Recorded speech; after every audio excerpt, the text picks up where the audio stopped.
And a very good morning from Henley. Now, I expect most of the regatta are still waking up, but we've got a very special start to the day because in just a few moments' time, we're going to be taking to the skies in this hot air balloon to see Henley Royal Regatta from a completely different perspective.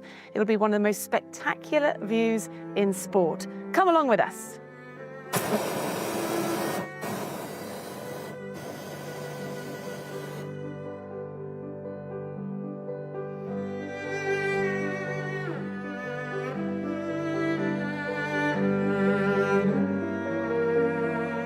So we're up near Temple Island and from here, and this angle, you do get the most amazing view of the whole course. You can see heading so straight down into Henley town. You've got the church down there, all these crews doing some early morning training as well.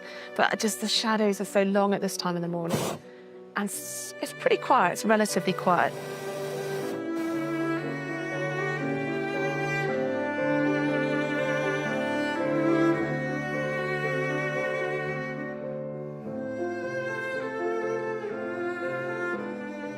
We are getting so close. Isn't this amazing? Look at the view now. You can see straight down Henley town at the end. You can see all the piles, people out training.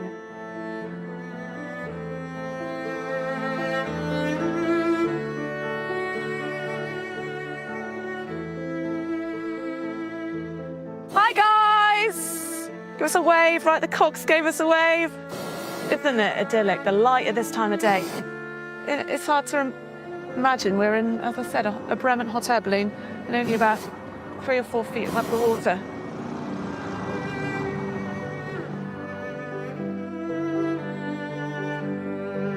So we took off in the Chilterns. We're now approaching Henley, and you get an amazing view of the scale of the regatta. Obviously starting at Temple Island, the course going right down to the town. It's really quiet down there. Obviously all the enclosures in a few hours' time will be absolutely packed. You've got a few rowers doing some early morning trading, but just the perspective from here, the long shadows at this time of the morning, it is, so yeah, a remarkable view.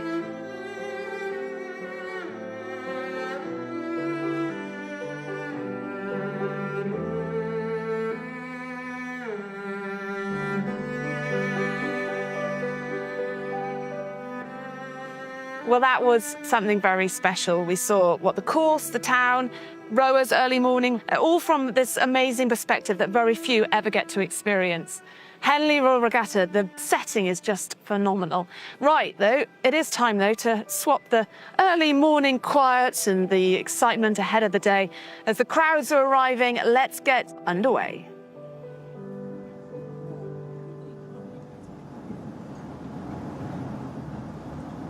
Well, what an intro. I'm hopefully getting a ticket for that next year. Welcome to Saturday of Henley Royal Regatta 2026 semi-finals day. Who's going to make it to that final tomorrow? I am Jess Eddy. I'm joined in the commentary box by Heather Stanning, who needs no introduction, but two-time Olympic champion, knows a thing or two about racing down this course. The boat tents are emptying out. The crews have been knocked out through the week, and we are excited to see what is coming up. What can you pick out from there, Heather? What's some of the big races of the day? Yeah, I mean, 15 races there you can see. I think I'm kind of, well, those are the first things in the morning. What do I want to see? I want to see the Hambleden pairs. First up, we've got, well, in race 4, we've got 2 international crews, so that will be pretty exciting, I think, from my perspective. Got Lauren Henry coming out in a single scull this morning. The world's fastest scullers right now. That's exciting to see. Some big showdowns in the club and the university events. The Island, the women's student A, it's Durham University against Washington. How fast are Washington? Can the might of Durham University overturn them? And some exciting stuff to watch down this course today. So let's start semi-finals day, and you're going to be joining us at the start of Britannia Challenge Cup. Potomac Boat Club USA. Left of your screen, up against De Hoop of the Netherlands. How's this feeling right now? A bit nervous times on the start line, Heather? Yeah, I think so. I mean, this is not the first time they raced this week, but of course they're nervous. They care about what they're doing. If they're not nervous, they don't care enough. But yeah, they'll be calm. They'll be thinking about it. It's quite exciting being first off, though, as well. You don't have to worry about any other races in front of you on the course. Well, the crowds have not the tens of thousands we'll see later on this afternoon, so probably a bit of a quieter start. If you're down here at 9 a.m, that's what time we are in Henley right now. If you're joining from Washington, Well, good morning. It is very early in the morning for you on the East Coast. You're watching, then thanks for joining. We'll take you through this race, semi-final, Britannia Challenge Cup Men, Coxed Fours, club level.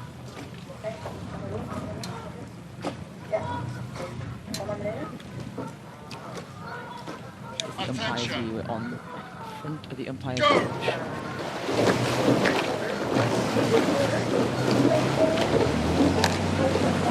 Clean start from Potomac and also from De Hoop on the right of your screen.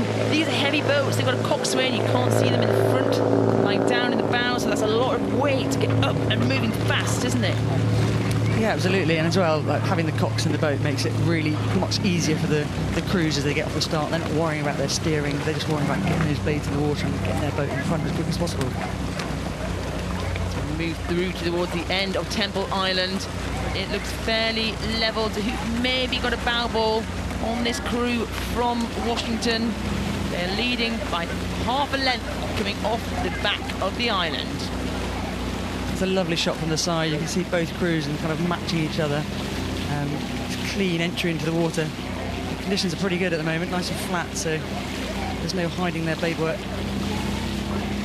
It's a bit tricky when you come off the island. We had a bit of wind yesterday. Today, though, it's fairly flat, fairly calm. These rowers can just concentrate on moving up and down the slide, putting your oar in, squeezing on it. And quite a lot of squeeze is needed in these coxed events. You're carrying along an extra cox. Sometimes you'll not quite see that from this shot. Great stuff. Looks like a coxless ball almost, but there is a cox in the bows, steering it. Looking very calm. It is the Hoop crew. Tight races through this regatta, beating Thames 2 days ago by 3/4 of a length. That is not comfortable. Move back to Potomac again, looking long, looking strong. What does this crew now need to do, Heather, in these opening stages to stay in touch? Yeah, they need to just kind of stay in contact, so to speak. Yeah, the speeds don't change massively quickly in these boats because they are, like you say, a bit heavier. So if one crew gets ahead, it's very difficult for the others to claw that back. But I think as long as they stay within contact, don't let the Dutch crew get too far ahead, they'll be okay. There's still plenty of course to go. Well, it looks like crew from De Hoop have moved out, and you can see the barrier sign there. The number 2 tells you who's on the Buckinghamshire station, number 1 on the Berkshire station, and the distance between the two crews is just a tiny bit of clear water. So they have broken them slightly in these opening stages. Yeah, and as well, kind of this part of the course, there's not a huge number of people on the banks yet, so it can feel a bit quiet. And if you've not got the crew next to you, it feels a bit quieter still. So please try not to let that get much bigger. The advantage of these crews, they do have cooks telling them what to do. You see them there, the little heads in the bow seat. See the head just behind that bowman, and they are telling them their race plan. They're telling them what their speeds are. They're telling them what to do next. Great shot there. Potomac just come into view. Star on the chest, star on the blades. The old and famous rowing club. And not doing anything wrong here. They look strong. They've got to keep in contact. That would be my advice for them right now.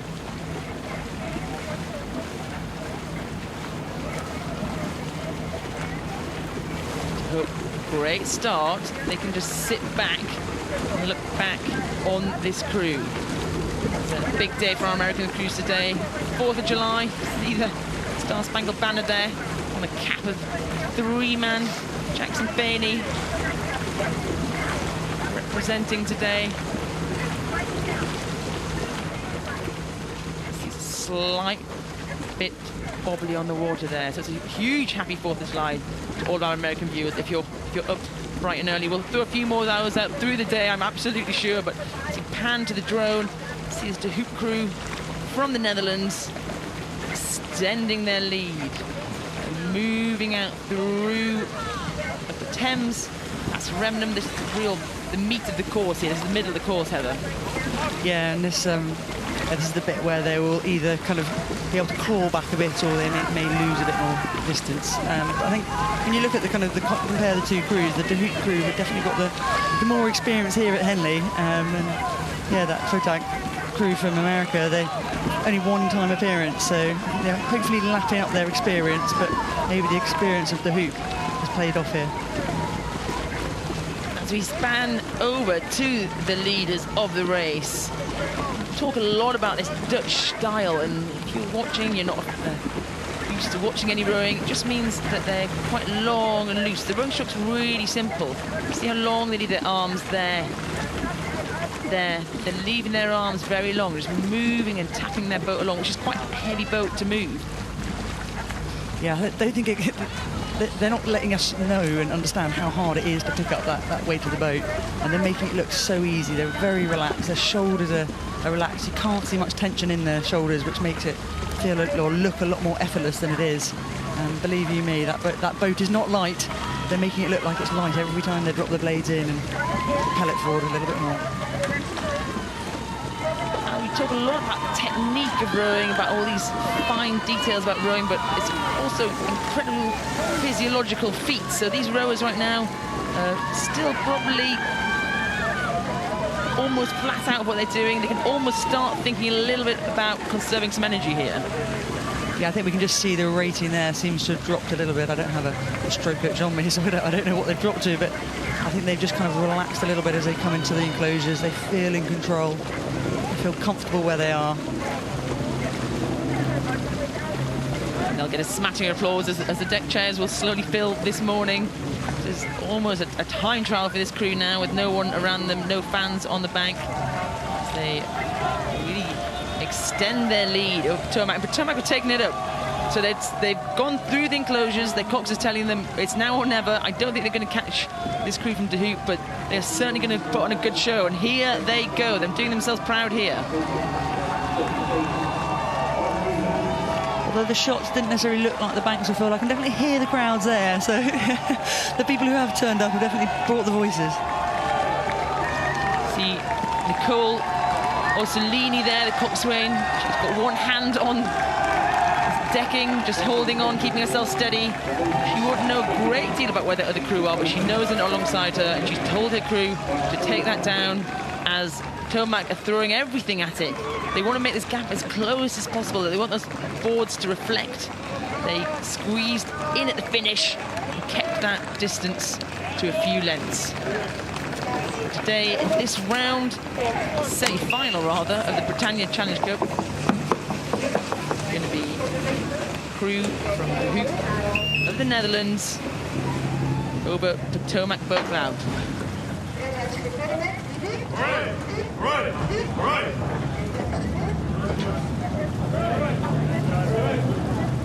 Well, it was pretty clinical there from De Hoop.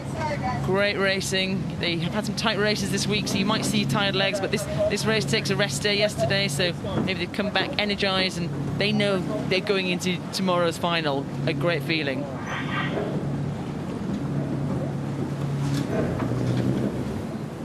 Attention.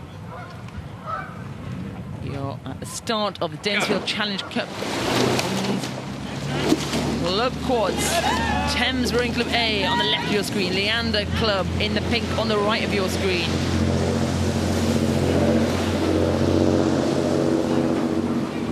Clean start by both quads here. Well, Leander jumped out quickly to get the early lead there. Before the end of the island, they're straight out. Eking out a length already, it looks like. Wow, what a start from Leander. They've really gone out punchy here. Exploded out the blocks, and they've laid down their dominance by the end of the island. Thames have got to hang on here. I think this might be what you expected from this crew. Young crew, lots of up-and-coming experience, or potential, sorry. Yeah, excited for you to look out for in the future. Slight bit of steering there from Thames. They need to correct that. They're moving back on course. Leander based here in Henley. A lot of these athletes will be training. It's their main focus around jobs, around coaching, around other means of working. Thames rowers, similar story really. Club level, what does that mean? They are not our international level. They're not that intermediate, so might have won here before. This is a brand new event at Danesfield this year. So you see Thames row past us. Nice blade work, putting down some aggression. Looks good from the Thames crew. We're doing absolutely nothing wrong. Just been outclassed by this Leander outfit. Yeah, both crews rowing really nicely, but yeah, who's putting down the most power? And those blades go in the water. Who's eking out the most length? And it looks like Leander just got one over there at the moment.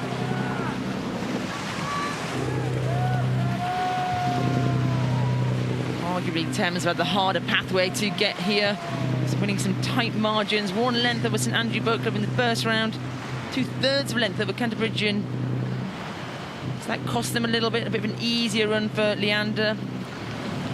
Start on either side of the draw. Right now, it's all going Leander's way, and probably enough for them as they pass the Remnant Club. But Thames have not let this go, and they are still keeping that rating high. Great squeeze from Thames. A little look, a little glance there. Anna Smart in the bow seat.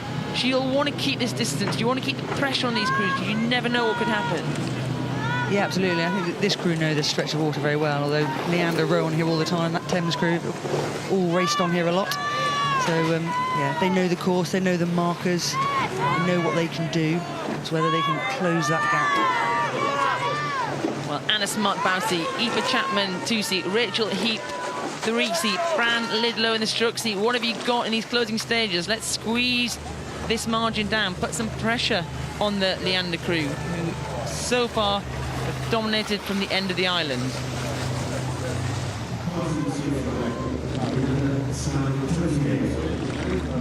Beautiful shot there at the back of Leander, just seeing the synchronicity of all of them. A lovely shot. Sculling does look very beautiful when you can get all 4 people rowing. It looks like just one person almost, maybe 2, but there's actually 4 people in that boat. It's all about the tiny margins. You can get these oars in at the same time, if you can drop them in, if you can squeeze on the boat with 1 set of legs. Each stroke, it all adds up. And Thames are charging here now. They've never ever come off the gas. They've given it their all here, and they're charging, they're putting pressure on Leander, who have taken it down slightly, but it's not a comfortable position to be in. As they're coming into these closing stages. Clap of appreciation. Brand new event. Will we see this crew from Leander lift that trophy tomorrow? As we come into the last 100 metres, look at Thames go. They've never stopped, have they, Heather? No, absolutely. I mean, it's not over till you cross that line. So, yeah, they're giving it everything, and why not? They've done fantastically well to get here. Brilliant. This is going to be the end of the Thames Rowing Club season, so they are putting in a spirited fight. But today, it's a win for Leander Club, moving into the final of the Danesfield Challenge Cup over Thames Rowing Club A.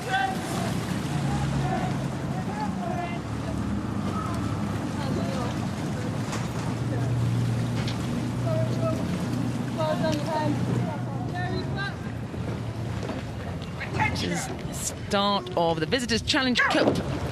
Open intermediate coxless fours.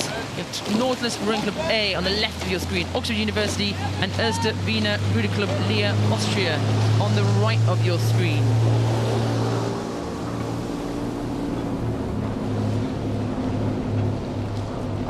So Nautilus A knock out Nautilus B yesterday, so they had a bit of an easier move into this race. I'd say a little bit of a warning there. Umpire Gwyn Batten had her flag out. She's moving over this Oxford composite because they have moved right up their station. You see the difference for the crews that have a cox or not.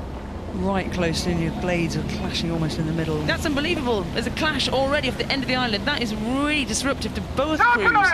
And Gwyn has to be careful here to make sure this Oxford crew stay on their station. If anything happens down the course, the Nautilus crew could object. But now Nautilus are getting told to move back. I think both came together in the middle and then both moved over to one side, back again. And it's very difficult for the person who's steering just to concentrate on where the boat's going, but also ensuring they're still doing what they need to do to put the blade in the water.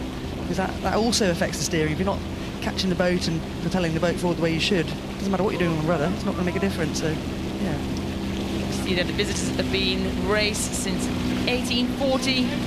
bit late, 1 year after the start of our regatta in 1839. These intermediate fours. Oh, Gwyn's got her flag out again. This is definitely going to keep Gwyn on her toes as she goes around this course. But yeah, you can see the boats, they are kind of coming together again. Is there a distance between them? It's hard to tell in that picture whether the blades are going to clash or whether it's just the puddles are overlapping.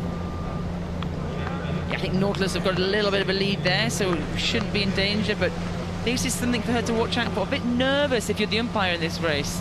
Yeah, I can imagine. It's not something I've ever done, Jess, but I think, yeah, making sure it's a clean race and giving the athletes the absolute best shot they can at producing their race of the weekend is what they need to do. It's giving everyone a fair race. You don't want to start thinking about that as an athlete. All you're thinking about is these rowers. They've just blasted at the start. They've gone peak physical, flat out, and Gwyn's got a flag out again. I think this time she's asking Nautilus to move back. So that crew there, you see all sorts of different lycras in there, but they're rowing under Club of Nautilus, which is Great Britain club. You're allowed to row under that name. It's like kind of an under-23 composite. What does that mean? Well, we have the senior level, which is kind of our open, our Olympic team. Then below that, the age of 23, you can row under 23s, and below that, up to the age of under 19s as well. So there's 2 age groups. These are certainly some of our up-and-coming athletes. I think in both crews you've got kind of young athletes for the different nations. Isn't there someone in the Oxford composite who rowed for the Austrian national team? As we see this Oxford Austria composite, guys from the blue boat this year. Oxford, him in the 3 seat, 19 years old, so he's really getting some practice coming down this course here today, but coming right down to us in the enclosures now. It's been a bit of a feisty one, hasn't it? But Nautilus A have done the business. They managed to keep themselves just out of danger, out of the clash of those oars, keep themselves in control of this race. A little bit of clear water between them and Oxford Erstevina Ruder Club. There's a white flag from the umpire. No protest from any crew.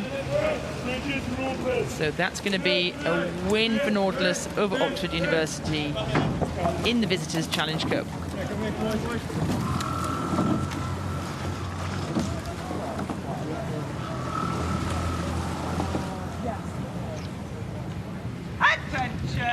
Semi-final of the Hambleden Pairs Challenge Cup Premier Women's Pairs event. Mast and Van der Waal, the Netherlands, on the left of your screen, and Santruckova and Flamikova, Czechia, on the right of your screen. A little bit of steering there off the bat. Yeah, you can see the Czech pair have come towards the middle.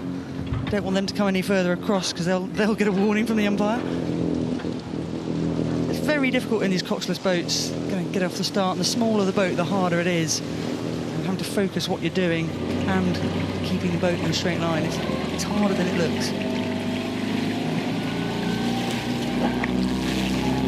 This Czech pair raced well yesterday, and they've got away again cleanly now. Okay, the steering was a little off the front at the start, sorry, but now they're kind of getting into their rhythm. They've settled down. Both boats have settled down. But in a smaller boat, it doesn't matter if they get a lead because the boat speed can change very quickly. There's only 2 of you in it, so I don't think that's going to worry the Dutch at the moment. Yeah, and really what you're looking at is this crew on the left-hand side. They've not got national colours on, but they are the Czechian national pair. They've raced together in many of the World Cups this year. They actually medalled. They won the first World Cup, so they're no slouch when it comes to rowing this boat. Really blasting onto the scene of women's pairs rowing and standing in the commentary box with somebody who knows a thing or two about rowing this boat. As you see there, the Dutch crew competitors. And the crews are not wearing their national colours because this is a club event. So even when we have the big Canada come over, the Netherlands come over, they'll be wearing their club kit, which is a great thing to do. And it's really makes everyone quite proud actually to get to represent their club as well. Absolutely, and the heritage of all the clubs around the world is phenomenal with rowing. You see that kind of the depth, and you can see the heritage of the clubs by what people are wearing on the bank sometimes, especially I think some of the Dutch national clubs are they hand down their blazers, don't they? Just and yeah, there's some people whose blazers definitely have seen many regatta. It's quite fresh this morning, the army. You see, if you might not see Heather today, she's in camo. So if you see her, well done you for spotting her. But now looking down, the drone shot. Look at the Hambleden pairs race in this semi-final. Stroke for stroke almost, but you've got a length of clear water between those pairs. What are you thinking right here, Heather? That is a beautiful shot. I'm gutted we didn't have drone footage when I was rowing, because look at that. You can just see how all the athletes are moving there. All four of them are bending around them, rotating nicely around their riggers, and again, it's just like who can get the most length in the water, who can propel the boat furthest every stroke. I think it's just that Czech pair who are just able to eke out every stroke, although those Dutch girls haven't given up yet. Absolutely not sticking their rhythm, sticking pretty level-headed through this quieter part of the course. You see there their boats, carbon fibre, got a carbon fibre rigger as well, that black kind of sweeping arm sticking out the side of their boat. Their oars are carbon fibre. It's about lightness. There's a minimum weight these boats have to be. Pair 27 kilos, from my remembering. Yeah, I think so. You're testing my knowledge now. Okay, thank you. Right, throw you in the deep end there. Think about how far we've come from huge, big, clinker-heavy wooden boats to these highly tuned pieces of equipment. As we look down there, the Czech duo really sticking it in still. Yeah, absolutely. And they're not going to lighten up. They know that they can make every stroke count in this race. They want to go out and prove something, I think, this season. Like I said, they've raced at every World Cup so far. I think they've medalled every time, so they're definitely out to prove something. Well, one of the standout crews in this Hambleden pairs race. You're looking at just any old crews, these international women's pairs, and that half a length could still be made up at the finish line. Half a length of clear water, I should add. The Czechs have not let up for one stroke. They're definitely feeling the pressure of this. Absolutely, and an interesting fact for you, the coach of the Dutch pair there raced at the Paris Olympics and won gold medal. And that gold medal was won in literally the closing stages of the race. I'm pretty sure their coach has told them something about it's not over till you cross that line. Yeah, sadly, it was the GB who missed out in that Olympic final to the Dutch four, but I know there's a lot of mind games that can play in the closing stages of a race, and still work to be done. So Mast and Van der Waal of the Netherlands, they wanted to come here and row at this famous regatta, and here they are. They're up against tough competition in the form of Czechia, Santruckova and Flamikova, and they are actually gearing it up. This is not an easy race for the Czech pair, because the Dutch are coming. They are. It looks like they're closing that gap. It's difficult to tell, but they're not letting the Czech girls have it easily. They've certainly closed that margin, but Czechs have kept that distance and an easy enough buffer to ensure they are booking their place in the final, the Hambleden Pairs Challenge Cup. Well executed. A little look around there, maybe a stop before the line. See this crew from the Netherlands cross behind them. That's a win. Strathclyde and Flamikova of Czechia over Mast and Van der Waal of the Netherlands in the Hambleden Pairs Challenge Cup.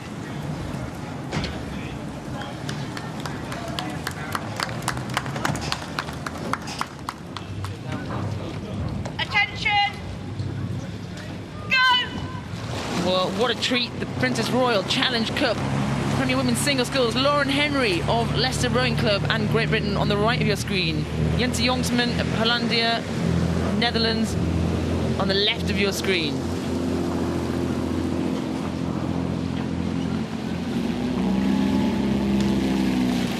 And I think we know who the form book is with here. You're looking at Lauren Henry, Great Britain, Olympic champion in the women's quad, world silver medalist in the women's single scull from 2025, current World Cup holder in the women's single scull.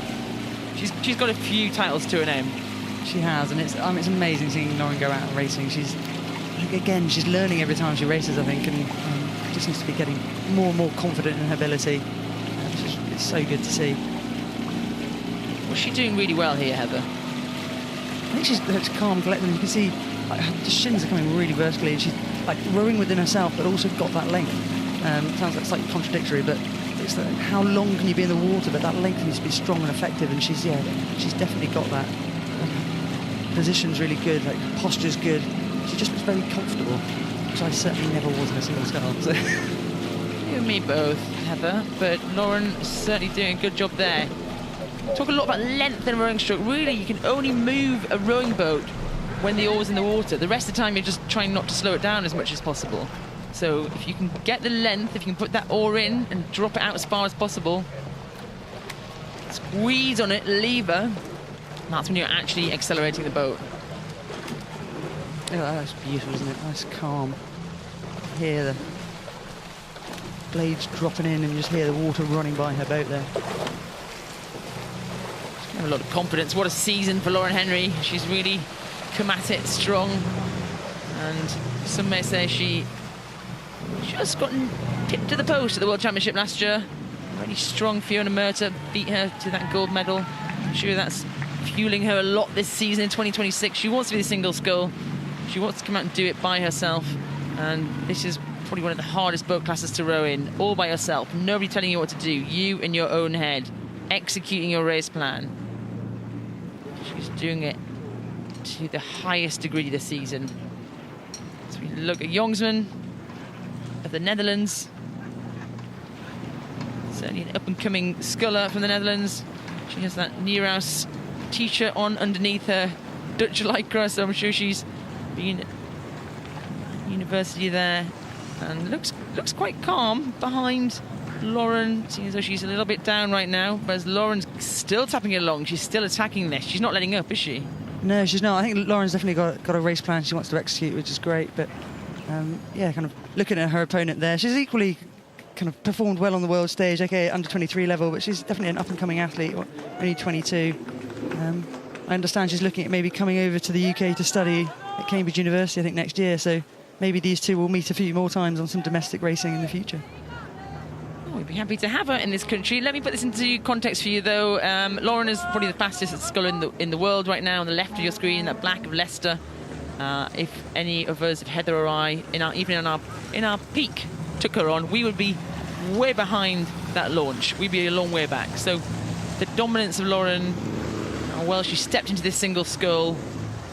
It's not an easy boat to do, and it's been mind-blowing to watch. Yeah, it's really great to see a female athlete in the single sculls stepping up with on the world stage for the Great Britain rowing team. But equally, so only last night, Jess, me and you were at dinner celebrating 50 years of women rowing at the Olympics, and I think it was said many times last night, we're literally just like passing on, and we're standing on the shoulders of the giants who went before us, and without those who paved the way, we wouldn't have got to where we got to, and I think Lauren's probably very aware of that as well, and what's gone before her.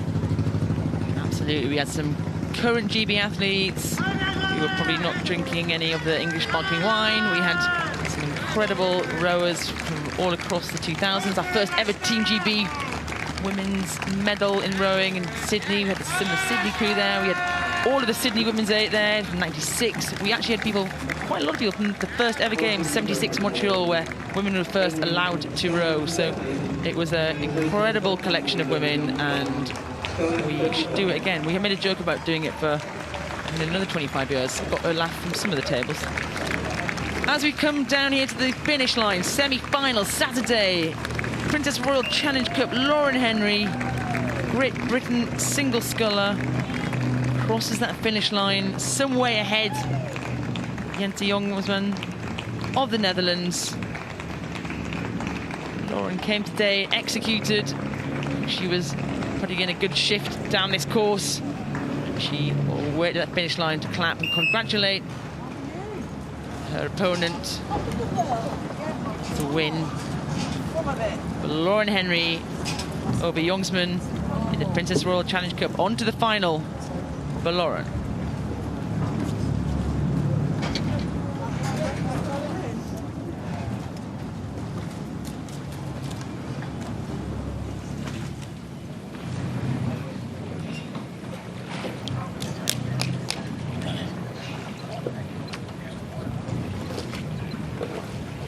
London, Chester. This When I is the see that start you are of the both Britannia straight and Challenge ready, Cup I shall start you Open like Club this. Attention. Hoxton Fours. You're seeing London Rowing Club Go. A in that yellow boat. Get ready, please. Royal Chester Rowing Club in this white boat closest to us. Both crews have their hands up saying they're not quite level. Hands coming down, which tells the umpire they're straight and ready to go.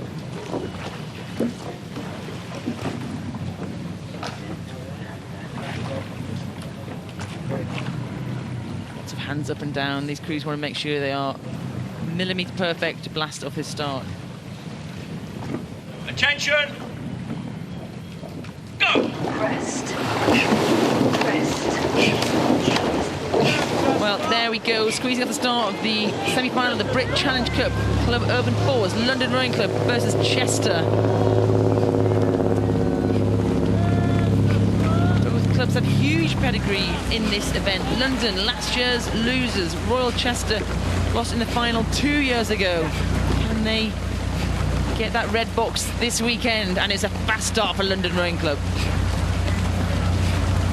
Yeah, London really jumped out there. Chester can't let them get away too soon. It's the end of the island and already letting London creep away. London take a length's lead off the end of Temple Island, but both crews are still racing. This is still in the start phase. Neither boat letting up. You can see the Cox's heads sticking up. You can see the Coxes in this race a bit better than you could in the earlier race. Definitely they've got an important role here in getting the boat down the course as straight as possible. Well, Royal Chester had a tight race yesterday. They won by half a length over Thames B. Some would say arguably London crew in that yellow boat at the top of your screen has a slightly easier route to the final. But is it ever easier? It's all about that winter training, spring training, that racing, and then coming and executing it. What's fascinating about these crews is that these are people who work full time. They're very much club rowers, but that does not mean that they're not training as hard as everyone else. But they're fitting that in around full-time jobs, full-time study and education. It's really impressive the amount of time they can get on the water. Some of them have to commit to long commutes to get that training done as well, to bring that cruise together. So it's great to see the standard that they row at, despite all the other commitments they have in their lives. So. Absolutely, they're still really blasting at the start here. Beautiful shot down towards Temple Island.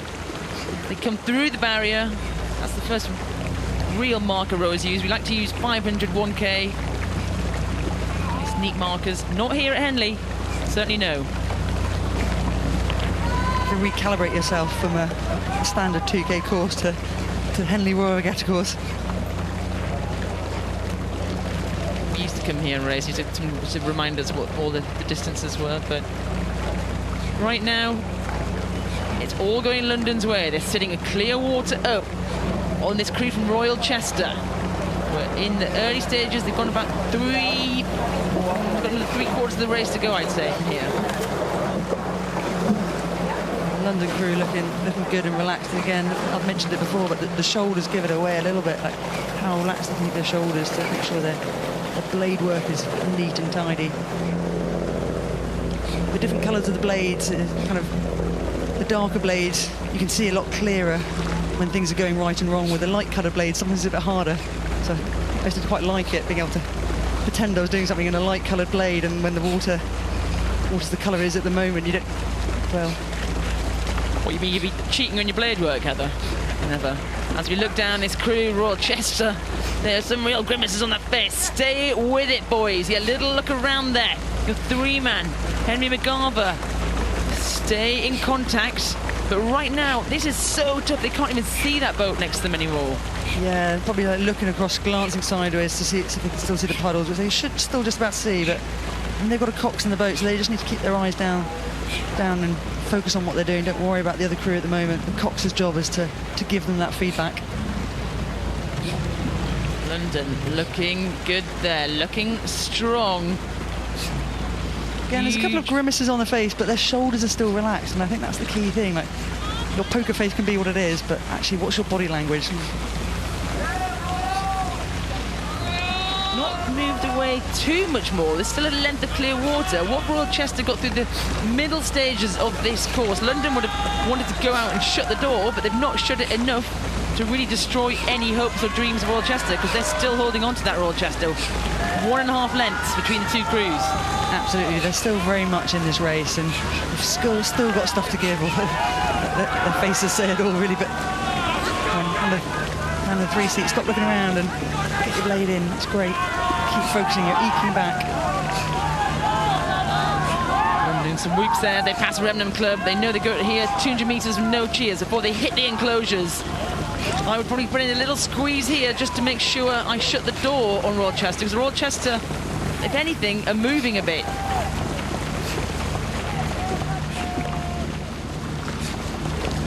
Stu Heap will be pleased with this right now. Happy with his crews. He's got a Thames Cup 8 as well, so that depth of this programme at London Rowing Club is massive. Yeah, they look very neat and they're in control. They do look like they're enjoying themselves to a degree, as much as you can enjoy a hard race.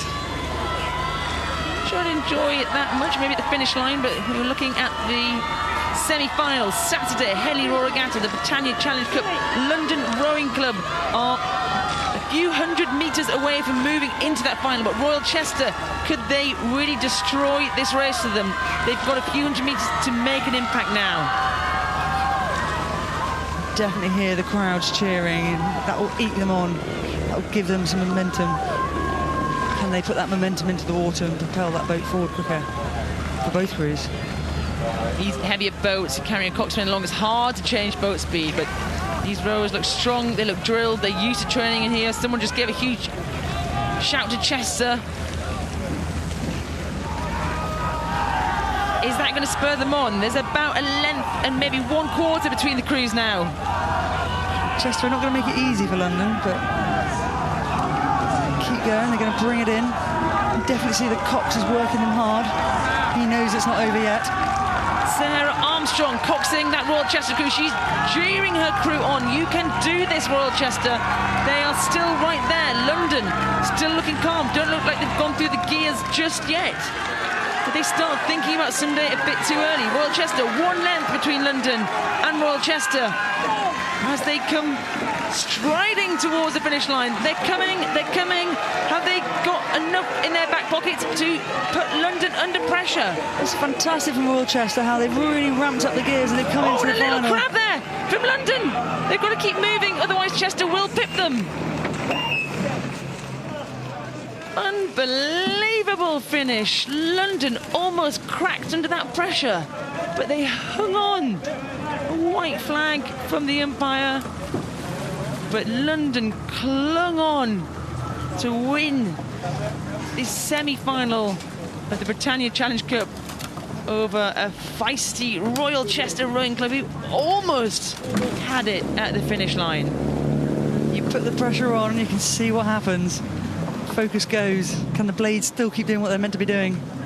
They gave it their best. Well done. Great racing from both crews.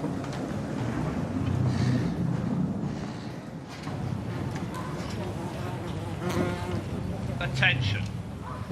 This is semi-final of the Danesfield Challenge Cup. Molesey Boat Club versus Strathclyde Park Rowing Club.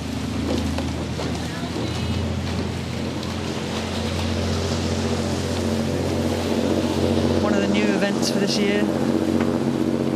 Women's cox fours. Women's quads. Cox fours, no thanks. I wouldn't like to carry a cox down there to 4. Club Women's Quads. Heather. I used to row, not scull, Jess. Come on. But look at this. Molesey have taken out half a length. They've taken the jump on Strathclyde. Nice place to be in, at the top of your screen, on the Berkshire station. That black of Molesey look like they have really punched out from this start line.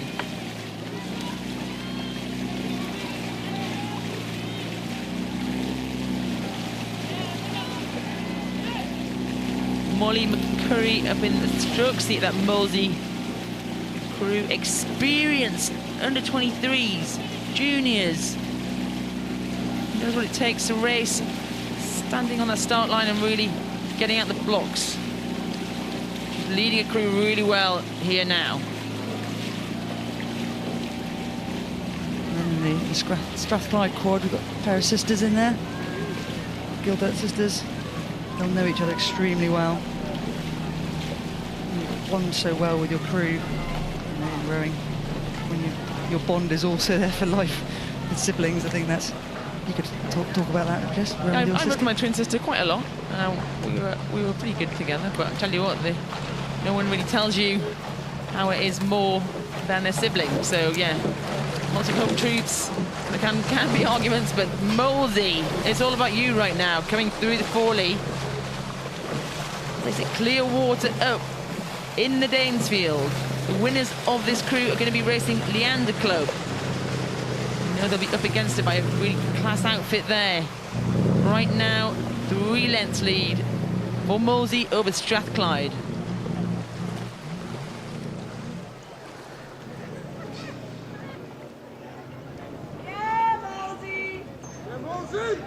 See, this is a new event this year. Danesfield Challenge Cup. We like to name our trophies, our events over local areas and spaces. This one's over actually being named as Danesfield House. Our new trophy by Abigail Brown. You can see it if you're down here at the regatta. Come and have a look.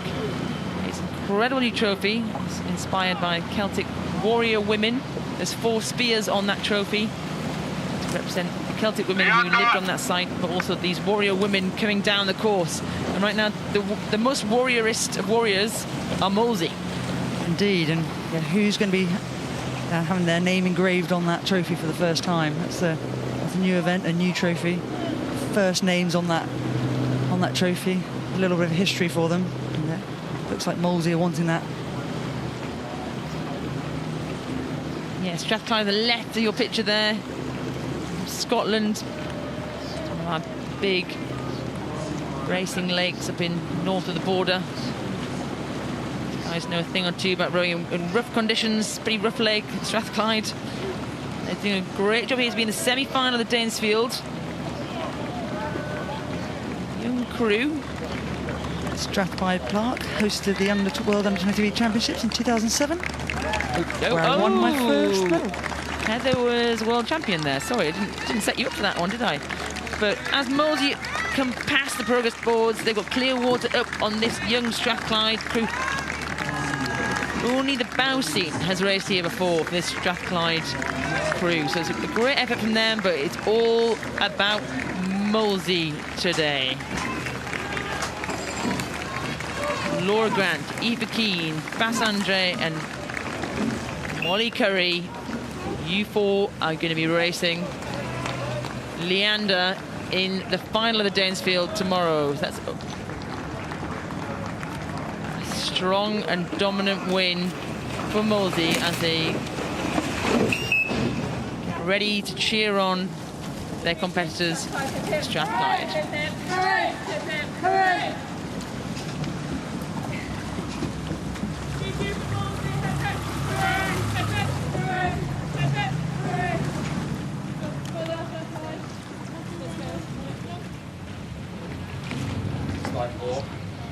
Attention!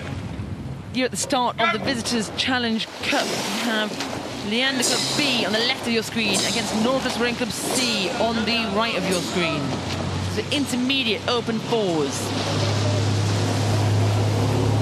Now you've seen a lot of the words Nautilus. This is for the GB national team members, and it might seem unusual to have a C crew, but these are all the very highest standard of our GB development program. So, there's a bit of a clash. This event's thrown so many clashes in. Yeah, bringing some excitement early on, and I think these crews, they know each other. They train with each other all the time. So, it's just they're now racing for their clubs or in a composite crew, and that's what makes it exciting here at Henley Royal. Just got told to move apart from the umpire, and move apart they certainly have. I hope they've not got too close to the booms on this side. Nautilus crew probably come together from different programs, jumped into these boats, not rowed together. I wouldn't imagine a great deal, but Leander, a club crew, probably had a little bit more time to row together. You can kind of see that in their composure, in their steering, and they're leading by 2 lengths over Nautilus C. think each of these individuals have all kind of been a part or trying to be a part of the GB setup at some point, and so they'll be each competing against each other at some point over the season. Receipt of a vote, maybe last year at under 23s.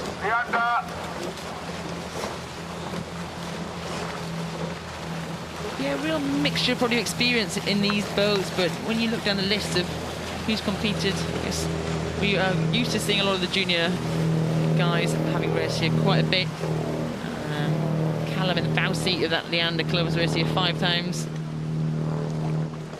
You know, the experience, they know this course, this is their bit of river. They are not messing around today. No, they've gone out to prove something. I think they want to kind of set the stone, set the stall out, show people what they can do. Again, looking relaxed, in control of what they're doing. Nice relaxed shoulders and rotating nicely. You see that C on the shoulders of the 3-man, Richard Bayfield and Daniel Bradbury in a stroke seat, both at University of Cal Berkeley. So they are representing a little bit here. They come back to represent their club and race in the boat today. I like to see that sometimes, a little bit of, you know, a sock or two or a cap, maybe where your actual first club was. Well, Nautilus C are going back across the course. Jim Harlow, the umpire there, doesn't think they're impeding anyone, so you use judgment to let them get back on course. But a bit of a tall order here because you're coming to the last few hundred metres. Look like they're gelled together pretty well. But Leander today put some distance into them. Great shot there, looking down to Henley Church. Finish line. It looks like a long way when you're up at the start line, but right now, these two crews, you're into the final strokes of the semi-final of the Visitors Challenge Cup. Leander look in control. They've taken their rate down. They've taken their power down. They can really start thinking a little bit about tomorrow now. There's no point squeezing towards that finish line because they know they've got a big race tomorrow. Leander hear that beat. No, they have made the final. Oh, a little bit of boatmanship. Put your blades down, boys. Nobody wants to see that. A little bit, and they will race Nautilus A tomorrow in that final. It's a win for Leander in the Visitors Challenge Cup over Nautilus C.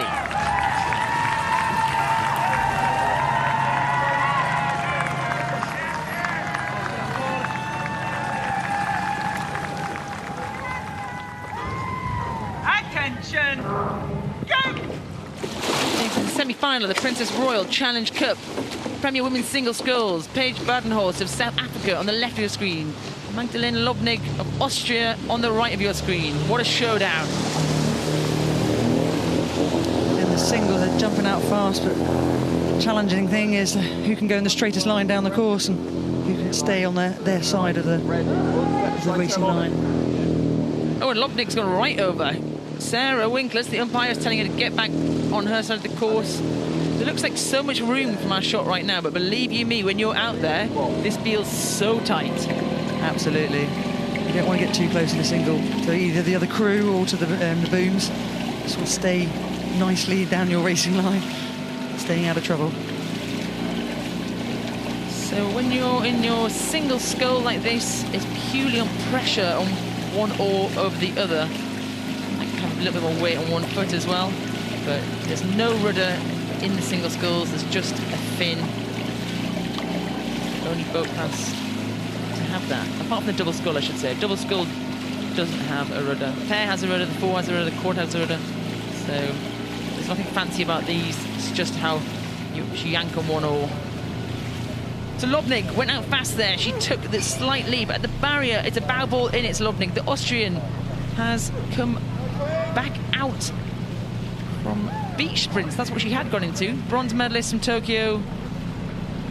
Multiple medalists. A huge name on the scene for the past 3 or 4 games. We've seen her a lot. But this is maybe her return to flat water rowing, Heather. I know, you see that a little bit with some of these scullers, and Emma Trigg jumps to mind as well, jumping between the different classifications of rowing. But I mean, yeah, beach sprint seems to have absolutely taken off for the sport, and yeah, why not like jump around and give yourself a bit of experience? Because racing in a single is quite a lonely place, so if you can kind of liven up your training and do something a bit different, maybe that's what they're looking for, just a bit of excitement before they refocus on whichever discipline they then choose going forward. Who knows? So what are we banging on about beach sprints for? Well, beach sprints is a new event going to be at the LA 28 Olympic Games. It's going to be the double scull, where you're going to jump in to a boat from the beach, row out, turn around a buoy and come back in again, and then run and smack a button on the beach. It's going to add a little bit more fizz, a bit more excitement to the rowing's offering. And Magdalena, at the top of your screen, certainly done pretty well at that. World silver medalist in the beach sprints. But right now, Paige Badenhorst of South Africa has taken 3/4 of a length lead. The lead has switched hands. She's moved out. But anything can happen in these single sculls. Yeah, she's definitely taken the initiative, and that's part of the race, and just kind of found her comfortable rhythm and just making the break, or trying to make the break. But I don't think Lobnig's going to give her a chance. Great shot there. You can see that the oars actually have an overlap, so your hands have to actually overlap when you draw the handle in there. Normally keep your left slightly above and slightly in front of your right, gives you a little bit of space, which sometimes can go very wrong. Badenhorst keeping that one length, but Lobnig is an incredible sculler. She will know what to do to get back on track here. She's certainly not someone that's going to crack, and she'll be putting Paige under pressure. And I think actually she's made a bit of a move, Lobnig. Top of your screen. You see her rate changing slightly, just kind of putting in a bit of a squeeze, see if she can eke back a bit of the distance she lost. But I mean, there's clear overlap there. They're still very much in contention. Yeah, the singles race, yes, it's very physical, but also the mental challenge. Can you mentally break your opponent? Got your own race plans and doing your thing, but can you? Well, Paige Badenhorst, Cambridge rower, should have a lot of support on the bank here. 2024 Paris Olympian. But look at this, he spanned back over and Lobnig has moved. Badenhorst had a length and Lobnig has cut that down. She's destroyed that lead, and it's a canvas between the two single scullers. What a great race. This is brilliant, and also they've just kind of evened up just as they're coming into the enclosures, which makes it super exciting for those on the banks watching. They're really like bow ball to bow ball as they go through this next marker. I think the momentum here is with Lobnig, as she's gone straight through Badenhorst of South Africa. The Austrian had a little sniff of her and she decided to move.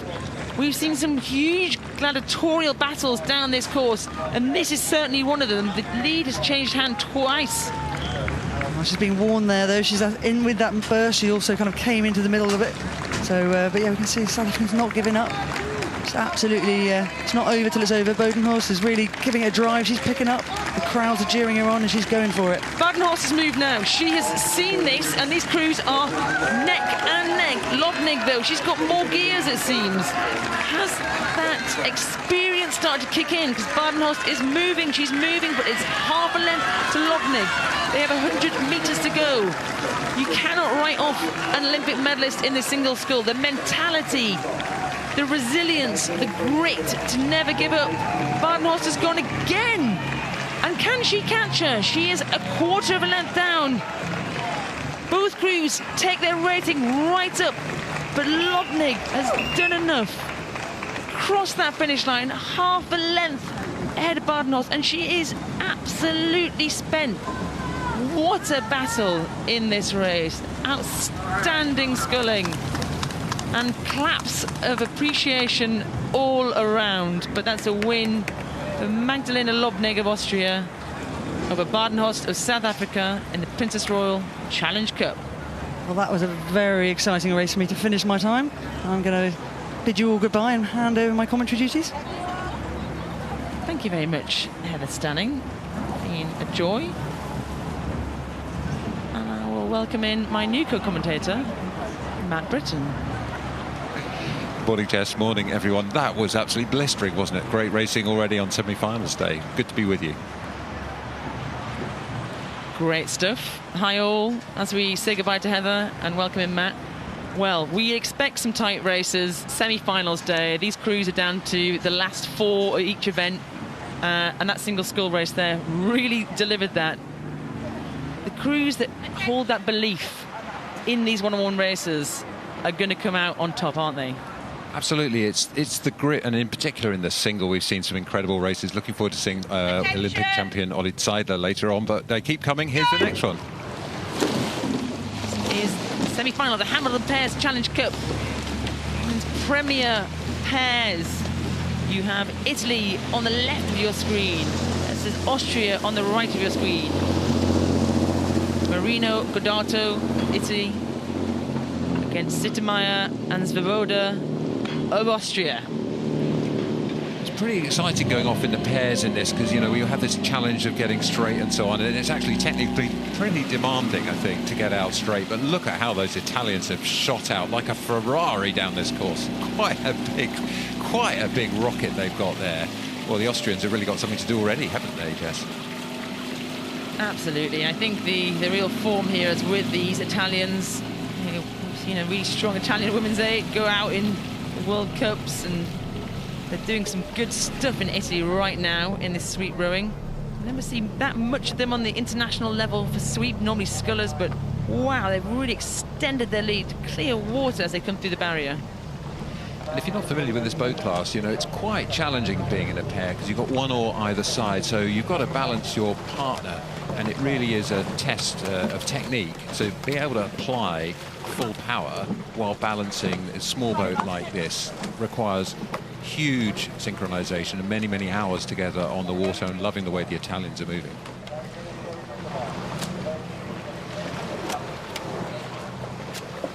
Lead is just growing and growing right now. I think they're just going to have to start winding down shortly, aren't they? Because they're going to race tomorrow. Someone needs to tell them this isn't the final. The Austrians here. Sorry, Matt. Do you row both sides? How do rowers choose which side of the boat they row on?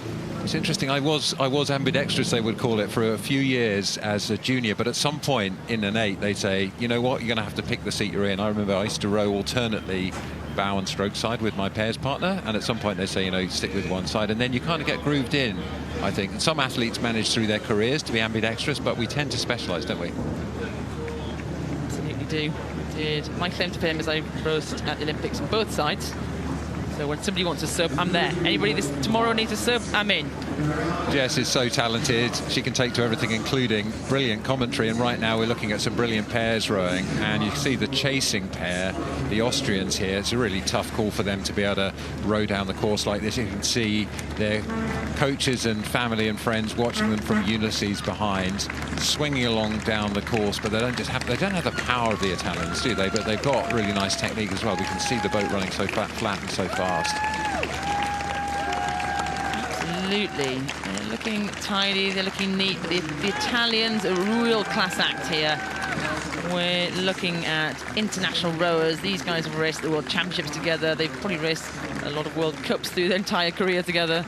They know how to move that boat. They probably know each other so well, they probably don't need to speak too much. And the Italians, the jury, have managed to take down their rate, managed to conserve a little bit of energy in these closing stages.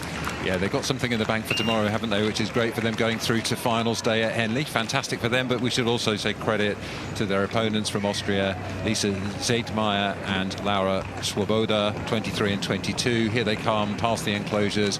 Huge respect for anybody making it to semi-finals day here at Henley. And the Austrians, well, they complete their run down the track. It won't be for them tomorrow. They'll be enjoy watching from the bank like so many hundreds and thousands of people have been doing throughout Henley this year in 2026. That's a win for Italy, for Meriano and Codato of Italy over Zehetmair and Swoboda in the Hambleden Pairs Challenge Cup.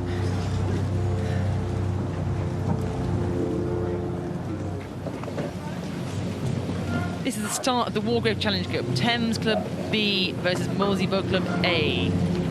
So Molesey, the holders here, will be looking to get out and get down fast, facing a B crew from Thames.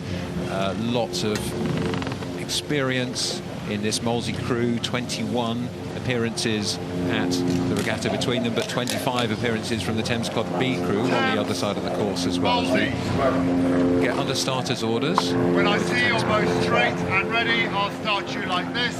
Attention, go. Get ready, please. So Matthew Pinsent calls the crews to attention. Just getting straight, the Molesey crew, hands up, not quite straight. You can see the bow wall there tapping to get the boat straight. Here we go. Attention. Go.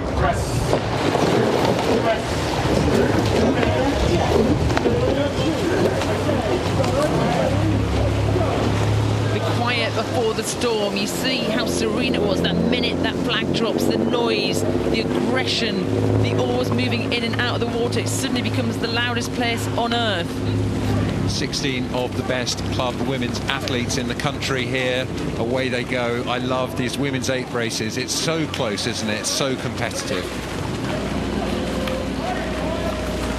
Molesey had an incredibly strong year last year. Their Wargrave boat dominated this event. And right now, a canvas up on Thames B. But Thames B, what a start from them.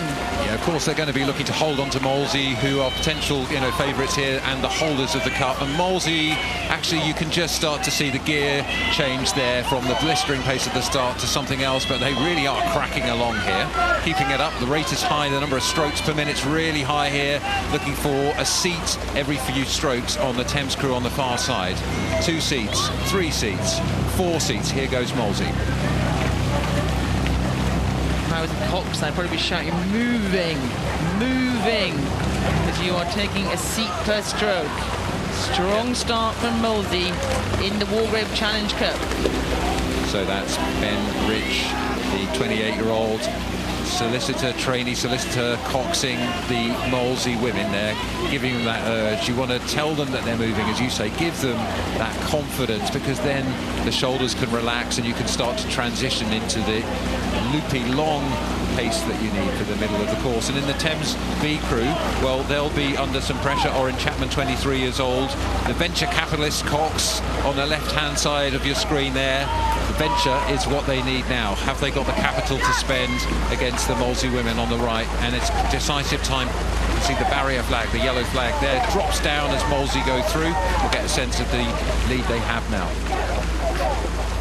Well, good job Thames B, because I presume Thames A are going to be slightly faster than Thames B, and they're keeping it half a length at the barrier. This is really the standout event for club women's rowing. Introduced a brand new event here this year, the Danesfield, that's introduced another club event in sculling, but the sweep oared rowing, this is the pinnacle.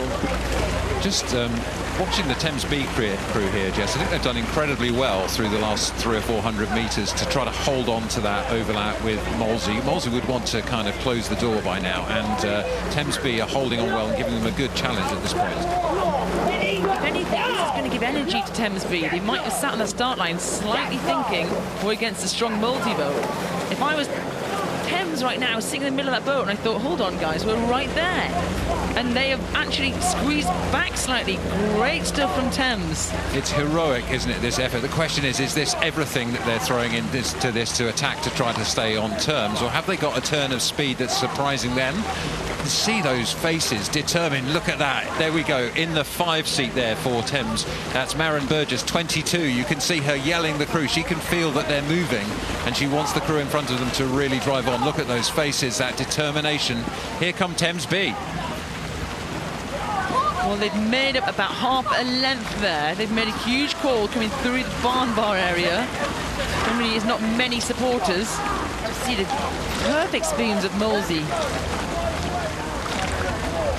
Yeah, nice blade work, isn't it, from this Molesey crew? They've been out many, many early mornings. These club rowers often working as well, holding down their lives, but focusing on the priority for them that is rowing. And there's no bigger priority for Molesey than trying to hang on to that Wargrave Cup. But look at this Thames B crew, Jess. They really have come back onto terms. A bit deceptive from this angle, but I think there's a good sort of half a length overlap still. Well, I saw Molesey moving, and I thought that was going to be it, but Thames kept that belief. I was just talking about belief, determination, coherence of a crew. can take you a long way, and they have closed down this to about 2 seats, about a third of a length, Matt. It's a really, really remarkable push and move by Thamesby. I'm super impressed to see what they've managed to achieve here. Look at them go, just driving those legs like pistons. As we ride overhead, we'll be able to see the Thamesby crew trying to edge up a couple of centimetres per stroke on Molesey, and now it's for Molesey to return. I can see they've called a bit of a push there. Molesey, you've got to absorb this now, because there's nothing worse than if Thames had thrown in a huge push and you stop moving. Thames have got to keep moving, or it could be it for them. What have Molesey got? A slight little bit of headwind here today? I think Thamesby have taken another seat, haven't they, in the last 300 metres, and now we're starting to get towards Bowball for Bowball. What are the young women in Molesey going to do in return? Della Luke, 23 years old, in the stroke seat. She'll be looking into the eyes of her Cox, Benjamin Rich, and they're going to be asking what they can do. But here go Thamesby. I think they're starting to come through. Bowball for Bowball. Thames are getting their nose in front. This looks like a horse race. The change of lead is going on, the surge of the bows, and Thames have gone through Molesey. A bow ball to Thames as they come careering towards the enclosures. In the Molesey boat, they'll now be thinking we've got to consolidate for a moment, and we've got about 250 metres to go, so we have to go now. Thames will be tiring from a big push. Can Molesey return? Can they respond? What's left in those legs? This is an incredible semi-final of the Wargrave Challenge Cup. Look at that shot. These crews are neck and neck. They have 400 metres to get to Sunday. Who wants it more? Just looking from overhead, you can see how the boat surged. The lead seems to almost change on the surge of the stroke, but Thamesby have moved another seat on Molesey. Starting to see the canvas of the Thames boat completely in front of the bow ball of the Molesey boat. Another seat. Every 3 strokes, Thamesby are taking a seat out of Molesey. Well, I thought Molesey was done and dusted, but Thames never gave up. The crowds are waking up. The cheers from those deck chairs. The Thames Club B crew move right through Molesey. The power, the determination, the belief, the confidence of Thames. They've done something right this winter, this spring. They've trained hard for this moment, for that decisive move, and they went right through a very strong Molesey crew. What a brilliant showcase for women's rowing we're seeing here. As they cross the line, the screams, the splashes, and Thames will go through to race the final. What a brave row there, Jess, from Thamesby. That's absolutely superb row. Matthew Pinsent, the umpire, says no trouble. It's a clean race and a victory for Thamesby. They will be absolutely delighted to be in the final tomorrow. Look at the joy that that brings to that crew, slapping their boat in excitement, slapping the water. Thamesby, brave. B for brave, B for bold, B for be there tomorrow for finals day. Big thank you to Jess Eddy for a fantastic shift, and now being joined by the safe hands of Tim Della alongside me in the commentary box. Morning, Matt. Morning, everybody. We'll see if we can keep this drama coming for the next hour or so.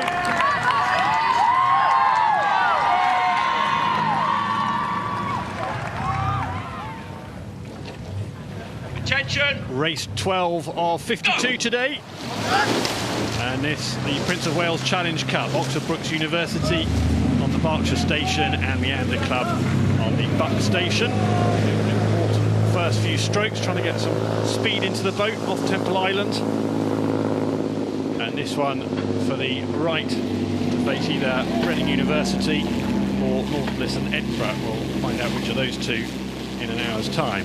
So good start on the Berkshire station. Oxford Brookes University moving very nicely. Yeah, I thought great acceleration off the start from both of these quads, but Brookes have just kept going, haven't they? Here we see the Leander crew closest to the camera, looking clean and tidy, pushing those legs down like pistons together, but somehow Brookes have got a real edge on them, haven't they, Tim? They've had a flyer here, Oxford Brookes, and these two, well, they'll know each other well, won't they? Pretty much local rivals. Stretching ahead, not much doubt about Oxford Brookes' race tactic here. Start fast and see if they can hang on. There we go, go through the barrier. That's 637 metres down the course, and you can see already a little bit of clear water indicated by the 1 and 2 there, showing us that Oxford Brookes are a little bit over a length ahead at this point. So Leander now have to shift into their race rhythm for the middle of the course, and the question is whether they've got a bit of a faster mid-course pace or whether Brookes can close the door now. That's what the Brookes crew will be looking to do. Can they break the connection to their competitors? Here we go, flying over Brookes. Yeah, so looking Brookes smooth. heading through. See Charles Chick there in the bow seat for Brookes, and they've stretched ahead.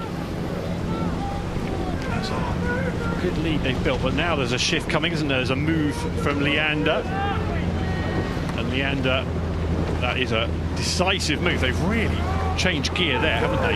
Yeah, I could just see as they shifted into the mid-race pace that they had something a bit extra there, and they really have capitalised on this second quarter of the race, coming through towards the falling halfway mark, and Leander are taking, well, half a seat, a stroke out of Brookes. Brookes' expensive start, and Leander have had a huge answer to that challenge from Brookes. Well, that's a phenomenal move.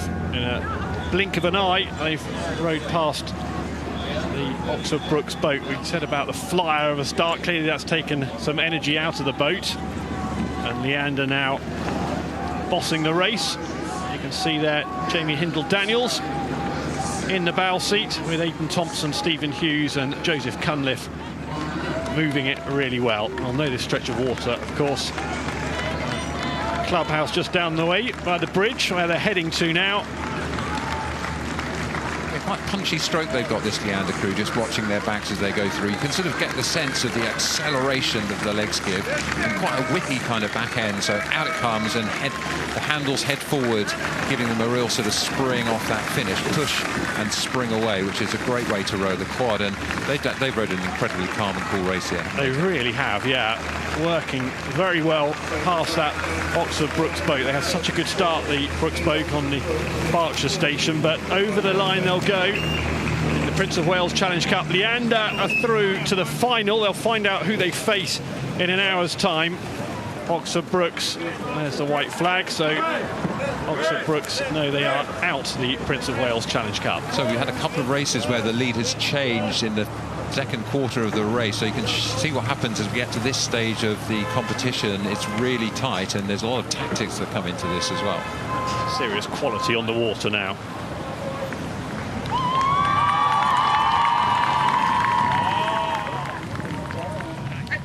So, July the 4th, big day for the Americans. Yale University on the Berkshire station in the Bridge Challenge Plate up against Molesey Boat Club, University of London. You can see there to the right of your picture. I want to celebrate Independence Day. Went to Yale University with a place in the final of the Bridge Challenge Plate. Such an important stage of the race, this match. Just looking at the picture there, both look like they've had pretty clean starts.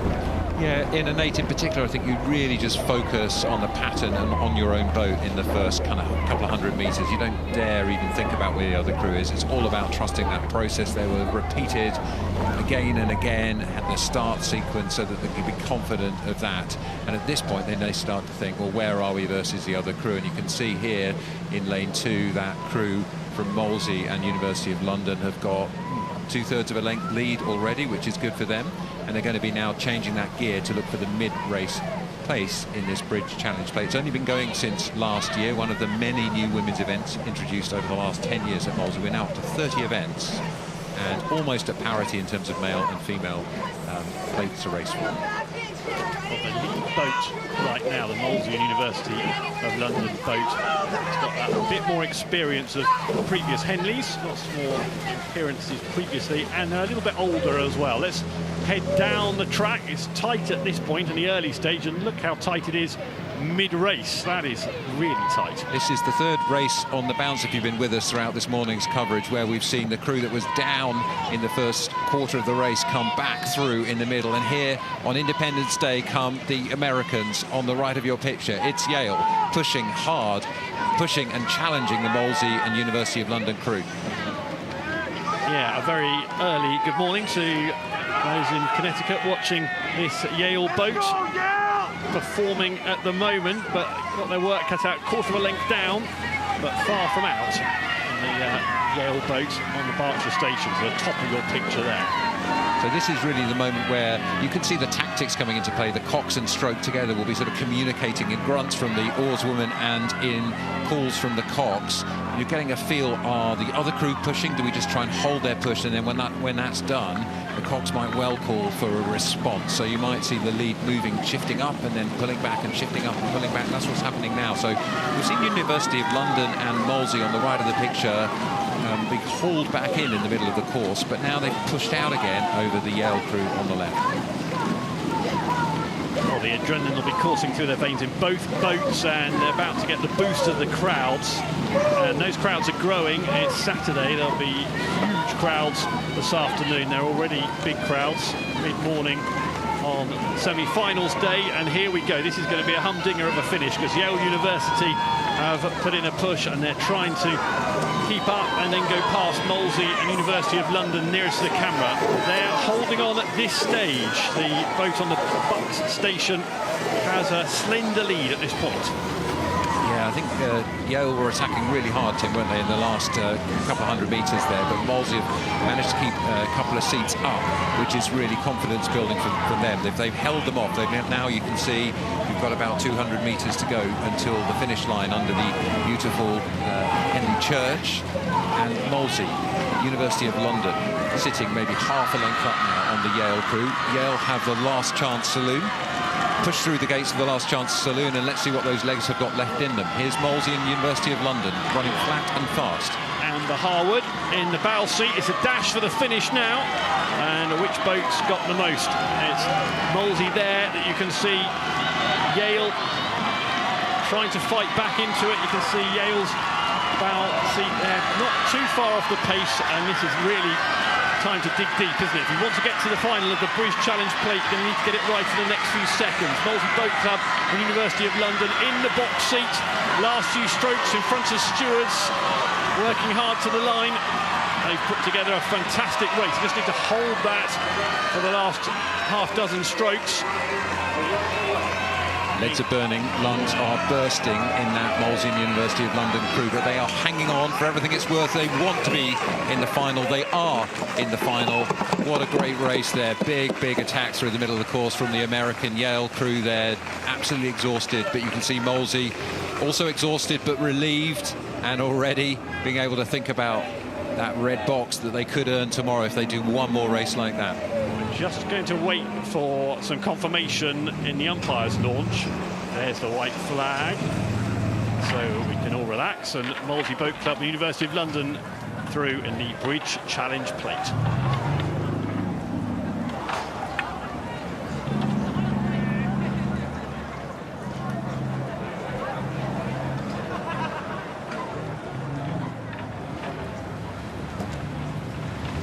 Attention! The Wyfold Challenge Cup. Go! Thames Rowing Club B on the Berkshire station, and Sydney Rowing Club A of Australia on the Bucks station. It's a very good morning to Jack Beaumont. How are you doing, Jack? Good morning, Tim, and good morning, everyone. Yeah, fantastic. What a great week we've had, and what a great morning so far. Some awesome races. Yeah, semi-finals day, always tense, always exhilarating. And the drama has not disappointed. What's happening on the Berkshire station here? They're getting very close to those buoys, aren't they? And they'll want to get away from what quickly becomes the boom. Yes, I think they've thought the same thing there, Jack.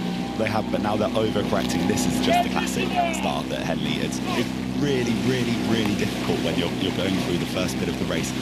When you don't have so many reference points, but the bank of the river on the Berkshire station just kind of bows inwards. You're really conscious about being too close to the booms and getting a steady start, but then once you realise you've maybe done it wrong, very regularly you'll overcorrect that, and that's a pretty difficult start to the race. Very good from Sydney. Settled into an excellent race rhythm there. This is coxless fall, so that's why talking about the steering is that much more taxing, isn't it? Well, it's really difficult because the way we steer these boats is with one of the people's shoes has a pivot on it that connects to a wire that has a connection to the rudder under the boat, and the tiniest movement can really significantly turn the boat, so you have to be so steady with that. And, you know, Sydney have done a fantastic job, but also Thames looks like they've still managed to come onto a fantastic rhythm. So, you know, that you know, maybe suboptimal start they've got a great race pace still. Yeah. Have they got overlap then? Perhaps not quite, but they are still very much in the race, aren't they? Thames Rowing Club on the left of your picture. A little sense that they're in contention still. Keeping hold of Sydney Rowing Club, not letting them dash off down the course. Keep the pressure on them. And the pressure is on because, you know, this drone shot makes it look like there's a significant distance between the two, but I can tell you in that Sydney Rowing Club 4, they will not feel like they're very far ahead. It only takes, you know, 30 seconds to lose this lead. So, you know, Thames are holding on and they will feel them there as well. Yeah, one slight blemish and it's race over, isn't it? I think you're flying along nicely, smoothly, which Sydney are at the moment, but one slight mishap. There's a look over the shoulder there. You see in the bow seat, we've got George Nelson in Thames Rowing Club B, and he looks to his left to check on Sydney's progress. And no doubt be feeding back to the rest of the boat, telling them that it's race on. Of course, at this point of the race, if you're a length down, you know, different equivalents, but the shout will be something about let's chuck the kitchen sink at it, I think. Will Clubb in the stroke seat for Sydney there. What a great shot. They look awesome. They do. They look awesome, but also, you know, you can see the turbulence of the water. We've got some swirly river conditions today, a bit of a wind, and they're dealing with it really well. And they've pushed a good bit of clear water in there. Hugh Harold, Angus Aitken and MacArthur Bucknell. They've managed to get a decent lead.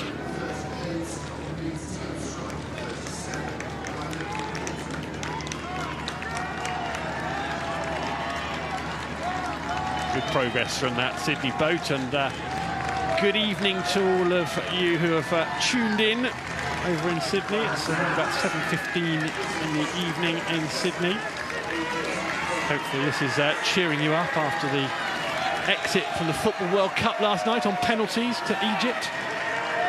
It's success for Australia in the rowing. Sydney beating Thames Rowing Club B.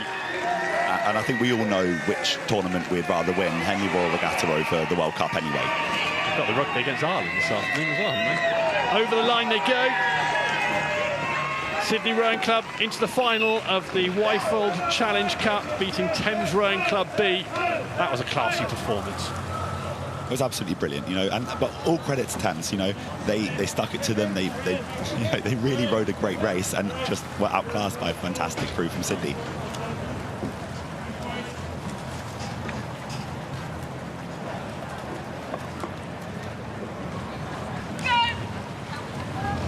So, a row over in the Silver Goblets and Nichols Challenge Cup. This is Corrigan and Timoney who have got to paddle down to the finish, and unopposed because Ford and Grundy pulled out of this one. It's a shame because Ford, they had both good pedigree in previous Henleys, Ford and Grundy, but they've had to withdraw, and so it's a walkover. And it's a real shame. You know, I think I kind of felt like this was going to be a really big race. Yeah, it's the other way around, isn't it? Yeah, just having a look. I would say I was expecting them to want to still do a practice start down the course. You know, you don't get to do it very often and practice that booms again ahead for tomorrow's final. So, but you know, looks like they're just out for a nice training row, probably quite enjoying it on a nice Saturday morning in Henley. So it's Ford and Grundy who are on the water and making it, well, it's going to be a nice stroll down the 2,112 metres of water. Corrigan and Timoney have withdrawn, the Irish pair, which is a shame because we were wondering whether it might be a first Irish victory in this, but not to be. And here we go, here's some practice. You see they've just taken up their sort of cadence, their stroke rate here. So they're doing a bit of practice ahead of tomorrow's final. I quite like to see that because I think during Henley Regatta, you race every day. I think the best crews, the ones that win, are the ones that improve through the regatta. You can't, what you do on Tuesday is not good enough to win on Sunday. I think there's a quote about baseball, isn't it? Yesterday's home runs don't win today's matches. And you've got to keep improving, and they're doing that. But it interrupts your rhythm, doesn't it? You know, expecting a semi-final where you've got to put something into it, it's great to conserve energy, isn't it, and get all that side of it. But there's probably part of you that wants a proper race, isn't there, on the Saturday? I think there is, but also I think you're quite happy to know you're definitely going to be there on Sunday. So. Yeah, no, I understand that.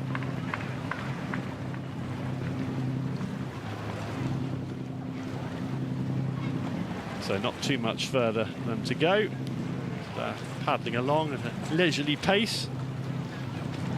Corrigan and Timony were amongst the favourites in this, as we say, but we've got Ford, who won the Thames Challenge Cup with Molesey, and we've got Grundy, who won the Princess Elizabeth Challenge Cup with Eton. So now both studying in the USA, here together on the water in Henley.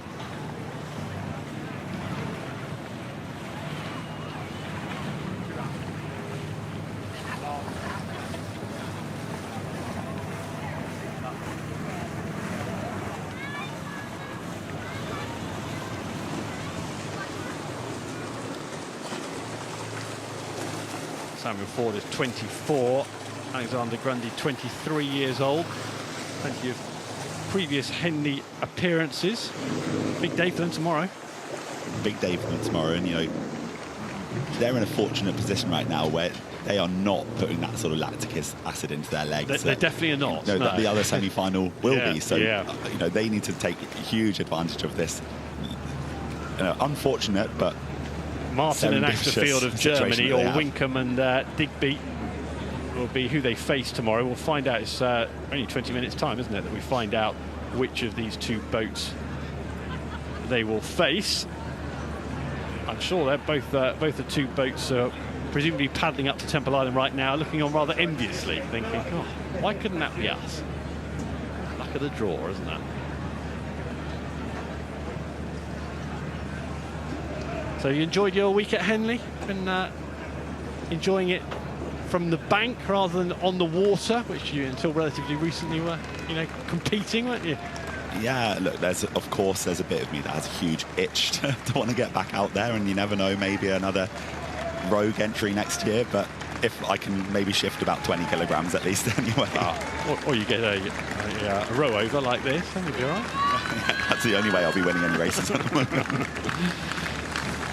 Had your moments, haven't you, at Henley? Certainly you've had some fantastic, memorable moments on the water over the years. There's going to be a huge crowd. Look, it's already building. It's not sunny, it's not warm, overcast and a bit of a breeze, but already the crowd's building on this semi-finals day. And nobody's going to have it easier than Ford and Grundy in the Goblets and Nichols Challenge Cup. Over the line they go. And as they knew a few minutes ago, they are into the final.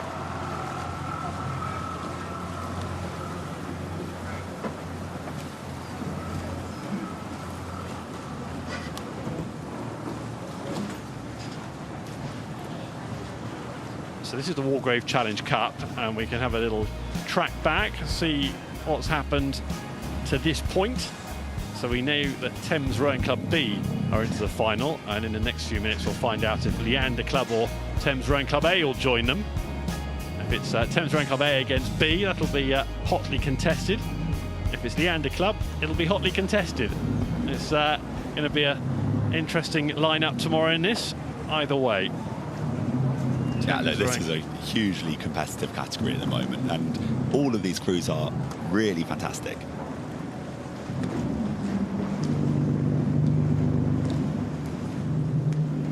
So what is happening here? This is down the water, and we've got a problem with one of the eights. This is the Leander Club boat. I'm just having a look. It seems to be a problem at the... just having a look at there at the... Is it the 7 seat an issue? Yeah. Do you agree with that, Jack? Yeah, it looks so like there's an issue to the what we call the gates, which is where you put the oar into that swivels around when you're taking the strokes. The coach there, Tom Mapp, having a look. He's got the spanner out doing some tightening. Wonder what's happened here though, because they've not been travelling anywhere. They've not been undoing this stuff. So maybe a bit of equipment failure. Well, at least they could cycle down the towpath and get some reinforcements quickly, get some kit. So it's a bit unnerving, isn't it? It's unnerving, and this is sort of where I think where sort of true champions really show their mettle, is where they, you know, because rowing is an outdoor sport, loads of things affect you all the time, but sport in general doesn't go in straight lines, and if you can sort of adapt and, you know, just let these things just brush off you, you win those races. Yeah, well, I feel sorry for Daisy Jackson. She was in the 7th seat, had to vacate the 7th seat, and is now back in. And all the rest of the boat, it won't have been in their pre-match visualisation here, will it? It won't have been in their, you know, ahead of the race, they won't have been thinking this would happen. Yeah, but you could say the same for Thames Rowing Club A. You know, they weren't expecting this either. This delay will be affecting them both in the same way, actually, I think. So I'm just looking at where all that took place. That's beyond the start, isn't it? And they're going to postpone the race, and the crews have got to return for a bit of repair. So that's frustrating for everybody, isn't it? The Wargrave Challenge Cup, this is race 16 on the card. And what that means is we're going to have a delay in the programme until the next Goblets and Nichols race, race 17, which is due off in 10 minutes' time. But that is very frustrating, isn't it, for Leander? Puts them under a bit of pressure. They've got an extended day, and for Thames as well. Well, it's frustrating for all the athletes. They've warmed up. They've sort of gone through that whole sort of adrenaline boost, and that's tiring. And they're going to have to go through all of that again. But look, it's the right thing. You've got to do it. This equipment. If we have an equipment failure during the race that you knew about before, you know, that's heartbreaking. So yes, it's difficult, but this is just one of the things that happens in our sport. Adds to the drama. So Wargrave Challenge Cup, if you're tuning in for that, Leander Club against Thames Rowing Club A has been delayed because of that technical issue. This is what's been happening in the morning, and as you can see there, we were due to have that Wargrave heat semi-final. That's not happening. That's the rest of the morning's programme. Plenty of excitement. We'll find out more finalists through until 12:30. Jack, you're looking at the schedule there. Which ones jump out at you? Is there any that you're particularly looking forward to there? Okay, I think the Prince of Wales between Reading University and Nautilus and Edinburgh University is going to be an absolute cracker, because, you know, Reading University have been so good in the quad sculls over the last few years, but they've not won at Henley. And also with Nautilus and Edinburgh University, this is going to be some up-and-coming Great Britain athletes, maybe from the under-23 team. I think that will be to the line. And the winners will be up against Leander Club in that one, so in the final tomorrow. They will, and I'll sort of try and sway my biases here, because I am very much a big Leander fan. Stylish.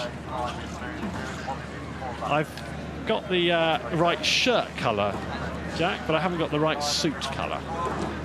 I didn't get the memo. I'd say I'd love to engage in a bit more sort of colour-based conversations, but I'm pretty colourblind, Tim, actually. Sorry. Well, let me describe it to you, Jack. They are in pink. They are in pink. Well, they look fantastic, don't they? So colour blindness is your excuse for your fashion sense, Jack, is it? Yeah, well, exactly. I'd always wondered, actually. The fashion sense, and any false starts, I just didn't know if the light was green or red. OK. Going to be raucous there this afternoon is stewards. They've got a little bit of a wait until the next race, but they've got the best seats in the house there, haven't they?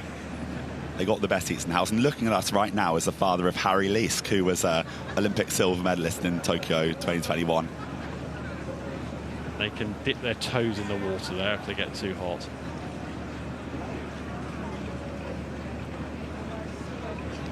Yeah, and here is I'm pretty sure this is a Hampton school blazer. Yes, the yellow and black stripes. So this is a place where, well, Matt Britton, who was here a moment ago, he was at Hampton, and the Searle brothers, they've all got those jackets in the wardrobe somewhere, haven't they?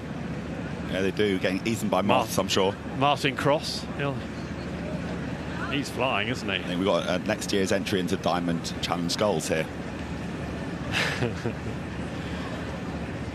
Well, I'm be very confident that back at some point he probably was competing on the other side of the boom, wasn't he?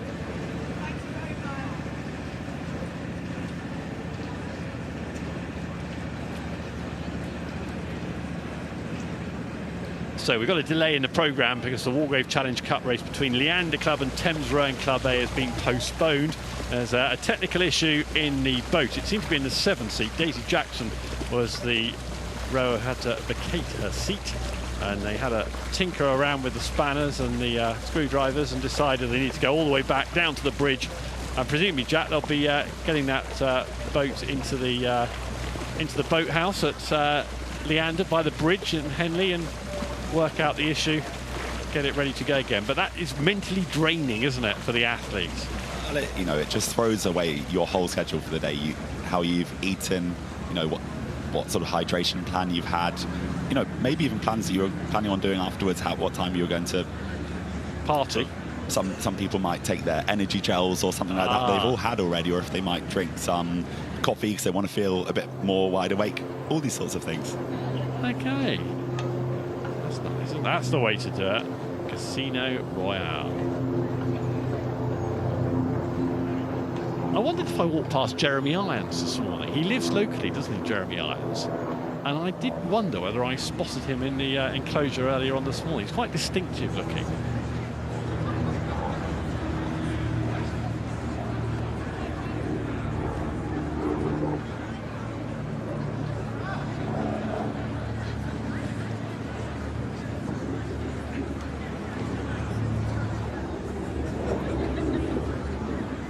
Saturday semi-finals day at Henley-On Regatta. And looks like there's something pretty interesting on the floor down there, doesn't it?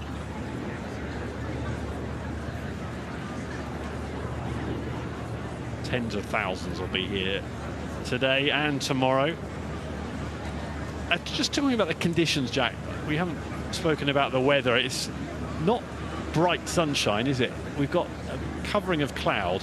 Temperature-wise, it's pretty much perfect. There's a little bit of a breeze, and the water, what do you make of the conditions we've got here for semi-finals day? I have to say, right now, as Henley Saturdays go, it's about as good as you're ever going to get. Yeah. Like, the water looks relatively flat, and I think, you know, the draw or the timetable only ever comes out in the evening before, so the athletes, you know, if they won their heat yesterday morning, they're waiting until about 8 p.m. to find out what time they'll race today. And I think you kind of want two things. You want to race early in the morning, one, because you want to get it done. Also, you tend to have the flatter water in the morning before all of the boats come out alongside the race. So all the boats are on the other side of the boom, on the other side of the water, which stays open to the public. So you've got the pleasure craft, and even you have the, well, all sorts of people. We saw a gentleman rowing in a very sedate fashion just now, didn't we? And you've got barges and all sorts, and as the day goes on, they make the water more and more choppy. So that's the one side of it. Yeah. The other side of it. Well, the other side of it is you want the evening races because it's packed. There's a huge crowd, it's really loud, and it's a massive atmosphere. So as an actual rower, and maybe for your technique, you probably want to be racing now, but for the atmosphere, and it's you know, it's so loud, it's so exciting to race at sort of 6-7 p.m. on Saturday.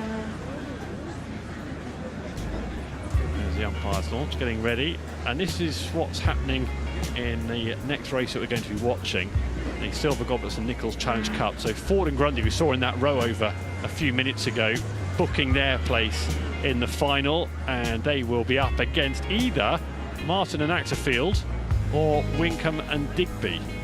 So that's going to be the lineup tomorrow in the final. And this race due off in the next couple of moments, 2 minutes. So here we are, ready to go. The Silver Goblets and Nichols Challenge Cup. And you can see nearest to the camera there on the buck station, Jake Winkham and Thomas Digby. They've had a long wait as well, just sitting there. They are starting on time, so their routines will be as they expected. And they're in the German boat, green boat. You can see Paul Martin in the bow seat and Sven Acterfield in the stroke seat. Just a few last moment instructions, communications. Be a good atmosphere down there. Sense of anticipation. I think it will feel a bit tense, and I think the crowd are ready to shout for something. So they've had a bit of a wait since a race has gone on. Yeah, it's a good point, isn't it? They'll be itching to see K.A.R.Z.V boats fly past. Leander. So you can expect the crowd to I get see involved. that you Right, are here we both go then. straight and ready. I will start you like this. Attention. Go. Get ready, please.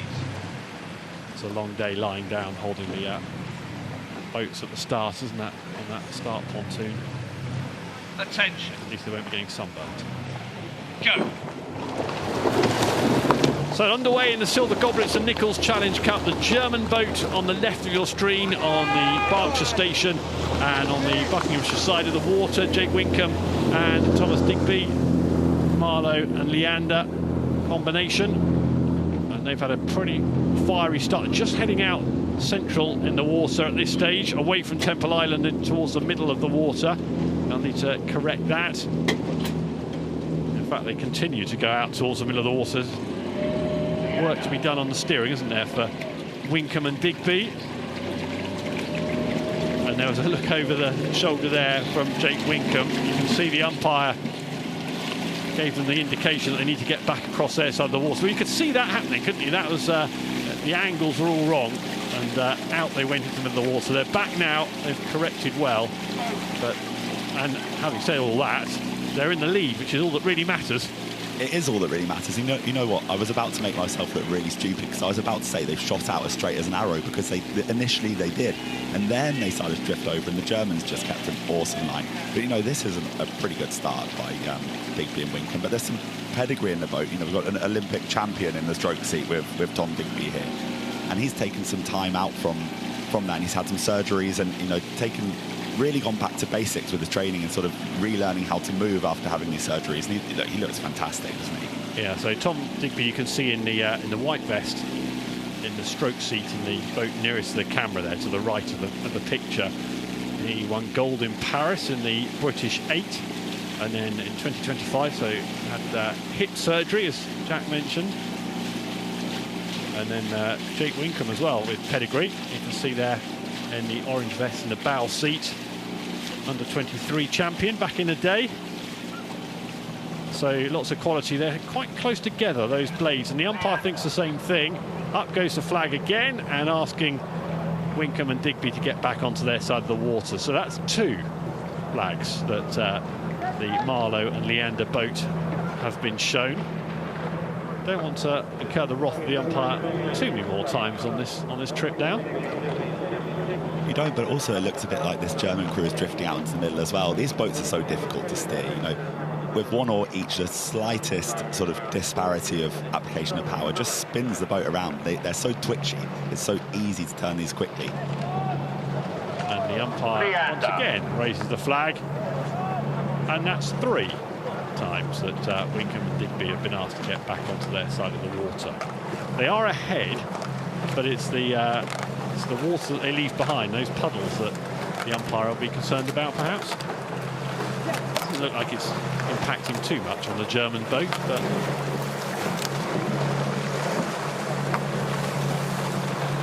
how many times did you get shown the white flag in your Henley time, Jack, in a single race? Did you get more than 3 ever? I don't know if I ever got more than 3, but I definitely remember getting a pretty prolonged one through the enclosures once. Entertaining the crowds as always, Jack. Now the Germans are, they're having a little bit of a wobble and heading out to central water, but not as dramatically as off the Buck station we've seen. They've settled down a bit now, haven't they, into the race? They have settled down, and you know what I can really see is a difference here between Digby and Winkham and this German crew here is that they're just rowing a bit longer. You can see the angles of the oar are just going a bit tighter, and also they're putting their oars in at the furthest away moment, whereas you can kind of see with these lovely German flags on these blades, at the point when they sort of prepare their oars to go in the water, it just misses the first bit of the stroke. So just not quite as effective, not getting, real bang for their buck. Paul Martin and Sven Achterfield, Jack talking about there, who are trailing by quite a few lengths now and they look like they're moving really well. Winkham and Digby. They've really got that boat shifting now. There's a German boat. So, God, Jack, you can talk us through what you're seeing there. Well, you can see here they've got some little bits of white tape that you put on the shaft of these oars, and this is for their training. This is so they can think, let's only have what's kind of beyond the tape ever go underwater. So they must have had a bit of trouble before with rowing a bit too deep.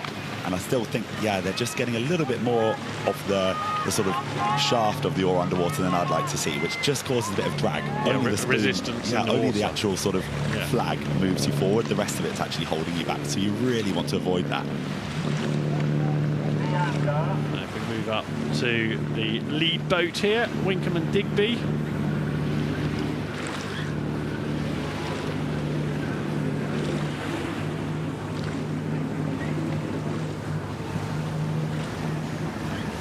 Drafted a good lead. Yeah, and they look so cool doing it. They look like they're not trying very hard, and that is an illusion. They are trying very hard. This will really be hurting, so they're just really good at that poker face, aren't they? Well, it's an economy of movement, isn't it? And any top performer in any sport, if you see it look easy, then it's somebody who's really performing at high level, and those two definitely. It's no nonsense, just getting on with the job. Brilliant from them. They'll be tough to beat tomorrow as well, you'd have thought, on this performance so far. They'll be really tough to beat if they're rowing like this. You can see in this shot here that the end of the boat, the front of the boat, each stroke is just lifting up, which just means they're doing a great job. When they take their oars out and letting the boat sort of work for them, I think a lot of people talk about pulling really hard and trying to move the boat, but for half the time your oars aren't in the water, and you really need to maximise your sort of efficiency and time between strokes. So Ford and Grundy waiting. It looks like it'll be against Winkham and the Digby. There's another flag. That's 4 for Winkham and Digby. So the umpires had to get involved here. We'll wait and see if there's any repercussions in a minute or two's time. So towards the finish line come Winkham and Digby. Front of the crowds now. Well, despite the umpire needing to get us involved, they've put together a good race here. We are just going to wait and see what the umpire does at the end of the race. There's a little look back from Jake Winkham in that lead boat. Check where the finish line is. It's not far away now.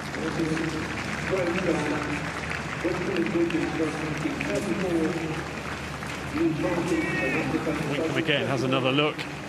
Last couple of strokes. So the Marlow and Leander boat over the line.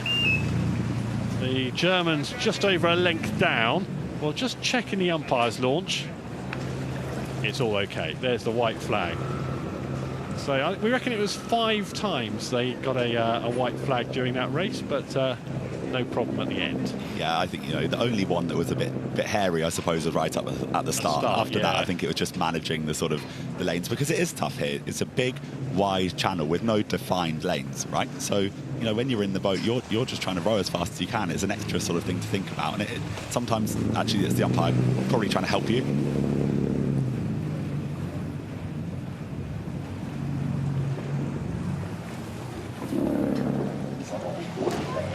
The Bridge Challenge Plate, Thames Rowing Club on the Berkshire Station, and Nautilus and Cambridge University on the Buck side of the water. So, women's 8s, this is race 18. One race was postponed till a little bit later. So we've seen 17 races. All that power about to be unleashed on the start line. These 8s, it is a good spectacle, isn't it, when you watch them move off those start pontoons. Race 16, by the way, is going to take place at 12:30 at the end of this session, so just before lunch we'll see that. So we had the delay because of the issue in the Leander boat, but we've got news that that's taking place just before lunch.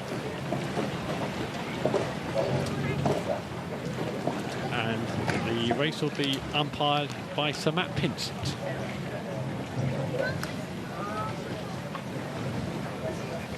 So there's the Thames boat. Just having a look down there. Got in the stroke seat, you saw Julia Hunt-Davis, and you go all the way to the back of the boat. And in the bow seat, Christy Davis. Thames, your turn. When I see that you are both straight and ready, I will start you like this. Yeah, these eights, when they get shifting, it's such an effort, isn't it, to get the pace in the boat off the start pontoon. But when they make that happen, it's spectacular. It's a noise as well, Dan, because it's very quiet on the bank, but actually the noise created by the boat is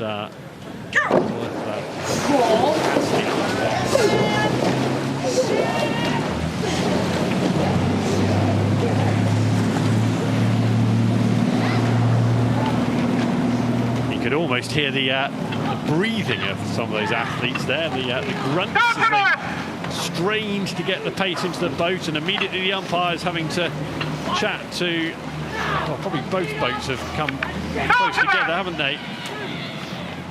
Yeah, it's a Nautilus boat on the Buck station, so the right-hand side of the picture that need shifting back. That's 2 races in a row now where something similar has happened with different sized boats, admittedly, but that 8, the Nautilus boat, Cambridge University, they come too far across, and they're still saying, come on, let's get you back onto the Buck station, Jack.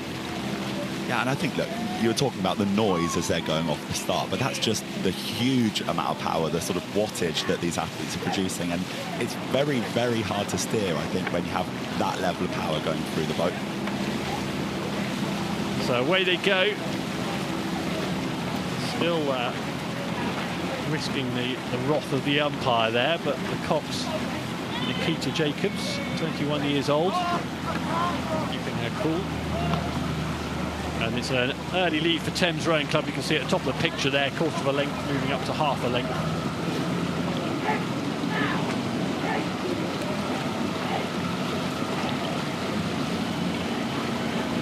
Decent start from Thames.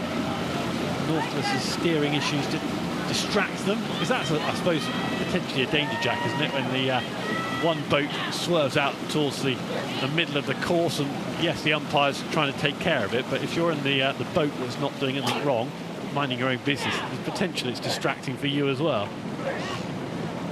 It's definitely distracting, and there's enough noise going on in an 8 anyway. You've got your cops, you've got the noise of all the sort of the oars, the power, the umpire shouting their commands. It's hectic. It's really hard just to stay in your boat, and that's all they need to do here, and they're doing it fantastically. So Thames Rowing Club with the early lead, very early stages of the Bridge Challenge Plate semi-final. We saw Yale against Molesey and University of London in the first semi-final. University of London and Molesey will be the boat that awaits the winner of this semi-final.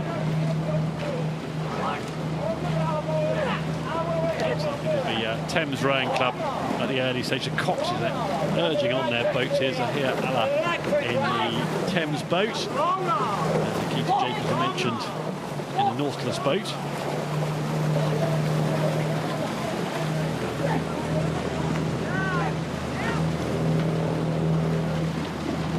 That's the Nautilus boat there in the stroke seat. Martha Shepherd.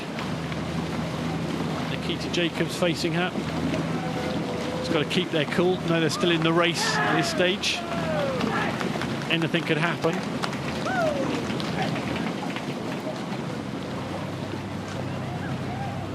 Quite a lot needs to happen for Nautilus and Cambridge. And it'll be really difficult because this Thames crew looks so well drilled. And, you know, when you can see them, you could just see their thighs coming up and down as they're sort of sliding up and down that seat. And they are really getting a hold of the river there. They're really getting a hold of the water, and you can tell because you can see their legs are actually taking a bit of time to go down. That's because they've got a proper grip of it. When we look at the other crew, when we're looking at Nautilus, it just looks a little bit more frantic. So this is the Thames boat that's leading at the moment. You can see Julia Hunt-Davis, front of the boat, eyeballing the Cox, Zehetmair. It's not that much of a lead, well, 3/4 of a length, so still time, plenty of time in this race for Nautilus to turn it round. There is plenty of time, and also you get completely different perspectives. So in the bow seat of the leading crew, you feel like you're quite far ahead, but if you're in the stroke seat and there's a boat right next to you, you feel like you're level. Yeah, so just a little bit of overlap, and it feels a bit more tense than if you're in the bow seat. Are they inching back, or is that my imagination? I think Nautilus have stolen a few inches back on that lead whilst you were talking, Jack. Another push from Thames. They're definitely not let go, have they? And you know, when you come into this last sort of 500 metres of the race, if you're in with a shout, if you can sniff them, it's definitely all to play for. Yeah, snapping away. There's a move from Thames, though. I think Thames have had enough. They've changed gear and have pushed their lead out again. That's a pretty decisive move, I think, actually, and at the right time. I wonder if that was planned or if that was just a decision from the Cox just then, because that's, I think they've killed the race off pretty well there. A really good move. Yeah, so when you say it was planned at that point on the course, they were going to up it a bit. The reaction, whether it was a reaction to where Nautilus sat, but yeah, they've definitely injected some pace there, haven't they? That could be the decisive move in the race. Here's the Thames boat, and they are moving it very well in front of the regatta enclosure. Yeah, that 30-second move might be enough to see them home here. Also, what's really nice about that move is they still have somewhere to go. It doesn't look frantic, it doesn't look like they took really any more strokes per minute. They just added a few more pounds to the sort of power that they're pushing down, and really, really worked. So clear water lead. Thames are having a good regatta here, aren't they? Henley Royal Regatta 2026 is Thames dominating this race, in particular the British Challenge Plate semi-final. So they'll be up against Molesey and University of London, providing they get the last couple of minutes of this semi-final right.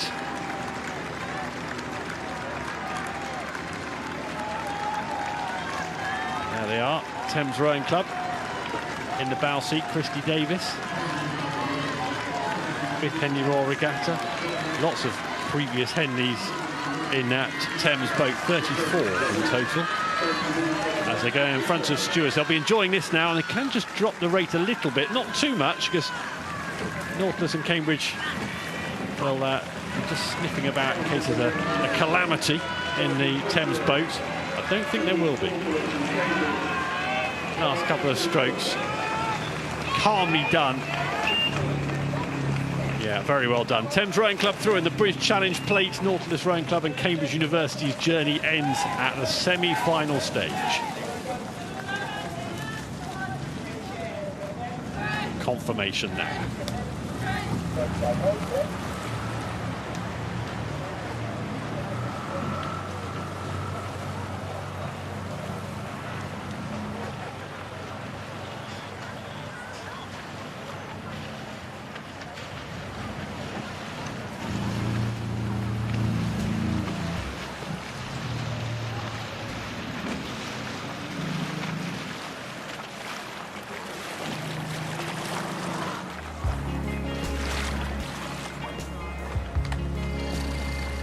Hello everybody, it's Martin Cross here with Jack Beaumont on commentary, take you through till lunch. This is the Prince of Wales Challenge Cup. Brookes and Leander Club. Leander Club have gone through. Reading University A, Nautilus Rowing Club and E.W. University. The next race down the track to see who will race Leander Club.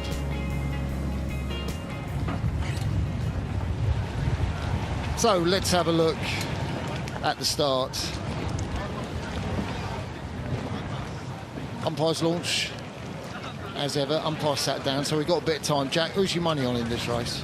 I think my money's on Reading University. They've been really good all season, and also they have rowed together all season, whereas this Nautilus crew is more of a Great Britain development team. I think they have fantastic athletes in the boat, but I think that the sort of cohesion that Reading will have will sort of pay off in this race.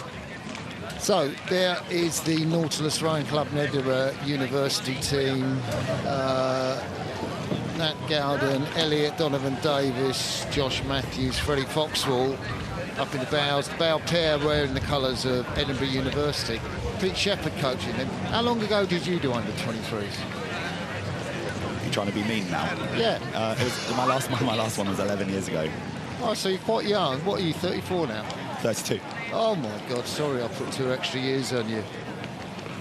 So I never raced under 23s, Jack.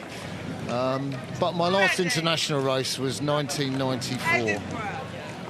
I want to say, but that was not so long ago. Reading University on the far side, Ben Snoxall, Ed Fuller, Matt Long, James Doran in the stroke seat. Surprised to see James with 2 blades rather than 1. Attention! James Doran, much of a sculler, Jack? So there's the start in the Prince of Wales Challenge Cup. Reading University A on the Berkshire station. Jack Beaumont's picked for this race, and the Nautilus crew and Edinburgh University, the under-23 crew on the right-hand side, the Buck station, and 2 closely matched crews as we go through this part of the race. Jack, I saw the Nautilus crew yesterday. I thought they looked really good. They do look really good, and that's a fantastic start by them as well. Oh my goodness, they're properly head-to-head. I think, you know, when you start these races, you really hope just to get a jump and get to the end of the island and feel like there's something in there, but that's tight. Yeah. And if Nautilus do go on and win, we're not going to tell anyone that you favoured Reading University A crew, right? When the facts change, my opinions will change, Martin. Totally. So Nautilus edging out into a half-length lead. Their coach is Pete Shepherd, who is the kind of under-23 and junior coordinator for British Rowing, does a fantastic job. And this crew, the stroke, Nat Gowden, he's on the sort of left of the crew. He was in the K.A.R.Z.V. Interesting that he was only in the 3V crew. Bow Freddie Foxwell. Done a bit of rowing at Leander. There he is up with the shades on. Well, he's the guy furthest from us with the shades on. And, 21 years of age. Josh Matthews and Elliot Donovan Davis, youngsters 22 and 20. This is a deliberate tactic, you think, this fast start, Jack? I think so. I think, you know, when you're up against a crew like Reading, who have been winning a lot of the domestic races, you want to put them under pressure straight away. And also, you know, if you get ahead and if you can hopefully try and get some kind of clear water, that's where you can kill these races off quite early. But I don't think this will be killed off early. Talk to me about the contrast in size of James Doran, 26, and Matt Long, 22, in that boat, because James seems to tower right over Matt Long there. Does. He's absolutely enormous. But Matt Long is not a big guy, but he's a very fast sculler. He's been doing really well at all the Great Britain trial and actually raced at one of the Rowing World Cups this year. James Doran, of course, won the ladies, and then he went to win the Grand, I think, back in 24, if memory serves. And swapped 1 blade for 2 now.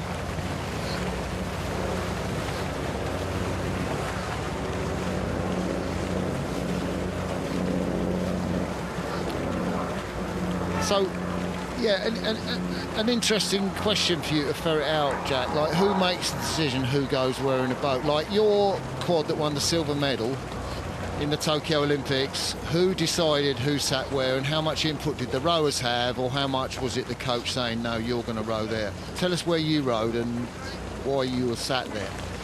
So I rowed in the stroke seat, and it was really up to the coach, or at least the coach gave us the starting point, and then we would be given feedback about what we thought worked well.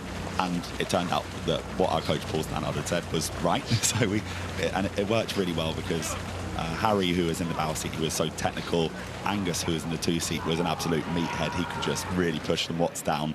Tom Barris, who was in the 3 seat behind me, had like the longest arms ever, could really help us row long. And I just think I was just very consistent, so that helped. But yeah, but basically the stroke's got to be more than consistent. You're just saying you set a good rhythm. I think I set a good rhythm, and I think that they knew that they were going to get the same jack every single time. But then it turned out when we raced in the most important races, we ended up racing 3 strokes per minute higher than we'd ever trained. So maybe a little bit of dynamic, you know, a bit of je ne sais quoi maybe.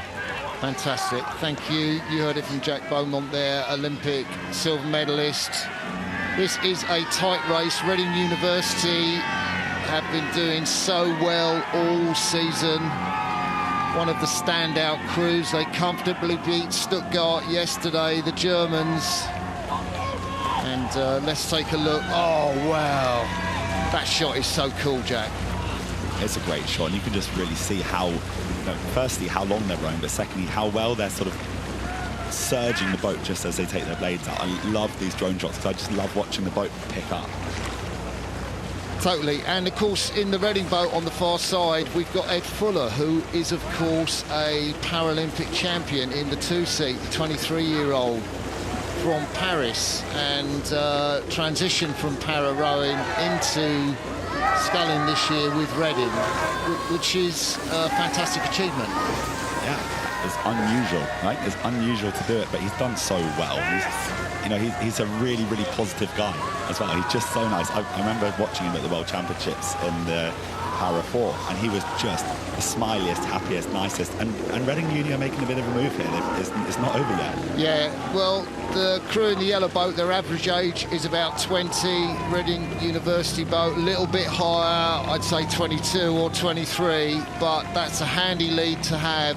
Coming into enclosures, I look down and they're probably about 300 metres away, Jack. And this is where it gets a bit scrappy, right? Because no matter how calm it might look, it's tough now. And if you're in the lead, you just want that finish line to come a bit quicker. If you're not in the lead, you don't want the race to end. Totally. So where's the finish line? Nautilus and Edinburgh University. Beautiful technique, lovely precision. I don't know how much Shep has been doing coaching them, but the lads look fantastic, as they looked in yesterday's race when they beat Leander and Leeds. This was a much tougher prospect for these youngsters, but they come down past the progress board to the finish. Reading University really smacking it in, but they're not going to get up.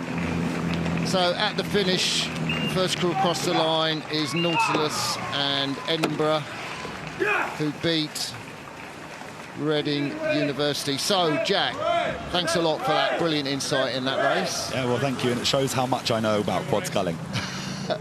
Totally. So, we are now going to welcome Australian Olympian, CEO of Rowing Australia, Henley Stewart, my good buddy and mate, Cookie, a.k.a. Sarah Cook.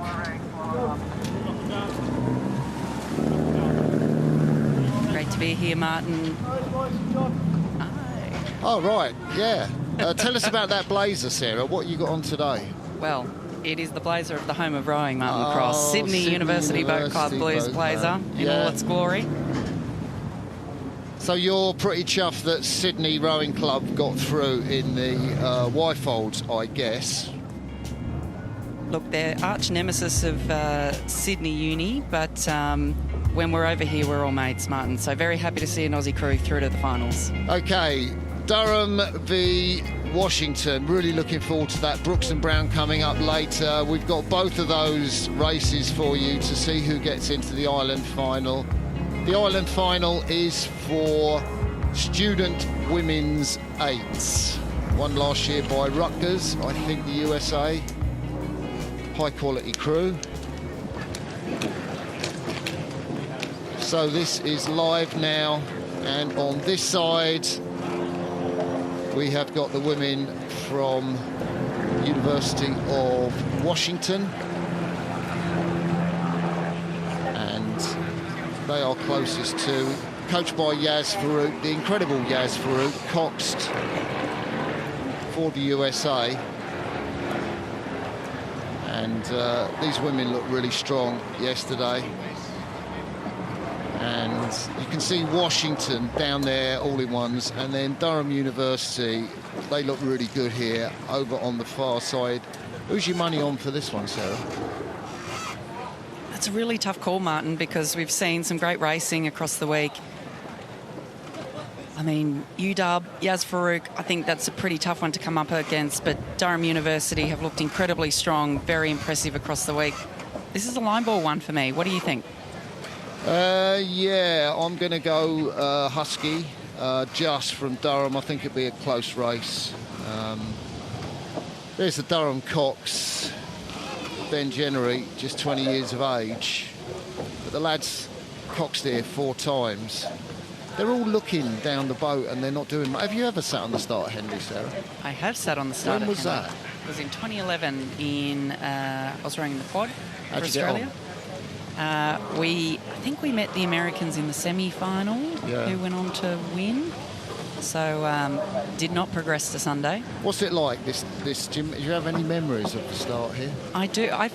It is the most unusual starting environment, isn't it? And especially match racing, which is not something we normally do. The intensity is a lot higher, I feel, than fleet racing. Attention, go.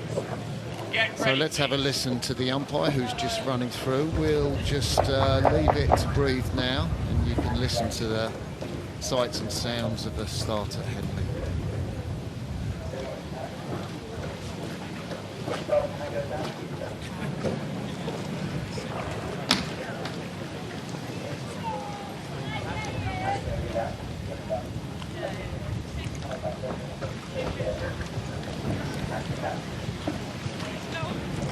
So the cop's got the hand up just to say whether they're straight or not. The umpire's looking at the cop.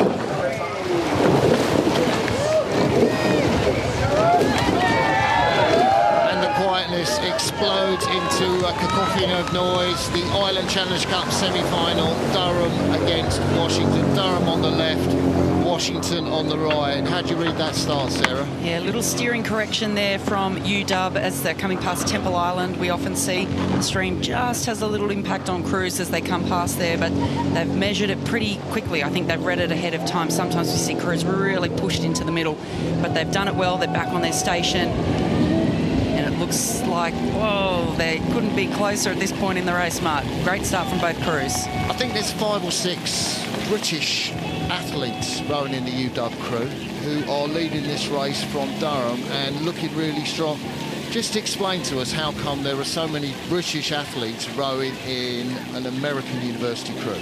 It is incredible to see how the sport has changed because of the US college system in the last decade or so, Martin. It's the same with Australia and New Zealand as well. Australia has about 200 athletes currently at US colleges. 200? 200, which when you consider the size of our population and our rowing population is hugely significant because they do come in and really take out a big chunk of the talent. So much so that in Australia we actually run part of our under-23 trials in the US to select crews. So and we have 2 full-time staff whose job it is to stay in contact with those athletes. So it's because there is the opportunity, obviously, to row in fantastic, well-resourced programs, get a great education at iconic institutions, get their university done, and then they can come back and re-engage in the national team. So I think it's fabulous that these international athletes get such a great opportunity. Durham coming back into it at the moment. I would say those crews are level coming up past the quarter mile and towards the barrier. Such an important signal, the barrier. You can see the words on the left of your screen. It's a barrier to stop the cattle progressing down the towpath, but in rowing everyone knows it's kind of about 600-700 metres off the start. And Durham were led by Washington. You can see the person in that little box pulling up the signals, and we'll get a sense when she pulls up the one. They are level, wow. Sarah. Wow, it couldn't be closer at the barrier. Still absolutely a battle. We called it, I feel pretty good about our call earlier that we said it would be a tight race, and it certainly is showing up to be exactly that. Durham have been so impressive across the week. They're coached by Benjamin Jennery. Coxed by Benjamin Jennery and coached by Holly Young. And a really impressive showing. I mean, to come up against a college like UW and the might of that school is incredibly impressive. But I think that the Durham crew, they look very relaxed and they're really just, I think, doing the business here. So it'll be interesting to see. For me, UW look a little bit more aggressive and punchier, but I really like the smoothness and the length that Durham have. So we'll see what starts to happen in the middle of the race now. Yeah, nice off the back turn, Durham, just letting the boat come under them and an easy flow into the front ends. Crew on the left, we're looking at the 19-year-old Hannah Scott. She's closest to us in the bows. It's her 3rd Henley Regatta. And back in the stroke seat, well, we'll get a look. We'll talk about Isadora Kennedy, 20-year-old, when we get a drone shot. But you can see for yourself, this is tooth and nail, neck and neck. Who is going to race Oxford Brookes or Brown University in the final of the islands? Last year it went overseas to the Americans with Rutgers University. Washington desperate to win this one. Durham, they reckon they can take them down. This crew has showed what they've got, and you can see how smooth they are. So this seems to have settled out, and no advantage, no quarter being given by either crew, Sarah. Yeah, our coach always used to say to us, you cannot find yourself in this position. Someone has to make a move. Someone has to be brave and get the job done. So who's it going to be? Who's going to be brave? Who's going to take the move here and try and get the advantage? But they're really going stroke for stroke at the moment. Both crews had a tough journey to get here. Durham beat A.E.W. from the Netherlands. UW beating Cambridge University A. So stiff competition yesterday on the Friday to get here to this semi-final. I mean, this could almost be a final, but we also know how strong the other semi-final is in this event as well. Yeah, Durham held off A by about half a length. Washington just pushing ahead.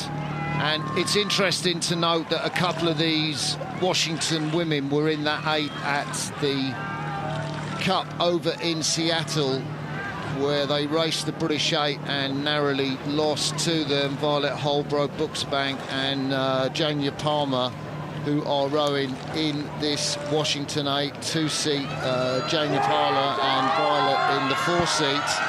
And Washington have taken a crucial advantage. We come through to the mile. I look through the commentary position and I can see they have about 500 metres to go. Look at the speed these women are going at. 5:47. The Texas women came down to win the collegiate championship. The NCAA's in front of Washington. Durham need to do something now. Well, we called it a little while ago. We said someone would have to make the move, and it is UW that has taken the move. But is it a decisive one? It's important when you use that kind of energy that you make it a decisive move. For me, this isn't decisive yet. They've got about half a length on Durham, but Durham's still very much in this race as those blades get closer and closer, Martin. Oh, my goodness. I wonder what the umpire's doing. And that is a judgment by Ben Jennery, but I think Washington have come over quite a lot. Izzy Mickelson, the 19-year-old. Sarah, how do you read that? That was awfully close, and that is definitely University of Washington, who is off their station. But is the umpire going to interfere here? We don't see the flag up. It looks like UW moving back onto their station as they're fighting here. Still University of Washington with the advantage, but Durham, they're coming back. Who is going to take the lead in the last 100 metres, Martin? It's a charge by Durham. I think it's too late. I've said that before and been proved wrong, but it does look to me like University of Washington, Chloe Shepherd, the 20-year-old in the stroke seat, leading her crew down to the line. That bit of steering from Izzy Mickelson might have upset the race. Couldn't see the umpire's flag, but it is UW who come through to progress to the final of the Ireland Challenge Cup ahead of a great Durham crew. And Washington exhausted as they cross the line. White flag, Sarah. Got a white flag. The umpire is happy with the race, but what a race, what a semi-final in the Ireland Challenge Cup. This is what it's all about, Martin. Smiles on the faces, and I'm not sure that Catherine Gardner, the 19-year-old, can quite believe it. She knows she's been in a race, the 7-woman of the Washington crew.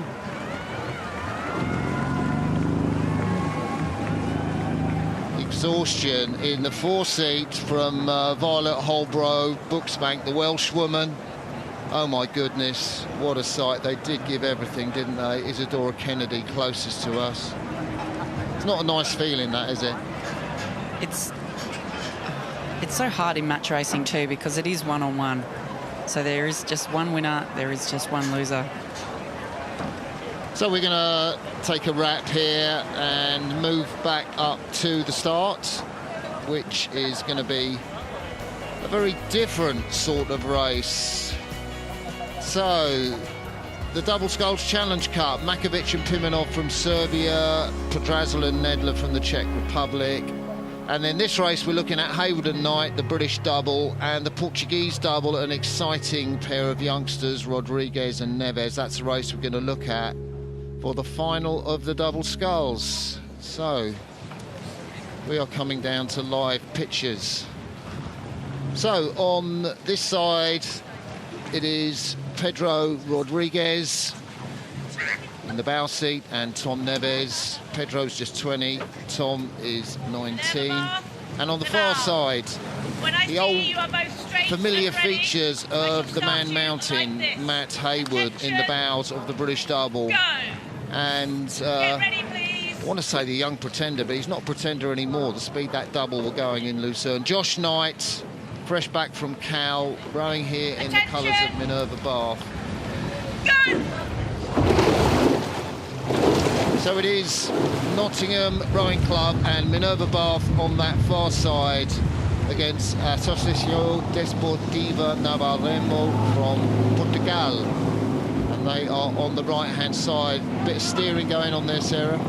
Yeah, as we said earlier in the previous race, that we tend to see crews come out into the middle. And they're going to have to correct here.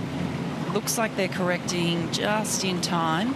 Well, it's interesting, so I would not want to correct too much, but I think Matt Hayward's power, I don't know what his 2K ergo score on the Concept 2, but he, being the 540s, that lad can really put it down. The Portuguese probably know they're not going to compete in the first 500 metres. They did come through yesterday in the second part of the race.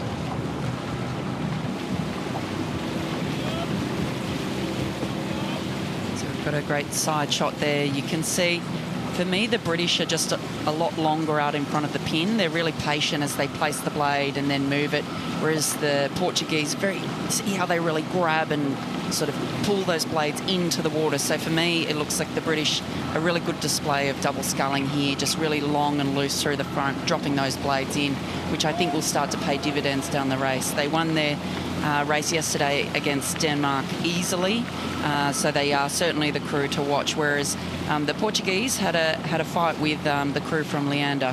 Yeah, a real fight. They have to row through them. There's Josh Knight. Really, nobody knew him this season, and in the first race at Lucerne, they came up against Serbia in the heat, who were the world silver medalists, and they beat them, and it was like the Serbians going, who is this new British guy? Well, we all know about Josh Knight now. There's a reverse angle shot, Matt Hayward on the right of your picture. The Portuguese will come closer. They're very back-ended on their strokes there, the Portuguese. Really give it a push out the finish. Yeah, they do. They don't have that same sort of set and reach that the British do. They're, as you say, really back-ended. They sort of grab it through the front and then really sit back with it. And it looks really aggressive. They must have their stroke rate up, their strokes per minute higher than the British, it looks to me. Yeah. So you can see the British double with, I'd say, a pretty comfortable lead at the moment, but the British are going full gas, aren't they? They're not taking anything for granted against this Portuguese combination, who have hung in there. I think the British have stopped moving, personally. Yeah, they certainly were very, very aggressive in that first 500 metres of the race, or first quarter-ish of the race. And now they're in a controlling position here where they've got the look back on their competitors, which is ideally where you want to be in these small boats. You can never take your foot off the gas.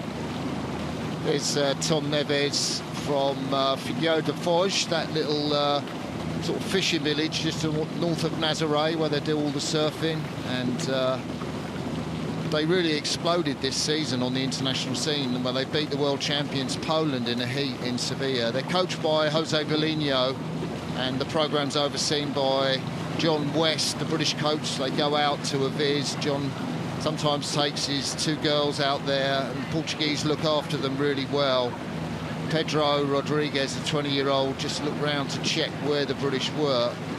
I mean, this is a race that's there for the British, really, isn't it, Sarah? Yeah, look, I think they're in a nice controlling position here. They've got clear water. They're just watching back. It doesn't look like they've taken the speed down at all. They're really still keeping it ticking along.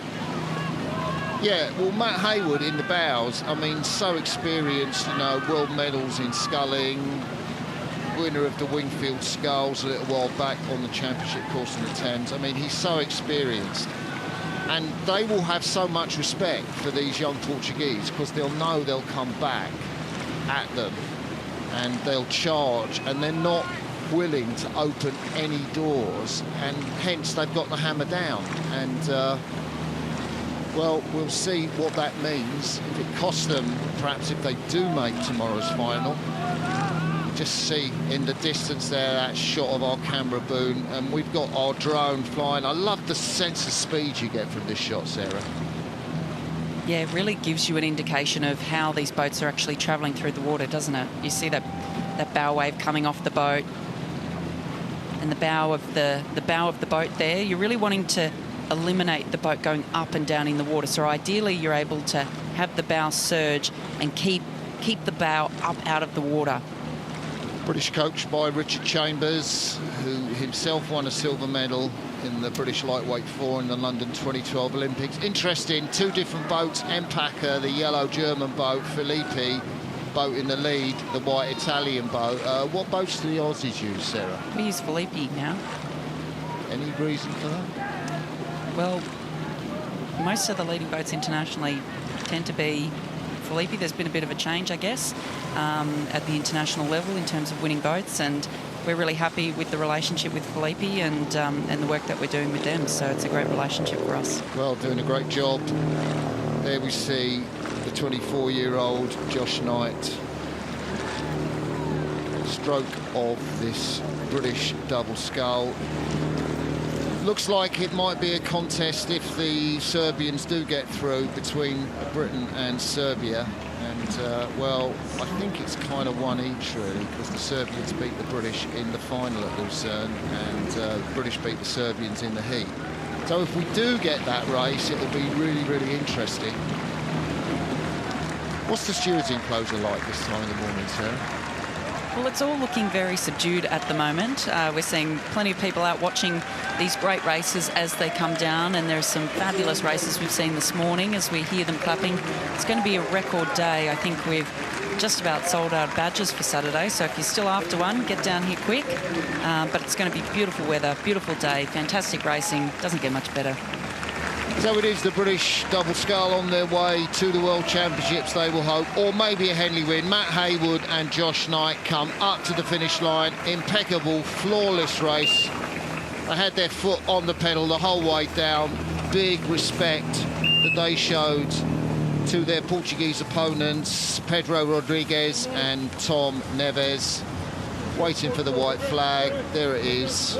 Confirmation of that result, that Great Britain beat Portugal in the Double Sculls Challenge Cup.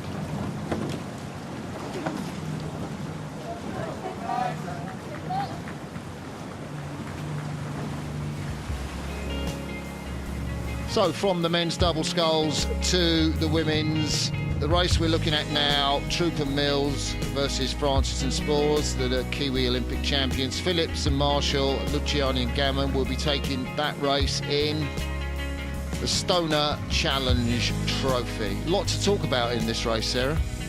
Yeah, fabulous matchup. Some great international crews here for us today. So there are the crews. On the far side, we have Amelia Troop and Amelia Mills, 23 and 24, from Oxford University Boat Club. Coached by Alan French, who won the boat race this year. Pretty decent coach to have in your back pocket. There we see Amelia Troop. She's on the right, the 23-year-old. Her stepdad taught her how to row in a double on this stretch at Henley. She's at Balliol College. And stroke Amelia Mills, South African. She learnt to row at Vemapan Rowing Club. And her coach was Javier Matman. And I think both these women rowed in Osiris. So here are the Kiwis. Do you know these guys, Sarah? I sure do. How come? Olympic champions, of course, both mothers when they won their Olympic gold medals, so had babies in between the Tokyo and Paris Olympic Games. I remember seeing Lucy, I think she was preparing to race at Lucerne at about 20 weeks pregnant with Emma Twigg in a double, which was just extraordinary. So trained pretty well through their pregnancies and then were able to come back to the sport and taking that Olympic gold medal in Paris, which was just spectacular. Yeah, I want to talk to you about that as we go down the course, because I think we'll have time. If the form book is anything to go by, New Zealand will win by a stretch. So the umpire sounds like Richard Phelps, the chairman of Henley Regatta. And just for a check, we have got Lucy Spores closest to us, 35-year-old in the stroke seat, and Brooke Francis, 31, in the bows. OK, the Stoner Challenge Trophy, Trooper Mills from Oxford University versus Francis and Spores from Wyfold Rowing Club, New Zealand. And Kiwis blasting off, and they're being warned, Sarah. Yeah, we saw similar to the Portuguese in the race before, just pushed out into the middle there. I think there might be a little bit of stream there that pushes the... Oh, and the crew... No, they hit the boys, which is better to hit a boy than a boom, Sarah. Wow, we missed that as we were watching Richard Phelps steering the Kiwi crew, but we saw there Oxford University just hitting the boys on their right-hand side and having to stop. How upsetting in that early stage. You kind of here, let's have a look at this. There's the Oxford crew on the left of your screen, and those red buoys just as a warning, and you could see their blades hitting those boys, which disrupted them. How much will that have cost them in distance, Sarah? Oh, I think that will have cost them a lot. Here as we see go. them come in, just collecting their stroke side blades on the boys there. As you say, better than hitting those hard wooden booms, Martin. But even though the Kiwis are being corrected, I don't think that they caused that situation with Oxford. Who's steering in a double scull? Because there's no rudder, is there? That's right, there's no rudder, but because each athlete has 2 oars each, one on each side, they're able to correct. So normally you would communicate between each other and say a bit more pressure on stroke side, a bit more pressure on bow side to keep the boat straight. But it's important that you do it together. You don't want one of the athletes sort of pulling the boat hard, but it would generally, I suppose, be the bow person probably making those calls. OK, these guys beat Warwick Boat Club yesterday pretty comfortably to progress. Decent double scull. And so was there any influence? You think New Zealand coming across might have influenced the steering of the Oxford I think when crew? we got that camera angle on the front of the boat, there was still enough distance between the two crews that even though the New Zealanders had veered sort of towards the centre and were being warned by the umpire, I think it was still probably their own... It was an unforced error, I think, on Oxford. So it looks like the Kiwis are progressing from Wairiki. We'll talk about them. We've got time to have a look maybe at that start. So let's go through this shot. So one thing I have to say, Sarah, is that I'm taking personal responsibility for the Kiwis leading, because I am staying in the same flat as them, just down the river, and they're delightful flatmates, lovely, lovely women, and they're cooking. They've basically eaten out most nights. They were out at Leander, guests of the amazing Sean Colgan last night, and yeah, went out with my mate Josh Butler, who's the coach of Hampton School, a couple of nights ago. I think they've only cooked in one night, which is pretty good because they're two mums away from their kids, and yeah, they're having a good time here on the water. Yeah, and this is for both of them the start of their LA campaign, because they haven't been competing internationally the last couple of years. They've had a break. So let's just have a look at the start, and maybe you can talk us through, Sarah, just what happened here. And we're looking at the steering of the Kiwis and the steering of the Oxford. Oxford look fine at the moment, don't they? Yeah, both crews sort of look fine, and just as you come into the shadow of Temple Island here, we've seen a number of boats pushed out. I think there's a combination of two things, maybe a little bit of impact of stream, but also just in your periphery, it feels like Temple Island is a lot closer than it is. So I think it sort of makes you want to steer away from it because of the trees. It feels like it's closer than it actually is. So we tend to see crews coming to the middle, but then Oxford over here, see, I don't think there's any interference there, Martin. Okay, you heard it from Sarah Cook. There's the other angle. I mean, it's quite dramatic hitting the buoy. I think Phelpsy is warning Y.R.C to move across at the same time. Well, we'll see if there's any objections. I'm not sure there will be. So there's the two Kiwis. Looks nice and easy. And, well, Brooke Francis, 31, two kids, little girl Kira, who obviously was with her in Paris, and more recently Flynn, who's the younger little boy. And Lucy Spores had Rupert, her baby, for Paris. Lucy is the sculler on the left of your picture, and like it's sensational to me as a bloke, but like racing, she raced Imogen Grant in 2022 in the semi-final of Henley. She was 17 weeks pregnant with Rupert. Like, tell me how that's possible, because you've had kids and I obviously haven't. I have had kids, and I don't know how that's possible, actually. Okay, right. I had the most horrific morning sickness, and I mean, it just changes your body completely. We know that, you know, the hormones that go through make all of your ligaments relax, particularly in your pelvis. So it is just extraordinary that she was able to do that. I think she's clearly an incredible athlete, and we've seen, you know, a number of athletes go before her and do that. I think, you know, Sarah Tate from Australia, she had her daughter Layla leading up to 2012 and won the silver medal in the pair, and she was certainly the first mother to win a medal on the Australian rowing team. I think one of the first mothers to row on the Australian rowing team, which was extraordinary. So we're looking at Amelia Troop, the 23-year-old, and Amelia Mills, 24, both from Oxford University, up against it with the Olympic champions. They also took silver medals. Brooke Francis took a silver in the double sculls in Tokyo, and of course Lucy Spores took a silver, rowing with Grace Prendergrass, your fellow steward, Sarah. They're down now, so Lucy has her husband here, which I guess you will know. Is it Brooke Robertson? Yeah, that's right. Brooke's been coaching at Sydney Rowing Club, but I don't know if I'm giving away state secrets here. I believe he's going over to New Zealand to be the coach for the beach sprint team. Yeah, no, totally. I don't think that's a state secret. Well, Lucy told me that, actually. Well, if she told you, Martin, then it's not a secret. Well, they are going to relocate. They're going back to Cambridge so they can be by the lake at Carapiro. And, I mean, these two are pretty much superstars in New Zealand, aren't they? They are, as you say, Olympic gold and silver medalists, both of them, going for another gold medal in LA. I mean, we'll see what they'll be up against, but they are extraordinary. I read a little thing in a women's magazine, actually, doing the research, as you do, for this, about Lucy and Brooke getting married and the wedding dress, because I think they got married. Beautiful white wedding dress, and Rupert getting his little hands over it.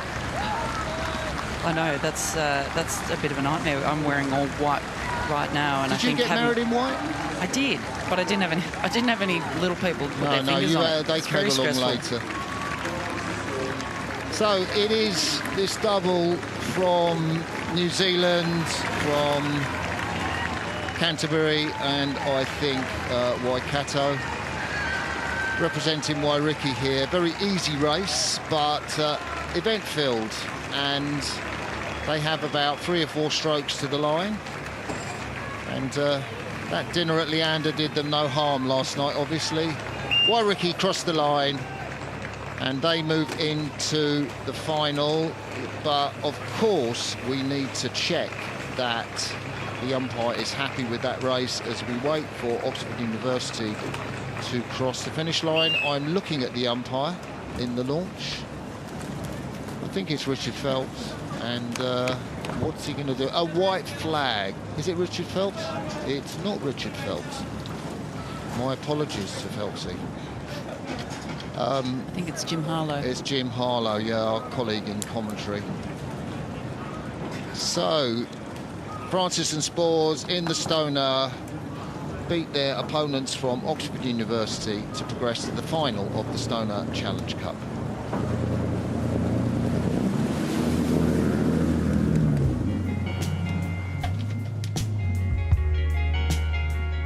So this is the Wyfold Challenge Cup. I love this event. Won it 50 years ago. Thames Rowing Club against Sydney Rowing Club. Earlier today, Sydney triumphed in that. So who will meet them in the final, Molesey or Thames? Cracking race. And there is a blade of Thames Rowing Club. Red, white and black colours. What a lovely shot of that blade. Sounds like Sarah Winklis is the umpire for this, and you can see Cam Murphy, the 29-year-old, he had his hand up, and the stroker's got his hand up. Ferdinand Robson, the 22-year-old from Thames. Why have they got their hands up, Sarah? They'd just be letting the umpire know that they're not straight and ready. Obviously, they don't have coxswains to do that in this boat, so it's reliant on the fours. But it's a little bit breezy down there. Crews are moving around, so I think the umpires are doing a quick start today. So as soon as the hand's down, they're away. So Sarah did a great job getting those boats away quickly. Totally. So Multi-Boat Club, the Surrey-based club on the left of your picture. Thames coming out into the middle. I think Sarah had a bit of an issue yesterday with Molesey, and she is warning Thames. How much is that going to cost them, Sarah? This is a big correction. They are right over in the centre. There may be a blade clash here. Haven't we seen these crews in the Buck station really struggling this morning, Martin?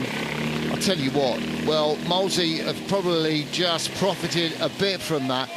You know, Phelpsy was telling me, the chairman, he umpires as well, when you come round the top of the island, your heart's in your mouth because it's a Wyfold, and you know it's steering, and it's steering always at that part of the contest. They are locked together here though. Earlier, Martin, did you say that it was 50 years ago? Is it 50 years to the year that you won this? Yeah, it is, and funnily enough, we won on July the 4th. It is 50 years to the day because we beat Potomac Rowing Club in the final by half a length. And yeah. That's extraordinary. Congratulations. Thank you. Derek Bond, John Beattie, Ian McNuff, myself and Coach David Tanner. There we go, bit of history. This is the present now. And Thames Rowing Club, Ferdinand Robson, the 22-year-old, rowed at University of London. Now rowing for Thames Rowing Club. There wasn't much between these two crews. So Thames Rowing Club and Molesey Rowing Club, in terms of rivalry, Sarah, I'm going to say that it's grown and grown. Molesey have won the Thames, the Club Cup. They've won the Wyfolds as well, the Club Cup. Thames have done that. So without being next to each other, because you think of Thames and London Rowing Club as rivals, these two clubs are pretty much rivals. I guess you'd know more about that. Just say yes. Yes. Yeah, that's fine. Appreciate that. Yeah. If you were punditry from Sarah there. Yeah, just displaying my knowledge of British rowing clubs. If you were Sydney Rowing Club, who has gotten through, who would you want to be racing tomorrow, Mark? I would want to be racing Molesey, I think. It's interesting because Franz Infield is at Sydney Rowing Club, used to coach at this Molesey boat. It's not coached by Sam Tuck, who's the lead coach, did a lot of work with Franz. It's coached by Sam Shepherd, who's done a fantastic job with this Molesey crew. It's a cracking race. I mean, we're waffling on here, but I mean, the race between these two crews, one of the best races this morning. 3 minutes gone. We've got another 3.5 minutes to go. And it's an old trophy, isn't it? Wyfold Court. I didn't know that. George David Donkin.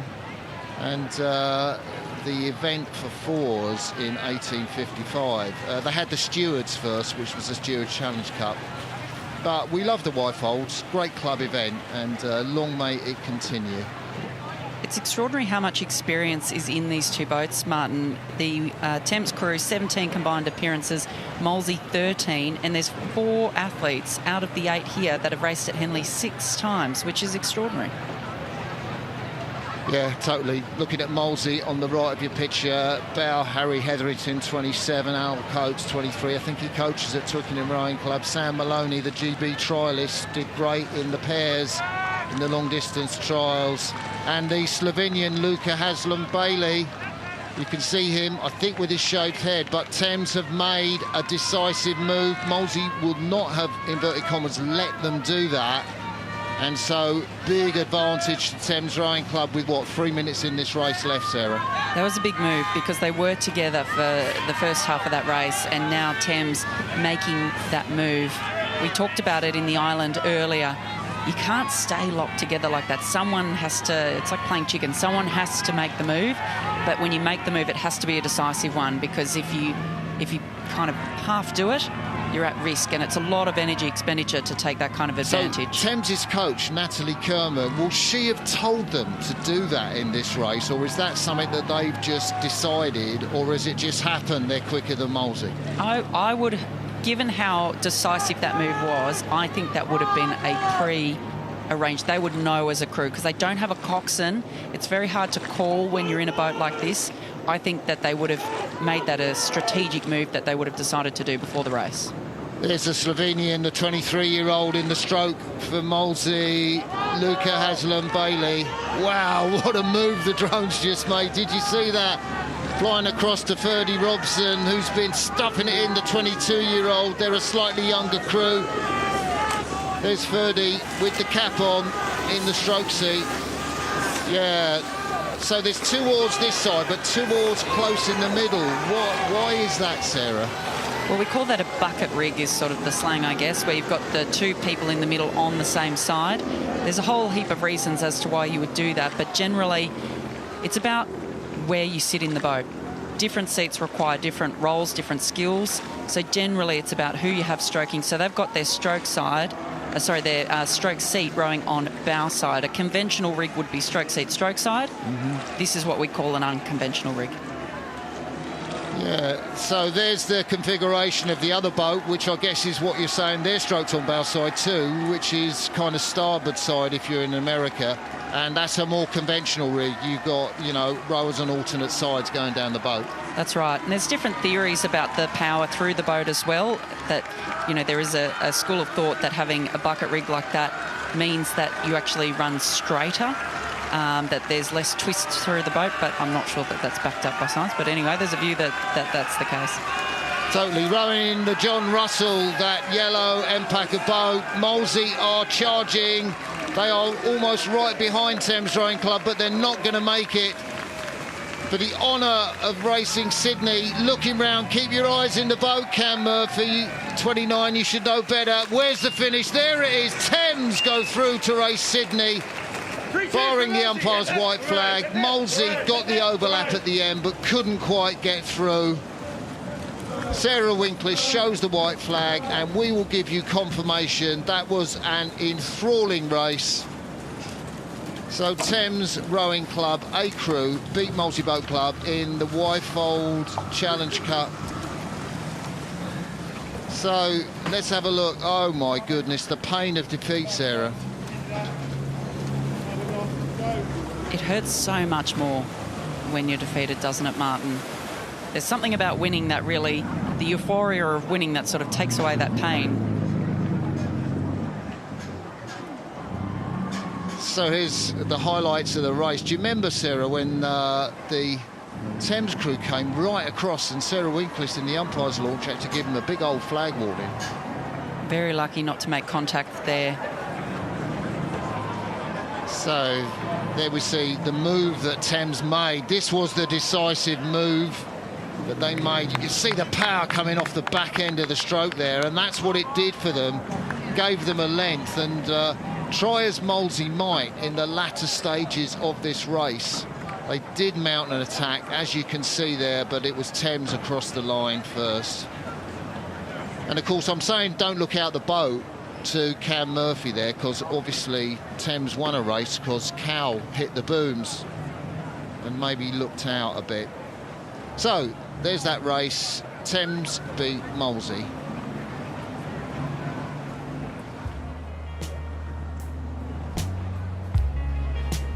So it is the semi-finals of the Ireland Challenge Cup, Durham against Washington. We saw the Huskies go through. Who will meet them in the final? Will it be an all-American affair, or will Oxford Brookes University A crew beat Brown University A crew? Really looking forward to this race. So we are going to the start. On the Buck station closest to us, we have Brown University. America have been going well on July the 4th. Is it the 250th anniversary of the creation of America? It is, Martin. So big July 4th, a big happy July 4th to those of you listening from the USA and cheering on this Brown University A boat. Yeah, in fact, Henley, when did Henley start? I should know that. I'm going to say it's like 1839 or something. You bang on, it's 187 years. Oh, you should know that as a steward, and you did know that. Respect to you, Sarah. So, hand in the air for Summerbella Kellett, the 21-year-old cox of Brown University. They row on the Seekonk River in Providence, Rhode Island. The motto is ever true, and Oxford Brookes on the far side had a great season. Missed out in the semi-final. I don't know, was it a foot to Newcastle University, last year's beaten finalists? 25. None of that crew in this boat, so no memories of that. She's just getting the two-girl, Kira Hale, the 18-year-old. Just to touch the boat. Both crews with their hands down. The sun comes out, breaking through the clouds as we have the start of the Ireland Challenge Cup. Oxford Brookes University A crew versus Brown University A crew. They beat their B crew on the way here. What a beautiful shot the umpires launched. Just the speed these eights reach off the start, Sarah.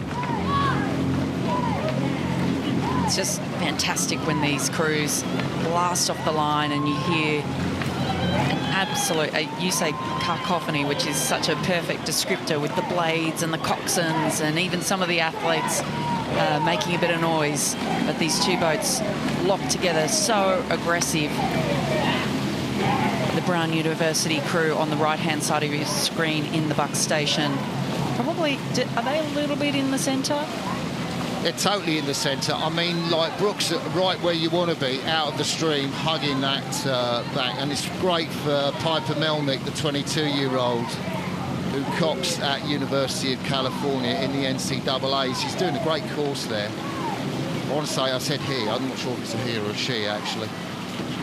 The cox of the Brown University crew is an Aussie. She was that summer Bala Kellett, the winner of the Prince Philip Challenge Trophy in 2022 with St Catherine's School from Melbourne. She's in her third year at Brown University.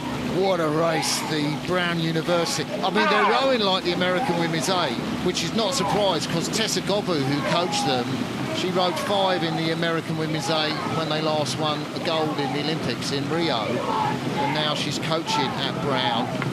And they have this very aggressive front-ended stroke. They have plenty of time coming up to the front end. Then they give it a real smack, don't they? They do. Incredibly aggressive, quite upright in the way that they row. Really punchy on the legs. Yeah, so Brookes with a lot of work to do. Had a good chance to talk to their coach, Richard Follett. He and I shared the same first rowing coach, Jim Clark, the British Olympic silver medalist from Montreal. Him and Latimer, me at Cardinal School. The flag from the umpire there. Who was getting warned, Sarah? That was Brown University just being warned for their steering. So Summer will need to get back onto her station here, otherwise... So we may, just may, be able to hear what the coxes are saying to the crews. Let's just give you a little time to breathe as they pass our camera.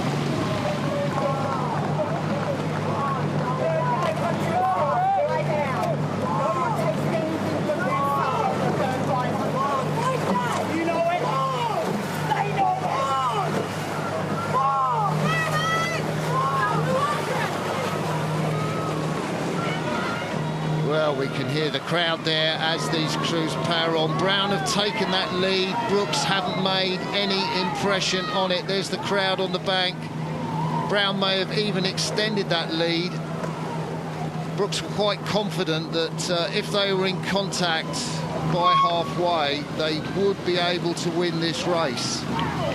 And you can see how tight it is. Who's going to race Washington in the final? Do you think Brookes can come back on this, Sarah? This is a big lead now. What's that, probably 3/4 of a length maybe to Brown? Certainly not done by any stretch. We've got a long way to go down the track yet. Do Brown have, I guess, the stamina? Do they have enough still in the tank to be able to hold this advantage that they have? Or do Brookes have something for them in the middle of the race? Bit of a headwind coming down the course. It'll give them longer to come back. At 6 in the Brookes 8, she's come in after Henley Women's Lottie Martin at 20. It did say on her bio she always eats spaghetti carbonara. Well, that's not true. That was 2 years ago. I talked to her before the race. She did have pasta. Brookes are coming into this, but it wasn't carbonara. What a move by Brookes. This race is not over yet. Really different style here. Brown really quite a high rate, getting warned again for their steering, sitting up on it, really powerful. But Brookes really long and languid, sort of really getting out in front of the pin, a lot more sort of body movement through the middle of the stroke. I think that will set them up well for a longer race, which is what you'll get in a headwind. The race will take longer, it'll be slower. But the power of Brown means that they're still holding 3/4 of a length over Brookes. I think the next couple of 100 metres will be interesting. Sorry, Sarah, there's 3 Americans, a couple of Aussies in the Brookes 8. One of their members have won here, Lucy Green in the 4 seat, I think the Prince Philip Challenge Cup. But that move that I did spot, that has not carried on or materialised, and barring accidents, Brown will go on to win this race. Sophie Reiner, the 24-year-old, stroking her, you can see with her cap on, battling so hard to get her 8 back in. But Brown, they have power, they have punched, they have pulled their way to this lead. And on July the 4th, who is going to take it away from them? Yeah, again, just coming off their station into the middle. I wouldn't be surprised if they get another warning here, because those puddles are coming really close to Oxford Brookes. And we hear there the umpire again. That looks like Matthew Pinsent directing Brown back onto their station, but still with the lead. I think this is too much now for Brookes to make up, Martin. Yeah, totally, Sarah. Coming into the enclosures, it looks like it's going to be an all-American affair on July the 5th tomorrow. Today is Independence Day, the 250th anniversary of the founding of the USA. And it had to be, didn't it, in this Island Challenge Cup for student women's 8s, that the American crews would prevail. Brookes fighting back, fighting for all their worth. But look at Brown. Look at them just move to the finish, Sarah. Yeah, look at the power that that crew has, that Brown University boat. They're absolutely stacked. They're just keeping Brookes at bay. So past the stewards, Brookes coming back at Brown, but I think it's too little, too late. Brown power towards the finish line. A big win for Tessa Gobo and these 9 women in the Brown boat. Ever true, Brown crossed the line. They take the win. They progress to the final to meet Washington and Brookes. So let's see whether the umpire is going to raise a white flag. Is he waiting for an objection? He's twitching and, oh, he was keeping us all waiting, Sir Matthew Pinn. I think he was waiting to see if Brookes were going to object, which they didn't, and so he was able to give it the white flag. Confirmation in the Island Challenge Cup, Brown beat Brookes. So there's the winners of Brown and Brookes. They will have been pretty convinced they could do the job, and it hasn't happened for them. They lost in last year's semi to Newcastle by, I think, a foot. They've lost in this year's semi by, well, it was just over half a length to Brown. And there we go, that's sport for you.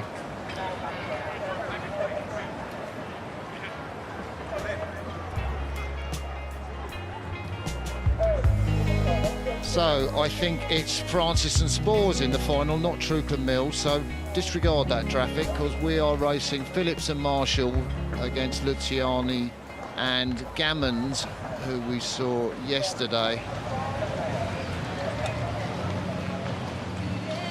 So there are these women racing in the Stoner, the premier event. And this is Tash Phillips and Hansine Marshall of the University of St Andrews. And on this side of the course, Megan Luciani and Fiona Gammond of Upper Thames. Megan Luciani, 41-year-old, in the bow, furthest away from us. And Fi Gammond with the Upper Thames cap on, I guess, in the stroke seat. I have no idea who's going to win this race, Sarah. As a pundit, of course, you will, though. Asking me to put a bet on? Yeah, go on. I think it will be Upper Thames. OK, Upper Thames, the local crew, they're on the right of your picture. And they are racing the Saints from St Andrews. We had when the Saints go marching in, and at the moment they're marching out because they are ahead of Upper Thames, which is pretty cool. So into a headwind, this is a pretty big advantage to have off the end of the island. Upper Thames steering really well there. A little look round by Megan Luciani, the 41-year-old. Raced the Town Challenge Cup, unknown. She was pregnant. She wasn't 17 weeks, but she didn't know she was pregnant when she raced the Town. So I guess what that must be, like 2, 3, 4 weeks or something. Yeah, I guess it depends how bad your morning sickness is. Honestly, I just think it's remarkable, these women that are able to row when they're pregnant, whether you know or not. So there'll be a few shouts down the course. We have seen University of Washington progress through to the final of the island, the student women's eights. Fi Gammond, the lady on the left with the cap on, she was a Husky student in 2015. First introduced in 2017 and attract crews of the highest standard from across the globe. And you couldn't get any higher standard than the Paris Olympic champions who this event has attracted.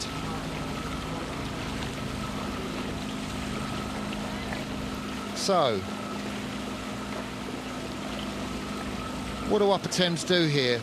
Do their best and soak up the cheers at Upper Thames when they row past their club, I guess. I think so. That's a pretty decisive lead that St Andrews has, and shows that the pundits know absolutely nothing in this race, because I called it the other way round. But au contraire, Sarah, au contraire. But you might miss a bit of your bonus for that prediction, but otherwise I think, there we go, there's the lead boat. And this is the Saints from University of St Andrews. Hansine Marshall, 27. Last year was a standout moment for the Saints when Hansine Marshall won the aspirational single at Henley Women's Regatta. Less than 12 months experience, and she delivered a sensational performance, and she became the first ever St Andrews athlete to win at Henley Women's Regatta, which is a pretty cool stat, I think. yeah, that's amazing.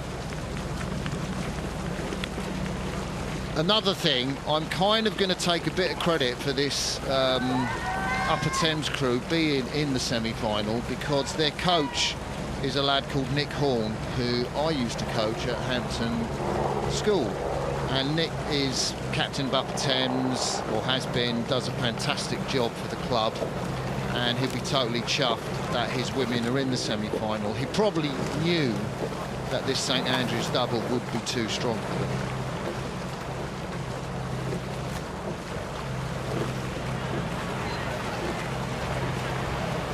So there we go. disappearing into the distance. Upper Thames, well, they're not quite at Upper Thames for that shout.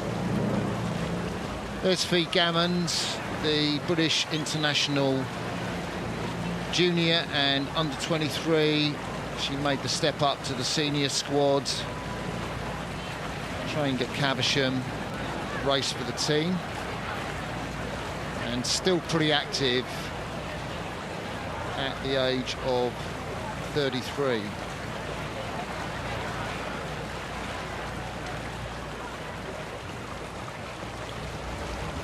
Wow, what a shot, Sarah. Beautiful shot down this iconic Henley stretch as we see the boats coming towards us, and you can see now the margin that St Andrews have.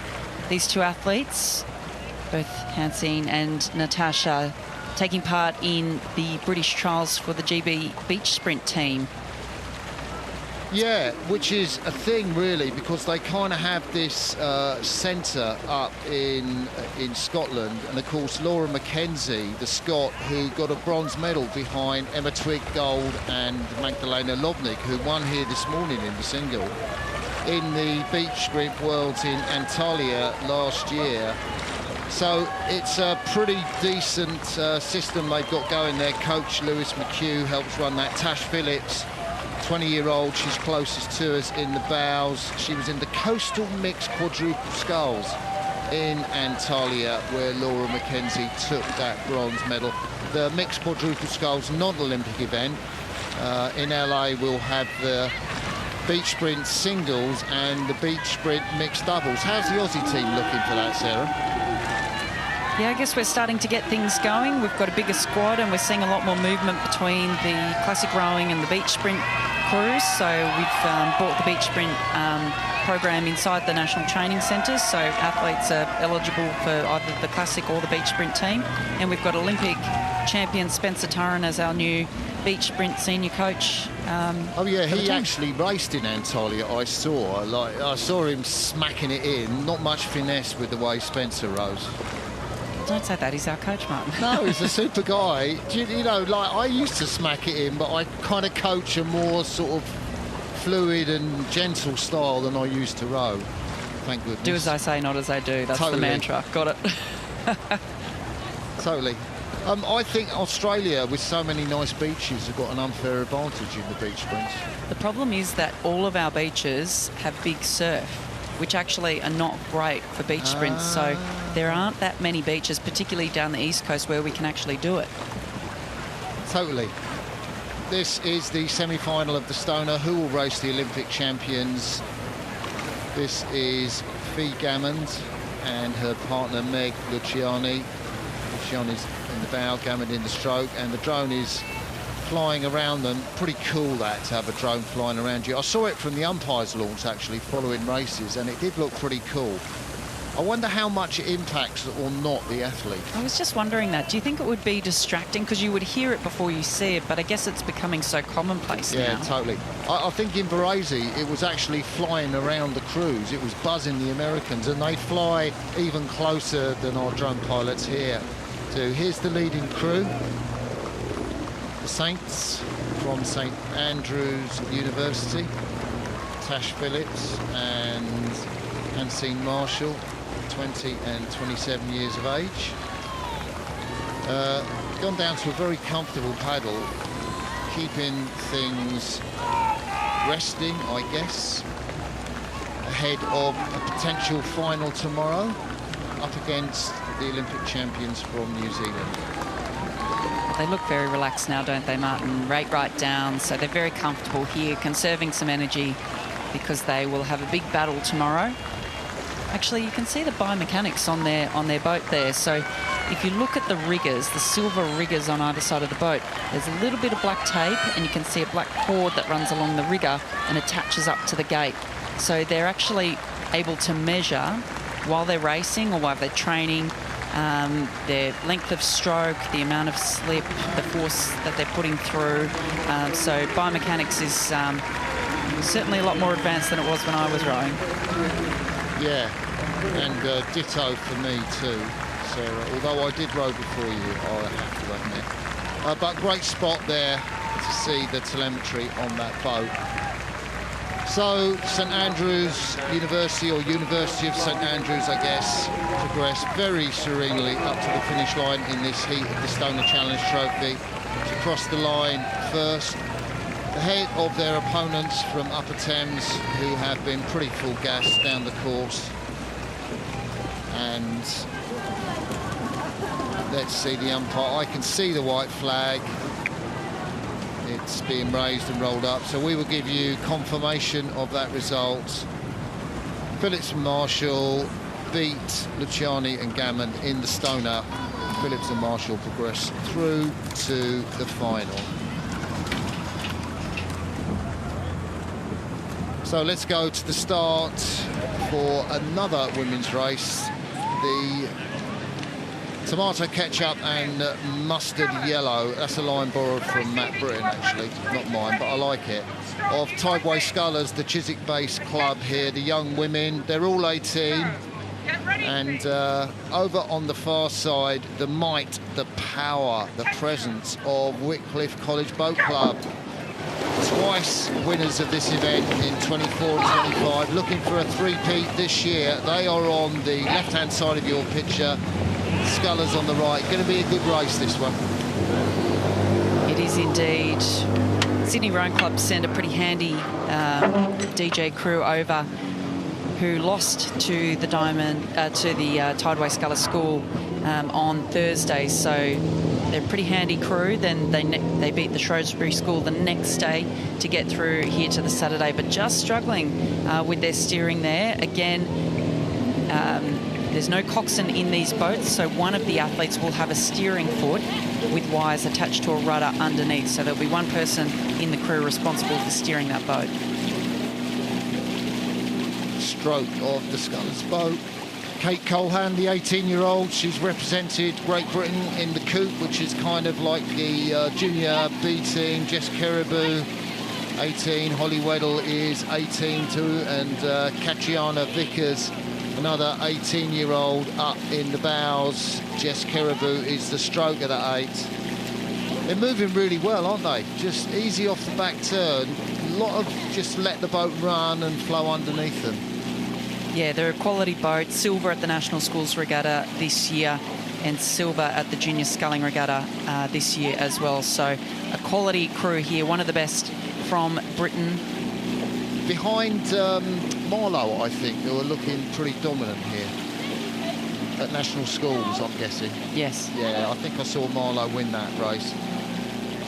So Scullers, I have to admit, a little sneak in regard for Scullers. Our son Frank was a long-time member of Scullers, as was his fiancée, Ella Bannenberg.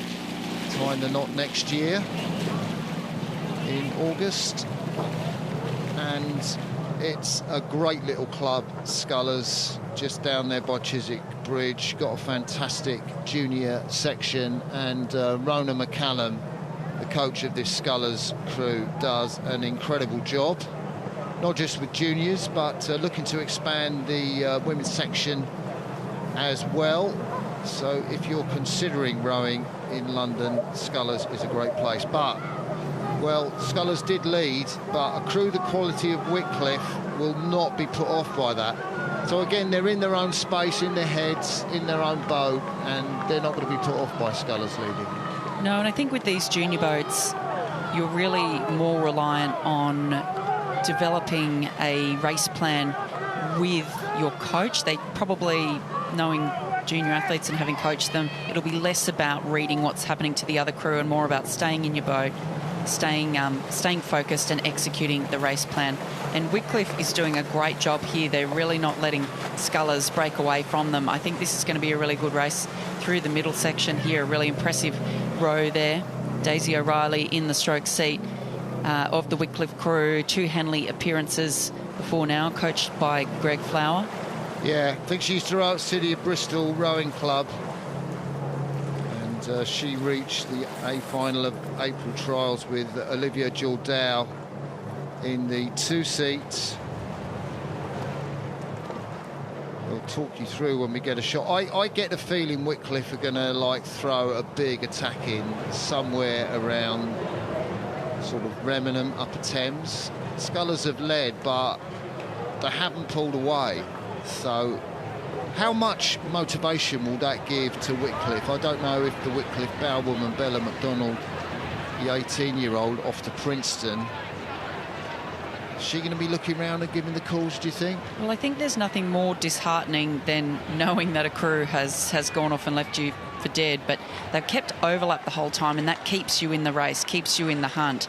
And so anything could happen here. If they've built a move into this section of the race, then we could see things really start to change here. They've still got overlap with Scullers, so if Wycliffe has a move to go, they could really do some damage here. But Scullers, just with that advantage they have, will be trying to control the race. I think the flow of the Scullers, I mean, both boats moving sort of really well. I think Wycliffe, obviously they're down, they look to be trying harder, just pushing a little bit more, but Scullers have got that fluidity and flow, that easy run of the bow, and they look really impressive to me. Yeah, they do. I think it looks to me like Scullers have made the move here, potentially even now breaking away to Clearwater over Wycliffe. So that's a big push from Scullers, who've now broken clear and are going to take this race all the way down. So what can McDonald, Jorda, Anderson and Riley do? Is the three-peat going to be on? If it is, they will need to put Wycliffe College back in contention before the stewards' enclosure. Tideway Scullers are showing their class. They've done that the whole way down the course. And Vickers, Weddell, Colhan and Caribou. Beautiful sculling technique. Let's take a look at them there. The Tideway Scullers crew. They're the only ones really to have rivaled Marlow this season. Not much grimace and pain showing on their faces, but I bet it's hurting, Sarah.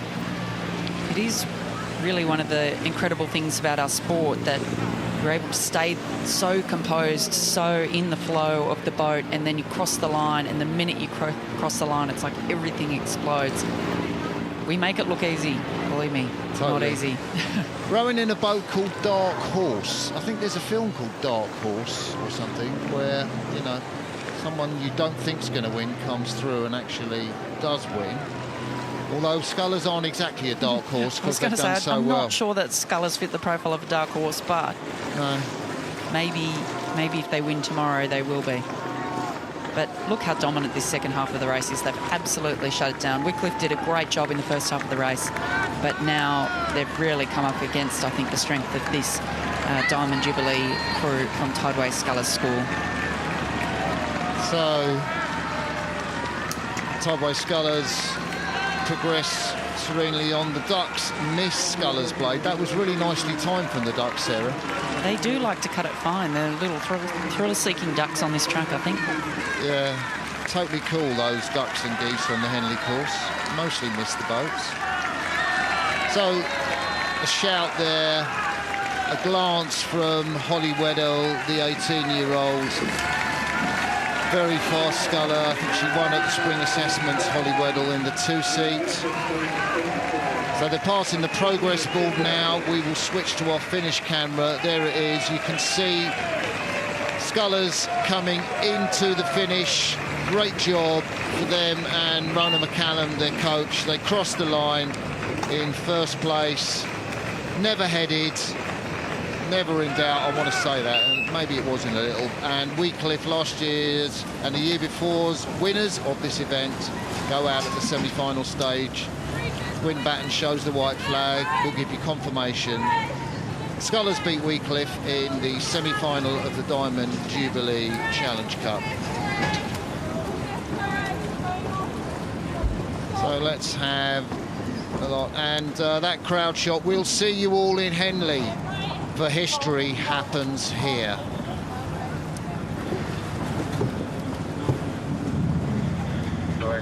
So history does really happen here at Henley, and the crowds are getting deeper. That sold-out enclosure you're talking about, Sarah, coming to pass. Yes, Scullers! Have you had a fight for a deck chair in the stewards? Do you like throw a beach towel and say, this is my deck chair? You know what? I don't even know I've ever sat in a deck chair in the stewards. You want to get a life, Sarah. I'm too busy. It's really nice. Too busy doing duties. Yeah, I suppose the lunch break is about to come up, and the last race is at 12:20. Wow, look at that enclosure. That is totally rammed, isn't it? And we are going to see the draw for the next race. So this is a cracker. Thames Rowing Club up against Leander Club. Thames Challenge Cup for Club 8s. Who will race Marlow or London in the final? And Thames Rowing Club and Leander head-to-head on this one. Leander closest to us with those cerise pink blades. Beat an Aussie crew, sorry to mention that, but as it was from Melbourne, you don't really care, do you, Sarah? Sarah's very much a Sydney person. No, you do care, I'm sorry. I'm the CEO of Rowing Australia, yeah, Mark. sorry. I love all of my I shouldn't have states. said that. All of the states and all of the clubs. So there are Thames Rowing Club, the Putney-based crew, many times winners in recent years of this event. Thames beat City at Cambridge by a couple of lengths yesterday, pretty easy win. Leander had a tougher job against Mercantile. Both these crews did the same time to Fawley yesterday, which is kind of the halfway mark, and Leander were faster overall. So there's one more race after this. And we're going to take you race 16, which was postponed earlier. But there's the go. Nice, easy squeeze from Isaac Dean, the 19-year-old, in the stroke of the Leander 8. And a match between these two powerhouses. This is going to be a real humdinger, Sarah. Who do you pick for this one, Mark? Thames. I think Thames are going to win this, and I'm saying this because the Thames coach, Jack Stoddart, is a Scouser. He used to work at Lady Hollis, and he worked at Dulwich with our son Frank, and now he's coaching at Thames. And at the moment, Leander are leading, but I think not many Scousers at Henley, but Jack, if you hear him, he's got a pretty thick Scouse accent, so he's the Thames coach. It's a bit of heart talking rather than head, I know, but there we go. I reckon I'm going to go for Leander. There we go. Given that's my rowing club. So Leander crew are pretty young. Up in the bows, you can see on the right with the cap is Rob Brydon. Would you believe Rob Brydon in the bow? Would I lie to you, Sarah? Never. There he is. Well, actually, he rose from Canada. It's not... well, it is the Rob Brydon, and there's another Rob Brydon masquerading as a television star on British television. Sorry if you didn't get that reference. Leander looks smooth. You can see that youngster, Zach Jenkins, in the 7th seat, 19-year-olds. The Radley, the ex-Radley student. He looks cool and calm. He looks really young. Do you find rowers are looking younger these days, Sarah? That might just be as we get older, Martin. But a big push here for Thames. They've really done the job here in the first quarter of the race, taken a decisive lead. They'll shortly be coming through the barrier, and we'll see exactly what that margin is. Yeah, big old push from the Thames crew, and as they come towards us, Callum Young, he's the daddy of the crew. I was going to call Callum Young the granddad, but I thought for a 30-year-old to be called granddad, that was pretty unfair. Won the Britannia Cup. He's the guy closest to us in the crew on the right of your shot. And he had his 30th birthday just a couple of days ago on the Wednesday of the regatta. Well, how come they made that move? I mean, that's pretty impressive, because Leander had the lead. That was a huge move in that section of the race. Do you reckon that was planned to try and do the job early? Totally planned. I think Thames Rowing Club, they know so much about racing here, as of course do Leander, but it's the older crew. There you see the stroke, the Dutchman Christian Deakin. He's only 18. He's off next year to Yale, but he calls himself the lankiest bloke in the Thames boathouse, and I think you can see that. He's always trying to put on a few pounds, he says. Yeah, he was the junior national champion in the single scull in the Netherlands this year. Yeah, big future awaits him. I'm sure we might see him in Netherlands international team. So behind him, Sam Rothschild, famous name, the 24-year-old, rode at Dartmouth, the big green over in the USA.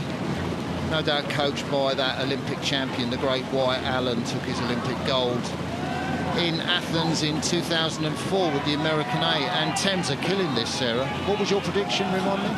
It was, I think, it was aspirational. Yeah, aspirational prediction. Thames Rowing Club look to be progressing unstoppable in the way of their pace and power and the poise as they come off the back turn through the middle part of this course. Just under 3 minutes or so to go. This is such a beautiful shot from overhead. I know it's not this event, but if anyone goes who's on site here goes and has a look at the trophies, that shot from above reminds me of the new Danesfield, one of our new women's trophies, women's events. It is so beautiful, and it shows in the picture that sort of arrow shape of the boat going through the water with the swirl of the puddles and even the ripple on the water and the incredible intricacy of the hammering of the metal on that trophy. So well worth a look at. Totally. And if you're going to have a trophy for a regatta like Henley, you want it to look fantastic and you want it to last hundreds of years. As the Grand Challenge Cup, the very first trophy, still here, will be contested tomorrow between Italy and the British National A. There's Leander. We're looking at Isaac Dean of Shiplake College. Won the PE last year at the college. There are Thames Rowing Club, Christian Vreekin. We talked about Sam Rothschild, Josh Burke, works in a chiropractic practice. I don't think he's a chiropractor, but he might be, and my apologies, Josh, 26-year-old. Al Wood, James Beattie, Torben Ungermach, the Australian, Tim Winan in the 2 seats, 6:07 on the erg. Well done for that, Tim. And Callum Young, we talked about him up in the bows of the Thames A. Not so much of Ella Sexton, the 30-year-old coxswain. So much experience for her. She's raced at Henley 3 times already. So Thames Rowing Club on this Berkshire station, the side of the stewards' enclosure. They will be getting loads of love from those enclosures as the course comes down. In complete control of this race, not total control because they haven't really let off, but you know, they're giving Leander big respect. So Thames Rowing Club A crew crossed the line in this semi-final of the Thames Challenge Cup first. Leander coming behind Thames Rowing Club, thumbs up from their crew. Alex Wood in the 5 seat, you saw it there. 3 cheers. The umpire is well back. So confirmation that Thames Rowing Club A beat Leander Club in the semi-final of the Thames. So they were so dominant and they were complete. I'd say they were well coached, actually, by Jack Stoddart. So here, Sarah, Leander looked to be going really well off the start. They did. They had a great start. It was really tight in that early stage, and we saw both boats here moving together. But Thames just really, they just kept that pace up, didn't they? They just motored through them, created a big lead early, and then controlled the race all the way down the track. Yeah. There's Thames going through the halfway shot, that fantastic drone shot as we got going past Bremenham Club.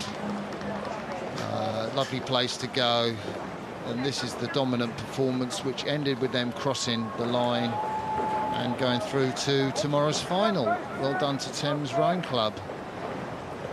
definitely holding the boat up quite fast. I think probably they want to. Jack Holden, thumbs up there, I think, and so we are going to another race. So it's the postponed race, and it's lovely to find out that you're doing a race that you haven't prepped for, Sarah. It is, but we do have the two same crews in this race as the previous crazy. one. We have Leander and Thames, but reversed lanes. So in the Bucks Station, we have Leander Club in the Wargrave Challenge Cup, and in the Bucks Station, Thames Rowing Club A. So will Thames be able to do in this race what their men just did? Well, it could be an all-Thames Rowing Club final, Thames B already in the final, Thames A on this side. The issue of the postponement, here's a Dakota flying right over the course. It's so cool, there it is, wow. It's coming right over our commentary box now. It's the World War II aeroplane, and it is definitely buzzing us. Whoa, that's so cool. Oh, incredible. There we go. Back to the start. You can probably hear it in our microphones. So Leander Club with the Cerise Pink Blades, they were on the Buck Station, but they're on the Bark Station now. And Thames Rowing Club. This is the Wargrave Challenge Cup. It is for Club Women's Eights. There was an issue with one of the gates. That's why this race was postponed. I don't know what that issue could have been, Sarah. No, I'm not sure. I didn't hear what the issue was, but we've had a couple of issues down the through the week with races being postponed due to breakages and various things, but it's great that they're able to postpone the race and allow both boats to compete. So Hannah Taylor coaching this Thames Rowing Club crew. The coxswain, she won this event in 2021, so Coach is a winner of this event. And Thames Rowing Club really storming out. Rosie Millard, I think, used to row for Cambridge. I think she's rowed the boat race, the 24-year-old. And Abigail Abadebi rowing at 7 behind her. 6 Henley wins. Whoa, that's incredible. You just see her on the right of the picture, Abigail. So much experience in this boat, as the Dakota does a round turn. It is definitely going to buzz these crews coming down the course, which is going to be so cool. In fact, Sarah, there it is. Whoa, how cool. What a shot is that. Well done, cameraman. Do you know, in the heat of our Olympic Cox Falls race in Los Angeles, we got buzzed by 2 jet fighters who were like, it was an incredible roar in our ears, about 1,000 metres. Wow. Totally unplanned. So Leander stroked by Liv Caesar, the 25-year-old, formerly from Moncton Combe, graduated from Cal. She's a Golden Bear. And that experience, Daisy Jackson, the 22-year-old behind her, graduated from Durham University, Jordan Kingston, anchoring the boat in the 6th seat. Made the Wargrave final last year. Did set a course record to Fawley, but of course they lost out Leander to Molesey. Interestingly, Martin, just before this we had the Club Men's 8, now we've got the Club Women's 8. Leander, in both of those events, beat Mercantile to get to the semi-final. So poor Mercantile knocked out by Leander in both the Club Men's and Club Women's events in the last round to get here. Oh, that's a great spot. So Thames Rowing Club used their power just to get ahead of Leander in the early stages of this race. A reminder, if you have just joined us, this is the race before the lunch break from this production of Henley Regatta Saturday, semi-finals day. And earlier in the Wargrave, Thames Rowing Club B prevailed in their semi-final. It has happened before. We've had, you know, crews, the A and the B crew race in the final, but it will be Thames Rowing Club A against Thames Rowing Club B. if Leander don't do something spectacular. I've seen it done before, but I can't see them, so they're quite a long way down the course, Sarah.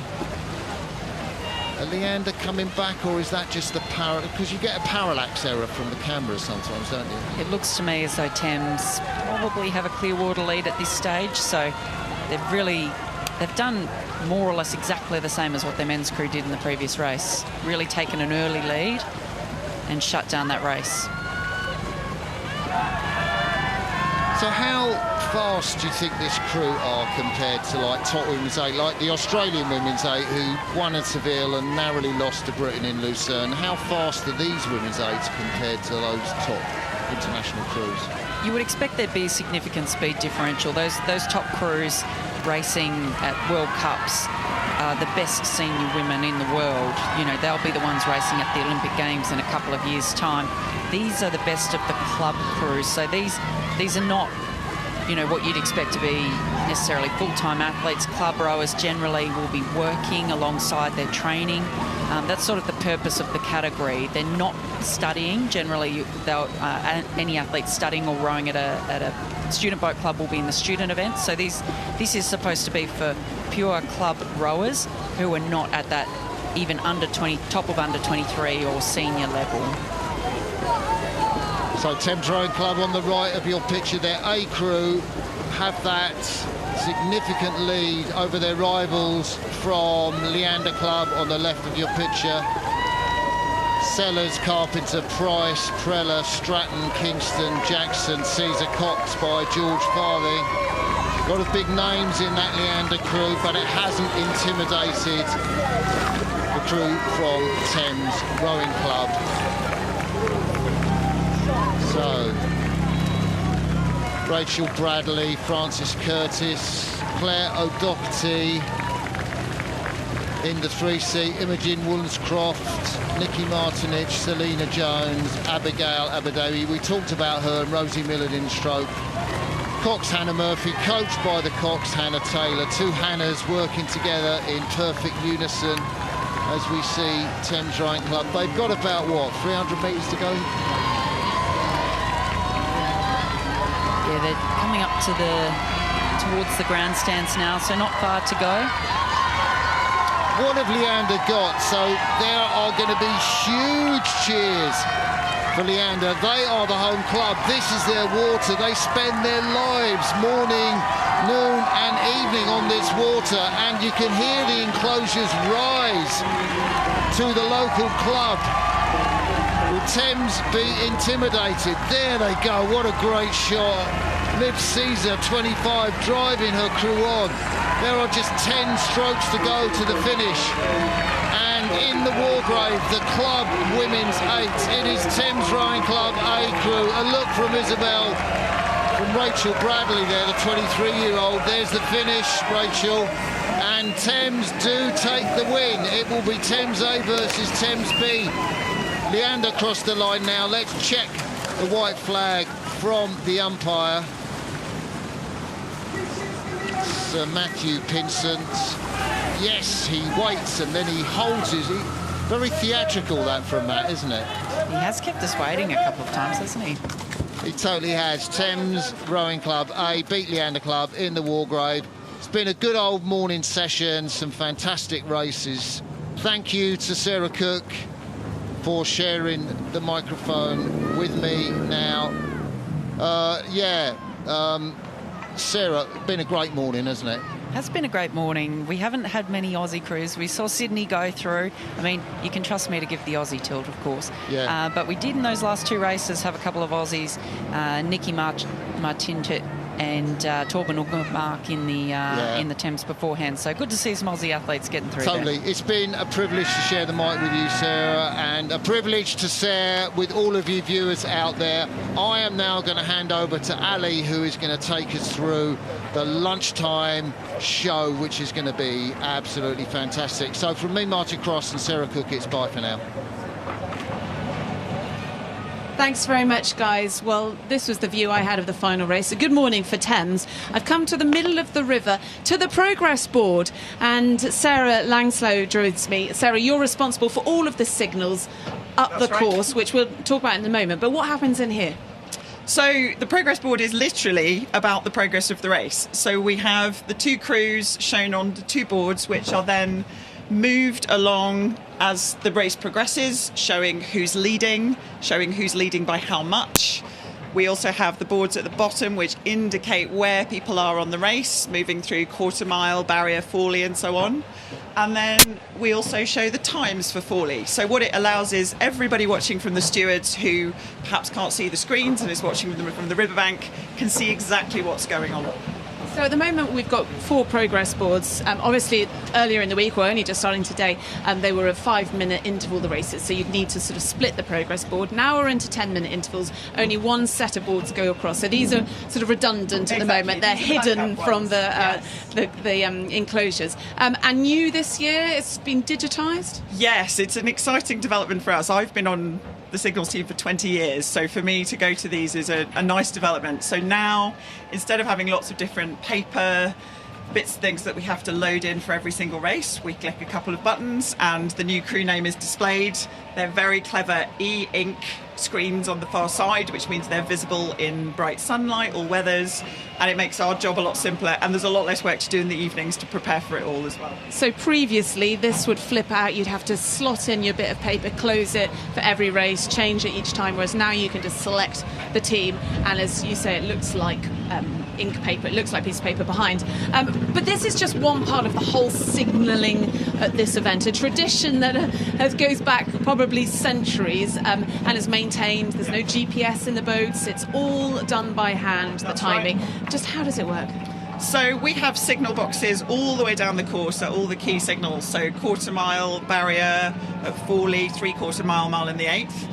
Some of those have flags, so they drop the flag which provides the timing point, and the timekeepers at the back of the launch still use the stopwatches. That's how we do it. And they also provide a perpendicular side-on view, which gives us a really accurate measure of the distances between the crews at certain points. And I mean, they are very historic. I know this progress, or a version of this progress board, has been here since, I think, at least Victorian times, probably longer.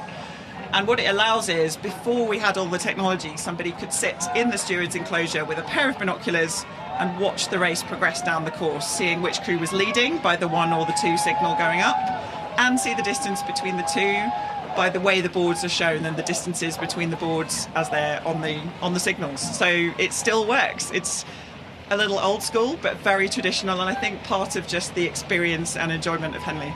Brilliant. Thank you very much, Sarah. It is absolutely fascinating. I love these boards then that have been sliding up and down. Everyone in stewards can see exactly where each crew are as they make their way down the course. So, from one progress board to another, let's hand over to the studio, which is somewhere over there. Taking us through the morning show, or the lunchtime show, is Camilla and Fergus. Thanks very much, Ali. Great to see the progress board from where we take our name live in action out there on the course. Today is the big Saturday showdown. We've made it to the weekend. This is where all those crews out there behind us know that we're into the real pointy end of competition. You can expect drama, intrigue, the highs of winning, the ultimate lows and devastation of losing, and all set in the heart of the Thames Valley. This is Saturday semi-finals day. This is the progress board.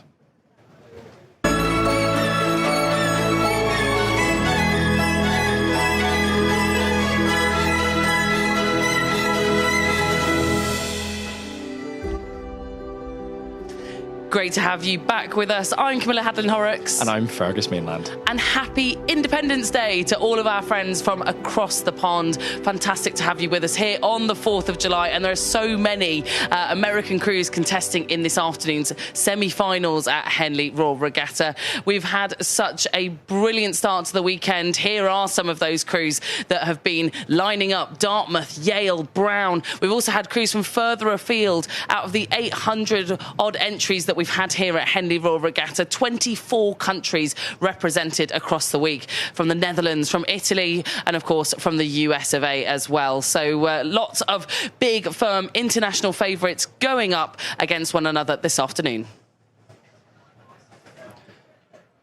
Today we ask, why do people keep coming back to Henley Royal Regatta? And to answer that question, we've got some fantastic guests from the University of Washington and from Yale University as well. And of course, these crews need somewhere to stay. So we take a look away from Henley Royal Regatta into one of the houses that has been welcoming athletes for generations here at the regatta. We've got our usual features as well. We've got the big call. We're going to be looking ahead to all of the racing coming up later on this afternoon. But before all of that, let's look back on some of the racing that we've had this morning. We can start in the Wargrave Challenge Cup between Thames-B and Molesey Boat Club's top crew in this event. What a showdown between two of the premier women's rowing programmes here in Great Britain. Blistering start from Molesey Boat Club. Perhaps the favourites coming into this event. They lead out the B crew of Thames Rowing Club, but Thames clinging on, and both of these crews coming past Remenham. What a roar, and it's Thames Rowing Club who responds from that roar, building as they come through the enclosures. And look at that, Thames Rowing Club's B crew out in front,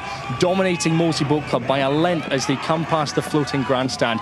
And we've just seen the final race of the day, Thames A beating out Leander Club, which means we're going to have Thames B versus Thames A in the final of the Wargrave Challenge Cup, just like we had for the men in the Thames Challenge Cup back in 2017. Well, the next race that we had this morning that was a real cracker was in the bridge, and the Bridge Challenge Trophy new last year for women's intermediate eights, and this was Yale University going up against the best of Great Britain's Molesey Boat Club and the University of London, who have just been the dominant domestic crew. Yale, winners of last year's NCAA championships, coming in hot as real favourites for this event, but it was the composite from the UK that were just too strong to match, and it was half a length coming into the line. We'll be catching up with Yale's head coach later. Well, we've had the Wargrave, we've had the bridge. Now let's go to the Island Challenge Cup for University Women's Eights between the University of Washington and Durham University, two titans of rowing. Washington on the right-hand side of your screen, Durham on the left. Great start for both of these eights, level as they come out at the end of the island. A similar story as they continue to progress down the course, but Washington with the killer move, the decisive move as they come through the enclosures past Remenham, etc. Washington striding out, Durham going through the tiers, doing all that they can to hold on to Washington. They closed to maybe 2/3 of a length, but after some steering in the middle of the course, we had Washington right over onto the Durham side of things. It was a white flag, and it means that Washington advanced through to the final of the Island Challenge Cup tomorrow. And after that performance, our reporter Ali Vance has been in and around and was able to hear from the Washington Cocks after their victory. Well, the University of Washington crew are cooling down, but I managed to grab their cocks. Congratulations, Izzy. What a hard-fought battle. Oh, thank you so much. It was definitely fun. It was really close and tight, which I think is what makes racing so awesome and why we do it. Extra support in the enclosures given it's Independence Day? There's definitely a little bit, but I think our crew is mostly international, so it's me and two others that are the Americans in the boat. We can bring it enough for everybody. And your first Henley, what was that? What was the buzz like and the atmosphere like coming down the course? This is really like nothing else ever, and I know that everybody says that, but to be able to actually experience it for yourself is so crazy, and you almost can't put it to words because there's this kind of intangible buzz with the crowd and being so close and side-by-side racing. It's really fun. Into the final, you had a tough race today. How do you manage the next 24 hours and making sure you're ready for tomorrow?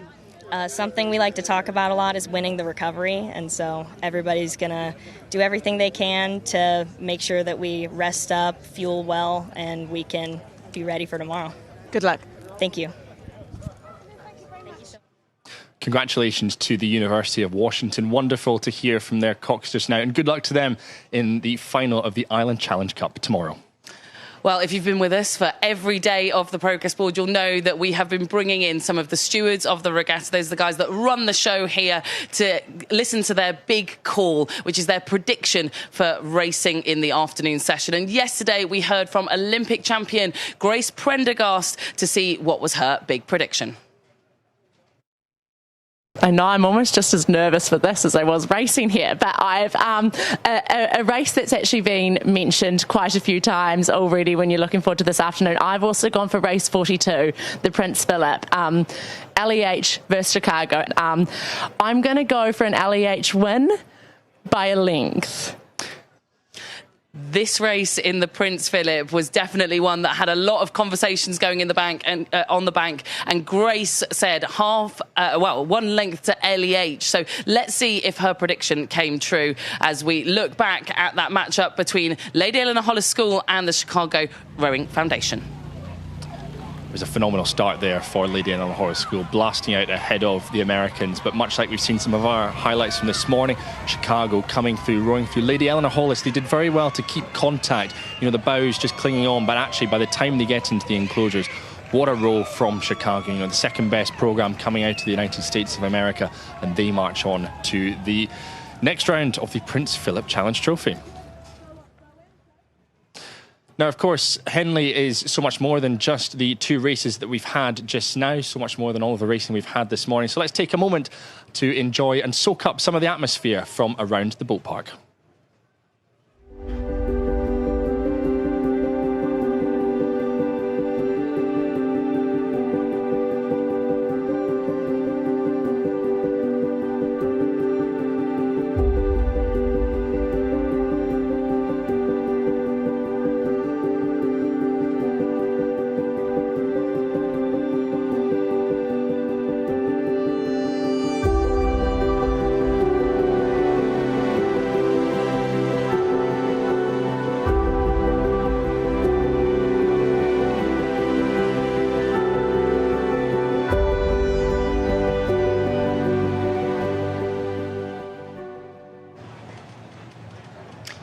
Semi-finals day here at Henley Royal Regatta always instills something very special in me. I've certainly got the nerves and I'm not even out there on the water racing. But although it's a very British affair out here on the banks of the Thames, if you listen very carefully, you'll hear some accents from elsewhere from across the Atlantic. And today, being the 4th of July, it seems very appropriate that we get to bring you some great guests from overseas, from the US of A. Yes, it's a very special Independence Day. It's the 250th birthday of the United States of America, and we're delighted that we've got two of those American contingents over here in our studio just now to talk about some of the racing and how their crews have got on and why they keep coming to Henley Royal Regatta. From the University of Washington, the women's head coach, Yaz Farouk. From Yale University, the Friends of Yale women's crew head coach, Will Porter. Hello to the both of you. Happy Independence Day. Happy July the 4th. And it would be wonderful to hear from both of you. Yaz, perhaps you, first of all, why does Washington, why does Yale keep coming across to Henley Royal Regatta? It's funny you ask that because we were just having that exact conversation. The racing from day one, first of all, you never know who you're going to get. You're going to probably face a team that you've never seen before, although you might face your own team as well. That can happen. But the racing is, you know, it can be a mystery from the start to the finish because you've got the current, you've got the stream, so to speak, and it really requires that you have to be on your game from the first stroke to the last, and it keeps you honest in that way. It most certainly does. Will, what is it that makes Henley so special? Yeah, well, I think it's a bucket list race for rowing, you know, and you know, the thing is we come over we have a really fast crew, but it's also a great way to bring over young athletes to get them a lot of exposure to unknown crews, a new place, and really help with their development process. So it's good on both sides, and it's an iconic stretch of water. It's like nowhere else in the world for rowing. So, yeah. I'd have to agree with you there, Will. It's like nowhere else in the world. Now, Yaz, you know, you've had such an amazing career. You know, back in 1995, you coxed the first ever World Championship gold for the USA in the women's 8. You've also led Washington's program to clean sweeps at the NCAAs, which is the student championships over in the US in 2017, 2019. So you've both coxed, you know, you've been an athlete and you've been a coach at the very top level. Where does Henley rank in amongst all of those various achievements, and what does it mean to do well here at this regatta? Well, if you think of bucket list items, my bucket list item is to actually steer this race, because in 1995, women weren't here. So now the race is completely different. It's amazing that there are all of these student events, and that makes it really special. The fact that there's the bridge, which is the bridge from the student to the elite events, it's time that happened for women. So I'm very excited that we have so many choices now, and we've got 4 women here in the town racing this afternoon, and we just raced the island about 45 minutes ago. That's why I'm still in my coaching swag here.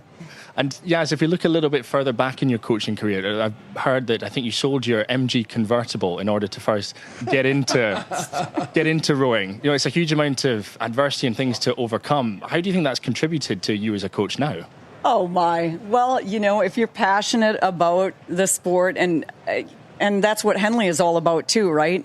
The love of the sport of rowing. 185 years of people from the youngest age to the oldest coming out here and racing at every level. And, I loved it. I wanted to do it. I was willing to sacrifice, whatever I needed to compete. And now here we are. And I'm really excited that I get to share that and bring young people here today. No, it's brilliant. And, Will, you've been leading out the Yale programme now for over 25 years, since 1999. You've coached, I think it's 10 Olympians and a litter of people that have gone on to represent their country. What is it that you're doing at Yale that continuously produces people that operate at the top level within this sport and here at Henley Royal Regatta? Well, I think all of us are only as good as the athletes we have. I think when you are at a place like Yale, you attract high-level student athletes, and then obviously they're super bright and they're easy to teach. And, I think our program's set up for development. It's a solid place where 4 years we can bring people along steadily.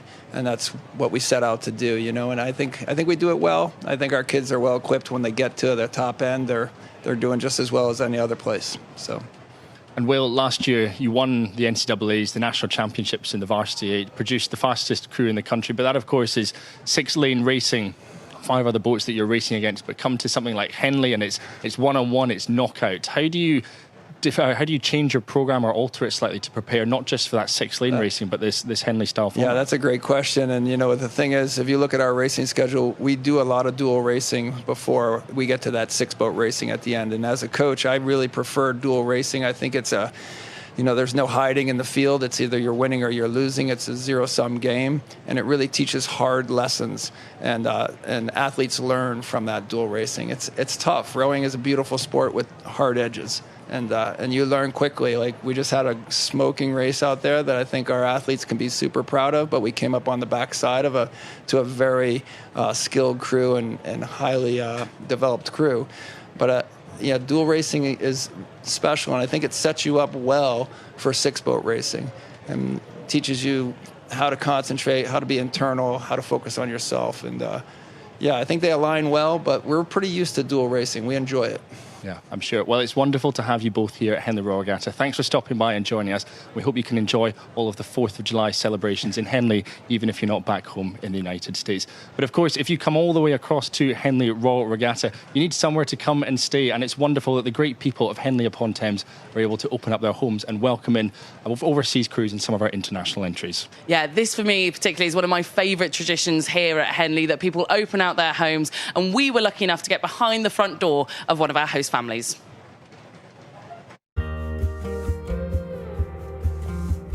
Well, we've started in 1997, I think, and prior to that my parents had crews in the 1970s, so now on 50 years now. We've got 11 rowers staying with us from Bates College, USA, and they're a lovely crew. I like sitting in the front room, just having a cup of coffee, hearing them chatting away, laughing, and it just brings joy to my home.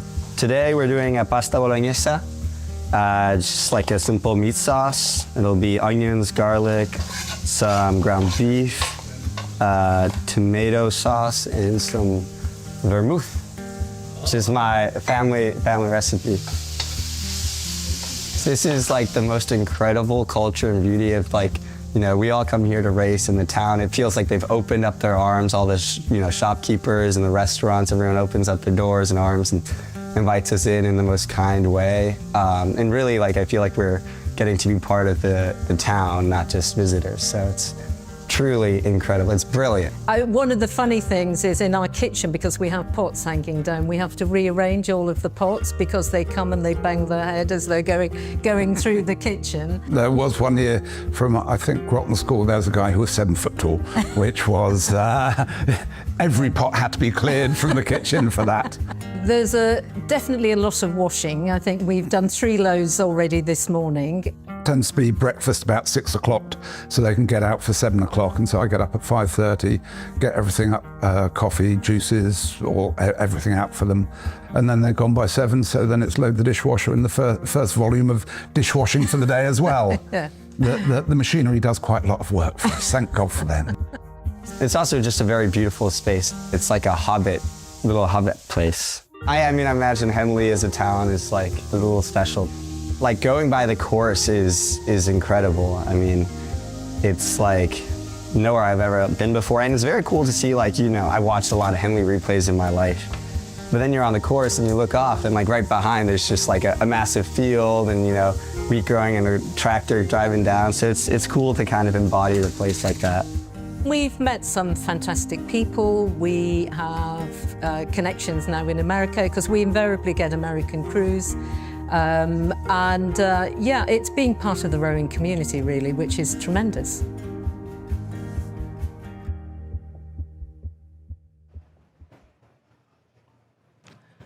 It's just fantastic that the host families get so involved, Fergus, as you heard there, getting up early for breakfast with the athletes, just welcoming them into their homes. Just amazing stuff, isn't it? Yeah, it's lovely. And I had the same experience when I raced in the Princess Elizabeth back in 2015. You know, we had a wonderful host out in Shiplake, and we got a nice cooked breakfast the day after we got knocked out, which was very lovely. Well, a big thank you, I think, to all of the host families out there that are supporting our athletes to race in this regatta. But let's look forward now to the key competitions this afternoon. And as the week builds on, it gets harder and harder for us to determine which races we're going to call out, because the semi-finals day, they are all going to be absolute showstoppers. So we've picked 4. So our first one is race 37 going at 3:30 in the Temple Challenge Cup, Washington versus Neuhaus. And we've not just picked this just because we've had Yaz Farouk on, but because I think this is a brilliant showdown. And I think what's interesting is on the other side of the draw, we've got 2 British crews, and on this side, we've got 2 international crews. It will either be Neuhaus from the Netherlands, or it'll be Washington from the United States into the final.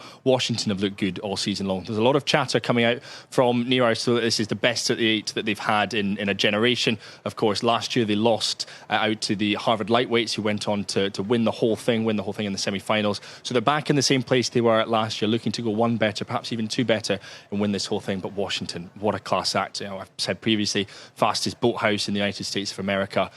It's one not to miss. Yeah, it's been a while since Neuhaus have won the event. I think it was like back in 2021 that we last saw them crowned champions in the Temple Challenge Cup. So we'll have to see how the Crimsons get on after that Battle of the Crimsons last year. Now, the next race, race 38, the very next race at 3:40. Now, this is going to be one that draws the crowds in the Princess Elizabeth Challenge Cup, Radley versus St Paul's. Well, it's not just going to draw the crowds in Stewards Enclosure and Regatta Enclosure. It's going to be drawing the crowds in the boat tents that are just going to be over your shoulder. And quite frankly, you'll hear them boating before you see them boating. The crowds are going to be massive. So much support for both of these programmes. What we're looking at, though, is the number 1 against the number 2 programme in the country. Radley winners at the National Schools Regatta. St Paul's second place just behind them, but both of them broke the course record on that phenomenal day of racing back in May. And the 2 of them have navigated to the semi-finals just as we expected them to. Both head coaches are outstanding as well. And this one, you know, we talk about grudge matches, we talk about finals perhaps being run on semi-finals day. This is the perfect example of this,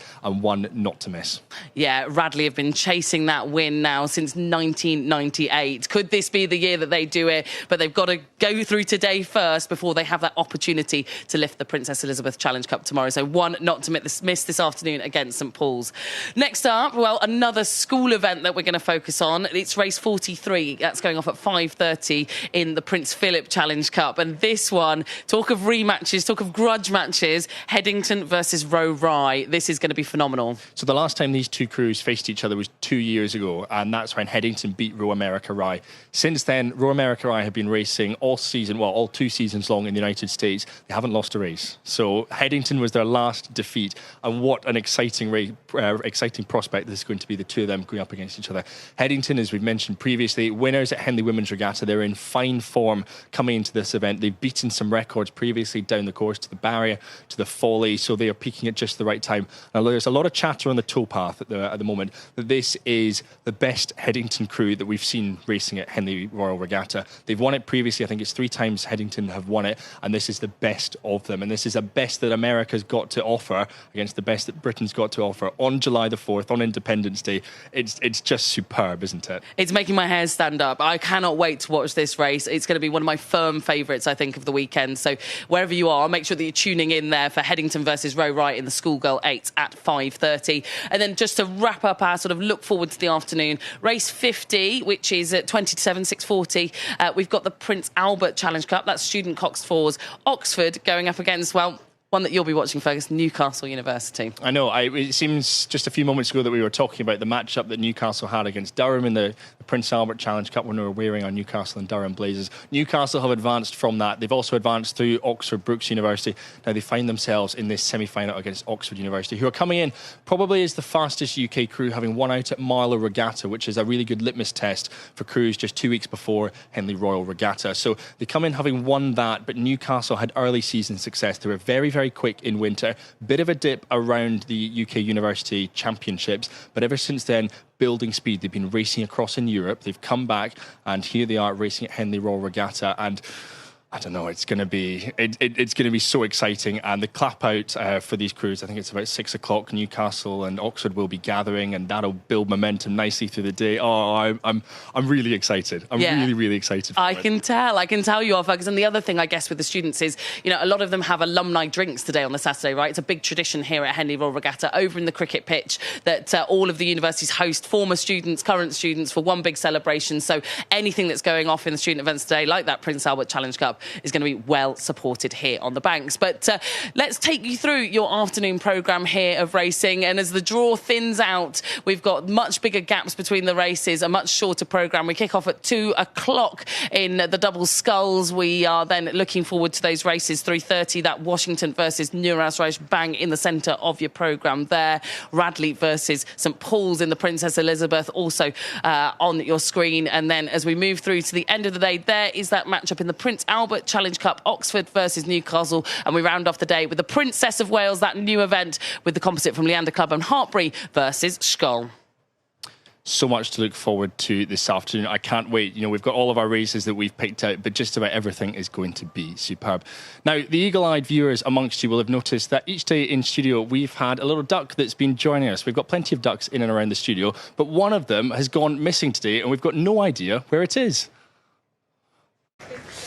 Yeah, I took the duck. It is time for the duck to meet some Americans. It is Independence Day after all. Tasked with finding some. It has not taken me very long in Stewart's enclosure. These guys struck me. I like this tie. What school are you guys from? We're from Bucknell University.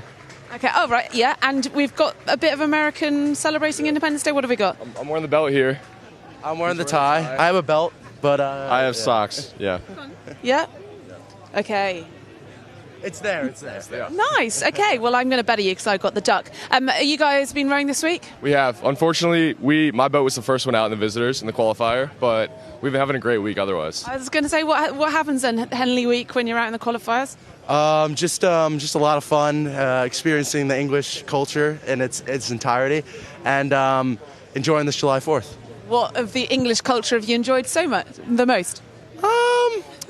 I would say I'm a big history guy, so I like going over, seeing the historical artifacts. Like yesterday I went to the Tower of London, and before I went to Oxford, so I like seeing all that.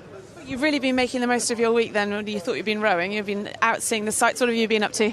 I actually was at Westminster Abbey the other day. That was really cool, yeah. And are you guys here to now support any particular cruise? Well, our own, but also just Americans. Maybe might as well. It's the 4th of July. Yeah. Yeah, U.W. and Brown are still in there. I'll give them my support from here. Got to represent America on the 4th. Okay, well, cheers, guys. Cheers. Enjoy the day. Thank you. Thank you so much, Ali. And I am delighted to say that the Duck is back in the studio. Great that he's made his way back here before our big call segment. And this is the last of our big call segments of the week. We've only got one more day of racing left to come, and it is finals day. So we're being joined every day in the studio by a steward of Henley Royal Regatta. And we've been Olympic champions galore, and today is no exception, because I am so happy to see Greg Searle here on our sofa, Olympic champion, steward of the regatta, umpire. And Greg, wearing a rather dashing blazer, can you tell us a little bit about the story of what you've got on today? Yeah, thanks very much for having me in here. It's fantastic to be part of the regatta. And this jacket is about the heritage of what it means, I guess, to everyone to race here. I raced in 1988. I was in the Hampton School First 8, and we did what we all call the triple, where we won the Schools Head, we won National Schools, then we went on and won the Prince Elizabeth Cup here. That was back in 1988. In 2018, the school took down the curtains, and we were reunioning our crew. We got the curtain turned into a blazer, so the members of that crew wear this curtain blazer around the stewards' enclosure, so we can spot each other and we stand out in the crowd a little bit. Fantastic. And Greg, you've been out in the water, you've been umpiring, but you're also back out in a single scull for one of our VTs earlier on in the week. What was that like to be back out on the Henley course in a single scull? An absolute privilege to get to row on the Henley course, to run through, go over those markers and just enjoy being on the course when there's no one else on it. And you're actually able to just scull along and, get in tight to the island, coming off the buck station, feel, what it's like to get to the end of the island, feel what it's like to have that first boom appear in your left-hand corner of your eye and know you're cleanly into the course, and then to just come down the marks. And it was just fantastic to be able to, I suppose it's still in us as rowers, and what a privilege it is just to qualify for Henley, even just to row on the Henley course. Still just feels so good and so special to be here and in a small way be part of it. Well, it was magnificent to see you out there. You looked great. I think you said it had been 2 years since you'd taken any. I've got to say, I like that you had me in slow motion and then you sped me up again, because I think I'm going along not quite as I was. And in this picture, my hands aren't going as far apart as they really should be. But I was actually thinking, to be fair, I was sculling along and going, yeah, I did do this. I did win the diamonds, but it was 29 years ago. Which is a kind of scary amount of time. But it's just wonderful to be able to see these views, as you see here, Temple Island just in the corner of your eye as you're sculling along, and to think, you've got to be quite close to those booms, and then you're in the right position, and just lovely to be on the course. You've not lost it in 29 years, Greg. That was a perfect line that you steered there down on the buck station. Now, you're a busy man. Fergus mentioned at the regatta you're umpiring, you're involved in a lot of the behind-the-scenes work, but have you managed to catch any racing so far? Have you had your eye on anything? And what's been great about your 2026 regatta? Umpiring is an absolutely fantastic position to be in. You get to start the cruise. You get to be up close with the supporters as well, because it's brilliant that in that umpire's launch, you've always got 3 supporters from each of the 2 crews, whether that's parents or whether that's coaches. And you can tell there's always a bit of nerves for them. And then there's a little bit of nerves for them. But then there's also the coaches are pretty focused in on the rowing and what's actually happening. So, to be in that position and then getting to start these races and see these races right up close has been fantastic. And there's one in particular that I had yesterday, which is making me think about what we might see later today. Well, that steers very nicely, Greg, on to the segment that we have you in for, the big call. Yeah. What is your big prediction for this afternoon, and what is the margin going to be? Yeah, so my big call is in the Forley. So yesterday I got to watch William Borlase come through and beat Windsor Boys in what had to be a race for the ages. They won by 2 feet. So I'm going to stick with William Borlase. They're racing Leander today in the Forley, and I guess Borlase showed they can really tough it out in a close race. They were able to hang in, they were able to get over the line. So I'm going to go with another win for Borlase. And margin, I'm going to keep it pretty tight. I'm going to go with a canvas. Wow. To Borlase over Leander. Wow. There we go. A canvas to Sir William Borlase over at Leander Club. Greg, thank you so much for stopping by and for making your big call. And we will wait and see how that comes to fruition later on this afternoon in what will be a remarkable afternoon of racing. It's semi-finals day here at Henley Royal Regatta. It's been an outstanding morning's worth of racing, and we cannot wait for racing to get back underway in about 45 minutes' time. The highlights are too many to count from this morning's session of racing. Semi-finals day always gives us the best action often the closest races. But if you do want to go back and catch any of those close matchups, you can go to the Henley Royal Regatta YouTube channel, watch everything back from this morning's session of racing, and also join us live for the next session at 2 p.m. kicking off. And we can't wait to have you there. This is our penultimate show. We'll be back here again tomorrow lunchtime on the progress board for our final ever show. But until then, enjoy every stroke.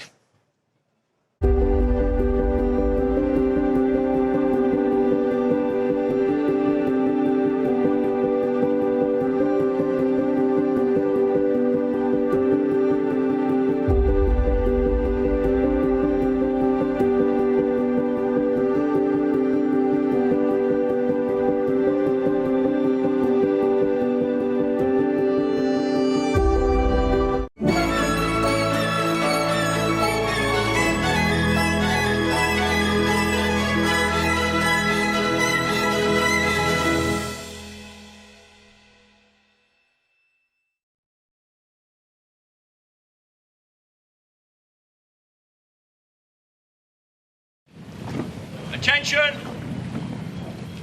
Go! Well, there we go, squeezing at the start of the semi-final of the Brit Challenge Cup. Club Urban Fours, London Rowing Club versus Chester. Both clubs have huge pedigree in this event. London, last year's losers. Royal Chester lost in the final 2 years ago. And they get that red box this weekend, and it's a fast start for London Rowing Club. Yeah, London really jumped out there. Chester can't let them get away too soon. It's the end of the island and already letting London creep away. London take a length's lead off the end of Temple Island. Both crews are still racing. This is still in the start phase. Neither boat letting up. You can see the Cox's heads sticking up. You can see the Coxes in this race a bit better than you could in the earlier race. Definitely they've got an important role here in getting the boat down the course as straight as possible. Well, Royal Chester had a tight race yesterday. They won by half a length over Thames B. Some would say arguably London crew in that yellow boat at the top of your screen has a slightly easier route to the final. But is it ever easier? It's all about that winter training, spring training, that racing, and then coming and executing it. What's fascinating about these crews is that these are people who work full time. They're very much club rowers, but that does not mean that they're not training as hard as everyone else. But they're fitting that in around full-time jobs, full-time study and education. It's really impressive the amount of time they can get on the water. Some of them have to commit to long commutes to get that training done as well, to bring that cruise together. So it's great to see the standard that they row at, despite all the other commitments they have in their lives. So. Absolutely, they're still really blasting at the start here. Beautiful shot down towards Temple Island. They come through the barrier. That's the first real marker rowers use. We like to use 500 1K. These neat markers. Not here at Henley. Certainly no. To recalibrate yourself from a standard 2K course to Henley Royal Regatta course. We used to come here and race to remind us what all the distances were, but right now it's all going London's way. They're sitting a clear water up on this crew from Royal Chester. We're in the early stages. They've gone about three quarters of the race to go, I'd say, from here.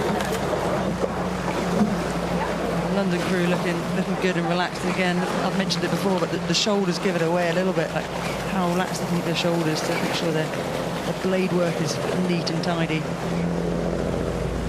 The different colours of the blades, kind of the darker blades, you can see a lot clearer when things are going right and wrong. With the light coloured blades, sometimes it's a bit harder. So I used to quite like it, being able to pretend I was doing something in a light coloured blade, and when the water's the colour it is at the moment, you don't, well... What, you mean you'd be cheating on your blade work, Heather? Never. As we look down this crew, Royal Chester, there's some real grimaces on that face. Stay with it, boys. Yeah, little look around there. Your three-man, Henry McGarver. Stay in contact. But right now, this is so tough. They can't even see that boat next to them anymore. Yeah, probably like looking across, glancing sideways to see if they can still see the puddles, which they should still just about see. But and they've got a Cox in the boat, so they just need to keep their eyes down and focus on what they're doing. Don't worry about the other crew at the moment. The Cox's job is to give them that feedback. London looking good there, looking strong. Again, there's a couple of grimaces on the face, but their shoulders are still relaxed, and I think that's the key thing. Like, your poker face can be what it is, but actually, what's your body language? Not moved away too much more. There's still a length of clear water. What Royal Chester got through the middle stages of this course, London would have wanted to go out and shut the door, but they've not shut it enough to really destroy any hopes or dreams of Royal Chester, because they're still holding on to that Royal Chester. 1.5 lengths between the two crews. Absolutely, they're still very much in this race, and they've still got stuff to give. Their faces say it all, really. But on the 3 seat, stop looking around and get your blade in. It's great. Keep focusing. You're eking back. Doing some whoops there. They pass Remnant Club. They know they go here 200 metres with no cheers before they hit the enclosures. I would probably put in a little squeeze here just to make sure I shut the door on Royal Chester, because Royal Chester, if anything, are moving a bit.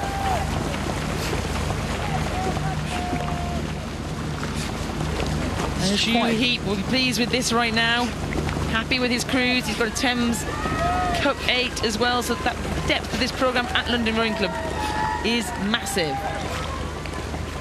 Yeah, they look very neat and they're in control. They do look like they're enjoying themselves to a degree, as much as you can enjoy a hard race. I'm sure I'd enjoy it that much, maybe at the finish line, but we're looking at the semi-finals Saturday. Henley-On Regatta, the Britannia Challenge Cup. London Rowing Club are a few hundred metres away from moving into that final, but Royal Chester, could they really destroy this race to them? They've got a few hundred metres to make an impact now. Definitely hear the crowds cheering, and that will eat them on. That will give them some momentum. Can they put that momentum into the water and propel that boat forward quicker for both crews? These heavier boats carrying a coxswain along, it's hard to change boat speed, but these rowers look strong, they look drilled, they're used to training in here. Someone just gave a huge shout to Chester. Is that going to spur them on? There's about a length and maybe 1/4 between the crews now. Chester are not going to make it easy for London, but keep going, they're going to bring it in. You definitely see that Cox is working them hard. He knows it's not over yet. Sarah Armstrong coxing that Royal Chester crew. She's cheering her crew on. You can do this, Royal Chester. They are still right there. London still looking calm. Don't look like they've gone through the gears just yet. Did they start thinking about Sunday a bit too early? Royal Chester, 1 length between London and Royal Chester as they come striding towards the finish line. They're coming, they're coming. Have they got enough in their back pockets to put London under pressure? It's fantastic from Royal Chester how they've really ramped up the gears and they've come into the final. A little crab there from London. They've got to keep moving, otherwise Chester will pip them. Unbelievable finish. London almost cracked under that pressure, but they hung on. A white flag from the umpire, but London clung on to win this semi-final of the Britannia Challenge Cup over a feisty Royal Chester Rowing Club who almost had it at the finish line. You put the pressure on and you can see what happens. Focus goes. Can the blades still keep doing what they're meant to be doing? They gave it their best. Well done. Great racing from both crews. Go!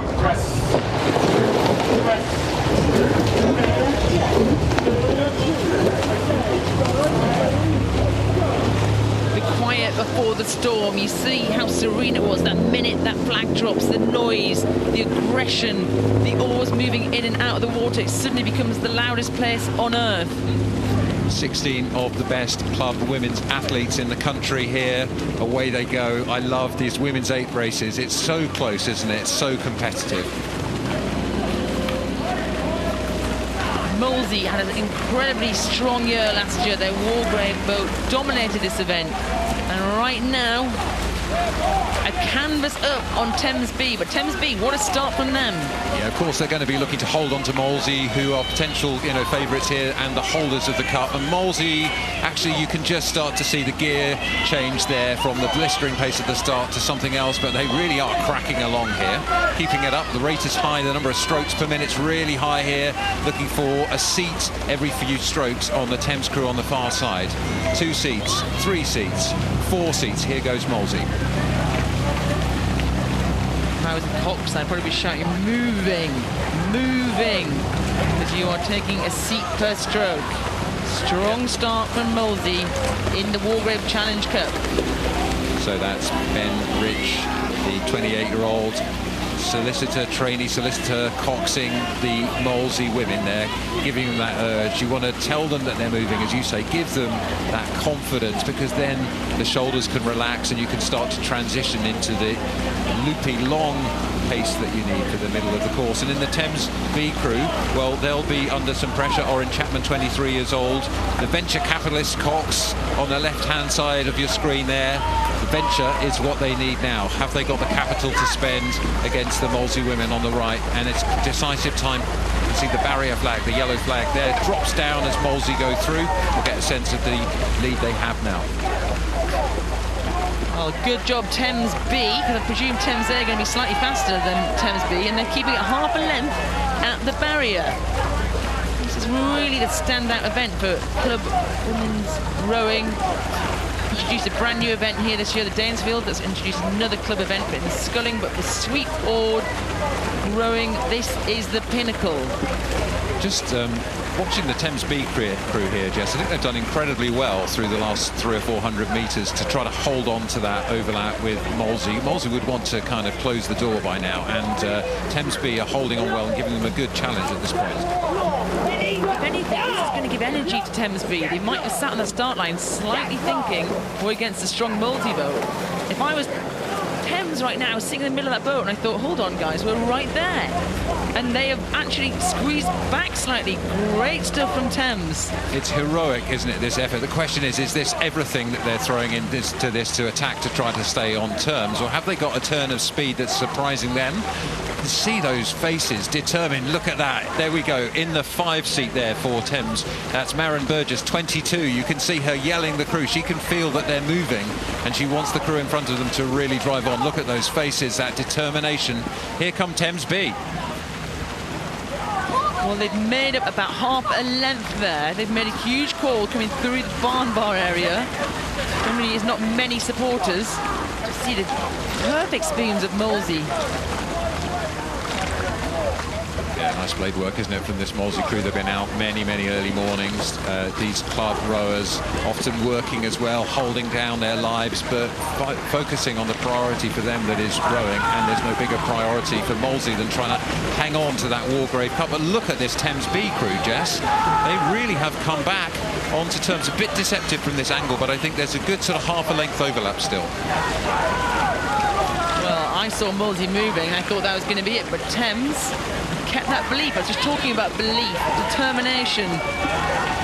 Coherence of a crew can take you a long way, and they have closed down this to about 2 seats, about a third of a length, Matt. It's a really remarkable push and move by Thames B. I'm super impressed to see what they've managed to achieve here. Look at them go, just driving those legs like pistons. As we ride overhead, we'll be able to see the Thames B crew trying to edge up a couple of centimetres per stroke on Molesey, and now it's for Molesey to return. I can see they've called a bit of a push there. Molesey, you've got to absorb this now, because there's nothing worse than if Thames had thrown in a huge push and you stop moving. Thames have got to keep moving, or it could be it for them. What have Molesey got? A slight little bit of headwind here today? I think Thames B have taken another seat, haven't they, in the last 300 metres, and now we're starting to get towards bow ball for bow ball. What are the young women in Molesey going to do in return? Della Luke, 23 years old, in the stroke seat. She'll be looking into the eyes of her Cox, Benjamin Rich, and they're going to be asking what they can do. But here go Thames B. I think they're starting to come through. Bow ball for bow ball. Thames are getting their nose in front. This looks like a horse race. The change of lead is going on, the surge of the bows, and Thames have gone through Molesey. A bow ball to Thames. they come careering towards the enclosures. In the Molesey boat, they'll now be thinking we've got to consolidate for a moment, and we've got about 250 metres to go, so we have to go now. Thames will be tiring from their big push. Can Molesey return? Can they respond? What's left in those legs? This is an incredible semi-final of the Wargrave Challenge Cup. Look at that shot. These crews are neck and neck. They have 400 metres to get to Sunday. Who wants it more? Just looking from overhead, you can see how the boats surge. The lead seems to almost change on the surge of the stroke, but Thames-B have moved another seat on Molesey. Starting to see the canvas of the Thames boat completely in front of the bow ball of the Molesey boat. Another seat. Every 3 strokes, Thames-B are taking a seat out of Molesey. Well, I thought Molesey was done and dusted, but Thames never gave up. The crowds are waking up. The cheers from those deck chairs. The Thames Club B crew move right through Molesey. The power, the determination, the belief, the confidence of Thames. They've done something right this winter, this spring. They've trained hard for this moment, for that decisive move, and they went right through a very strong Molesey crew. What a brilliant showcase for women's rowing we're seeing here. As they cross the line, the screams, the splashes, and Thames will go through to race the final. What a brave row there, Jess, from Thames-B. That's absolutely superb row. Matthew Pinsent, the umpire, says no trouble. It's a clean race and a victory for Thames-B. They will be absolutely delighted to be in the final tomorrow. Look at the joy that that brings to that crew, slapping their boat in excitement, slapping the water. Thames-B, brave. B for brave, B for bold, B for be there tomorrow for finals day. Big thank you to Jess Eddy for a fantastic shift, and now being joined by the safe hands of Tim Della alongside me in the commentary box. Morning, Matt. Morning, everybody. We'll see if we can keep this drama coming for the next hour or so. So, July the 4th, big day for the Americans. Yale University on the P.H.R station in the Bridge Challenge Plate up against Molesey Boat Club, University of London. You can see there to the right of your picture. I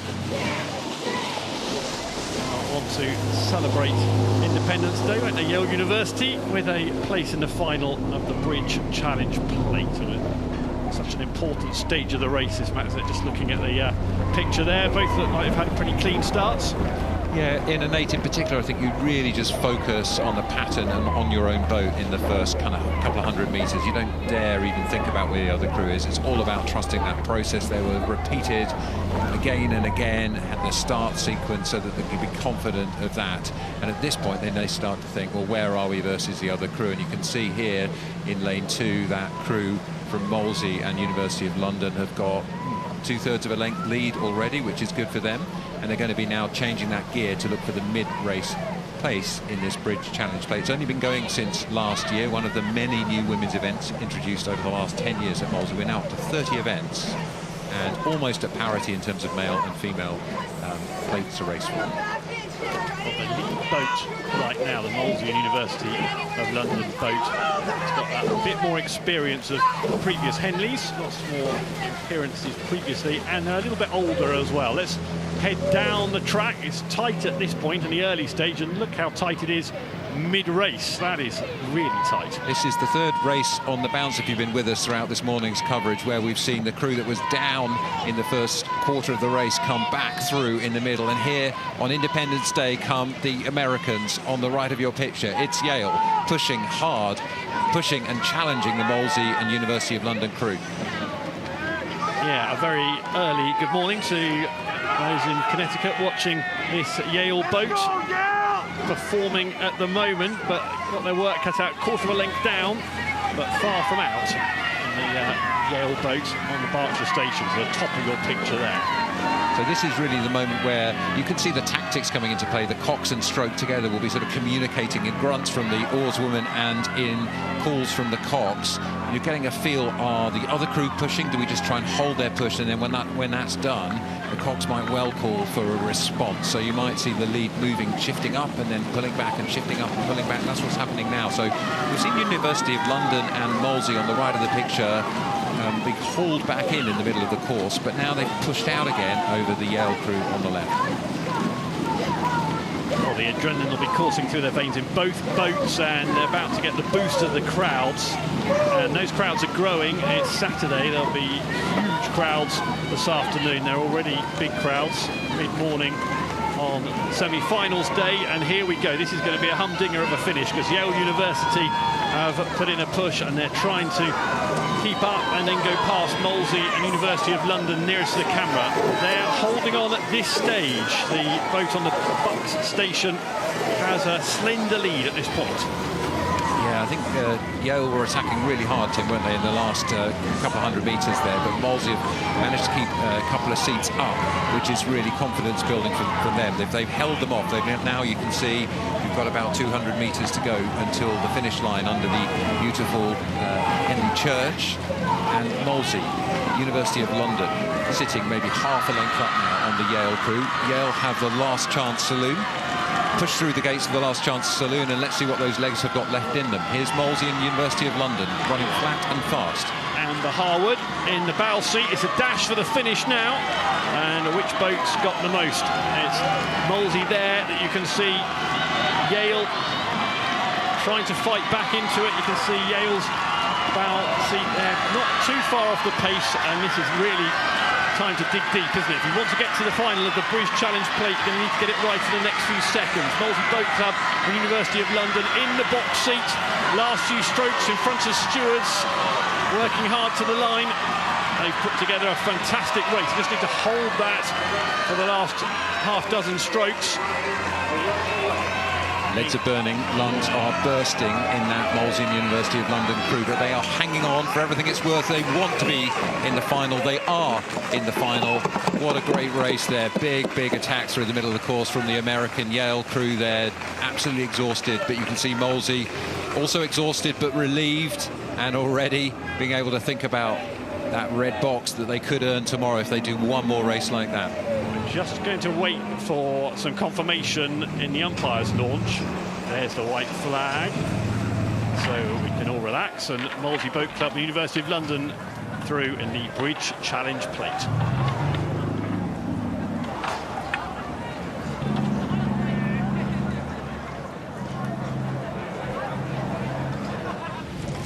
So the cock's got the hand up, just to say whether they're straight or not. The umpire's looking at the cock.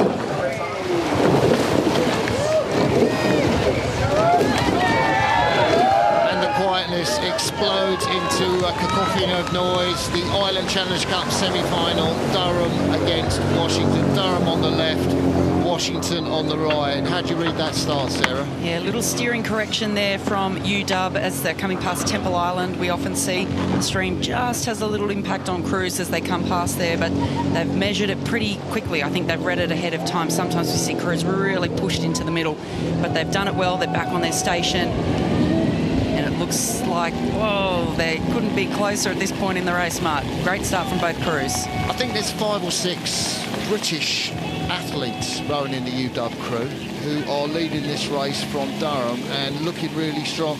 Just explain to us how come there are so many British athletes rowing in an American university crew.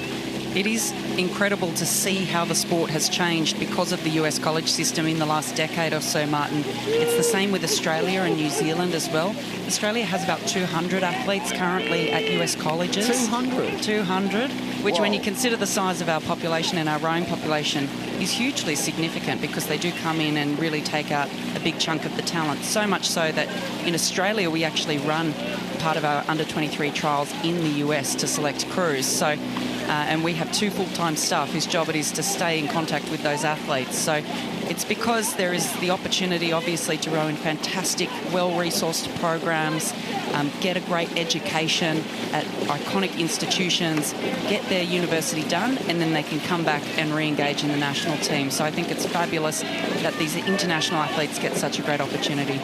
Durham coming back into it at the moment. I would say those crews are level coming up past the quarter mile and towards the barrier. Such an important signal, the barrier. You can see the words on the left of your screen.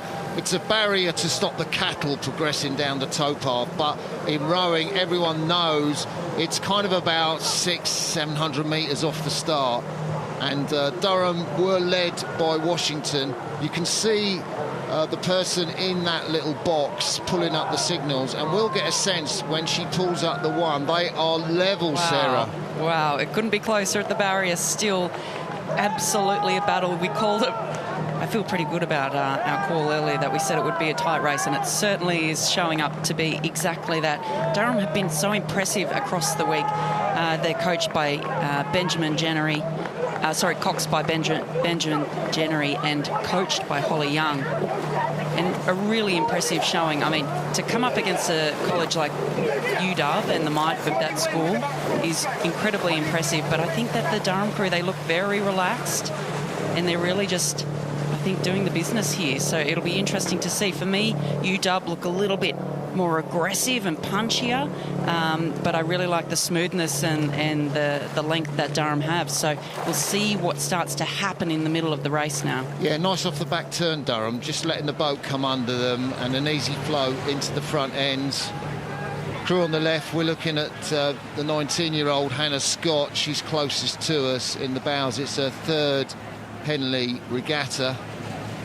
And back in the stroke seat, well, we'll get a look. We'll talk about Isadora Kennedy, 20-year-old, when we get a drone shot. But you can see for yourself, this is tooth and nail, neck and neck. Who is going to race Oxford Brookes or Brown University in the final of the islands? Last year it went overseas to the Americans with Rutgers University. Washington desperate to win this one. Durham, they reckon they can take them down. This crew has showed what they've got, and you can see how smooth they are. So this seems to have settled out, and no advantage, no quarter being given by either crew, Sarah. Yeah, our coach always used to say to us, you cannot find yourself in this position. Someone has to make a move. Someone has to be brave and get the job done. So who's it going to be? Who's going to be brave? Who's going to take the move here and try and get the advantage? But they're really going stroke for stroke at the moment. Both crews had a tough journey to get here. Durham beat A.E.W. from the Netherlands, UW beating Cambridge University A. So stiff competition yesterday on the Friday to get here to this semi-final. I mean, this could almost be a final, but we also know how strong the other semi-final is in this event as well. Yeah, Durham held off A by about half a length. Washington just pushing ahead. And it's interesting to note that a couple of these Washington women were in that 8 at the Cup over in Seattle, where they raced the British 8 and narrowly lost to them. Violet Holbrook, Buxbank and Jania Palmer, who are rowing in this Washington 8, two-seat, Jania Palmer and Violet in the 4-seat. And Washington have taken a crucial advantage. We come through to the mile. I look through the commentary position and I can see they have about 500 metres to go. Look at the speed these women are going at. 5:47. The Texas women came down to win the collegiate championship. The NCAA's in front of Washington. Durham need to do something now. Well, we called it a little while ago. We said someone would have to make the move, and it is UW that has taken the move. But is it a decisive one? It's important when you use that kind of energy that you make it a decisive move. For me, this isn't decisive yet. They've got about half a length on Durham, but Durham's still very much in this race as those blades get closer and closer, Martin. Oh, my goodness. I wonder what the umpire's doing. And that is a judgment by Ben Jennery, but I think Washington have come over quite a lot. Izzy Mickelson, the 19-year-old. Sarah, how do you read that? That was awfully close, and that is definitely University of Washington, who is off their station. But is the umpire going to interfere here? We don't see the flag up. It looks like UW moving back onto their station as they're fighting here. Still University of Washington with the advantage, but Durham, they're coming back. Who is going to take the lead in the last 100 metres, Martin? It's a charge by Durham. I think it's too late. I've said that before and been proved wrong, but it does look to me like University of Washington, Chloe Shepherd, the 20-year-old in the stroke seat, leading her crew down to the line. That bit of steering from Izzy Mickelson might have upset the race. Couldn't see the umpire's flag, but it is UW who come through to progress to the final of the Ireland Challenge Cup ahead of a great Durham crew. And Washington exhausted as they cross the line. White flag, Sarah. Got a white flag. The umpire is happy with the race, but what a race, what a semi-final in the Ireland Challenge Cup. This is what it's all about, Martin. Smiles on the faces, and I'm not sure that Catherine Gardner, the 19-year-old, can quite believe it. She knows she's been in a race, the 7-woman of the Washington crew. Sounds like Sarah Winklis is the umpire for this, and you can see Cam Murphy, the 29-year-old, he had his hand up, and the stroker's got his hand up. Ferdinand Rodson, the 22-year-old from Thames. Why have they got their hands up? They'd just be letting the umpire know that they're not straight and ready. Obviously, they don't have coxswains to do that in this boat, so it's reliant on the fours. But it's a little bit breezy down there. Crews are moving around, so I think the umpires are doing a quick start today. So as soon as the hand's down, they're away. So Sarah did a great job getting those boats away quickly. Totally. So Multi-Boat Club, the Surrey-based club on the left of your picture. Thames coming out into the middle. I think Sarah had a bit of an issue yesterday with Molesey, and she is warning Thames. How much is that going to cost them, Sarah? This is a big correction. They are right over in the centre. There may be a blade clash here. Haven't we seen these crews in the Buck station really struggling this morning, Martin? I'll tell you what, well, Molesey have probably just profited a bit from that. You know, Phelpsy was telling me, the chairman, he umpires as well, when you come round the top of the island, your heart's in your mouth because it's a Wyfold, and you know it's steering, and it's steering always at that part of the contest. They are locked together here though. Earlier, Martin, did you say that it was 50 years ago? Is it 50 years to the year that you won this? Yeah, it is, and funnily enough, we won on July the 4th. It is 50 years to the day because we beat Potomac Rowing Club in the final by half a length. And yeah. Well, that's extraordinary. Congratulations. Thank you. Derek Bond, John Beattie, Ian McNuff, myself and Coach David Tanner. There we go, bit of history. This is the present now. And Thames Rowing Club, Ferdinand Robson, the 22-year-old, rowed at University of London. Now rowing for Thames Rowing Club. There wasn't much between these two crews. So Thames Rowing Club and Molesey Rowing Club, in terms of rivalry, Sarah, I'm going to say that it's grown and grown. Molesey have won the Thames, the Club Cup. They've won the Wyfolds as well, the Club Cup. Thames have done that. So without being next to each other, because you think of Thames and London Rowing Club as rivals, these two clubs are pretty much rivals. Well, I guess you'd know more about that. Just say yes. Yes. Yeah, that's fine. Appreciate that. Yeah. That's if you were punditry from Sarah there. Yeah, just displaying my knowledge of British rowing clubs. If you were Sydney Rowing Club, who has gotten through, who would you want to be racing tomorrow, Mark? I would want to be racing Molesey, I think. It's interesting because Franz Infield is at Sydney Rowing Club, used to coach at this Molesey boat. It's not coached by Sam Tuck, who's the lead coach, did a lot of work with Franz. It's coached by Sam Shepherd, who's done a fantastic job with this Molesey crew. It's a cracking race. I mean, we're waffling on here, but I mean, the race between these two crews, one of the best races this morning. 3 minutes gone. We've got another 3.5 minutes to go. And it's an old trophy, isn't it? Wyfold Court. I didn't know that. George David Donkin. And the event for fours in 1855. They had the Stewards first, which was the Stewards Challenge Cup. But we love the Wyfolds, great club event, and long may it continue. It's extraordinary how much experience is in these two boats, Martin. The Thames crew, 17 combined appearances, Molesey 13, and there's 4 athletes out of the 8 here that have raced at Henley 6 times, which is extraordinary.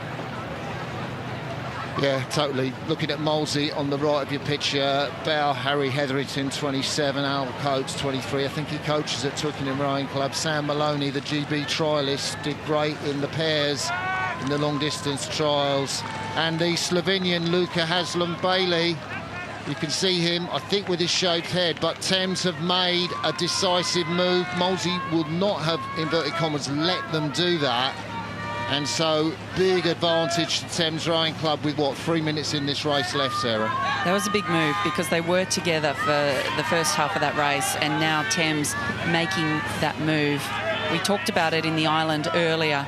You can't stay locked together like that. Someone has to, it's like playing chicken. Someone has to make the move, but when you make the move, it has to be a decisive one, because if you kind of half do it, you're at risk, and it's a lot of energy expenditure to take that kind of advantage. So, Thames's coach, Natalie Kerman, will she have told them to do that in this race, or is that something that they've just decided, or has it just happened they're quicker than Molesey? I would, given how decisive that move was, I think that would have been a pre-arranged. They would know as a crew, because they don't have a coxswain. It's very hard to call when you're in a boat like this. I think that they would have made that a strategic move that they would have decided to do before the race. There's the Slovenian, the 23-year-old in the stroke for Molesey, Luka Haslam-Bailey. Wow, what a move the drones just made. Did you see that? Flying across to Ferdy Robson, who's been stuffing it in, the 22-year-old. They're a slightly younger crew. There's Ferdy with the cap on in the stroke seat. Yeah. So there's 2 oars this side, but 2 oars close in the middle. Why is that, Sarah? Well, we call that a bucket rig, is sort of the slang, I guess, where you've got the 2 people in the middle on the same side. There's a whole heap of reasons as to why you would do that, but generally it's about where you sit in the boat. Different seats require different roles, different skills, so generally it's about who you have stroking. So they've got their stroke side, their stroke seat rowing on bow side. A conventional rig would be stroke seat, stroke side. This is what we call an unconventional rig. Yeah, so there's the configuration of the other boat, which I guess is what you're saying. They're stroked on bow side too, which is kind of starboard side if you're in America. And that's a more conventional rig. You've got, you know, rowers on alternate sides going down the boat. That's right. And there's different theories about the power through the boat as well. That, you know, there is a school of thought that having a bucket rig like that means that you actually run straighter. That there's less twist through the boat, but I'm not sure that that's backed up by science. But anyway, there's a view that that's the case. Totally. Rowing the John Russell, that yellow M.E.C boat. Molesey are charging. They are almost right behind Thames Rowing Club, but they're not going to make it. For the honour of racing Sydney, looking round, keep your eyes in the boat, Cam Murphy. 29, you should know better. Where's the finish? There it is. Thames go through to race Sydney. Barring the umpire's white flag, Molesey got the overlap at the end but couldn't quite get through. Sarah Winklish shows the white flag, and we will give you confirmation that was an enthralling race.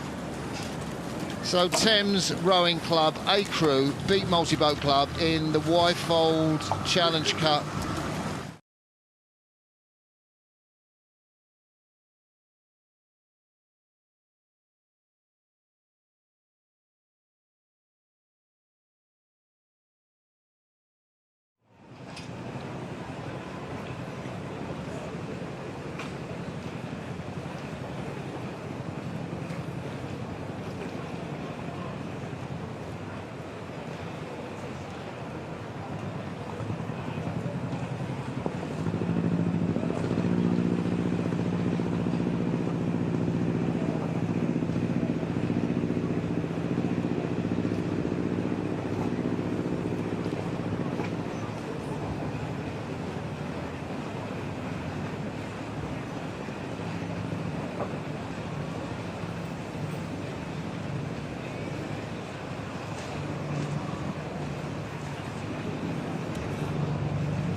Hello and welcome back to our live coverage on semi-final Saturday. Really tight, crucial racing today.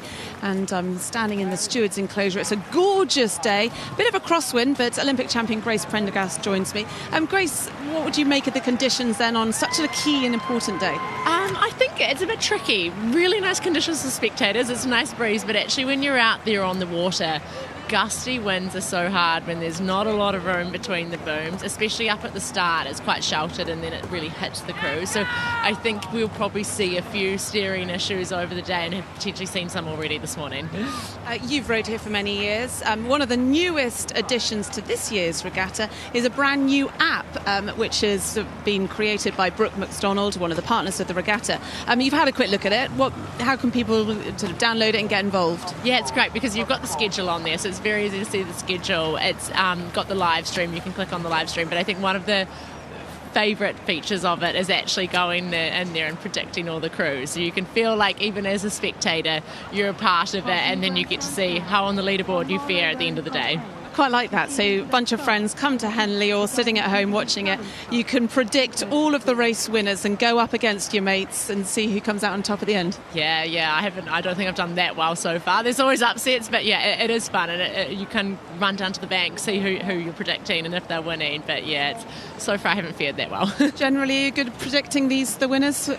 I think it's hard at Henley. Henley has some upsets. I think normally I'm all right, but actually I think the conditions here, the booms, everything is quite unique. And you see in the knockout racing, some crews can just get up and probably top people that they shouldn't technically be able to do. So I think it's a little bit harder here, which is the fun of the regatta. Right, you're getting your excuses in already, because I'm going to ask you to predict some of the champions of particular events, making it easy. Going to stick to the events that you did. So we'll start with the Remnon, which is going to be a head-to-head between Italy and a Leander Molesey crew. So GB versus Italy.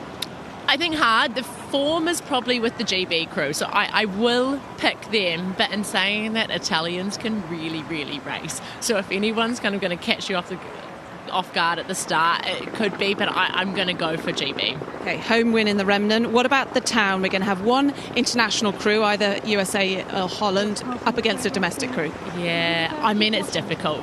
International crews, they're training full-time. It's very much their full-time jobs. I'm going to go for the internationals, but maybe a slight part of me wants the underdog to win as well, but I'll stick with the international. And a very quick answer on the Hambleden. It's going to be either the Czech or the Italian duo.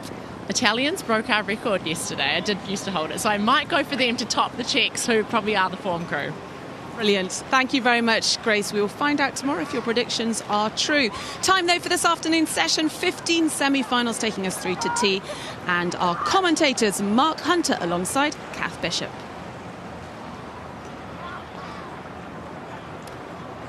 So a very warm welcome to this beautiful Saturday afternoon session. I'm here with Mark Hunter.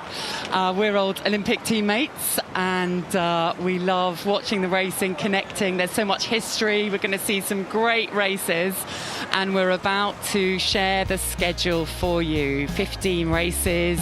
They're on screen now. We've got some incredible matchups. Some of these semi-finals are going to feel like finals. Yeah, is there any particular ones that are jumping out at you, Kath, that you're excited St by? Edward's against King's School, Radley versus St Paul's. Those two Princess Elizabeth races, I think, are going to be incredible. But we are starting off with an international matchup. We're in the premier events.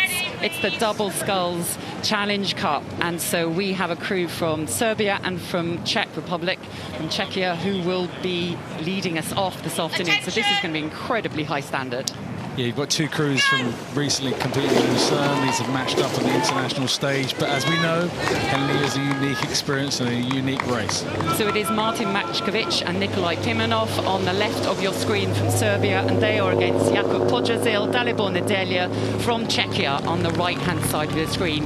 These two crews have raced each other internationally, but it always feels different when you meet at Henley. And as Grace was saying there, sometimes the underdog can feel they've got a bit more of a chance because so many other factors come into play in terms of the steering, the weather, the bounce of the water. So definitely you're going to see that Czechia crew wanting to hang on, although they're catching their blades a little bit there. Yeah, there was a bit of unsettling there. You saw the wind, the gust of wind catch them off there, which is the challenges that come with Henley because it's so open on the river, and the uniqueness of this head-to-head. That's the uniqueness of Henley. When you've got 6 lanes at international racing, it makes it much easier. Well, I think it's easier to race in that context, but this is that head-to-head and trying to stay in contact.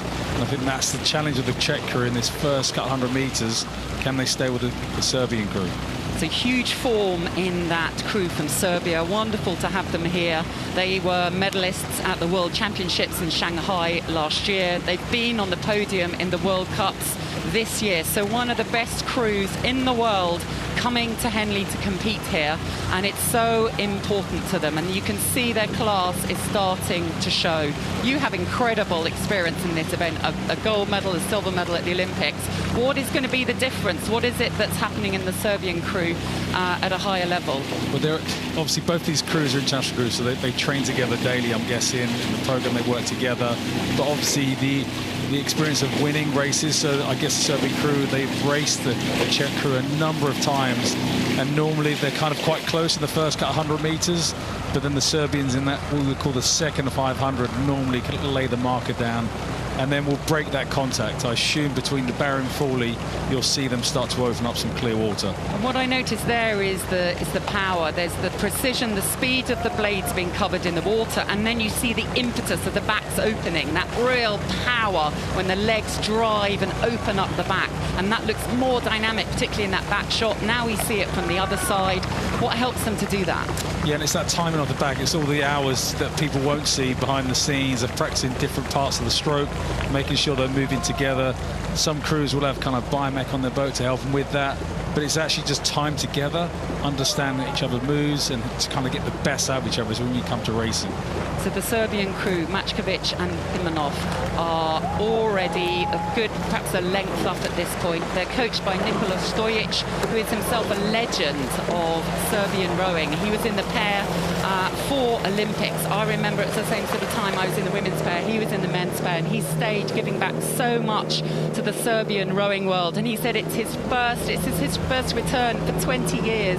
Martin Maćković in the bow seat is here for the first time after 10. But Nikolai Pimenov, he's here experiencing it for the first time. And they have said what a privilege, what an honour, what a thrill it is to be here. And they are really grasping it. And now we're going to see what's happening in the Czechia crew. And you can just see it feels like they're suffering now. They can't see the kind of Serbian crew beside. They're looking around, and once you start doing that, that's normally when things start to become unraveled with your balance, and obviously it's quite blustery there. And you can just see the difference in the smoothness between the two crews in this kind of shot. The Serbians are, steering's really well right now, and they're just moving together, and they do kind of hang out there a little bit longer. They're not in such a rush to get through the water. But you can see they're rowing through a longer arc. That's one of the things we look for. It's a sport of leverage, and they are rowing a longer arc, so they've got more propulsion that comes off the oars in the Serbian crew. So each stroke, there's a bigger sort of distance they're travelling. So between the sets of puddles as they release them, if you look one to the next, there's more of a distance for them. They're travelling further each stroke. And of course, at this point, they can look across, they see the backs of Czechia, and the confidence grows. And they look much better now than they did 500 metres ago. Yeah. I'm going to be honest. Like yes. I wouldn't say it was clean earlier on, but they do look like, even though it's quite challenging water, they're actually more relaxed in the way they're moving. I know they're in front, but actually, that composure, that poise they have when they put the blade in and as they drive, they're not in a rush to open their backs. and it can really unsettle you. I think there are a lot of washes that come across as well around the island, and when you're in a double and something comes across you, you've got an oar on each side.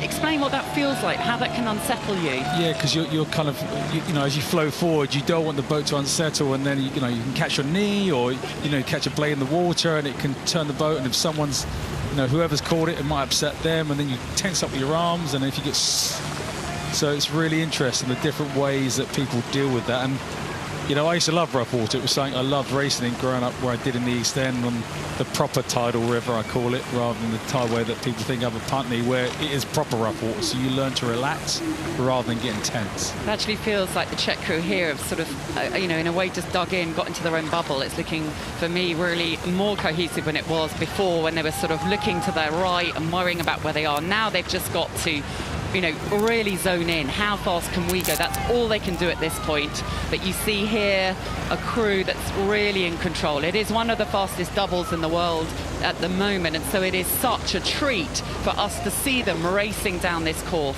And it is something that every world-class double wants to come to this Henley and win the double sculls. You know, it was something that when I was competing, I wanted to win here. We did that, which was great. It's one of those kind of things you want in your cabinet, and obviously they're in form right now, so it's a perfect time for them to be here. But you can see they're in complete control. They've brought the rate down now. We can see just on the right hand of your screen all the boats moored up that come and they watch, and they are right next to the athletes as they go past. And that's prime positioning, isn't it? They get here so early to make sure they get the best spot so they can have their picnics, sit there. You can't get any closer to the action. It is a unique view. You will never be closer to some of the best rowers in the whole world, and that's what makes it so special. And now the crew from Serbia, Mačković and Pimenov, they'll be receiving the applause, the appreciation of the enclosures. And semi-finals, they were absolutely packed. It's sold out, and that feels so good. Yeah, and that, not just that clapping, there's something so unique. We don't get that in our sport anywhere else, you know, coming to the enclosures. You know, even though they're comfortably winning, the appreciation of what the spectators are seeing, you know, is what makes Henley really special.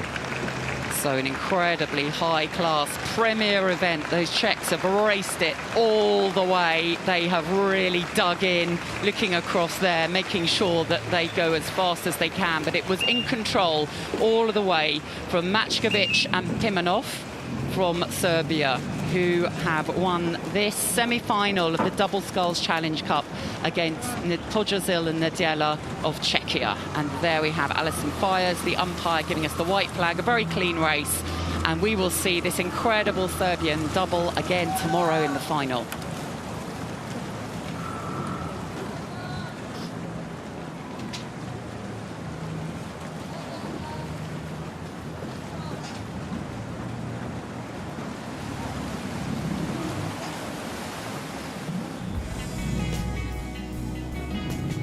So the next event is one of the most hotly contested club events, Club Open 8s. It is Marlow Rowing Club A against London Rowing Club. London, this big club in Putney, who won this event last year, hot favourites. And Marlow have really aimed for this event for the first time to see how far they can get. They have big ambitions. They've had a brilliant season. So this is, you know, in many ways could be, again, a bit like a final. Yeah, it is a final, you know, semi-final with a knockout. You know, winner goes through, loser goes home. It's paramount. You put yourselves out there in the race to give yourself the best opportunity. And obviously this will be their final. They know they're going up against the top crew in the event. How can you unsettle them? What can you do to get them looking out? Start asking those questions, those doubtful questions in their mind, and trying to put them under pressure. So it'd be interesting to see how Marlow take this on and really put them under pressure. So we are coming to get a closer view of the crews with such experience. So 51 Henley appearances through that London crew, and 39 in Marlow. So huge experience in both crews. Sometimes they're rowing for these clubs, sometimes they've rowed, you know, in their school career, in their university career. And now they have decided, you know, these guys, they're working. Yeah. So either they're working in London, in which case they'll go down to one of the Putney's crew, or maybe they are working in the Thames Valley area, in which case they've chosen to go to Marlow. We have a lovely shot there of John Hedger, one of our most experienced umpires, who is just explaining the process for the start, which they do every single time. So a beautiful ritual. Like, it's so nerve-wracking when you're sitting there, isn't it? Like the call over.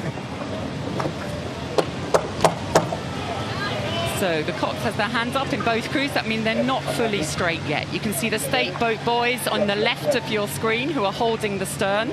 And if there's a little bit of wind at the other end of the boat, the bow person, you can see they're tapping to get it absolutely straight. The Coxes want that boat to be as straight as possible. They don't want to steer. If they steer and use the rudder, it slows the boat down. But it is so hard when there's wind and wash to keep them straight. And you'll see a Cox sometimes keep their hand up to the last minute. Sometimes they do, and then one goes down, and then by the time they're ready, the other one's drifted. So, it is absolutely all about getting your crew in the best possible position to really head out like a dart once that flag is dropped. These are tense moments as the crews, they're sitting forward, the adrenaline is waiting to be released. And what will happen now is they've got their hands up when they come down, it'll be a quick start because they've had their hands up a long time. John, I guess, will not hang around. Right, as soon as this goes down, the Marlow Cox is down. Here we go. This is a huge race for both these clubs. It is Marlow Rowing Club A on the Berkshire Station in the Thames Challenge Cup against London Rowing Club A on the right of your screen, who won it last year. This is huge for both these clubs. There'll be so many people down the bank cheering for each of these. And Marlow have gone off in a really strong way. And they have to go off and really put themselves out there because they know this London crew is the predicted favourites for the event. You have to put them under pressure. There's no point saving it for a finish. You have to be in the race. So this is going to be a test of the psychology, the race plan, the physiology, and really putting that all together. The Coxes making sure they execute the plan, they make good decisions when they're under pressure. And at the moment, side by side, it is about just the tiny margins of precision here to see if you can get your bows edging out in front. And it's so important, that transition phase from that explosive nature of a start, getting into that race pace, but holding the cadence where it needs to be to maximise the boat speed. And you can just see London making that transition really nicely into their kind of, not saying mid-race pace just yet, but they're really taking advantage and drawing that out, as we can see. I think London have stayed a little bit higher on the rate, it looks like, as well. And Marlow look just a little bit lower on the rate. And it's all about, finding your fastest race pace. There's the start and the speeds there. And then it's how do you find really what you're going to hold for, a good 5 minutes through the middle of the race. That red line, as we call it, you've got to get on it. What can you just about sustain? And at the moment, London are creeping ahead with their bows. And this is what, from the shot here, it's difficult to see how much London have kind of edged out. But this is, I always talk about the Cox, the important role that they play, making sure everybody in their boat stays totally focused on what they're doing. They don't start drifting away, glimpsing and looking out, stand focused on what they're doing to have their best shot to try and put this London crew under pressure.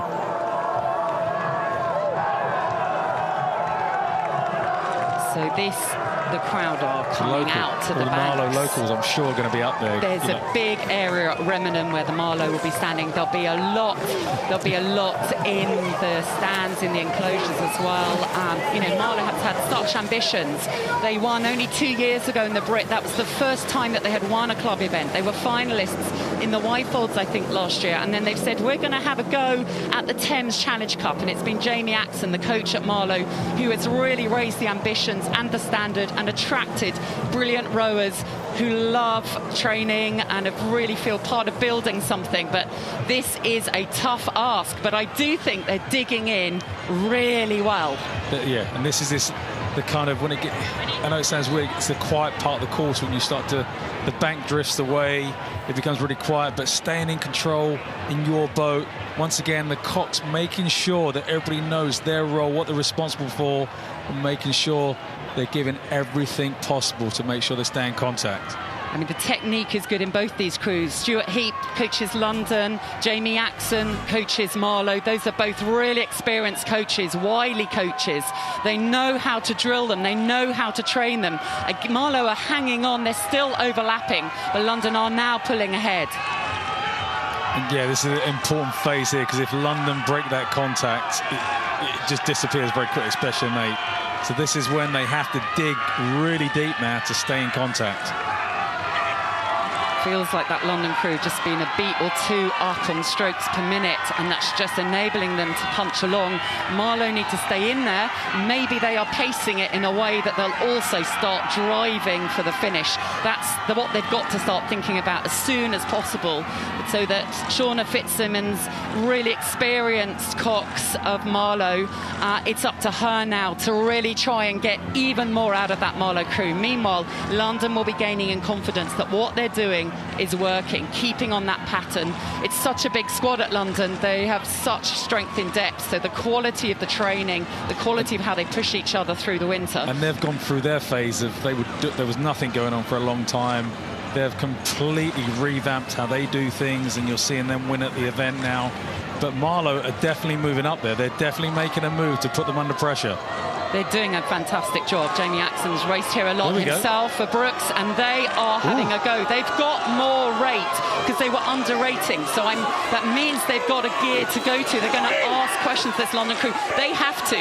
This is the final for both of these crews. Marlow are behind. They have to give absolutely everything now, and they will feel a sense of momentum.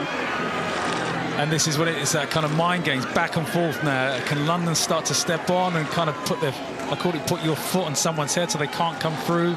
But this is where Marlow are gathering in confidence. You can see them a man at a time, inch by inch, creeping back up. They've still got half a length. It's quite a lot on an 8. They really have to do another gear change. And the enclosures, everyone is pouring to the bank. What a wonderful shot of these two crews, two of the best crews in the club Open 8s. They work incredibly hard in their jobs in the day, and they train morning and night. Wonderful shot of that Marlow crew. They really want to make history here, but they are up against one of the best crews in the country. You can see the cadence going up and up and up. That's looking tough in the London crew. They have had to dig in really hard as Marlow have thrown everything at them. Marlow go again. They're throwing in another push. They're going again. We're past the progress boards and not many strokes left. London are just going to have enough. It's been an absolute brilliant race, but it is London Rowing Club A who have won the semi-final against an incredibly feisty, brilliant fighting crew from Marlow Rowing Club A. Fair play. What an amazing race that was. Like, London took advantage. Marlow would not let them get away.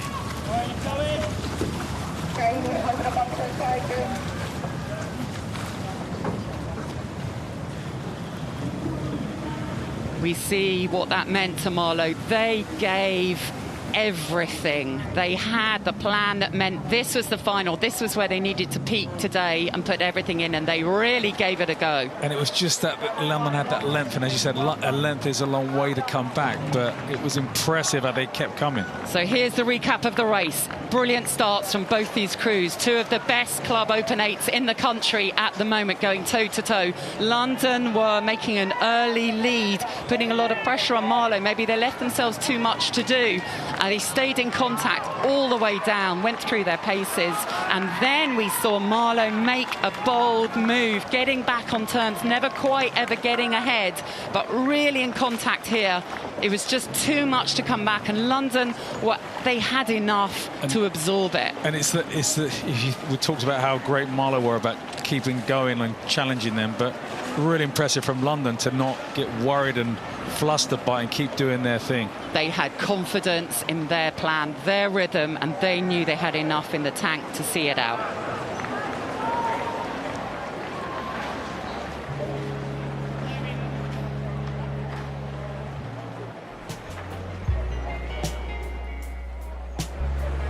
So it is the Temple Challenge Cup semi-finals day, and we have Oxford Brookes A going against Cambridge University A. So a real rivalry here between those two.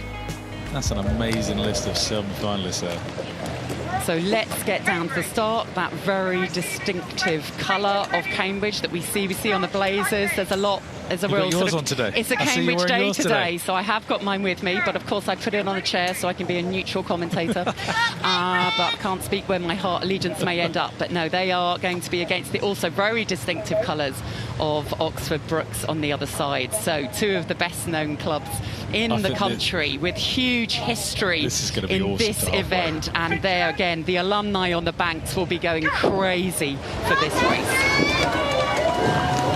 Off clean, it is the semi-finals of the Temple Challenge Cup. Student Open 8s, Oxford Brookes University A on the left of your screens against Cambridge University A on the right. And this means a lot to these crews, to these clubs.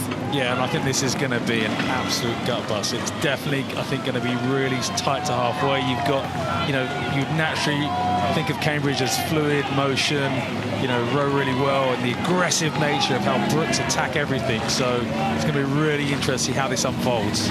Absolutely. The coaches, Ali Brown of Oxford Brookes University and Rob Baker of Cambridge University A, probably some of the best coaches in the country, right? So they are wily, they have experience, they know this race matters, they'll have got their crews absolutely ready for it, up for it, with the best race plans and options and contingencies and pushes and confidence to go out and give it everything. And as we talk about semi-final, it is like a final. You know, you want to make sure you get through to the next phase, have that chance tomorrow. So not leaving anything out there. A lot of experience in these crews, more on the Cambridge crew. 24 combined Henley appearances, not all for Cambridge. Obviously, some will have raced in their school crews, in their university crews, and 11 combined appearances in Oxford Brookes University. It is neck. It's a great shot there for me, looking at the different movement and technique. You can see how just relaxed the way the Cambridge athletes move. Just, you know, there's nothing wrong how aggressive the Brookes athletes are, just the different styles of how they move. So here we get a close-up of Oxford Brookes. We can see there the sort of the sense of the rhythm. Yeah, a more abrupt entry into the water, isn't it? That's probably the most distinguishing feature of it. Really gutsy. Again, so much confidence, so well drilled, and they know their whole year has been about this race. Sometimes it's a little bit harder. The Cambridge crew, obviously, it's not the same crew as the boat race crew, so they've mixed and matched. Some will have gone and done exams, so it's that they've had to bring themselves together. Rob Baker is the master of bringing crews together. Which is sometimes a benefit, because you've had that high, you come off it a little bit, and then re-engage, and then go for Henley. So sometimes it can be a massive value add as you come into an event like this. And at the moment, it is the Cambridge crew now creeping ahead. It is often described perhaps a more efficient way of rowing, isn't it? Very similar to often how we might say the Dutch row, and Rob Baker has good relationships and had been helping out with the Dutch team. So really a student of that. He's someone who has learned for decades now, always honing his technique, always thinking about, eights. He's an eights specialist. What is it that makes those eights go far? How do you blend people? How do you get masses of power in a way that's relaxed and long and loose? And coming back to that kind of squad as well, everybody moving the same. So as you said, chopping and changing, bringing different people in, it makes it much easier if everybody's aligned on the kind of way we're going to move and the pattern of movement, how we're going to row. So they're stroked by Patrick Wild, who was in the finals of the Junior Championships last summer in the pair, and he lost in the Princess Elizabeth Challenge Cup final to St Edward. So, you know, he's got some experience, and he's also really desperate to get through. Yeah. But at the moment, we can see the Cambridge crew, they're easing ahead, but my goodness, Oxford Brookes are there, and we always see the tenacity in the middle of the race. They've really opened up a huge, I'm going to say a huge lead in that small section there. Or do you think they just edged out bit by bit? We just didn't pick up on it quick enough. But that's really impressive what they've done there. It is, and it almost doesn't, it's one of those, when you look at the rate, it doesn't look as high. When you see overhead shot, it is, but that's the sort of the ease of it, the smoothness of it, the cohesion of it, the length, again, that real easy, long levering, but an enormous amount of power within each stroke, and that's the challenge with rowing. How do you combine the power and the relaxation? How do you get that boat to just flow on for every ounce of power you've put in during the stroke? And how do you not waste anything? That's you know, it's so easy to waste so much by trying to be too aggressive, over-aggressive, but how do you collect the water, you know, move past that pinpoint and really kind of leap that boat forward? I think they have shocked Oxford Brookes. I could see the bowman looking behind him, Kai Schlottmann. I think, like, where are they? I think they didn't expect that. That is incredible. They had the same time yesterday to the barrier, and, you know, so that first 500 metres, like, on the same speed as we saw, and then Cambridge have just walked away. Yeah, and could it be that rhythm element? You know, we talk about, keep using the word transition from start phase into kind of mid-race, you know, the bulk of the race. They really do that well, just the way they move, allowing them to continue and carry that boat speed. So they will be enjoying this, and on the banks, all of the Cambridge alumni, such an old traditional club at the heart of rowing, heart of the boat race world. It means something. For a long time, it's quite challenging. It's been a challenge to get good crews at Henley because the focus is so on the boat race. But as a club, Cambridge University Boat Club have been saying, we want to build this all-round programme. We want to give the students a fantastic experience at Henley. We want to come, we want to win at Henley after having an incredible crew last year in the Grand. And so that has been part of what Rob Baker has been masterminding over the recent years.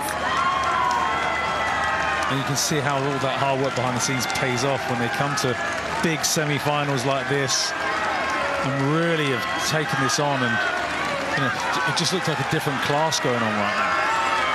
The belief they have in his coaching, in the programme that he builds, and now to be showing that to the rest of the world at Henley, that is going to be a real step up for Cambridge and Rob Baker, who have absolutely stepped up today. Because then it's not just about the, you know, as you talked about, it's a whole season now. We're going to do other things rather than just one big event. There's other things you can be part of. So it is a win for Cambridge University A crew, who have beaten Oxford Brookes A crew in this heat, this semi-final of the Temple Challenge Cup.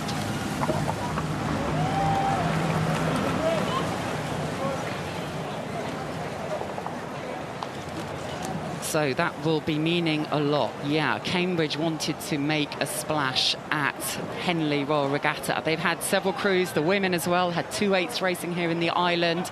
So it's a real change for the programme to be able to, yeah, remix the crews, bring in development crews, and create crews of this calibre. So we're going to have a recap of that phenomenal race. I mean, both crews really matched off the start, both really high rate, yeah, very aggressive start, very punchy. This bit's really interesting.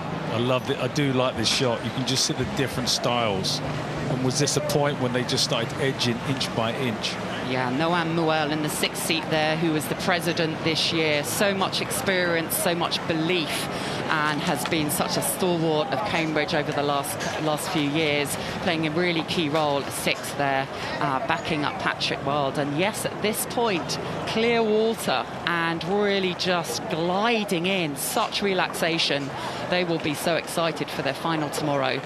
Oxford Brookes absolutely, as ever, powered their way down there. And actually, this opportunity for them to come and race as Cambridge, it stops them going to the clubs, which is not a bad thing. You know, it brings Cambridge into the event rather than them disappearing and rowing elsewhere. It's connecting Cambridge into the rider rowing world. So the boat race, obviously, is just Oxford and Cambridge, but this connects them in.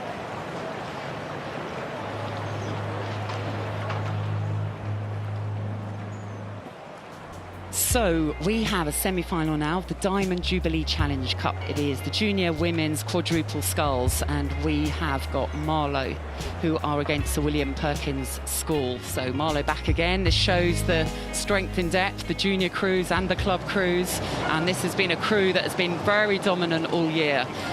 It's the semi-final now where it starts getting serious. We've seen some brilliant performances from both these crews, and we see these nervous moments at the start. So there's no cops. These girls have to keep their boat straight. So we saw the bow girl in Sir William Perkins School, Isla Evans, there, just tapping. She has to look above the heads of the rowers in front of her to look at where the straight backboard is, and then make sure that the boat is lined up as straight as possible. And that will be happening by Ione Haley, in the Marlow crew doing the same thing. Just see them very light touches to try again and line themselves up as well as possible. And when you're in the bow seat, you have to do that all the time. Yeah. You can't stop. You've got to be on it. Constantly looking, making sure we're in the right line. And you know what I love about these junior events is that you think 10 years ago you probably wouldn't have seen junior crews from Marlow or Sir William Perkins competing.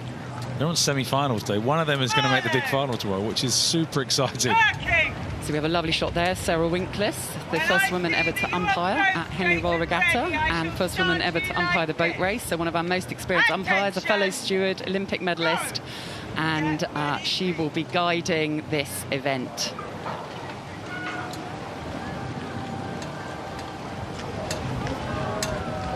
Attention! See the bow.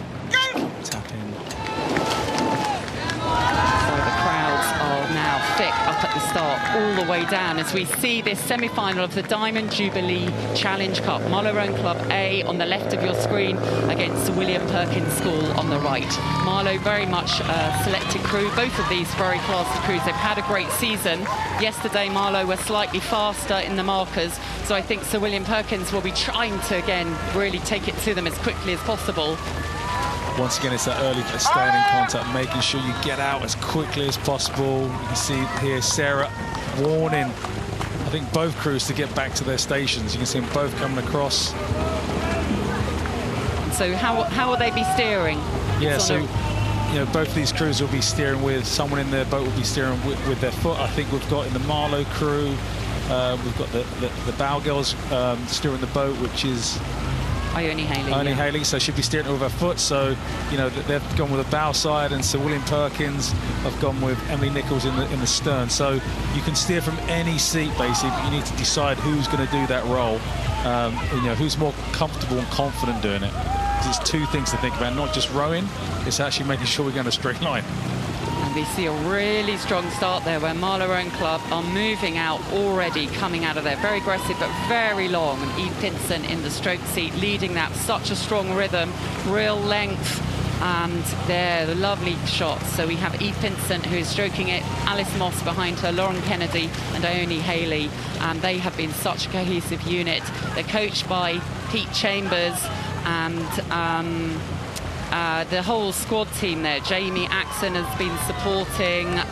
It's a team. Grace, there's a whole team of brilliant coaches at Marlow. Again, part of what they're building, but that's phenomenal. And it'd be really interesting with Eve kind of spoke to her dad, obviously, being in the semi-final. She's her first Henley. There's a bit of experience coming from, the big dog or the big gun. Sure, for sure. And I think, last year Marlow lost in the final. And, so all winter, this crew, not all of them were in last year's crew, but several of them were, they have had this as a mission, driving them through the season.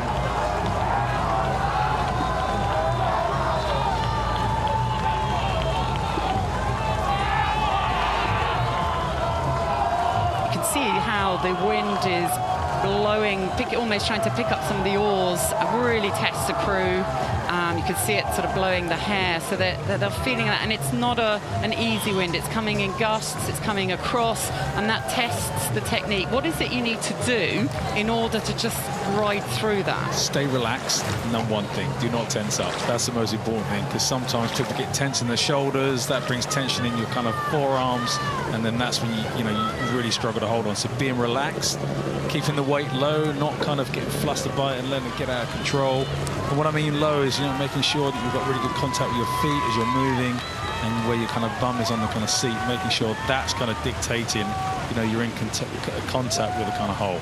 So we have a close shot here of Isla Evans at bow, Elizabeth Robinson, Ashley Sullivan, Emily Nicholas in the Sir William Perkins School, who have had a fantastic run to this point, some brilliant races.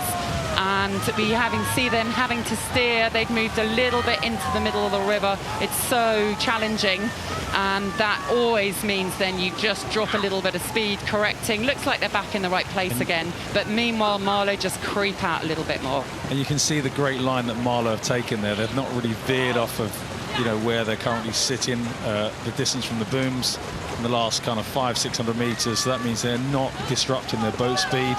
where Sir William Perkins have moved around a little bit, and as you said, rudder comes on, it acts as a brake. It really kills the speed. You see the real just concentration, the head's very aligned, the shoulders aligned. You know, you can look at any point, the elbows, the wrists, the oars, the ears, you know, everything is kind of moving as one, which looks easy when you look at it, but that's actually, you know, months, years, even though they're very young, of training, looking at video analysis, you know, in really sort of the coaches giving them that detailed feedback, and then the students, the athletes themselves making the change. Yeah, listening, wanting to make that change. That's the important thing. You can have the best advice in the world, but if you aren't willing to make an adaptation or change, it doesn't have an impact. But you can see all that time behind the scenes, making sure they're making every session count after, you know, last year's finalists not quite making it across the line first, using that as fuel for this year's event.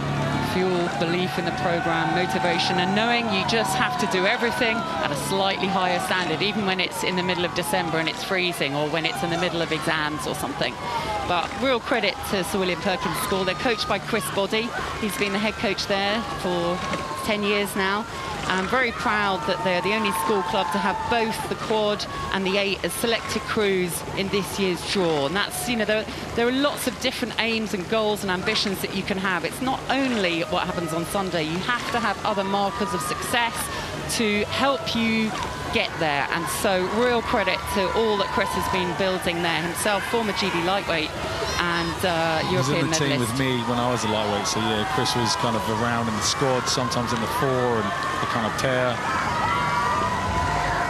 And of course, all of these incredibly skilled rowers, you know, they're at school, they're studying, they've got full time. So again, they're getting up early, training early in the morning, they're coming down after school, they're training at the weekends, and very, very dedicated. To be in that kind of community network, the social interactions, the friends that you get from the sport for life, basically. You know, you've gone to battle on the field of play.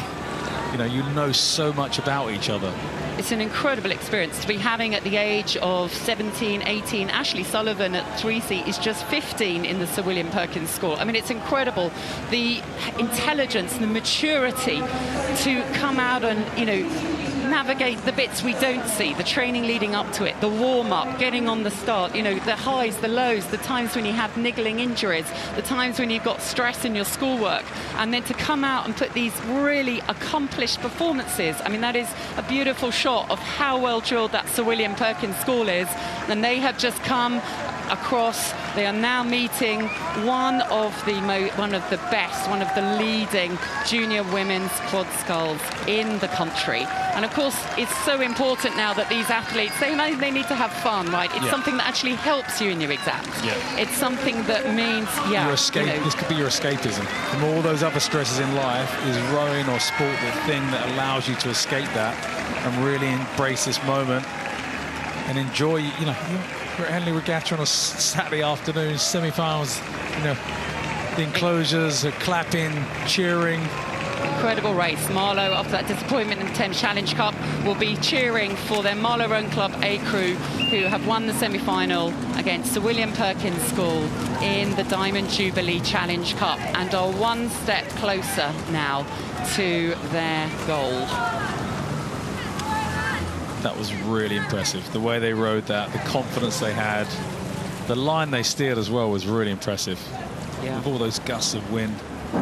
So some highlights from a really classy crew from the first stroke. Absolutely locked in, brilliant technique, brilliant physiques, brilliant physiology. 2 skillful crews, but just a little bit more of everything that you need to move a boat in the Marlow crew. Power, technique, experience, commitment, but really brilliant for junior women's sculling to see crews like this coming out here in this regatta. And the standard keeps raising. That's the exciting thing is, you know, these events, you know, every year it's more difficult, more challenges, isn't it, to try and finish top or make it to kind of Sunday. Beautiful shot there of a very classy crew. I'm really excited to see them race in the finals tomorrow. Well done to the coaches of the junior squads at both Marlow and Sir William Perkins School.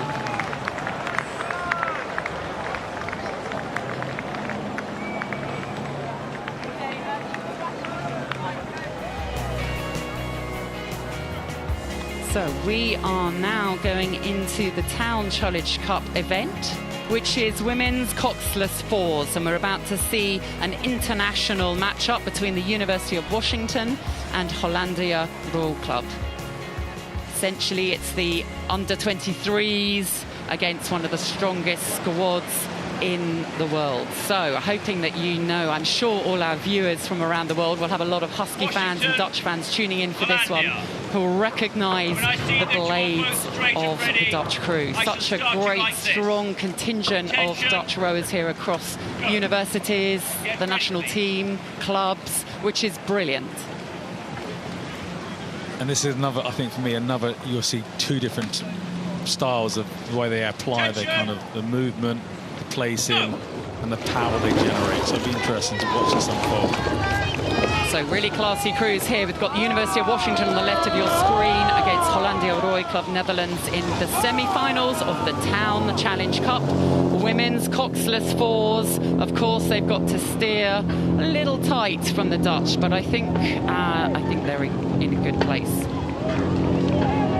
So they have gone off really with a vengeance there, haven't they? They are the next level of aspiring athletes, under 23 level in that crew, who will be wanting to make their mark, who will be wanting to, they're looking ahead to LA, maybe Brisbane too. They're pretty close together there, but I think it's the Dutch crew who have almost used that right to just keep levering past. Yeah, they just kept moving. They didn't get flustered by each crew coming together. They just kept, they kept that cadence nice and high. To be honest, you'd rather be close in the middle than close to the booms, I think. Oh, yeah. Steering from any seat is always, there's a fear element as you come off the island to make sure you get inside the boom safely, and then you can kind of relax.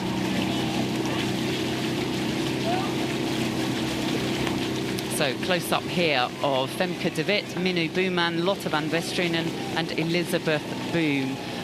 Really very impressive rowers. They've been all racing out in America. So Femke was at Rutgers, Minnu and Lotte have been at Cal Berkeley, and Elizabeth Boom was in the incredible crew from Texas that set that phenomenal time at Lake Lanier at the end of the races out there. So the standard of NCAA kind of women's rowing is incredible. I remember being at UCLA, I think it was like 15 years ago. You could see it evolving, developing, and even more programs buying into the impact it can have on their students. And obviously, these sort of events come to Henley, but the standard, as you said, with the speed they can generate is phenomenal. Really impressive. We're seeing the next generation of Dutch athletes coming through. They're coached by Peter Veersum, who is the man who often develops this level within the Dutch team, the under-23 crews. And I think the Dutch were the first winners of the Town event when it first came in, and he was coaching them then, and there were 3 members of them who went on to win Paris gold medals, including Caroline Florence. So, they've got history in this event. They feel almost it's theirs, and my goodness, they're coming back with the next crew coming through and really trying to replay history. And it is interesting because I remember the Dutch kind of used to be very good in the 90s, and it kind of disappeared, and now they're a force across everything. So Elizabeth Boone won gold in the under-23 world champs. I mean, they have already got incredible CVs, and we see beautiful length here. They are able to lock that blade in where they reach. That's the challenge. The gap between when you get to the front and how quickly you're able to drop the oar in the water and push the legs. And they're really impressively reaching round.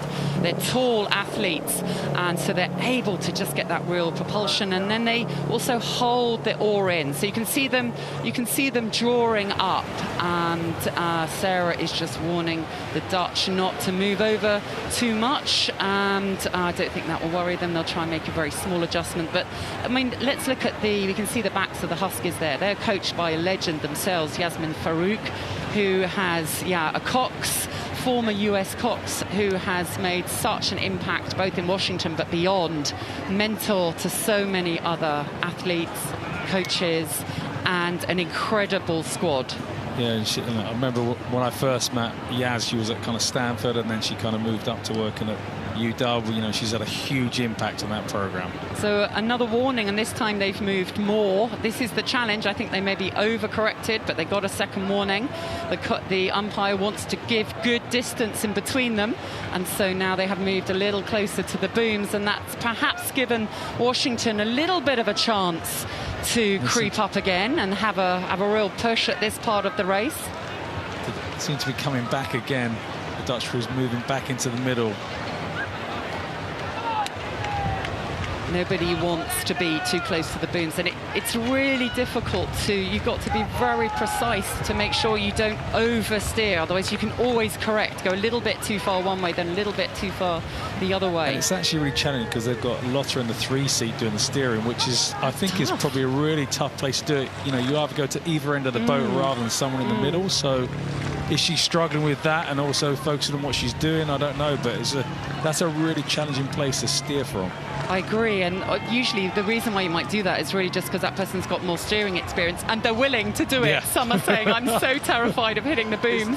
It's that question with who wants to steer. Everybody just keeps their head down. No one puts their hand up. Particularly if in the middle of the boat, you're hoping it's not coming your direction. But obviously Lotta has taken that on. But it is, she's weaving. We call that weaving, don't we? Yeah. And that means they're covering more distance. But of course, they're luckily got enough distance to do that. But that side by side could get them into a lot of trouble. And it's just that constant, you can't find that middle point where you can stop steering. Sometimes that's quite tricky. You can even slightly slit, right, the rudder wire, and so you think you're straight, but the boat isn't going straight because it's just still pointing a tiny amount in one direction, enough for the boat to still move. I actually remember one race when I was steering, the foot plate came off. And it was actually in a semi-final at World Championships. It came off completely. I mean, lucky these shots give them a lot of good material for them to go back and have a look and rethink that for tomorrow. But we all know how that feels. I mean, always credit to the person who steps up and takes the steering foot, because you're under pressure, you're exhausted, there's a lot going on, and you're steering on top of that. And that has probably given the Huskies a bit of a chance to still, you know, maybe have a sense of where they're at, although they've got easily clear water. But it's definitely something for the Dutch crew to kind of think of, like they're over again. If they're under more pressure tomorrow, you do not want to be worrying about that. Nobody wants to row another inch further than you need to row, and it will be stressful for Lotta managing that. She'll know that she's not been able to get a straight course, and that just knocks you off when you're exhausted already. And especially the mind games that comes with that. You know, that's something that, you know, it hasn't gone right today. How do I make sure I'm in the right frame of mind so it doesn't affect me tomorrow?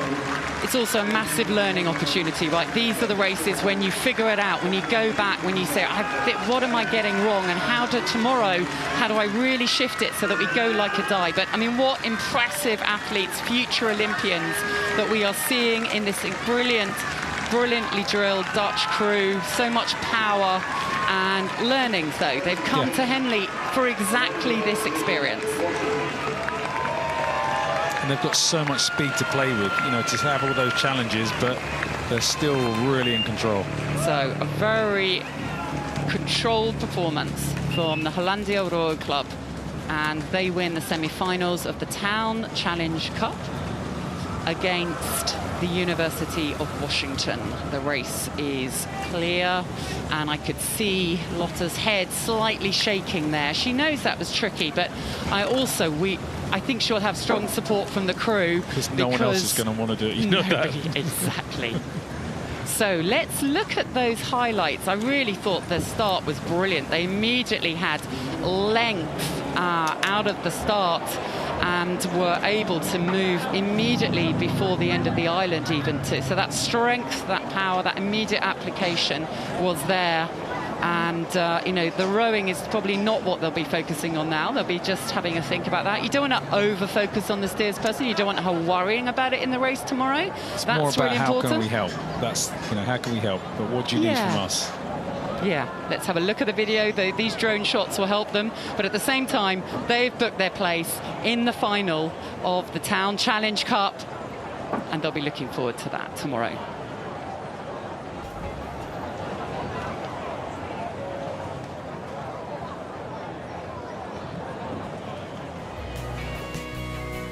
So the next event is the Forley Challenge Cup. It is the junior boys quads, and there were some incredible races leading into this yesterday, particularly from Sir William Borlase, who beat Windsor boys by 2 foot. That was epic. Everybody's still discussing that, but for them, they've now got to move on. They are against Leander Club in their half of the draw.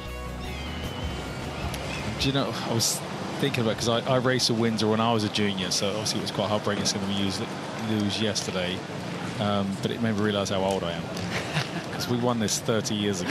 Oh, what a lovely anniversary. So it was congratulations. Meanwhile, so some people in front of us here, they wanting to make their history. So I love this event. I love it. We'll hear some more of your flashbacks in a minute.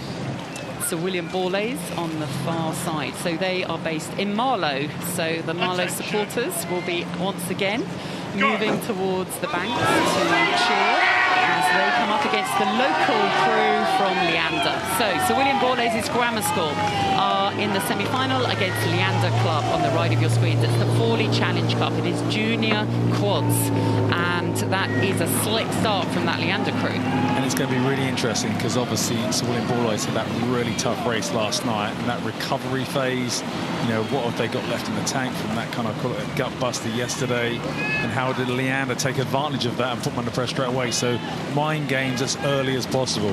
That is important. The lung buster, it's hard. It's really hard to recover, and yet on the other hand, it gives you incredible confidence that you, in the moment of pressure, came up with what was needed. And those races also mean in your soul, when you're herding, you believe you're going to come through. And so, you know, there's so many different angles to this, but it is a really strong start from Leander, coached by George Nottage.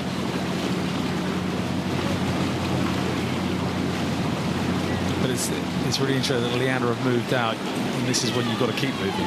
Don't stop. And Borlase have got to make sure they don't let Leander move in here. So once again, we'll always talk about mind games, the back and forth. Beautiful shots there, Leander with the advantage. They are looking really strong. Their oars are looking a little more synchronized than a little bit more ragged, little less accurate. So we are seeing the view of these crews from the umpire's launch. There is a camera on the front, so we can almost imagine we are the umpire as we look at these crews. And so there's, as the umpire, you'll actually be quite happy there. Yeah, great steering. They are steering well. They are no danger of coming too close to each other at this point. So you'll be relaxing. The heart rate of the umpire will be going down, but the heart rates of the crews are going up. It is amazing, though, when you race down, how close and compact it feels, and actually it's not. Look, there's loads of space, but when you're there, it feels like you're on top of each other, like you're so close to you. Absolutely. So it's easy. It's easy for us to see that they're safe, but they won't feel that. They'll also be not wanting to get too close to the boom. So you're constantly adjusting. There's a little look to the side there from Fred Britton in the bows of the Sir William Borlase's crew, because he can sense that Leander are moving out. So he'll have looked and made a call. They just sharpened a little bit the oars going into the water. They know they're going to have to do something here so that Leander don't break. This is a really important part now. Like, Borlase are starting to drift. It's back just as a length, basically. If that breaks now, that's a game changer there. So, you know, the Leander need to keep pushing, keep moving out. Borlase needs to really grip hold of that stern and stay with Leander now. Finley Corby in the stroke seat of Sir William Borlase's grammar school. He took a look as well. He's the stroke. He's taken it up. I mean, what a gutsy response from Sir William Borlase with all that they went through yesterday. They have to forget that and say, no, we know how good we are. We took out Windsor Boys School. We're not afraid of you, Leander. They're going to really give it a go and put Leander under pressure. And that, what you're talking about, taking confidence from yesterday, they know they can sit behind and really put someone under pressure. So yesterday, you know, Windsor dictated the race early on, but Borlase really put them under pressure as they went through the last two markers, and it looks like they're doing a similar thing right now. Wow, that's an incredible push there. They were down, and it's easy to feel tired when you've done an exhausting start and you're down. But the spirit in that Sir William Borlase's crew is fantastic. I still think they're a little down, aren't they? We'll see on the markers going by. But such such commitment there. They've sharpened up. They looked a little tired. I was a little worried, but they've done something. There was a call. I think Fred looked, Finley looked, stroke and bow, and said, no, we're going. We're going to go again. We're gritting our teeth. We've got to hang on to them. So the next minute is really interesting. If they can get back onto that stern of Leander, it gives them a chance to start putting them under pressure. Leander have got the other thing now. You've got to go now to break and not let them get a sniff. Another look from Finley in the stroke seat. He had to go through all the gears yesterday. He's going to have to go through all the gears again. You can see Borlase just seem to be 1, maybe 2 pips higher than Leander right now. They're really driving to get back in contention. Leander, you know, this is a point where, you know, are you really comfortable where you are, or do you need to start stepping up to kind of give you that extra space between yourself and kind of Borlase? Coached by Jonathan Keir, William Borlase's Grammar School, director of rowing there since 2023. He's coached at the Coupe. He's coached multiple Henley Royal Regatta crews and the Diamond Jubilee and the Fawley Cup. Such experience, and he's had such a brilliant crew here to work with. But they have come across some really brilliant young athletes. Alexandros Didaskalou, Cameron McKenzie, Alfie Webb and Louis Sheesby in this Leander crew. And we see here how on top they are. A little fresher. I just feel they've got that freshness still, haven't they? Yeah, there's another spring in Leander's foot there. It just looked like they're taken up, but Borlase are still coming. They're not backing down. But Leander seems to be responding really well, just holding them back, pushing them back. So absolutely having to keep the sharpness, they're having to keep the power. They cannot take their foot off at all in the Leander crew, but they are able to watch the fight that's coming behind them from Sir William Borlase's Grammar School. As they go again, they'll have memories from yesterday that they went through, that they won, and they'll hopefully be able to tap into that again. This is when you've got to dig deep to get back on terms. You've got to go through those gears, keep changing up, up. They've called it up in the William Borlase's Grammar School. Fred looked across and he's asked for more, and they've gone again, taking the rate up. What? That is just so much courage in that crew. It's looking a little ragged, but the absolute fight, taking it to them. Oh, look at the heads on the side. He is digging so deep. I can just tell from that head it's in the position. pain cave. That's a pain cave. It is. Pain cave. But Leander, that is really impressive. That is such an impressive row. They have been challenged all the way down the course.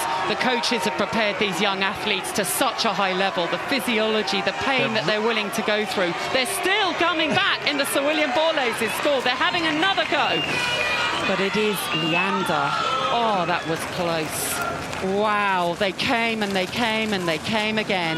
But it is Leander Club. And they know they've been in a race. That was another awesome race. Unbelievable effort from both those crews as we see Leander beat Sir William Borlase's Grammar School in this semi-final of the Fawley Challenge Cup. So here are the highlights. My goodness, such impressive racing. There's no holding back from either of these crews. Leander took it out hard because they knew the others had had a race. They wanted to break them. Yeah, this was the moment here they won the race, basically, because they were willing to take it out, put them under pressure, give them that cushion, and then it was that kind of, you know, back and forth. They couldn't get the bout in front, but my goodness, the attacks that came from that Sir William Borlase's crew, they were terriers. They were attacking and attacking all the way through, and it was really half a length at the end. The guts of the Sir William Borlase there, but the maturity of Leander, the way they race, is really impressive in that. And you need both of those things, right? Guts on your own, maturity on your own isn't enough. You need both.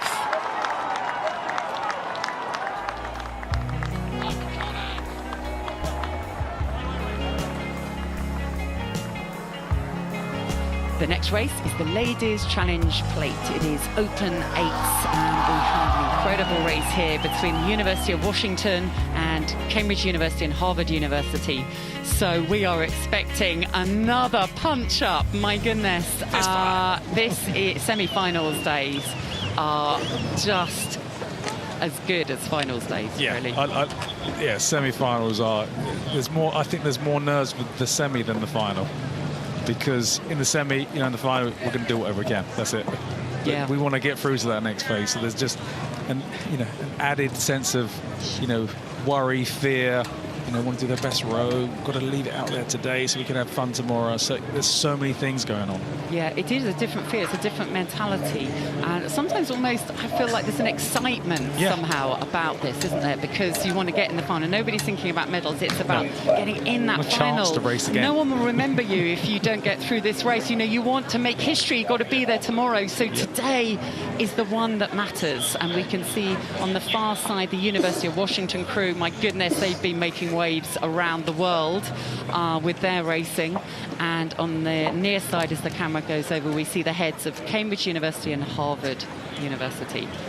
We get a glimpse of the umpire getting themselves ready. They'll be going through that well-known ritual. The supporters, the cameras are out. Often that's coaches directly behind the umpire, then a couple of supporters, friends, family, and then the timekeepers are on the back doing a very important The best seats in the house. Being in a launch following a race is really special, really special.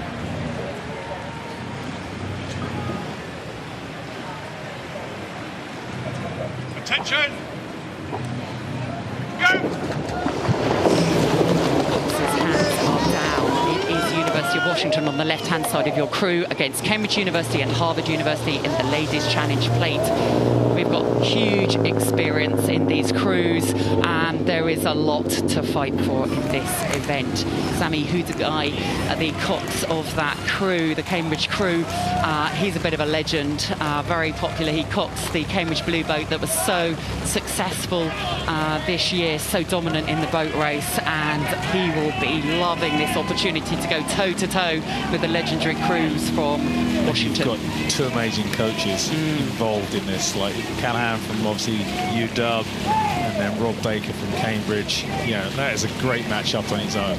So we've already seen one of Rob Baker's crews go through with a great race plan, with great technique, and so it'll be a similar pattern really here. We can expect similar style, similar sort of race plan. It's about inching out. It's about making sure that boat runs an inch faster than the opposition every stroke, but they know they have to be really on it because the Washington crew are known for fearsome power. And they don't stop. They just keep coming. That's the thing.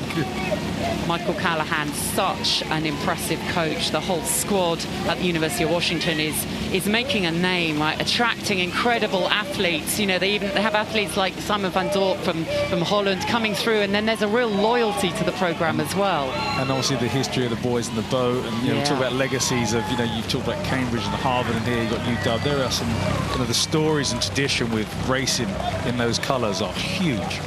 So we see there the very powerful start, not as smooth. If we look at the stroke man there, Ryan Smith, that's not a Rob Baker style of rowing, but it is a deeply effective, powerful way of rowing, a little more brutal and, punching it along. And that's the style, that's the way they row. They do a lot of battle paddling, cruise side by side, every inch matters. Cambridge is more of a, perfecting the movement and doing different things. So, yeah, different styles, but they work for each. And the Cambridge crews will also do a lot of side-by-side in their training. So it's about, what's the vision of the pattern that you want to get? And a little bit, what's the focus of side-by-side? Is it a technical focus or pure power? So, again, there, all of these crews will row side-by-side, but what are the goals of the coaches that they're given? What are the focus points that they debrief after each session? These little things nudge the technique in different directions, but oh my goodness, they are taking it side by side, stroke for stroke. Both these crews are used to dual racing. They do so much of it in the US, and obviously Cambridge have theirs against Oxford, and you've got people from Harvard, so it's really interesting. They're both used to this one-on-one competition. Huge experience these athletes have had. When we look at the Cambridge and Harvard crew, they have been rowing junior level. Alexander Finger in the bow seat there. They have been rowing under 23 level. Matthew Waddell, under 23 world champ silver for New Zealand, the men's 8. Different universities that they've studied. Calvin Tarzi studied economics at Harvard. He used to be in the St. Paul's crew, I think the record crew of 2018. Simon Nunayan's been in the Goldie crew that won by away. 58 seconds in the boat race this year, under 23 gold. I mean, these are incredible rowers, and I just think they've eased ahead now in that Cambridge crew. They've got a nose ahead. It's purely from the technique. They've got that, really. Oh, and now look, they're starting to move even more. That's a really good move in that middle phase, just to open up. They're still in contact, U.W. here, so it'll be interesting. This next minute, can they can maintain contact? Can they stop the rot or the movement that's taken place there? And can they get back on track? I mean, we talk about Rob Baker's technique, and it is brilliant, but he also uses telemetry a lot of the time. So, you know, we talk, it almost sounds as if it's something softer, but he is ruthless about making sure the watts are going in and being applied, and then being applied in the most efficient way possible. Big it is Brother's tough, watching you. Tough, absolutely. When you get those numbers every training session from the telemetry, it tells you literally how much effort you put in every stroke and how effective it was. That is an amazing shot there, the way the drone just came in. And you can see they're digging deep now, U.W. to get back on terms. Going to be calling up Angelique Murphy, the cox of that UC Washington is, of course, there. We can see that shot there. I mean, his rate is still high. Power is going in. They're looking around the 6th seat there. Giuseppe Bellamo, where are they? And the Cambridge crew are not clear of them. And that means that University of Washington, those Huskies, are going to start coming back at them. Still got overlap. That's really important now. Now they need to start now. They now have to start going through those gears now. It looks like Cambridge have just taken up and just they're trying to break. You can see the battle going on here. That's right. The cox will be looking across. Sammy Hudagai, so experienced, such a legend. They love being coxed by him. He's one of those coxes. He inspires. He's somehow got the gift that can motivate but be very precise. Squeezes more out of every athlete. The right thing at the right time. We can see there in the launch, Rob Baker's assistant coach looking out, watching intensely because it's uncomfortable. University of Washington are hanging on. We're going to see what they've got left. It's a fearsome program. There is so much power. Look at the splash as those oars go in. They're taking it up. They're trying to attack, but I think Cambridge have got too much. Yeah, that length and an 8 is a long way to come back from. And you're just running out of kind of track now. The crowds are going crazy, cheering Cambridge and Harvard, and it is that crew that crosses the line fast with a length over University of Washington. So that is another clean race, not too much work for the umpire. And a brilliant race that saw Cambridge University and Harvard University beat University of Washington in the Ladies' Challenge Plate. It's a great afternoon for Rob Baker. Yeah, amazing. And clean start, both got off really well there. And it's that transition phase that seems to be the dictating force that we've seen so many times this morning. Well, sorry, in this kind of racing since lunch, is that when the crew starts to really start to move out. These were two brilliant men's 8s, full of athletes, future Olympians in there, already incredible international experience that we saw going toe to toe. It is the wily experience and race plan of Cambridge and Rob Baker and Harvard that won. So we have two incredible schoolboy finals coming up that I'm very excited about. We've got two underdogs, well, two who overturned the rule book yesterday, and I mean, phenomenal races. And then we've got two of the biggest favourites. It's the one that often brings out the most people on the crowds in terms of alumni, parents, supporters, family. So often the loudest roars on the bank. In the boat tents when they're coming out, you can hear the roar as those schools are starting to make their way to the water. But it's, the first one is obviously Teddies are up. You know, they had an amazing race yesterday. So a lot moved down towards the bank. They'll have this noted in their books that this is one to watch. Who is going to get it? They've run out of seats, like they're all sitting on the bank. It's a fantastic scene. The races yesterday in the quarterfinals were incredible. And so, yeah, the anticipation for these two, really excited. So we've got some great crowd shots. The Blazers are out in force, and the history behind these schools. So many of these rows, they go on to university rowing around the world. They go on to row for their countries. It's the colours that come out. That's what I love about the different blazers, different colours, different ties, and sometimes trying to work out where these people have raced, or what crews or schools or colleges are represented. It's been a sellout in the enclosures. It is absolutely packed. The weather is perfect. It's such a beautiful day. It's all set for these unbelievable semi-final races.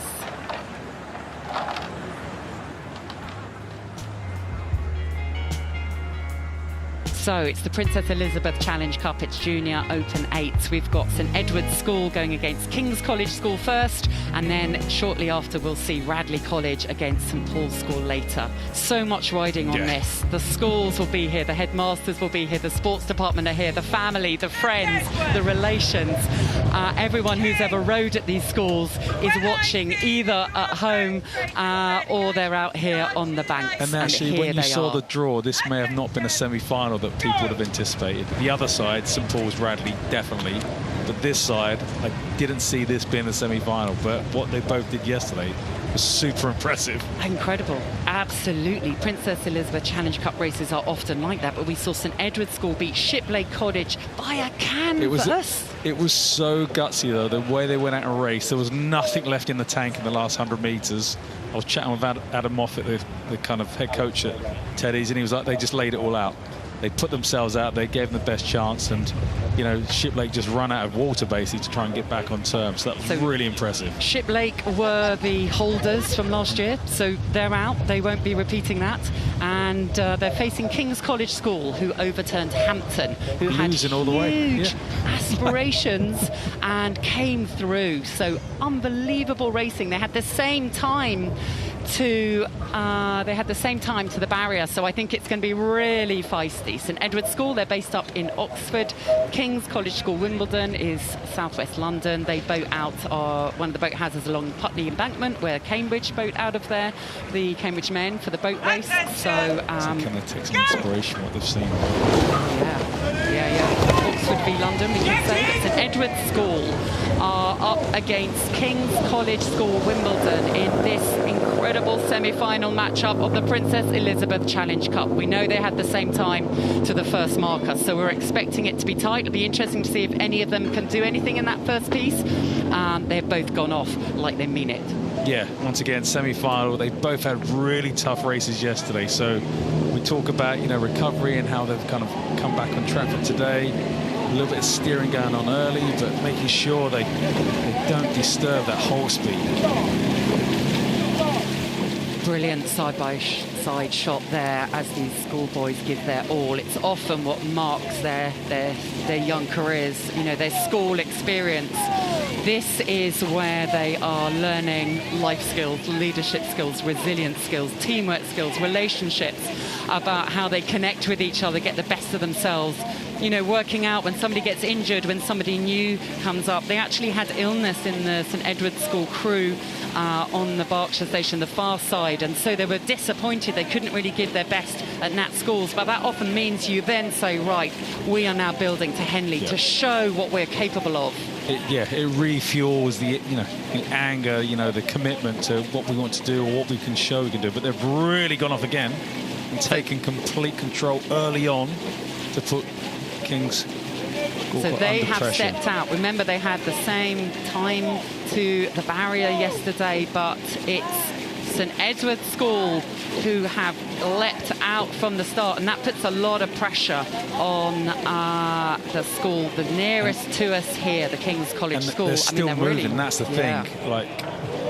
You need to King's College School need to stop them from moving. You need to make an impact now, not leave it too late. I know you rode through Hampton yesterday, but once again, the Cox's role becomes really important to make sure we may have to change our game plan. So both of these schools will have been full on doing the recovery. You know, they'll have had to have the nutrition right, hope these boys can school, hope that they can really be ready to be fresh. And then psychologically, you know, you can often feel with the nerves that, oh, I'm a little bit tired. Am I too tired? Have I recovered yet? So that plays mind games. So say, no, I've had the fuel that I needed. I've done the training that I needed. So I can give my all again. And I remember being a kid, like racing, that used to play, I used to really struggle with that. You know, hard race, can I come back? It took me a while to be confident that you've trained, you're ready, you can do it again. Don't worry, don't be fearful of it. So the school that have really taken it out so far on the Berkshire station, it's St Edward's School. And King's College School, they now have to really get in focus on themselves. And for the Cocks, it's about really zoning you in on getting them up to the best that they can be. So picking up any technique, keeping them focused, not talking too much about the other crew at this point. We don't need to focus on that because all we can do is do what makes our boat go faster at this point. And that's really important. Keep the confidence up by trusting in. We know over the course we've got the best race plan, we've got the best technique. And that was a real challenging part there, because Teddy's got a really straight line there. They're moving really efficiently, economically. There's not much steering going on. And then you just saw a big steering part from King's College School, Wimbledon, just they're doing it again, the corrections. And as we talk about these big boats, it really does hinder the speed. And why would the Cocks be correcting? Presumably the power isn't quite lined up. Yeah, quite lined up, or maybe a wash or someone, you know, missed a stroke slightly or something, and it just unsettled. So there could be a number of factors that have kind of influenced that, but you can just see the line St Edward's have got there. They've really taken it out, give themselves a buffer. They've got clear water now. And what's tough in this King's College School crew, you have to really just forget the other crew, which is almost impossible because you're thinking we're down, I can't see them. But you have to just believe what's in my power to control at this point. I have to make the next stroke the best it can be, and the one after that, can I make it even better? You have to lean more into trusting your own race plan. You know, and the Cocks will be trying to call for more, but you can't just put more power on. No, and you've got to all do it together. That's the thing. How do we make sure we're adding this together? We want 8 people doing it together rather than 2 or 3 doing it on their own, thinking they can leap us back into contention, because that is just going to, you know, zap energy basically. So making sure we're doing it together. But St Edward's are really taking control of this, as they did yesterday. So I'd be interested to see whether they're going to hang on again or they're just going to keep moving away. Very impressive row from this crew from St Edward's School. They look so confident and long, and of course they can see their opposition, so the relaxation comes in the shoulders. You can just stretch out a little more. It doesn't hurt quite so much. Really impressive row. They want to put a marker down as well. They need to make sure that they finish this off. Their Cocks, Alex Brown, will be making sure that they stay absolutely focused. Going to the University of Bristol in September, 3rd Henley appearance. Really wants to go out there, have some fun and make this count. So brilliant experience. Super impressive. Down the crew. Wow. That is an amazing semi-final. Just to go out there, we're going to do our thing. If you want us, come and get us. That is really impressive. The confidence they must have taken from yesterday, from taking out Shiplake, you know, the kind of holders of the event. Really impressive. So they were aiming for a top 3 finish. They couldn't even, they had to pull out of the final due to illness at Nat School. So they are making this count. Incredible power in the middle of the boat. Thomas Baptista at 4, Harry Westlake at 5, Lashlo Earl. Incredible work going in at number 6 seat there. They have got such power, but also real precision, cohesion. They'll be loving the cheers from the crowds as they head down, and this has been a tough day out for the King's College School crew. So we see St Edward's School winning the semi-final of the Princess Elizabeth Challenge Cup, beating King's College School Wimbledon. That was super impressive. Super impressive. So we're going to have highlights of that. We see it was a perfectly clean race. We thought that would be closer. They both had to go toe-to-toe yesterday, but St Edward's School found another level. So off the start, we were expecting it to be level for the first 100 metres, and it was an incredible start by both crews, and it looked really strong in that King's College School. But as soon as we came off the island, St Edward's kept creeping away. They just kept going. They just didn't stop, did they? They just kept inching out every single stroke, and maybe that caught them kind of unaware of what was going on. Before they knew it, they'd lost kind of contact, but that was super impressive. Brilliant race. They will have gained so much confidence. They know they're going to have an incredible opponent. We'll find out who that is in the next semi-final, but huge well done to St Edward's School. Massive thanks to Mark Hunter. It has been such a delight sharing those races with you, and I am joined by another of our brilliant Olympians, Ollie Cook.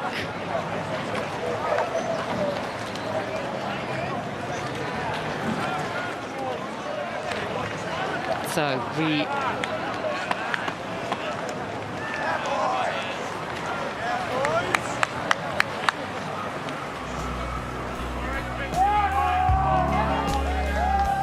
we are going up for the Fawley Challenge Cup. It's the second semi-final. I'm delighted to be joined by Ollie Cook, Olympian, in the box with me. And we've already saw Sir William Borlase's lose to Leander Club, and now they're going to find who they get in the final. It is Hartpury College and Tideway Scholars School. It was an incredible first semi-final, and I'm looking forward to seeing the second one. Hartpury, Tideway Scholars. There's a lot of sport happening this weekend, Kath, and here we are. We've got to choose between many amazing fixtures, and here we are to watch this brilliant semi-final fully. So those tense moments up at the start.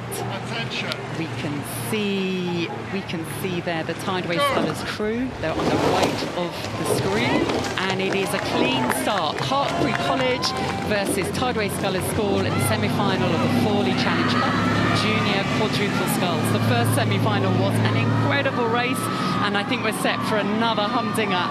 Looking at it now. Oh, the two crews have gone off like rockets out the start. How fantastic. These are such well-drilled schoolboy quads here. Don't they look good, Kath? Really slick, isn't it? Really tight. Again, you can see the precision, the synchronicity of the blades. There is nothing between them. They had very similar times to the first marker to the barrier yesterday, just a second in it. Again, just a second all the way through the races. So this could be side by side, and they'll have had to prepare that this could be side by side the whole way. And what does that require? If you're going to do a race, you've got a crew next to you. You may not be up, you may not be down. What does that require mentally? Yeah, it requires nerves of steel, and you just see how Tideway, I got them clocked off doing 46 strokes a minute going down the island, and they've just eked out now to about a quarter of a length lead here. This is a really crucial time of the race, as both crews will be coming out of their sprint start and looking to find a little bit of rhythm, a little bit of distance per stroke, getting something a bit more sustainable. So you're right, Tideway Scholars have surprised us. Just in the previous race, we expected exactly the same times from the day before, but sometimes in semi-final day, crews are able to step up. You've run many times here. You've had that progression day to day. What does a step up look like when you're going from your quarter-final to your semi-final, and you know you've got to find something different? Oh, I remember our coach saying, don't count your chickens yet. You've got to do each race, treat them almost like a final, each one, until you've got it controlled, until you know it. And I just doesn't this Tideway crew just look imperious the way they're rowing, sitting up tall, strong. I love the way they're rowing. Very, very elastic. You can tell all the speed going straight into the boat. And here we go, fantastic shot of both crews as the Hartpury kind of try and stay level, stay on terms with them. So huge confidence there. I think we've got Ruben Tinsley, Henry Pendra, Joseph McCarthy and Alfie Keach in the Tideway Scholars School, and they will be taking confidence to be sitting up. They may not have expected that. You always have to expect to be able to race side by side or down, but it feels so much better when you're ahead, because it is putting a lot of pressure on the Hartpury College crew, who just look slightly lower on the rate. It just looks a little bit heavier. And that's exactly right. I've got Tideway still at 36, which is a high, chunky rate for this part of this. They're coming into sort of the second quarter of the race, and Hartpury down at kind of 34, a little bit more. And this might actually work for them as they get further down the track. If Tideway kind of kept the revs up a bit too high, we'll see. But at the moment, that's working well for them. It looks relaxed. It looks really like they're tapping it along. The rate doesn't look as if it feels high, and sometimes, 36 can feel rushed, or 36 can feel beautiful with lots of time. And what makes the difference? It's a great, and it's always hard to kind of know. It's about, I think, rhythm. It's really about working well as a crew, working well with the boat as that kind of fifth person in the crew. And I think partly we're going to have to decide now, do they try and act on the race to try and draw level as they come into this really important part of the second quarter of the race? The river gets a bit quieter and a bit more kind of just you and your opposition now. So we have Gethin Bulkwill, Dan Page, Max Fullman, Alex Judd in the Hartpury College crew, and they've got to make some decisions here. Do we try and go faster by improving an element of the technique, by being slightly quicker to cover our oars? Do we take the rate up? Do we have a push? Do we try and do all of those things in one go? I've got a sense that they are just digging in. Oh, there was a look there from the bowman, Gethin Bulkwill in the Hartpury College, because they've got to start doing something. You cannot let a crew just get away from you. This is match racing, and you have such an advantage if you let that crew really break you. So they know they've got to dig in, and I sense those oars just sharpen, pick up a little tighter into the water. I saw that too as well, Kath. Hartpury have just taken the rating up. They know this is kind of do or die now in the race. They've just thrown a big call. They've taken the rate up to 36. Tideway still looking fantastic as they're kind of just smoothing that boat down on the far side. Boat running straight as an arrow. Let's see if Hartpury can do something now. They're coming towards the kind of that third quarter of the race. There's a lovely picture of the wake behind this Tideway Scullers crew. The course that they've taken, absolutely straight. So absolute credit to the steer person in this Tideway Scullers crew. They have done their job well, and that's an important part of this. It's so much harder than it looks. If someone in that crew will be responsible for the steering, they'll have it on their foot, two tiny strings attached to a rudder about the size of a credit card underneath the boat, that probably the person in bow or probably the person at stroke with his cap on backwards will be doing the steering. What a fantastic job they're doing. So we get that lovely shot overhead. They'll have the steer. You have to think about the steering. You'll have a little rate box telling you how many strokes the minute you're doing, and you'll have a plan that we want to be. We know we're at our fastest at this rate. If we need to do something, we might have to go up to this rate. The same in this crew here, where we're travelling alongside Hartpury College. And they're still really going. They're at 36. You can see how much power they're putting down. They're really, really chugging it through the middle of the stroke. These guys are not giving up. Huge, huge credit to them. Very well trained by Tom Jenkinson. Really impressive. Very solid, but they're coming against this Tideway Scullers crew, coached by Rufus Tilt, who are at another level. They found something, and they've made it look easy. They've made putting in power 36 times a minute look easy. What's it like, Kath, doing kind of a range stroke? Are these guys, are the Hartpury crew coming past? What I'm seeing there is kind of really chunky. They're upright. They look like really pushing it. Fantastic shot of the drone. And look at these guys. They're kind of, as the Hartpury crew, sitting up tall, still really pushing out every stroke they can. I'm just really, really pleased to see these guys still absolutely racing it. It's fantastic work. It is incredible, the effort that is going on in both crews. You cannot fault that. It's the tiny elements of precision, just how many frames you are covering the oar, whether you are actually dropping the oar just before the legs go. It is tiny margins that then enable you, stroke by stroke, to inch out, that this Tideway Scullers school have stormed down the course. Yeah, they look really imperious, didn't they? It's going out of that change from the island into their kind of mid-race pace. They look like they kept the rate up, and now they're kind of reaping the rewards of doing that a little bit earlier now. Their rate's down at 32, but Hartpury have taken up to 38. These guys are going to race the finish in. A huge kudos to these guys. But we're watching two fantastically well drilled and trained young men. We are seeing the best junior men's scullers in the country racing in the semi-finals today, putting on a display. But my goodness, Tideway Scullers School have stepped up in this semi-final to book their place. They look brilliant. They're being cheered all the way down the enclosures. Hartpury are racing. They're taking it up. They're giving it their everything. But it is a win for Tideway Scullers School. They have beaten Hartpury College in this fantastic semi-final of the Fawley Challenge Cup. The heads are up, the cheering is there. That feels good. And we see Alfie Keach in the stroke seat. That meant a lot to book their slot in the final tomorrow. And it's a clean race with Matthew Pinson, who is overseeing that as the umpire.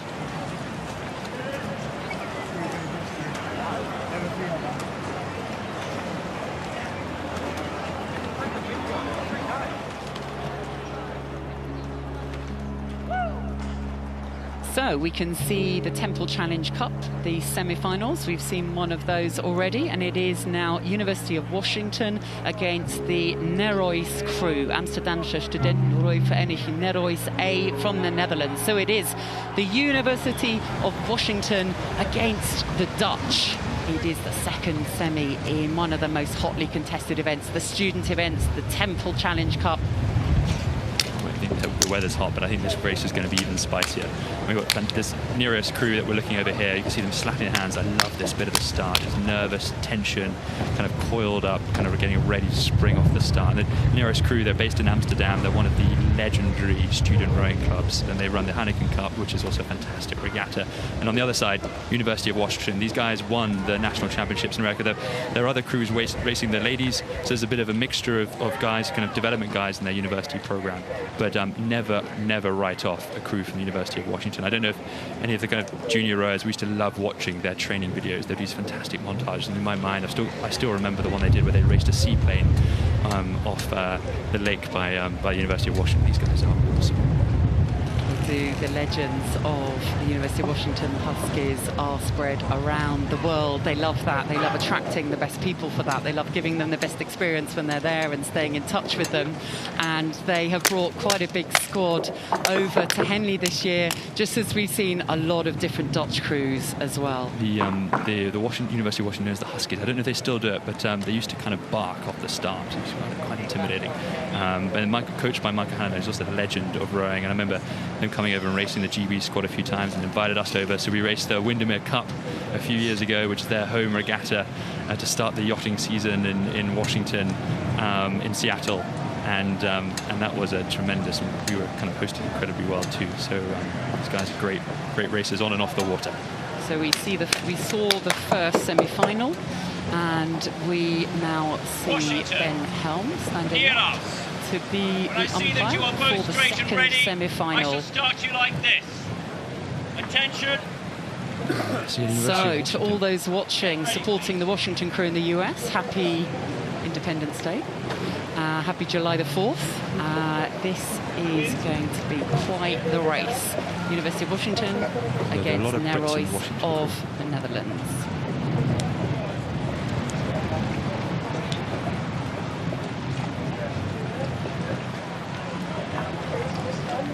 Cox's hands are up as they get the bows as straight as they possibly can. The boat race, the state boat boys, they're doing their incredible job, head down. They all have aching shoulders and hands and arms. They are phenomenal in all weathers. They are there holding those crews. And once the flag goes down, they let that stern fly out. It is University of Washington, the Berkshire Station, against Amsterdamse Studentenvereniging Nerois A of the Netherlands in the second semi-final of the Temple Challenge Cup Student Open 8s. Oh, what a fantastic flying off the start. You find that these 8s go faster than a kind of motorboat can even keep up, the speed at which these guys fly off the start. You just saw the kind of the Nerois crews, they're almost just like a spring as they launch themselves up.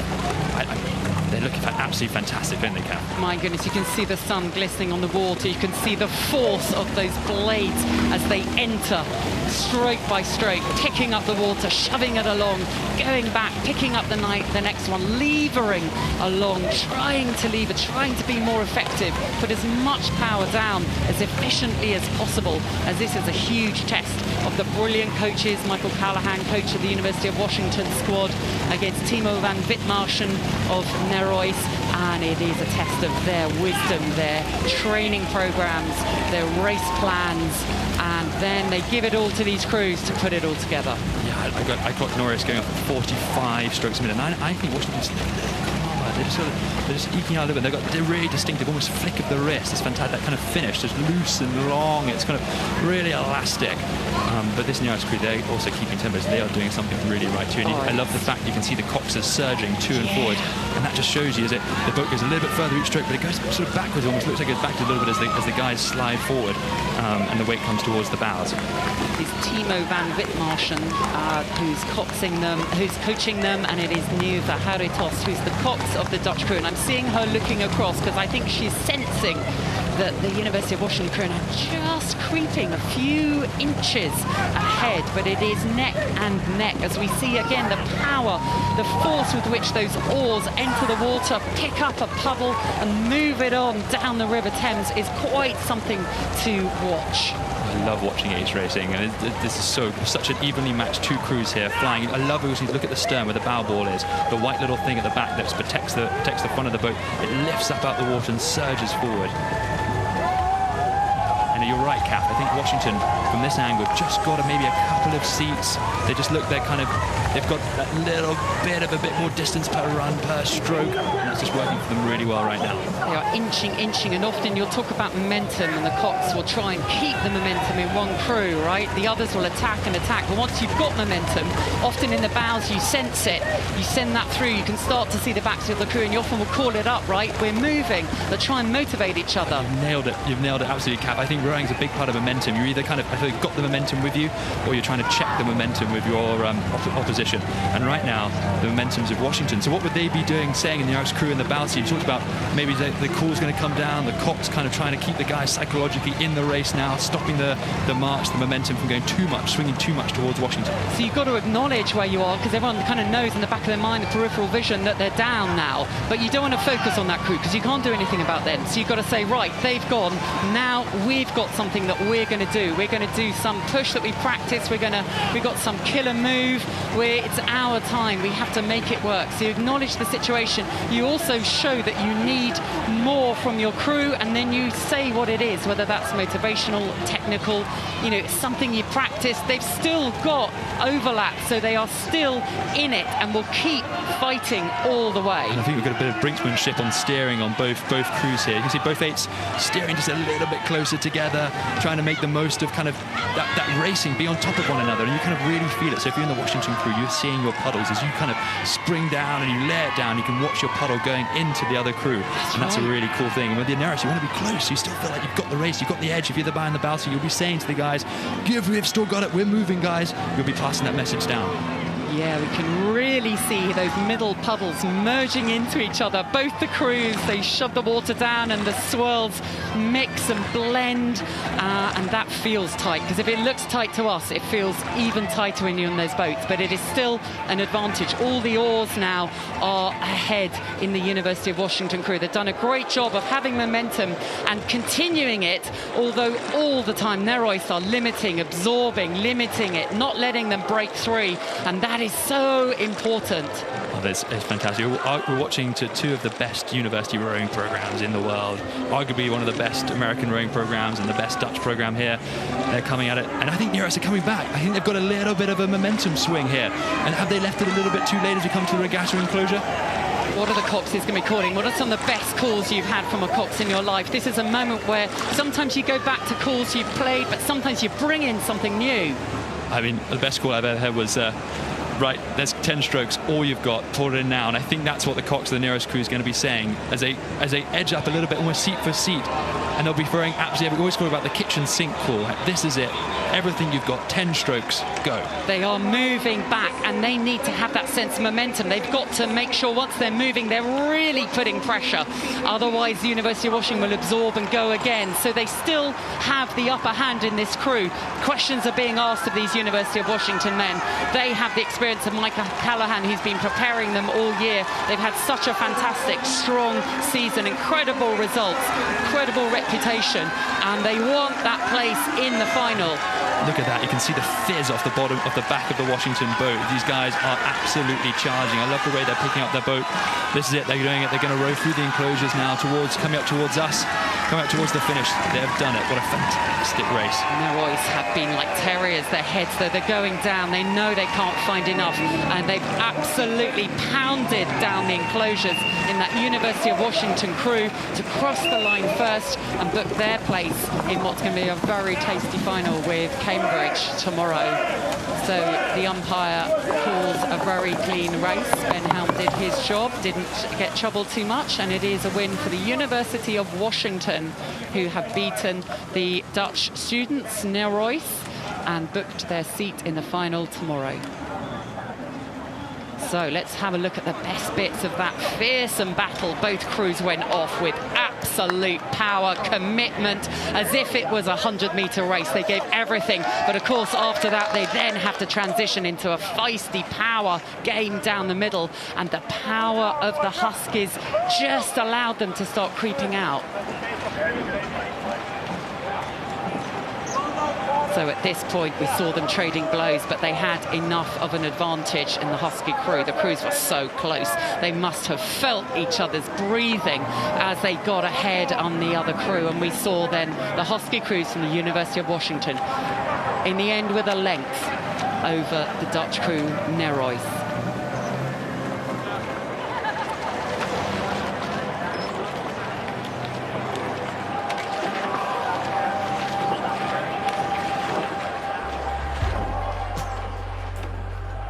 We've got the second semi-final of the hotly contested Princess Elizabeth Challenge Cup. We saw an incredible race where St Edward's School took it to King's College School and raised their game. And it is now Radley against St Paul's School. This is a big semi. There's going to be so much on the banks. There is so much history in these schools. Radley College have not won this event for a long time, and they want this badly. They won that schools. They want this one. But St Paul's School have so much history. Well, we've had Rumble in the Jungle, and now we've got Tussle on the Thames. This is one of the all-time races for today. So Radley College, they train just south of Oxford, 50 miles apart in West London, train St Paul's, and we're looking at probably some of the two finest junior rowing programs in the world going head-to-head on semi-final to book their place in the final of the illustrious Princess Elizabeth Challenge again, Cup. it's Oxford v London. We had that with St Edward's versus King's College School Wimbledon, and this is Radley versus St Paul's. Again, it's the Oxford area, that powerhouse Thames Valley region of rowing, versus London, the other powerhouse area of rowing. And St Paul's crew, I think it's the most watched video of all of Henley Royal Regatta's recaps is the 2018 St Paul's first eight. And even when I was in the national team, we used to watch them train because they rowed so well. It's the record. It's still the record for this event, that legendary 2018 crew. But this is a new set of students who want to set their own records. So much chat on the bank, so much anticipation amongst the alumni of these schools. Students who went here, relatives, friends of, the extended networks, the teachers, the sports departments. I mean, this is going to be what shapes their memories of school. This is the hotly contested semi-final, the Princess Elizabeth Challenge Cup, with Radley College on the left of your screen against St Paul's School. So much history in the past, but these boys are trying to write their own history today. A new chapter will be written for each of these schools, and it is happening out here now in front of us. Wow, I've got St Paul's going off at 49 strokes a minute. I've got Radley at 46 coming towards the end of the island. This is what a fantastic start from both crews. Dolan look absolutely brilliant coming. Radley maybe got just maybe a seat coming off the edge of the island here, but St Paul's, look at the way they're rowing, look at the way they're picking up their boat. Don't they look really strong and really direct? Wow, fantastic. It is phenomenal standard, the physiology, the training, and then the technique on top of that. The coaches do an unbelievable job. Patrick Duggan, who's the coach of Radley College, so much experience previously at King's School Wimbledon. They coached him, they wanted him to take charge of this, and the programme run by Sam Townsend. And then the legendary Bobby Thatcher, unbelievable athlete that I had the privilege of being on the GB squad at the same time as. Unbelievable athlete, junior athlete, then World Championships athlete, and now leads one of the top programmes in the country for junior rowing. They're going stroke for stroke. I just heard what I think was the Cox from the St Paul's crew just almost like screaming at these boys, egging them on, and they've got just maybe a little bit of a half a seat as they're moving just a little bit now. This is going to be who blinks first. Who is going to be the one to really think that they've got the sustainable rhythm, and who's going to the one that think they can't actually hack this pace? At the moment, both crews are really going for that. This is really, really impressive rowing. The Nat Schools Regatta, Radley Radley won, and that felt like a moment. They thought this is the breakthrough season. That gave them so much confidence to go the next step that they wanted to go this year. And, you know, again, St. Paul's, they were second, though, and that gives you the sense of, you know, at Henley, it's all about Henley now. It looks like the technique. This is absolutely incredible. I think St. Paul's just moving away a little bit. I mean, Radley on that really famous day a few weeks ago set the national record on the really blistering hot day that we had. And at the moment, I think St. Paul's have just got a little bit of a lead. It's really hard to tell, but this is two fantastic boats. Look at how clean their catches are. Look how direct they are. They look really, really good. St. Paul's maybe got a seat up. Otherwise, it's neck and neck. Oh, my goodness. There's maybe a sense sometimes in Bobby's cruise there's that wonderful smoothness, the length, the application of the power. But my goodness, they're well drilled, that Radley crew.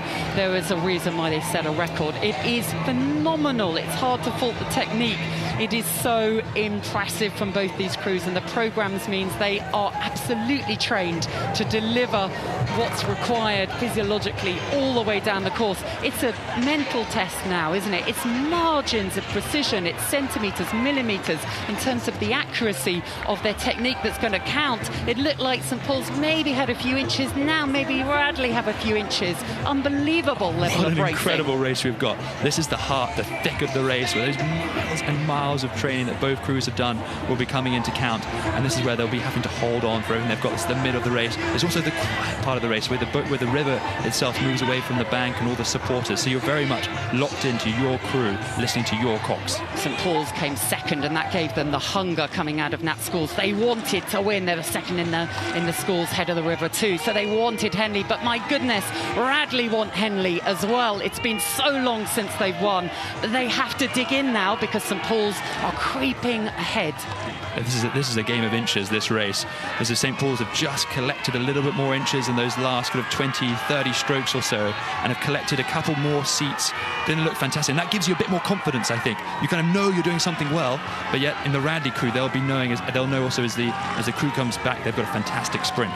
This is now psychology kicks in alongside physiology. It really hurts in both of these crews. It is so painful. Their lungs are burning. Their legs are burning. It's about belief. Radley wants to make history. They have to keep believing in their program. They have to trust in their technique, and they have to listen to the cocks, because it is Theo Buchner who's going to ask for something special from his crew now. They have to go at this point. They've got an advantage. Nathaniel Barnes in the St. Paul's School has done an amazing job of just squeezing out some inches, a few feet now. Maybe they're up to almost half a length in the St. Paul's crew, but it will feel neck and neck because these crews are right next to each other. What an awesome shot as well. As the drone comes in, we can just see above the Radley crew here as they're flying above them. We can see the finish line, but for these guys, they'll be treating it almost stroke for stroke. It's one of the things about rowing. It looks easy, it looks simple, but these guys are absolutely redlining it. They're throwing everything they can at it, and Radley now will be calling, really, it's now or never to book ourselves in the final of the Prince Elizabeth Cup. It's about writing history for themselves, for their own careers, for their own lives, for their schools, for their families, for those who've come before, for those who are coming after them. There is so much around this, but it is their moment. These 8 rowers and their cocks, they have to deliver the performance of their lives, and it is St. Paul's who are stepping up. They have the momentum. They still overlap, so Radley still have a moment, but now they're coming into the enclosures. It's about 40 strokes left. This is the moment where Radley, if they want to make this their year, they've got to do something big, and they've got to do it now. Yeah, and both crews will be coming into what's basically sort of the amphitheatre of the finish line, as we've got so many supporters of both schools here coming out to cheer them. It looks like the momentum is still with St. Paul's. I feel they've taken the rate up. They're a little bit sharper. They know they're ahead. They're believing it. They're digging in. Radley are going again. Can they lift it? They're struggling to find another gear. It's been such an impressive performance here. Tested all the way down. They've got almost clear now. St. Paul's School, they brought something special. They took this semi-final. They have stepped up an unbelievable level. Oh, wow. Wow. What a slight underdog story there, going against the script. Brilliant St. Paul's across the finish line. Bobby Thatcher will be just so pleased. What an amazing job he does with his programme. It is a win for St. Paul's School. Gwen Batten, the umpire, gives the white flag. And St. Paul's are going through in this amazing semi-final. The Princess Elizabeth Challenge Cup, they have beaten perhaps the favourites, Radley College, and they get the chance to make history against St. Edward's School tomorrow. been a pleasure being with you, and I'm going to hand over to the wonderful voice of Matt Britton. Oh, no, not before we have those highlights. My God, that was such an unbelievable race. Right at the start, both crews gave it everything. They had to raise their game. It was the final. Some said this is absolutely like a final.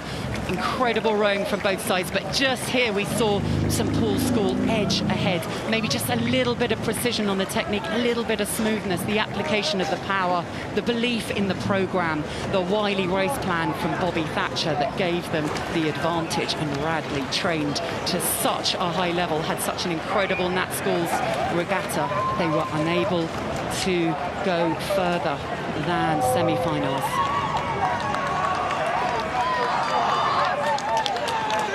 That's all from me. It's been an amazing set of semi-finals. We've got some humdingers coming up, and I'm going to be handing over to Matt Britton to talk you through those.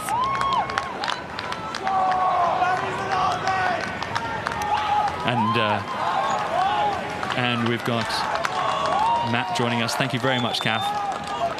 Hello, everybody. Big thanks to Kath Bishop there. Well, what a race we just saw. An upset in the Princess Elizabeth Challenge Cup. Everybody on the banks here really enjoys those close races, particularly the schools races, don't they? And here we are on semi-finals Saturday. We've got 4 more races. Ollie and I will bring you before the tea interval.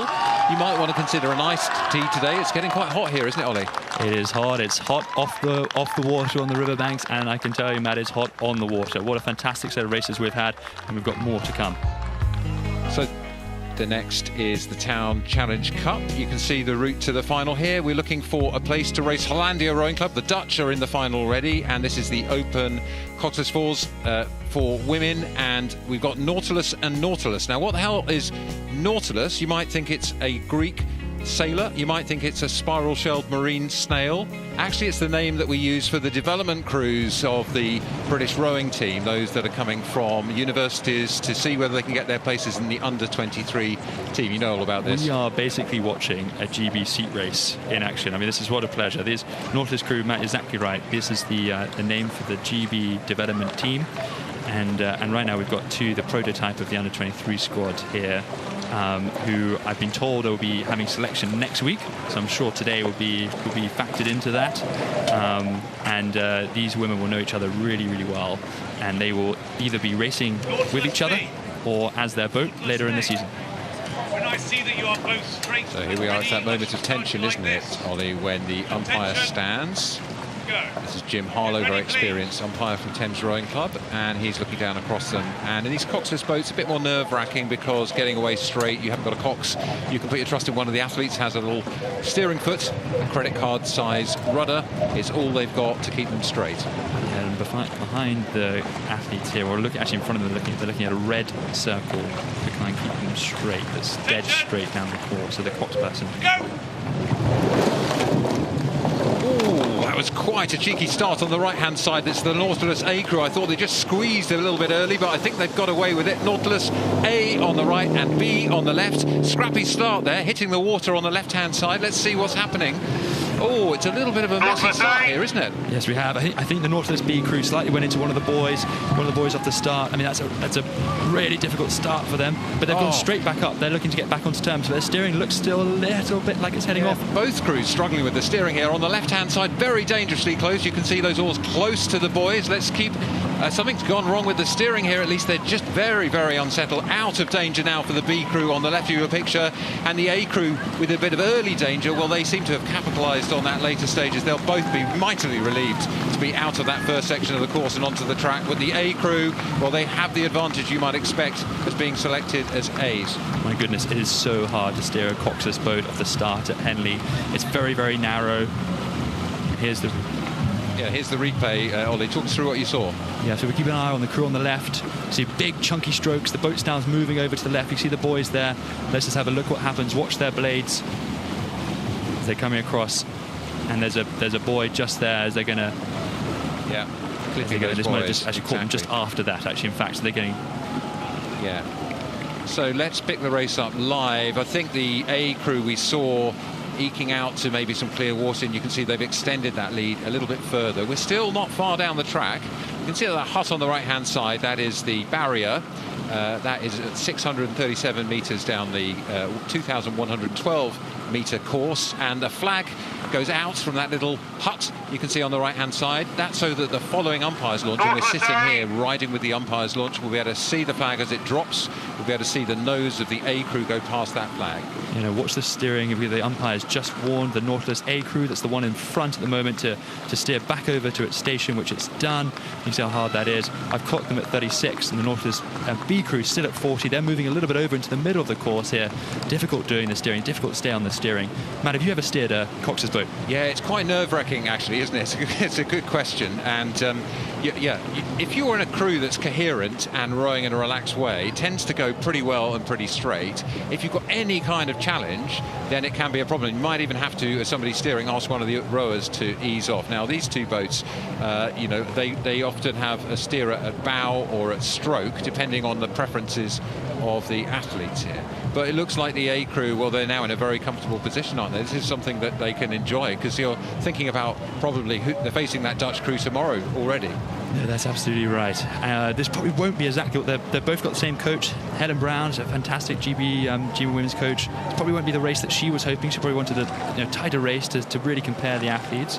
But they'll know that this A crew, who looks kind of in a commanding position in the race, have got a real test tomorrow against the Dutch crew. But nonetheless, both crews will be vying for selection against one another, and I guess the rest of the squad later next week, I believe, at Caversham. Yeah, it's pretty intense this season for these under-23s. They come out of their US universities and from around the country, and they then have to race here.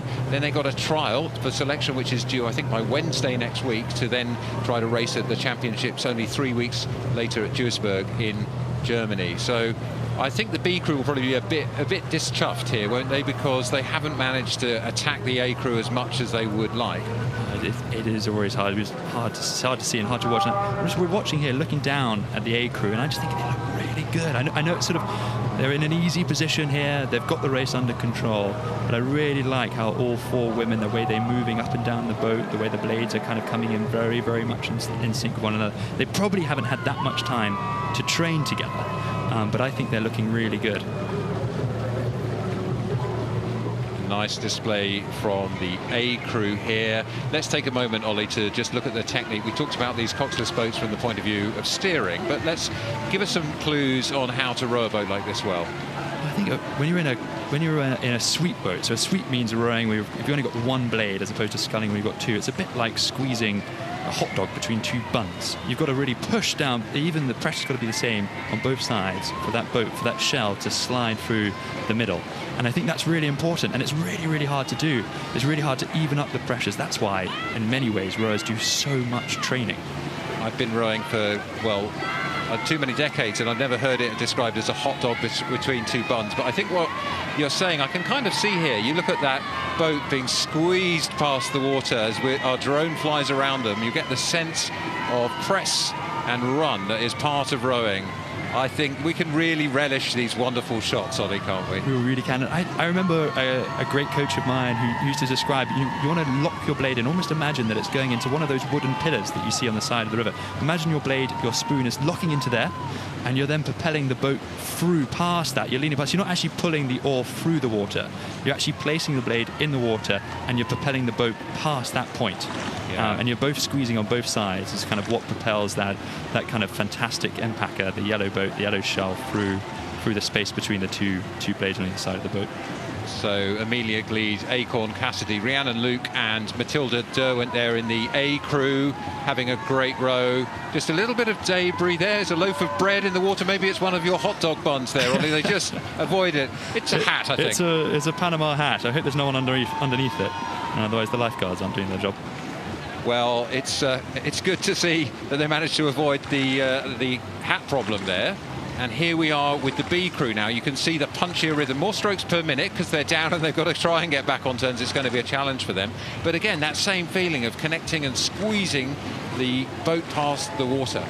Yeah, no, I think this is we haven't had a chance to really look at the B crew that much, but I've got them clocking here at kind of 38 strokes a minute. They're really still pushing, and this is really fantastic to see that they are still kind of going through it. They know that Helen, their coach, is watching, and they know that selection's up next week, and they know they want to vie for one of the top positions in the under-23 team. So Pippa Jamieson in the stroke seat there, behind her Alice Bradley, Claudia Kerry, Roger and Allegra O'Sullivan. These four are all studying in US universities. Some of them learn to row here in Henley, and they'll wish that they were a bit closer to the Henley finish now, because that margin really has opened out. Both of these crews, we talked earlier, Ollie, about the steering. Both of these crews have just checked are being steered by the woman in the bow seat, and that sometimes I think can be harder on these straight courses. Actually, if you're sitting at stroke, all you can see behind you is the canvas of the boat and the track behind you. I think it's a bit easier sometimes to steer from stroke, but it is what it is, and it's worked out well for the A crew, now relaxing in this golden sunlight. We're getting towards the golden hour this afternoon at Henley. Yeah, you make a very good observation around the steering, and a lot of these women have probably been training, I think have been training in the United States, coming over. They've been in eights, probably haven't had a chance to really be in these smaller boats and have that responsibility of rowing your best in time, doing all of that and racing, and on top of that, making the calls and steering the boat. I mean, it's almost like a mini elite crew, I think, when you're watching a coxless boat, or a kind of a coxless kind of quad or rowing boat. So as they cross the line, the Nautilus A crew there, we've had 8 talented, rising talent GB athletes in this race. The B crew, no shame, coming through the finish. Both of them carefully avoided that Panama hat issue in the middle of the course, which was good to avoid. They didn't avoid the boys earlier on, but nonetheless, the umpire, Jim Harlow, declares that a clear race, and we can confirm the result. Nautilus A beating Nautilus B. They go forwards to face the Dutch tomorrow in Henley Finals Day.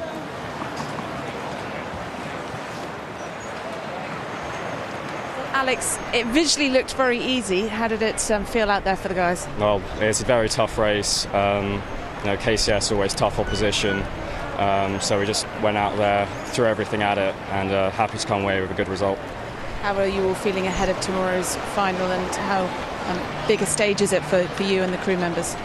Well, it's a very big stage being in the final, but we're going to rest up, recover, and we'll be back fighting tomorrow. What would it mean to you guys, the school, to regain the title you won in 2023? It'd be major honours. We'd be so pleased winning it again, but we'll wait till tomorrow and we'll try our best. Good luck. Thank you.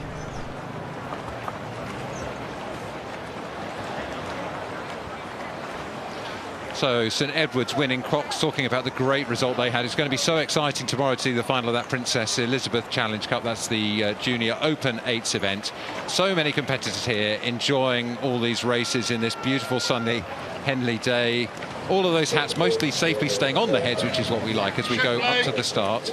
And we looking forward to this one. Shiplake against Chicago. This is the sister event of the Prince Edward's race you just saw. This is the Prince Philip Challenge Trophy, founded in 2021 for junior women. So we've got a cracking race ahead. Shiplake on the side, the furthest side from us in their characteristic stripes, and closest to the camera is the Chicago Rowing Foundation from USA. Welcome if you're joining us from Chicago.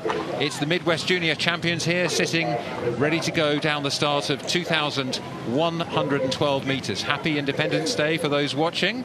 Will it be the day for these young women from Chicago, or the local crew from Shiplake who've had a cracking season too? Nervous moments. So away we go in this semi-final of the Prince Philip Challenge Trophy. Shiplake College and Chicago get underway. Wow, what a start. We can hear the coxers and hear that heavy breathing off the start as the athletes themselves got ready. And both crews have absolutely flown off the start. Yeah, the spray's flying as well in this beautiful afternoon sunlight. You can see the nose of the umpire's launch. We're riding with the umpires to give you the closest shots we can of the action and the power. And you can hear the coxes really encouraging those women on. Shiplake have really taken an absolute flyer, really getting away from the Americans early. Let's see what happens as they move out of the island and into the boom section of the course. The Shiplake young women look so good. I just love how calm they looked as they come in towards the end of the island. Even though I had them above 40, lead. They still look long and tall. You didn't really could tell that they were rating that high. They looked that good. And this crew from Chicago are now going to try and fight coming off the end of the island. What can they do to try and hold level? Yeah, so right now for the Chicago crew, they've got to keep cool heads, haven't they? They've got to not panic, they've got to not scramble, they've got to just lengthen out, because this is the time, as you say, you've got to move from that 40 strokes per minute, you clock them at, down to a more sustainable level probably, and that's what they're going to be trying to do. Meanwhile, Shiplake, having had a flyer, they might stay higher for a bit longer and see if they can just shut the door this early in the race, which would be pretty impressive in the semi-final. Yeah, I'm just so impressed by the way Isis Sternhal in the strokes here, the Shiplake crew, the way she is rowing at the moment. So cool, so calm, so relaxed. She's just letting the rest of the crew really work. And she's just moving, eating up a little bit more of the length of the lead there as they're moving towards the barrier. Very impressive early display from these young women from Shiplake. Coxed by Charlie Watkins, 18 years of age, and they've had 10 Henley appearances between them, which is an advantage, I think, local track too, but 10 appearances gives them a sense of where they are in the track. If you're not familiar with the Henley course, it's nothing like anything anywhere else in the world, and that's why we love it. But here we go, looking back down towards that beautiful Temple Island. The flag goes down to show the nose of that Shiplake boat on the right of your picture going through ahead of the young Americans from Chicago. And the signs go up to show that's track 1 Shiplake on the barrier sign there, and we'll see just how far behind the Chicago crew is if we can get the number 2 up. Come on, chap, get those strings going. Here we go. There's clear water already. Shiplake crew are just, look at the way they're riding that boat. It's just kind of cruising above the water. It's flying towards us. And it's also like a blitz of colours, the Shiplake uniform and the way that they've got their blades set up. It just looks fantastic. And they're riding across the water. All those young girls really squeezing it in at the finish. Looks really good. No wonder that they're putting a little bit more distance into the crew from Chicago at this early stage. As they go past, let's have a listen to the Power and the Coxes if we can.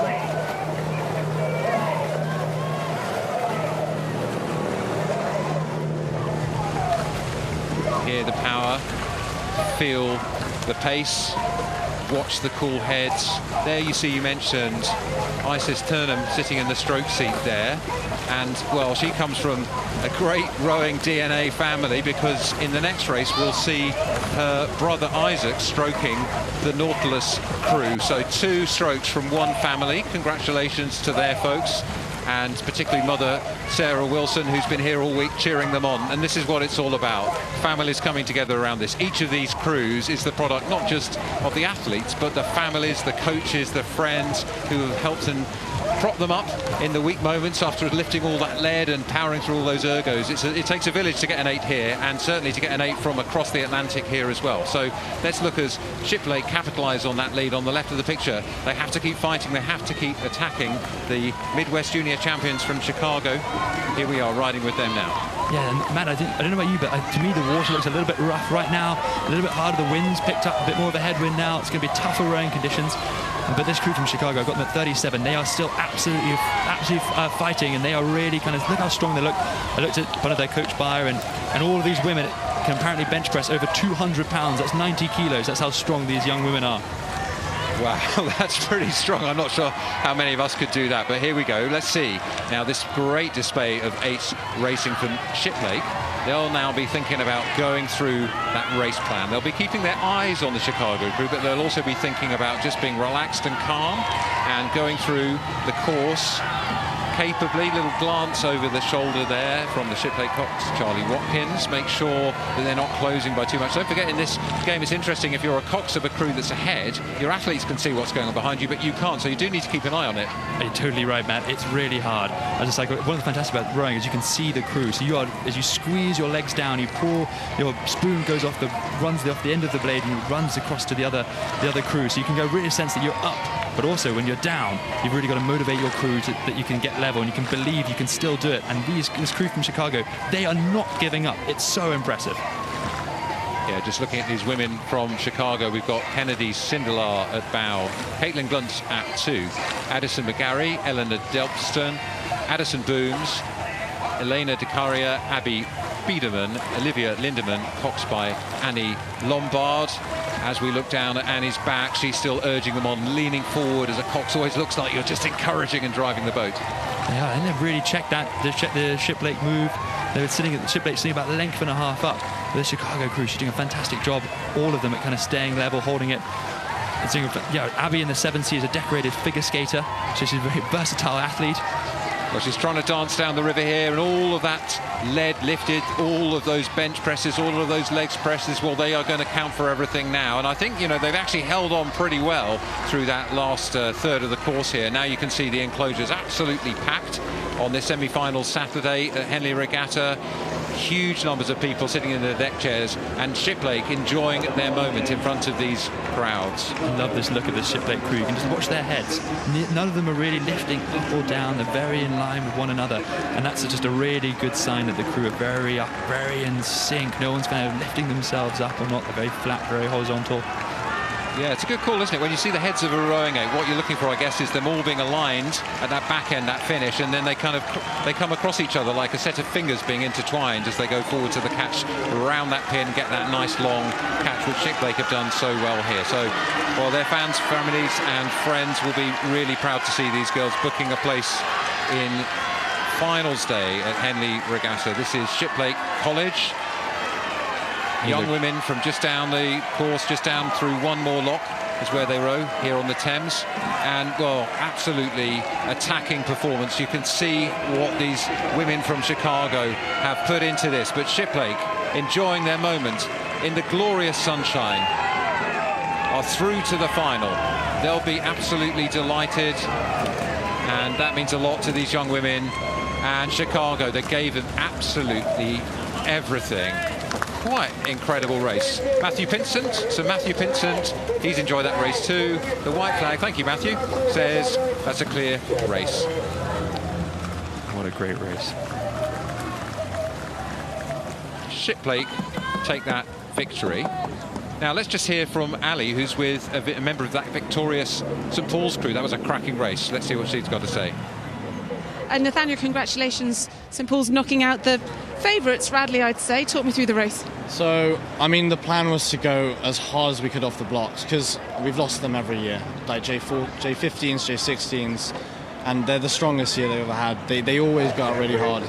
I was just to check the move, and the lads were rowing so well. I mean, it was a bit of a blur for me, to be honest. My voice is gone, but the lads were rowing so well. They put everything out there. Things I've never seen them do before. That's crazy. Yeah. And given that they have always been so traditionally fast out of the blocks, Radley, were you surprised then you had that lead so quickly? To be honest, not really, because I knew we've learned from the races. Like, it's been so many years. I knew they'd pull it out, like, to go as hard as they could off the blocks. I knew we'd be able to check their move. I was really confident in the crew. Like, we've improved so much since national schools. Technique-wise and power-wise, we've kept the fitness going, and it's been a really good step on. How do you gather your thoughts and your energies ahead of tomorrow? Yeah, I mean, job's not finished. That's it. Job's not finished. We're just going home, recovering. That's it, yeah. Good luck. Thank you. I see you are both straight and ready.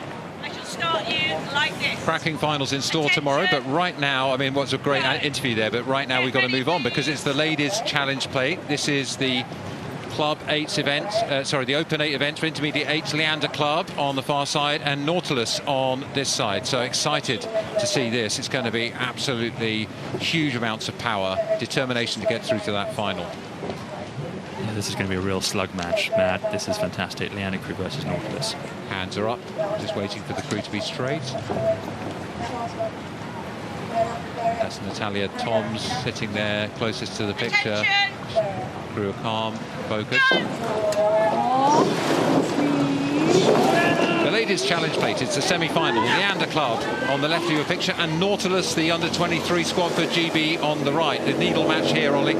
Yeah, the good clean start by both crews here. Fiery start, really punchy. You might as well be watching Silverstone, the speed at which these two crews have gone off the start.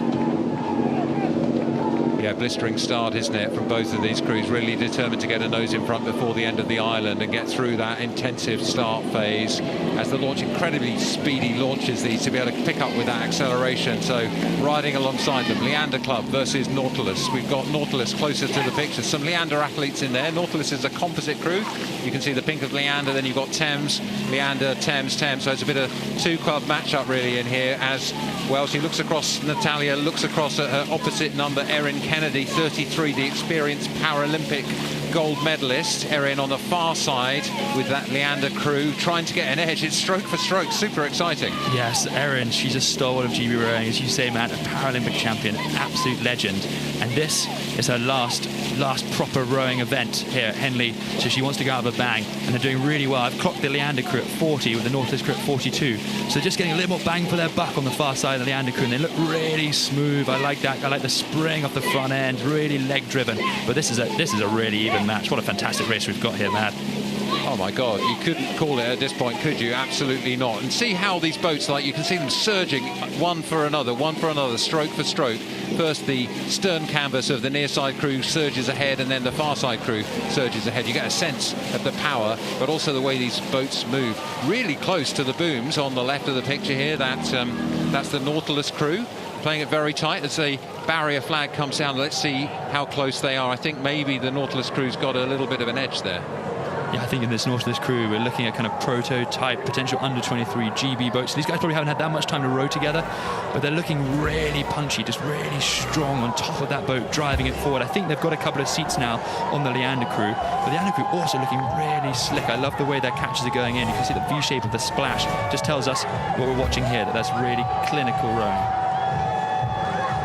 Clinical it is, and I love this shot as they come past our camera. You get a sense of the speed of these two boats. Leander now attacking. Can they capitalise on the edge? They've got 2 or 3 seats there, which is really good for them. And it's a critical moment in the race now for the Nautilus crew. Oh yeah, we just heard, I think as the camera went over, from someone from that Leander crew shouted, "We've got this." And yes, they're just getting a little bit momentum. I think rowing is a big part of momentum, and it's just swinging a little bit in Leander's favour as they come into the second quarter of this race, and they're going to want to really put the hammer down, get this race done as soon as they can, really. Yeah, and it certainly feels sometimes, doesn't it, in the middle of a course like this, that the man with the hammer is coming for you, because the pain starts to really bite. And it's really hard as an athlete to keep the mental focus and to keep the relaxation when you're under this much pressure. And that's why we do all those thousands of kilometres on the water on the Ergo. That is exactly right. This is for this hard bit of the race. A little bit of steering there, and that Nautilus crew, bit of correction. You can see it in the kind of corntails of the boat where it runs off the back there. A little bit of steering. They're getting to about 3/4 down. So they're going to be feeling really under the pressure, because in an H race, that kind of margin, that's quite a big margin. See the gusts across, the kind of sprinkling of the wind across the river there. But this Leander crew, they are rowing really well. They're just getting up. They're going to get a little bit more confident. They're going to sit up a little bit taller as they know they're getting a bit more in control of this race. Erin doing a fantastic job driving her crew on. Yeah, through the 3/4 mile, a really decisive move in the last 700 or 800 metres from that Leander crew. Now we get a chance to see the attack of the Nautilus men on the far side. The Nautilus crew will have been together less, probably, have less chance to train together, although we do know that in the stern there, Isaac Thurnham, who's the brother of Isis, who we saw race in the previous race with Shiplake with a victory. Isaac and Alex in the stern pair of that Nautilus crew, well, they've rowed together as stern pair of the Brown First Varsity crew, so they've got some cohesion together, and it looks like they're being able to mount a counter-attack here, Ollie. Yeah, I definitely wouldn't rule them out. It's just as you pointed out, Matt, these guys are racers, and they can see it. Just the more drive, I think they've made a call there. They've made a call. Natalie has just driven those guys on. It's going to be now or never, really, as you're coming up towards the sort of final third of the race. They're going to really push on the guys. Just throw everything at it. That's what we can we get level with this Leander crew coming into the enclosures? This is going to, I think we've got a little bit of a race on with our hands here, Matt. We really have. You can get the sense riding so close here with the Nautilus crew of just how much that push is going, and they are taking a seat or two out of their opponents from Leander Club. Leander tried to respond. They got got the experience of Paralympic gold medalist Erin Kennedy in that Cox's seat for Leander. This is her final campaign of her career. She said she's going to retire. She suffered from breast cancer and survived strongly. A real campaigner and a real inspiration to so many women around the world, particularly in the sport of rowing. So she is looking with very clear eyes, not at the church at the end of the track, but at the potential to cap her career with a Henley medal as well. Exciting for her, but still they come. The Nautilus crew have not given up, and they are pushing Leander every inch of this long straight Henley course. Yeah, these Nautilus crew, they are racers, and they are racing. They've taken the rate up now. They're going for, you can see those catches splashing up a little bit more. They're really driving it, and it's just that point Erin's going to be telling her, stay calm, stay long, we've got this under control. And those are the white blades, that's a GB rowing colours here in that Nautilus crew. I love this shot, the big strong back as it fires back, and you can really throwing everything at it. This Leander crew looking tall, calm and strong, rowing really well now. Erin's got it under control. They've given absolutely everything. You can see that in the Nautilus crew there, in those bows. Matthew Johnson, Shane James and bow pair of that crew looking around, desperate for the finish line to come, desperate to close that lead on Leander. But Leander take it, book their seat in the final. Well, and Nautilus threw absolutely everything at it. Although disappointing with them, it will be a huge step on in terms of training to race so hard for them. So that is victory against the Nautilus Rowing Club for Leander. Go through to the final. That was a good, tough race for the Nautilus men. That will help them, I think, in their campaigns for the future. But this Leander crew, that was a class act, wasn't it? Let's take a look at the highlights, Ollie. Talk us through how this race unfolded for us. Well, we've got a really good start from both crews here, long and locked in. You can see no wheel spin from both crews, and that Nautilus crew throwing the rate up. And look at this long rowing. It's really nice that they're very direct. There's a neck and neck here coming off the end of the island, really evenly matched. Just before, as you can see from the far side, Leander starting to edge a little bit of a lead. Yeah, it was an absolutely cracking race. I love that start shot and that sense. Here we got the sense of the move, didn't we? Which was really great to see. And then as it closed, we saw that final attack from the Nautilus crew, really powerful. And this shot tells you how much it meant to them to get through with Leander crew in the golden sunshine going through.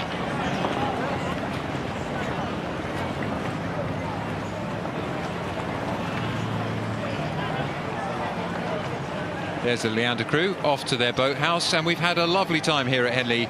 I think we've seen great crowds. The weather's been very kind to us. It's coolish, but they're absolutely across all the banks. There's great mood in the enclosures. These are all fans and family, aren't they? Oh, it's a fantastic day. It's a glorious evening here as everybody wearing beautiful dresses.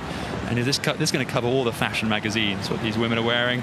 And you can see all the different blazers as well that denote kind of different clubs and different rowing kind of backgrounds that many of the attendees here, spectators, have been a part of.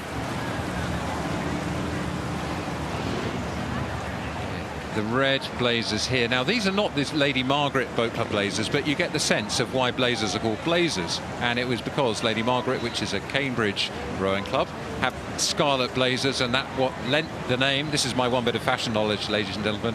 Blazers named after Lady Margaret Boat Club from St John's College in Cambridge. So great to see. Those feet need to cool off, don't cowboy they? Boots and cowboy hats there as well. Very trendy.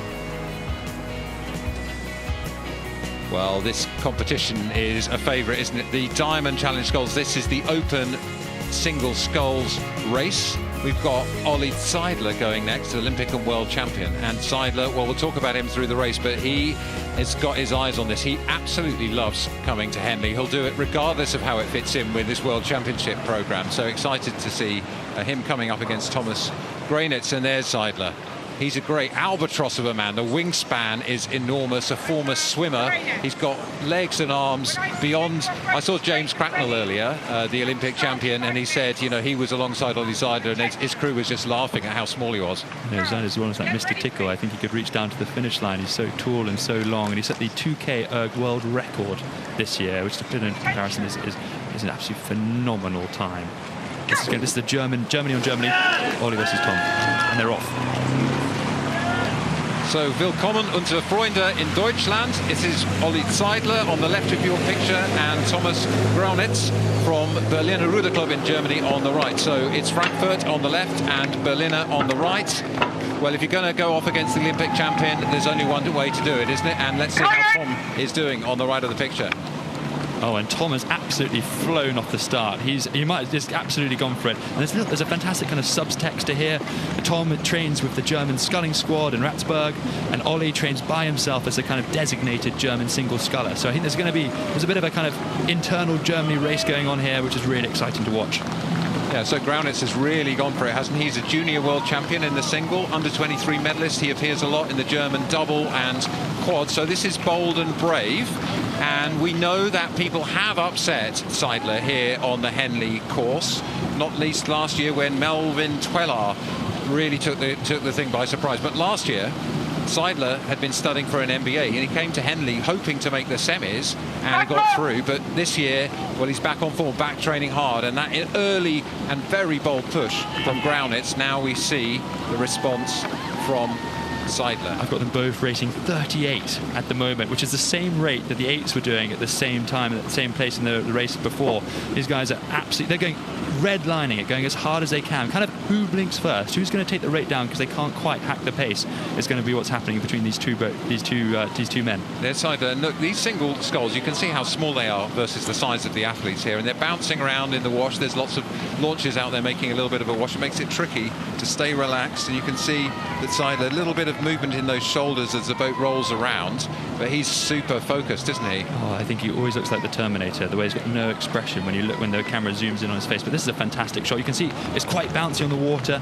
It's really hard sculling. I mean, they make it look easy, but these boats are so thin and so hard to scull. They're doing an incredibly job, both of them. So here's Tom Graunitz, looks across. I guess that Seidler's stern is just starting to slip away from his peripheral vision. So Graunitz, the 24-year-old from Berliner Ruderclub, Germany. This is the moment he has to respond. He's looking across, not looking quite so comfortable in that poppy water either. So Seidler has passed through the barrier first, and I think he's looking to break contact now with Graunitz. Graunitz just steering a bit towards the centre. The umpire, Miriam Batten, will keep her eye on this because she doesn't want those athletes to come together. She wants a good, clean race. But at the moment, Seidler has clear water over Graunitz. And it's such a psychological race as well. This one, Tom, the Graz is on the far side, the sculler on the far side. He's going to be thinking, right, what can I do to try and just hold this? I know Ollie's fast, I know he's quick.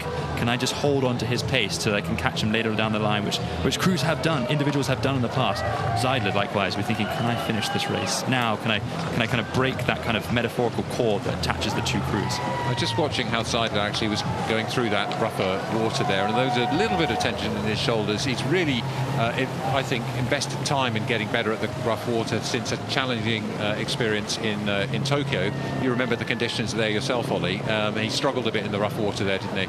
Yeah, the conditions were challenging, and yes, Seidler did, and there's this sort of understanding that he's amazing when it's really flat and calm, but it's a little bit of a bobble, then maybe you've got your chance. But he's one of the all-time great single scullers, so we're watching kind of a once-a-generation kind of level sculler here.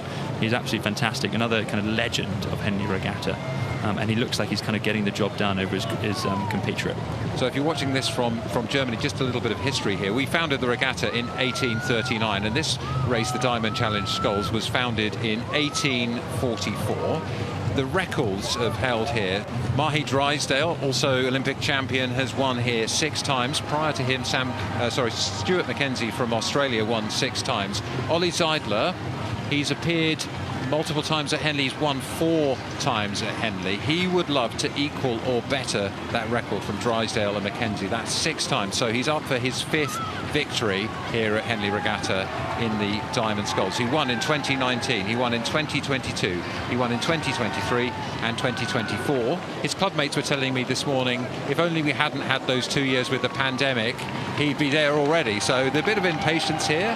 And yes, as we said, last year he appeared, but he'd been studying and not training full on, and he didn't manage to book another diamond win last year. So Seidler has got his eyes on that record, the long-term future for this incredible athlete from Germany. The way he's sculling, I mean, this is textbook sculling. Really crisp catches. I've got him at 35 here. That boat's not really given much time to slow down. He's just sort of tapping it along. It's a bit kind of like people describe kind of like a bike wheel that's kind of, if a bike's on its seat and it's upside down in a flywheel, you're just kind of spinning it. It looks like he's really doing it with that boat. He's kind of just giving it that little bit more energy, just stroke by stroke, not letting it really slow down very much, sitting on top of it. Really crisp catches. I'm admiring just the way it flows through the water so smoothly. With such a big athlete, it's quite hard to make make the boat run so beautiful and so smoothly. But here we've got a big effort being made by Tom Grounitz, 24 years old. He's got lots of class in the single, so to see him challenged so much by a superior Olympic champion, well, he would ordinarily be well ahead of his opposition, and he's working harder. He's got, you know, we saw the water in this part of the course. It hasn't been as flat as you might expect with all these boats enjoying this golden Henley sunshine. So the athlete here from Berlin has his work to do. Well ahead of him is Seidler. So let's watch him. You can see the tension in those shoulders now. I think he's given it a lot, hasn't he? Oh, it's really hard work. It's you imagine doing a kind of a power clean, a full body power clean, kind of almost a second and a half for about 6 minutes. It's really hard work. These guys are making it look really easy, but they are so strong. These are some of the best scullers in the world. And Tom is in the men's quad, is doing incredibly well. And here we go. Ollie's looking kind of imperious now as he rows into Regatta enclosure. We caught up earlier in the week, and he's also kind of part-time working for Deloitte and business development. So I can imagine sort of how intimidating he would be when he says, "You've got to buy this from me." Yes. But he's looking incredibly good. Well, what a sight we've got here. This is Henley. This is why Oliver Seidler is so keen to come here. This is why he wants to be the record-equaling, record-breaking winner of the Diamond Sculls. That's what he wants to do. Nowhere else in the world do you get rowing like this. And I think normally places you get an Elvis impersonator on a boat coming past as well. I mean, this is a beautiful shot. This is Saturday weekend, glorious time in Henley, and we can see the regatta and see everybody in enclosures and these boats going past, and we're watching the Olympic champion in this boat class with the Olympic rings on his back. One of the all-time greats sculling here, giving us a demonstration about how to do this. Yeah, a little less conversation, a little more action is what Olli Seidler, man of few words, but man of many medals. So from Frankfurter Rudergesellschaft Germania 1869, the incredible athlete that is Oliver Seidler, in a familiar position at Henley. For the sixth time in a semi-final, he is passing the crowds well in the lead, looking for that fifth Diamonds win tomorrow. Little glance over his shoulder, even Seidler wants to know where that finish line is coming. Powering his way through, a little final push. It won't have been easy as he crosses the finish line. And Seidler, great athlete, very popular athlete, waits to give respect to his opponent, Tom Grounitz. Credit to him. White flag, confirmation of that result. Seidler is through to another Henley final.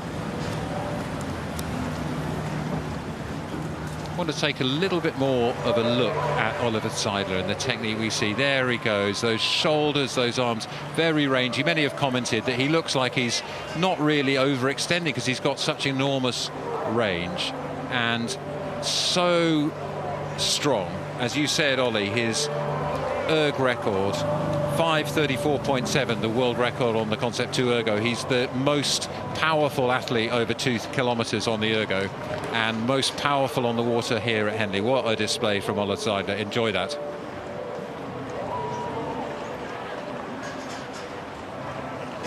Well, I don't know about you, but I need, well, maybe a cup of tea, maybe something cold, maybe something a little stronger. Many of the spectators here will enjoy an hour of the Henley tea break. And so many people out now, mooring those boats along the booms, enjoying the glorious afternoon here. And let's ask Ali to take us to tea time. We'll be back in an hour or so. Thank you very much, commentators. We'll be back with the live racing at 5:30 for more semi-finals this evening's session. But I've made my way to the car park, and when you come out of Stewards Enclosure, it's hard not to notice this lineup of gorgeous luxury cars. We've got some of the very best Mercedes and BMWs here, and they are here from Wheelie, who are one of the partners of Henley Royal Regatta. Luxury chauffeurs, so you can get one of these cars from London. They'll drop you off right by the Stewards Enclosure entrance. Quite a nice way to arrive at Henley. Gorgeous, beautiful luxury cars, and then just across the way is one of the most beautiful cars that has ever been made, I think, this Jaguar E-Type. Let me come and have a few words with you chaps who are looking like you're having a little break. Is this your car? It's my car, yes. Tell me a little bit about the history of it. It's a Jaguar E-Type Series 1, 1966, 4.2 litre. The most beautiful car ever made. Well, I mean, obviously I'm not neutral. But it was made in the 1960s as a very fast car for a reasonable amount of money. I mean, it was not as expensive as like an Aston Martin, but it used to drive 150 miles an hour, which is pretty fast for those days, isn't it? Without any security or safety or whatever. It's stunning. And you are not from England. Where have you guys come from? From Amsterdam. We're journalists. We're making a TV program about style, about the good life in Europe. And now we're visiting England. The Grand Tour, it's called. Yeah. You guys starring in this? Sort of. Well, just playing. He is the main character. I'm his slave. Yeah. And so this car is obviously an integral part of the Grand Tour. Yes, because I've been at Henley, well, not many times, but like 2 times before. And I was noticing all these picnics was from the back of a car, in a very classic car, the Bentleys, the Rovers or whatever. But now, to be honest, there are many modern cars now, but not that many classic cars anymore. And I love classic cars. So. It's practical, what? I was going to say, where's the picnic out of the back? We just finished the picnic. Maybe the basket is there.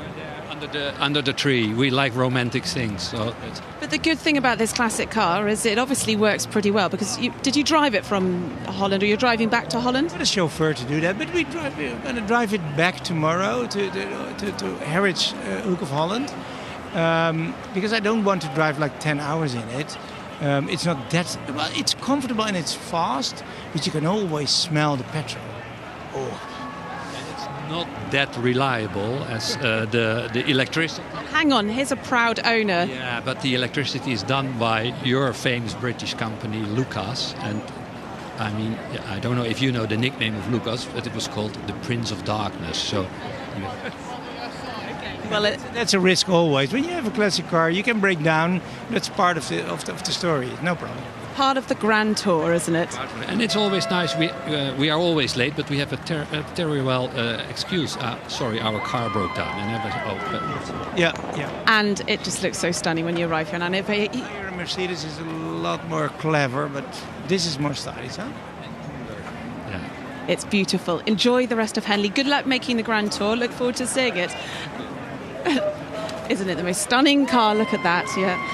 Right, OK, so we are going to be back at 5:30 then with our final session of the day on semi-finals Saturday.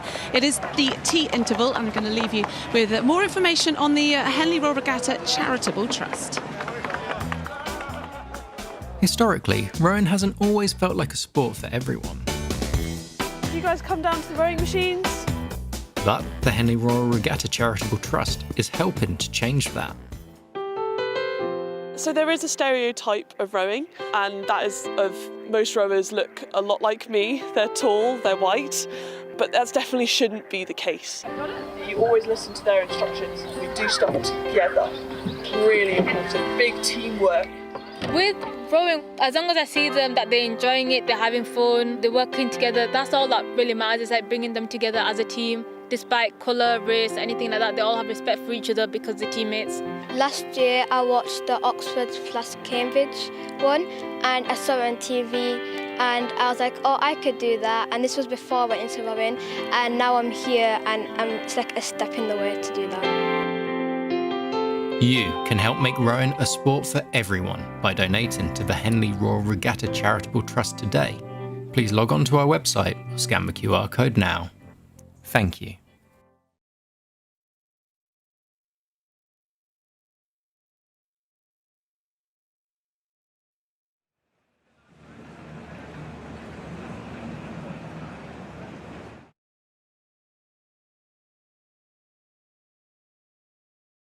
Yeah, you've got 2 crews from recently completing Lucerne. These have matched up on the international stage. But as we know, Henley is a unique experience and a unique race.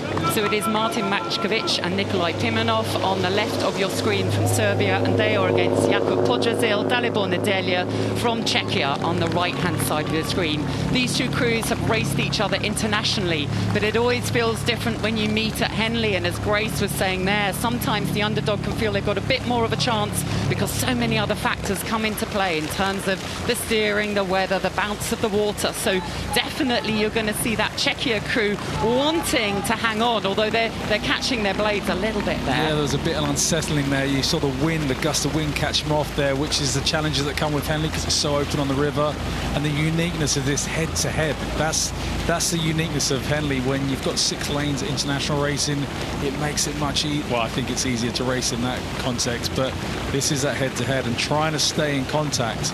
And I think that's the challenge of the Czech crew in this first couple hundred meters. Can they stay with the Serbian crew? It's a huge form in that crew from Serbia. Wonderful to have them here. They were medalists at the World Championships in Shanghai last year. They've been on the podium in the World Cups this year. So one of the best crews in the world coming to Henley to compete here, and it's so important to them, and you can see their class is starting to show.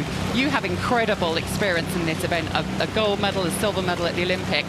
What is going to be the difference? What is it that's happening in the Serbian crew at a higher level?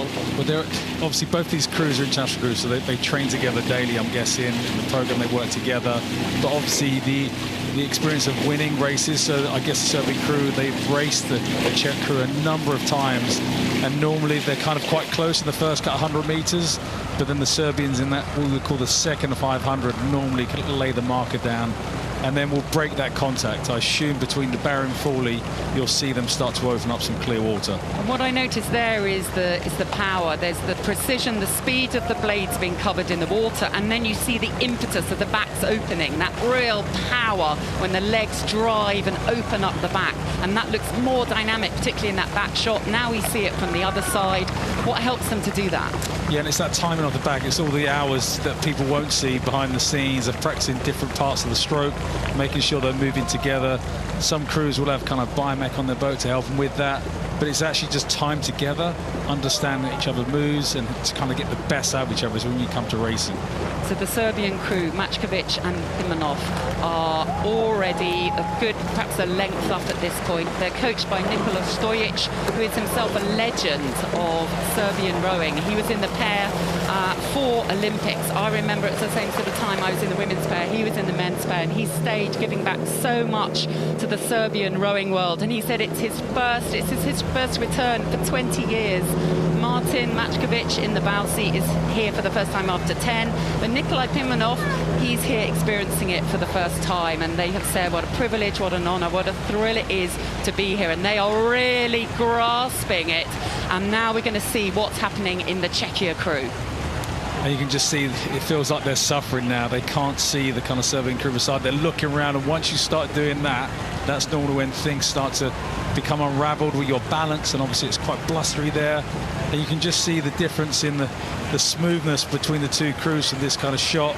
The Serbians are, steering's really well right now, and they're just moving together, and they do kind of hang out there a little bit longer. They're not in such a rush to get through the water.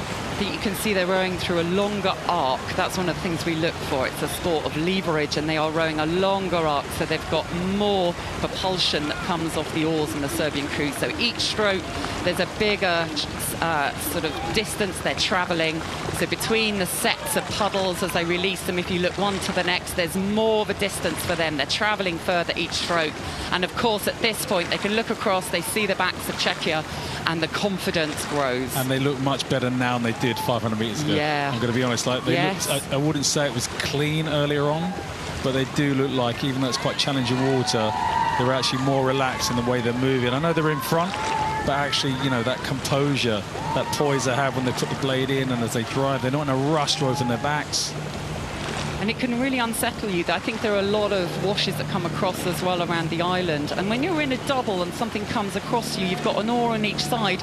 Explain what that feels like, how that can unsettle you. Yeah, because you're kind of, as you flow forward, you don't want the boat to unsettle, and then, you can catch your knee or, catch a blade in the water, and it can turn the boat. And if someone's, whoever's caught it, it might upset them, and then you tense up with your arms, and if you get... So it's really interesting, the different ways that people deal with that. And you know, I used to love rough water. It was something I loved racing in growing up where I did in the East End on the proper tidal river, I call it, rather than the tideway that people think of at Putney, where it is proper rough water. So you learn to relax rather than get intense. It actually feels like the Czech crew here have sort of, you know, in a way just dug in, got into their own bubble. It's looking, for me, really more cohesive than it was before, when they were sort of looking to their right and worrying about where they are. Now they've just got to, you know, really zone in. How fast can we go? That's all they can do at this point. But you see here a crew that's really in control. It is one of the fastest doubles in the world at the moment, and so it is such a treat for us to see them racing down this course.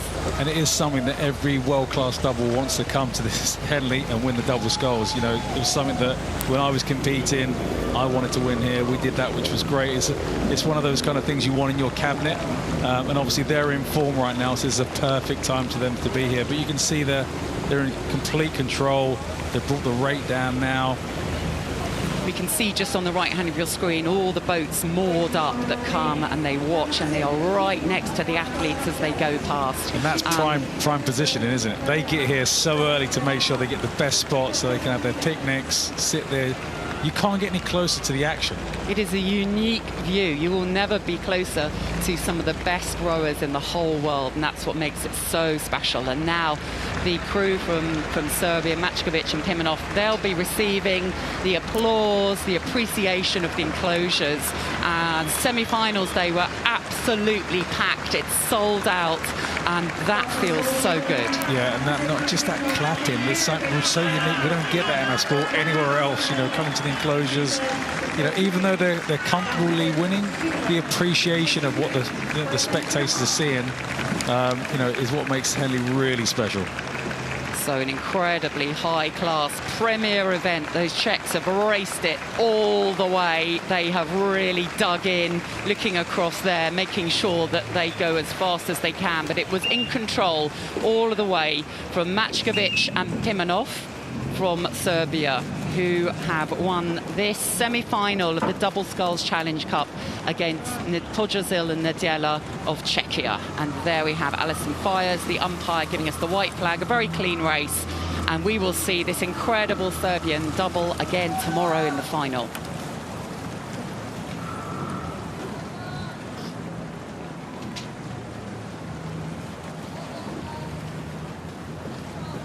Two of the best-known clubs in the country with huge history in awesome this event, and there again the alumni on the banks will be going crazy for this race. Off clean, it is the semi-finals of the Temple Challenge Cup. Student Open 8s, Oxford Brookes University A on the left of your screens against Cambridge University A on the right, and this means a lot to these crews, to these clubs. Yeah, and I think this is going to be an absolute gut bust. It's definitely, I think, going to be really tight to halfway. You've got, you know, you'd naturally think of Cambridge as fluid motion, you know, row really well, and the aggressive nature of how Brookes attack everything. So it's going to be really interesting how this unfolds. Absolutely. The coaches, Ali Brown of Oxford Brookes University and Rob Baker of Cambridge University A, probably some of the best coaches in the country, right? So they are wily, they have experience, they know this race matters. They'll have got their crews absolutely ready for it, up for it, with the best race plans and options and contingencies and pushes and confidence to go out and give it everything. And as we talk about semi-final, it is like a final. You know, you want to make sure you get through to the next phase, have that chance tomorrow, so not leaving anything out there. A lot of experience in these crews, more on the Cambridge crew. 24 combined Henley appearances, not all for Cambridge. Obviously, some will have raced in their school crews, in their university crews, and 11 combined appearances in Oxford Brookes University. It is neck. It's a great shot there for me, looking at the different movement and technique. You can see how just relaxed the way the Cambridge athletes move. Just, you know, there's nothing wrong how aggressive the Brookes athletes are, just the different styles of how they move. So here we get a close-up of Oxford Brookes. We can see there the sort of the sense of the rhythm. Yeah, a more abrupt entry into the water, isn't it? That's probably the most distinguishing feature of it. Really gutsy. Again, so much confidence, so well drilled, and they know their whole year has been about this race. sometimes it's a little bit harder. The Cambridge crew, obviously, it's not the same crew as the boat race crew, so they've mixed and matched. Some will have gone and done exams, so it's that they've had to bring themselves together. Rob Baker is the master of bringing crews together. Which is sometimes a benefit, because you've had that high, you come off it a little bit, and then re-engage, and then go for Henley. So sometimes it can be a massive value add as you come into an event like this. And at the moment, it is the Cambridge crew now creeping ahead. It is often described perhaps a more efficient way of rowing, isn't it? Very similar to often how we might say the Dutch row, and Rob Baker has good relationships and has been helping out with the Dutch team. So really a student of that. He's someone who has learned for decades now, always honing his technique, always thinking about, eights. He's an eights specialist. What is it that makes those eights go far? How do you blend people? How do you get masses of power in a way that's relaxed and long and loose? And coming back to that kind of squad as well, everybody moving the same. So as you said, chopping and changing, bringing different people in, it makes it much easier if everybody's aligned on the kind of way we're going to move and the pattern of movement, how we're going to row. So they're stroked by Patrick Wild, who was in the finals of the Junior Championships last summer in the pair, and he lost in the Princess Elizabeth Challenge Cup final to St Edward. So, you know, he's got some experience, and he's also really desperate to get through. Yeah. But at the moment, we can see the Cambridge crew, they're easing ahead, but my goodness, Oxford Brookes are there, and we always see the tenacity in the middle of the race. They've really opened up a huge, I'm going to say, a huge lead in that small section there. Or do you think they just edged out bit by bit? We just didn't pick up on it quick enough. But that's really impressive what they've done there. It is, and it almost doesn't. It's one of those where you look at the rate, doesn't look as high. When you see overhead shot, it is, but that's the sort of the ease of it, the smoothness of it, the cohesion of it, the length. Again, that real easy, long levering, but an enormous amount of power within each stroke, and that's the challenge with rowing. How do you combine the power and the relaxation? How do you get that boat to just flow on for every ounce of power you've put in during the stroke? And how do you not waste anything? That's, you know, it's so easy to waste so much by trying to be too aggressive, over-aggressive, but how do you collect the water, you know, move past that pinpoint and really kind of leap that boat forward? I think they have shocked Oxford Brookes. I could see the bowman looking behind him, Kai Schlottmann. I think, where are they? I think they didn't expect that. That is incredible. They had the same time yesterday to the barrier, and, you know, so that first 500 metres, on the same speed as we saw, and then Cambridge have just walked away. Yeah, and could it be that rhythm element? You know, we talk about, keep using the word transition from start phase into kind of mid-race, you know, the bulk of the race. They really do that well, just the way they move, allowing them to continue and carry that boat speed. So they will be enjoying this, and on the banks, all of the Cambridge alumni, such an old traditional club at the heart of rowing, heart of the boat race world. It means something. For a long time, it's quite challenging. It's been a challenge to get good crews at Henley because the focus is so on the boat race. But as a club, Cambridge University Boat Club have been saying, we want to build this all-round programme. We want to give the students a fantastic experience at Henley. We want to come, we want to win at Henley after having an incredible crew last year in the Grand. And so that has been part of what Rob Baker has been masterminding over the recent years. And you can see how all that hard work behind the scenes pays off when they come to big semi-finals like this and really have taken this on, and, you know, it just looks like a different class going on right now. The belief they have in his coaching, in the programme that he builds, and now to be showing that to the rest of the world at Henley, that is going to be a real step up for Cambridge and Rob Baker, who have absolutely stepped up today. Because then it's not just about the, you know, as you talked about, it's a whole season now. We're going to do other things rather than just one big event. There's other things you can be part of. So it is a win for Cambridge University A crew, who have beaten Oxford Brookes A crew in this heat, this semi-final of the Temple Challenge Cup.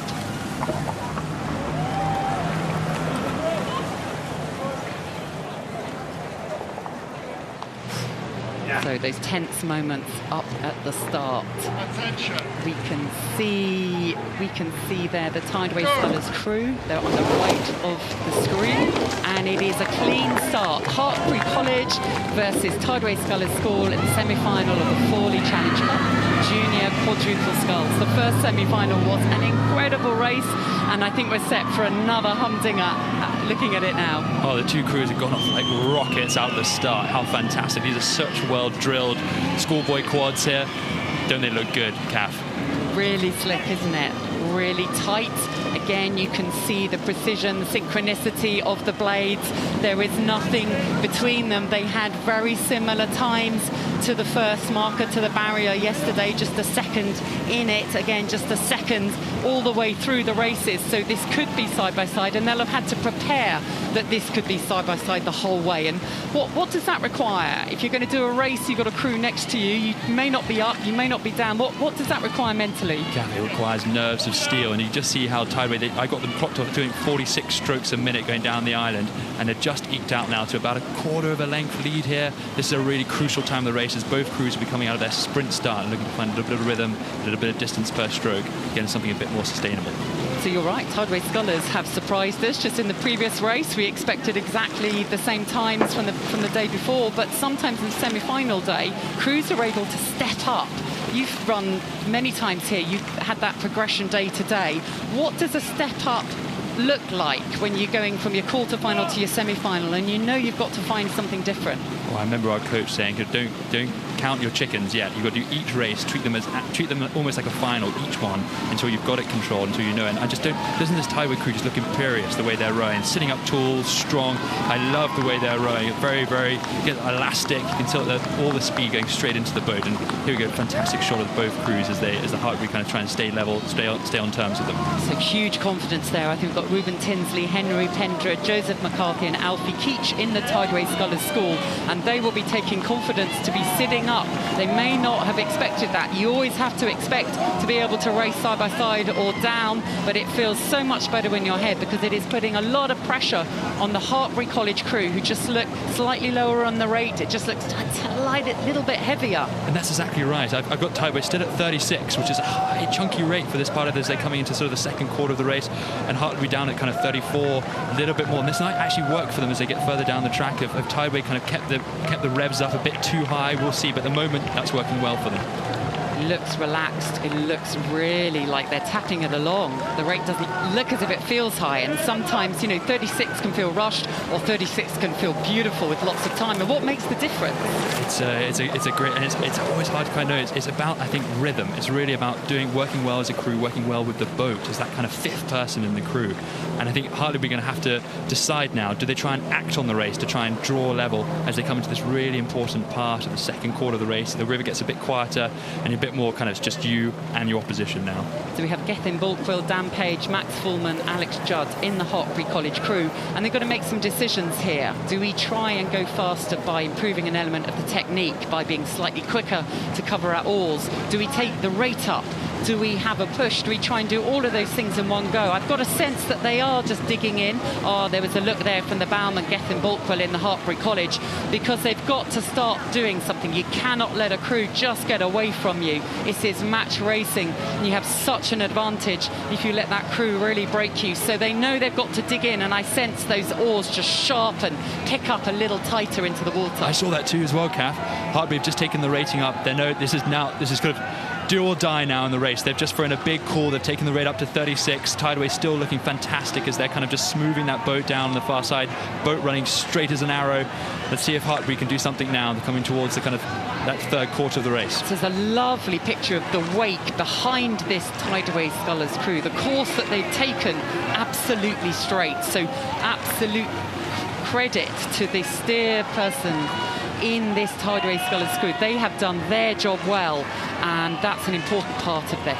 It's so much harder than it looks. If someone in that crew will be responsible for the steering, they'll have it on their foot, two tiny strings attached to a rudder about the size of a credit card underneath the boat, that probably the person in bow or probably the person at stroke with his cap on backwards will be doing the steering. What a fantastic job they're doing. So we get that lovely shot overhead. They'll have the steer. You have to think about the steering. You'll have a little rate box telling you how many strokes per minute you're doing, and you'll have a plan that we want to be. We know we're at our fastest at this rate. If we need to do something, we might have to go up to this rate. The same in this crew here, where we're travelling alongside Hartbury College. And they're still really going. They're at 36. You can see how much power they're putting down. They're really, really chugging it through the middle of the stroke. These guys are not giving up. Huge, huge credit to them. Very well trained by Tom Jenkinson. Really impressive, very solid, but they're coming against this Tideway Scullers crew, coached by Rufus Tilt, who are at another level. They found something, and they've made it look easy. They've made putting in power 36 times a minute look easy. What's it like doing kind of a range stroke? If these guys, as a Hartbury crew coming past, what I'm seeing there is kind of really chunky, they're upright, they look like really pushing it, fantastic shot of the drone. And look at these guys, they're kind of, as the Hartbury crew, sitting up tall, still really pushing out every stroke they can. I'm just really, really pleased to see these guys still absolutely racing. It's fantastic work. It is incredible, the effort that is going on in both crews. You cannot fault that. It's the tiny elements of precision, just how many frames you are covering the oar, whether you are actually dropping the oar just before the legs go. It is tiny margins that then enable you, stroke by stroke, to inch out. That this Tideway Scullers School have stormed down the course. Yeah, they look really imperious, didn't they? Going out of that change from the island into their kind of mid-race pace. They look like they kept the rate up, and now they're kind of reaping the rewards of doing that a little bit earlier now. Their rate's down at 32, but Hartbury have taken up to 38. These guys are going to race the finish in. A huge kudos to these guys. But we're watching two fantastically well drilled and trained young men. We are seeing the best junior men's scullers in the country racing in the semi-finals today, putting on a display. But my goodness, Tideway Scullers School have stepped up in this semi-final to book their place. They look brilliant. They're being cheered all the way down the enclosures. Hartbury are racing. They're taking it up. They're giving it their everything. But it is a win for Tideway Scullers School. They have beaten Hartbury College in this fantastic semi-final of the Forley Challenge Cup. The heads are up, the cheering is there. That feels good. And we see Alfie Keach in the stroke seat. That meant a lot to book their slot in the final tomorrow. And it's a clean race with Matthew Pinson, who is overseeing that as the umpire.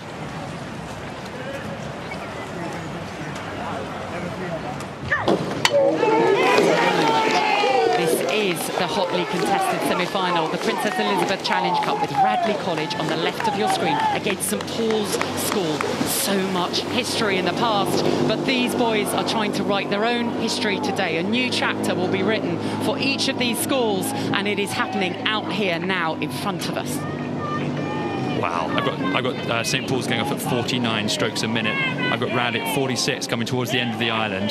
This is what a fantastic start from both crews. Don't they look absolutely brilliant coming. Radley maybe got just maybe a seat coming off the edge of the island here, but St Paul's, look at the way they're rowing, look at the way they're picking up their boat. Don't they look really strong and really direct? Wow, fantastic. It is phenomenal standard, the physiology, the training, and then the technique on top of that. The coaches do an unbelievable job. Patrick Duggan, who's the coach of Radley College, so much experience previously at King's School, Wimbledon. They coached him, they wanted him to take charge of this, and the programme run by Sam Townsend. And then the legendary Bobby Thatcher, unbelievable athlete that I had the privilege of being on the GB squad at the same time as. Unbelievable athlete, junior athlete, then World Championships athlete, and now leads one of the top programmes in the country for junior rowing. They're going stroke for stroke. I just heard what I think was the Cox from the St Paul's crew just sound like almost like screaming at these boys, egging them on, and they've got just maybe a little bit of a half a seat as they're moving just a little bit now. This is going to be who blinks first. Who is going to be the one to really think that they've got the sustainable rhythm, and who's going to be the one that think they can't actually hack this pace? For the moment, both crews are really going for that. This is really, really impressive work. The Nat Schools Regatta, Radley won, and that felt like a moment. They thought this is the breakthrough season. That gave them so much confidence to go the next step that they wanted to go this year. And, you know, again, St Paul's, they were second, though, and that gives you the sense of, you know, at Henley, it's all about Henley now. It looks like the technique. This is absolutely incredible. I think St. Paul's just moving away a little bit. I mean, Radley on that really famous day a few weeks ago set the national record on the really blistering hot day that we had. And at the moment, I think St. Paul's have just got a little bit of a lead. It's really hard to tell, but this is two fantastic boats. Look at how clean their catches are. Look how direct they are. They look really, really good. St. Paul's maybe got a seat up.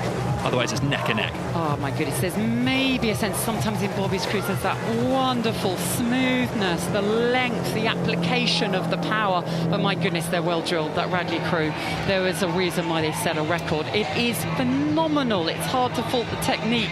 It is so impressive from both these crews, and the programs means they are absolutely trained to deliver what's required physiologically all the way down the course. It's a mental test now, isn't it? It's margins of precision, it's centimetres, millimetres in terms of the accuracy of their technique that's going to count. It looked like St. Paul's maybe had a few inches, now maybe Radley have a few inches. Unbelievable level of racing. What an incredible race we've got. This is the heart, the thick of the race, where those miles and miles of training that both crews have done will be coming into count, and this is where they'll be having to hold on for everything they've got. It's the middle of the race. There's also the quiet part of the race where the river itself moves away from the bank and all the supporters, so you're very much locked into your crew, listening to your cocks. St. Paul's came second, and that gave them the hunger coming out of Nat Schools. They wanted to win. They were second in the Schools head of the river too, so they wanted Henley, but my goodness, Radley want Henley as well. It's been so long since they've won.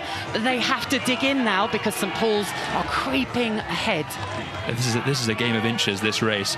As the St. Paul's have just collected a little bit more inches in those last kind of 20, 30 strokes or so, and have collected a couple more seats. Didn't look fantastic. And that gives you a bit more confidence, I think. You kind of know you're doing something well, but yet in the Radley crew, they'll know also as the crew comes back, they've got a fantastic sprint. This is now psychology kicks in alongside physiology. It really hurts in both of these crews. It is so painful. Their lungs are burning. Their legs are burning. It's about belief. Radley wants to make history. They have to keep believing in their program. They have to trust in their technique, and they have to listen to the cocks, because it is Theo Buchner who's going to ask for something special from his crew now. They have to go at this point. They've got an advantage. Nathaniel Barnes in the St. Paul's School has done an amazing job of just squeezing out some inches, a few feet now. Maybe they're up to almost half a length in the St. Paul's crew, but it will feel neck and neck because these crews are right next to each other. What an awesome shot as well. As the drone comes in, we can just see above the Radley crew here as they're flying above them. We can see the finish line, but for these guys, they'll be treating it almost stroke for stroke. It's one of the things about rowing. It looks easy, it looks simple, but these guys are absolutely redlining it. They're throwing everything they can at it, and Radley now would be calling, really, it's now or never to book ourselves in the final of the Prince Elizabeth Cup. It's about writing history for themselves, for their own careers, for their own lives, for their schools, for their families, for those who've come before, for those who are coming after them. There is so much around this, but it is their moment. These 8 rowers and their cocks, they have to deliver the performance of their lives, and it is St. Paul's who are stepping up. They have the momentum. There's still overlap, so Radley still have a moment, but now they're coming into the enclosures. It's about 40 strokes left. This is the moment where Radley, if they want to make this their year, they've got to do something big, and they've got to do it now. Yeah, both crews will be coming into what's basically sort of the amphitheatre of the finish line, as we've got so many supporters of both schools here coming out to cheer them. It looks like the momentum is still with St. Paul's. I feel they've taken the rate up. They're a little bit sharper. They know they're ahead. They're believing it. They're digging in. Radley are going again. Can they lift it? They're struggling to find another gear. It's been such an impressive performance here. Tested all the way down. They've got almost clear now. St. Paul's School, they brought something special. They took this semi-final. They have stepped up an unbelievable level. Oh, wow. What a slight underdog story. They're going against the script. Brilliant St. Paul's. They cross the finish line. Bobby Thatcher will be just so pleased. What an amazing job he does with his programme. It is a win for St. Paul's School. Gwen Batten, the umpire, gives the white flag, and St. Paul's are going through in this amazing semi-final. The Princess Elizabeth Challenge Cup, they have beaten perhaps the favourites, Radley College, and they get the chance to make history against St. Edward's School tomorrow. That's Natalia Toms sitting there closest to the picture. Crew are calm, focused. The ladies' challenge plate, it's the semi-final. Leander Club on the left of your picture, and Nautilus, the under-23 squad for GB, on the right. The needle match here, Ollie. Yeah, the good clean start by both crews here. Fiery start, really punchy. You might as well be watching Silverstone, the speed at which these two crews have gone off the start. Yeah, blistering start, isn't it, from both of these crews, really determined to get a nose in front before the end of the island and get through that intensive start phase as the launch, incredibly speedy launches these, to be able to pick up with that acceleration. So riding alongside them, Leander Club versus Nautilus. We've got Nautilus closer to the picture, some Leander athletes in there. Nautilus is a composite crew. You can see the pink of Leander, then you've got Thames, Leander, Thames, Thames. So it's a bit of two-club matchup really in here, as well. She looks across, Natalia looks across at her opposite number, Erin Kennedy, 33, the experienced Paralympic gold medalist. Erin on the far side with that Leander crew trying to get an edge. It's stroke for stroke, super exciting. Yes, Erin, she's a stalwart of GB rowing, as you say, Matt, a Paralympic champion, absolute legend. And this is her last proper rowing event here at Henley, so she wants to go out of a bang, and they're doing really well. I've clocked the Leander crew at 40 with the Nautilus crew at 42, so just getting a little more bang for their buck on the far side of the Leander crew, and they look really smooth. I like that. I like the spring off the front end, really leg driven. But this is a really even match. What a fantastic race we've got here, Matt. Oh my God, you couldn't call it at this point, could you? Absolutely not. And see how these boats, like, you can see them surging one for another, stroke for stroke. First the stern canvas of the near side crew surges ahead, and then the far side crew surges ahead. You get a sense of the power, but also the way these boats move. Really close to the booms on the left of the picture here. That's the Nautilus crew, playing it very tight as a barrier flag comes down. Let's see how close they are. I think maybe the Nautilus crew's got a little bit of an edge there.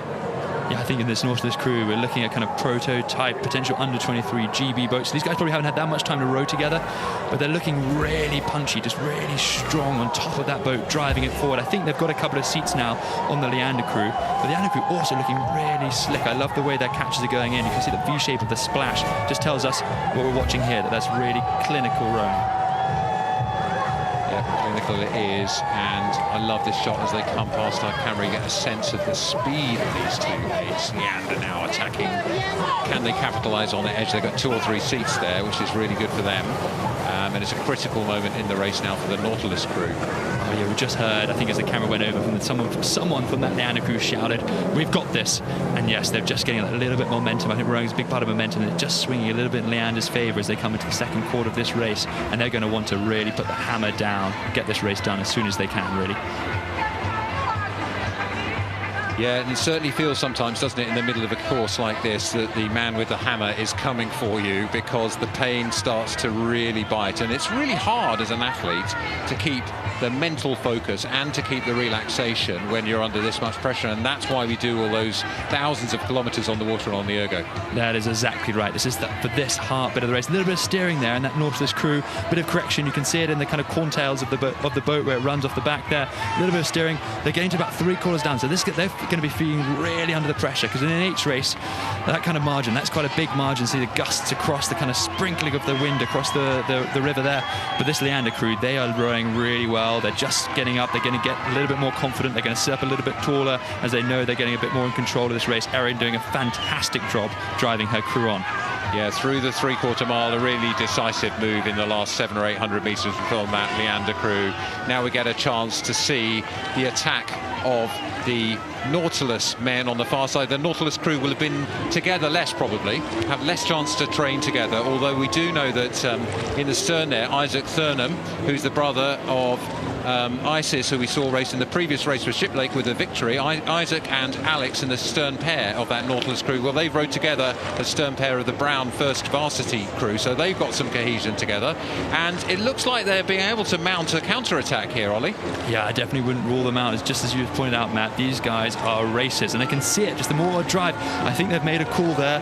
They've made a call. Natalie has just driven those guys on. It's going to be now or never, really, as you're coming up towards the sort of final third of the race. They're going to really push on. The guys just throw everything at it. That's what we can we get level with this Leander crew coming into the enclosures? This is going to, I think we've got a little bit of a race on with our hands here, Matt. We really have. You can get the sense riding so close here with the Nautilus crew of just how much that push is going, and they are taking a seat or two out of their opponents from Leander Club. Leander tried to respond. They've got the experience of Paralympic gold medalist Erin Kennedy in that Cox's seat for Leander. This is her final campaign of her career. She said she's going to retire retire. She suffered from breast cancer and survived strongly. A real campaigner and a real inspiration to so many women around the world, particularly in the sport of rowing. So she is looking with very clear eyes, not at the church at the end of the track, but at the potential to cap her career with a Henley medal as well. Exciting for her, but still they come. The Nautilus crew have not given up, and they are pushing Leander every inch of this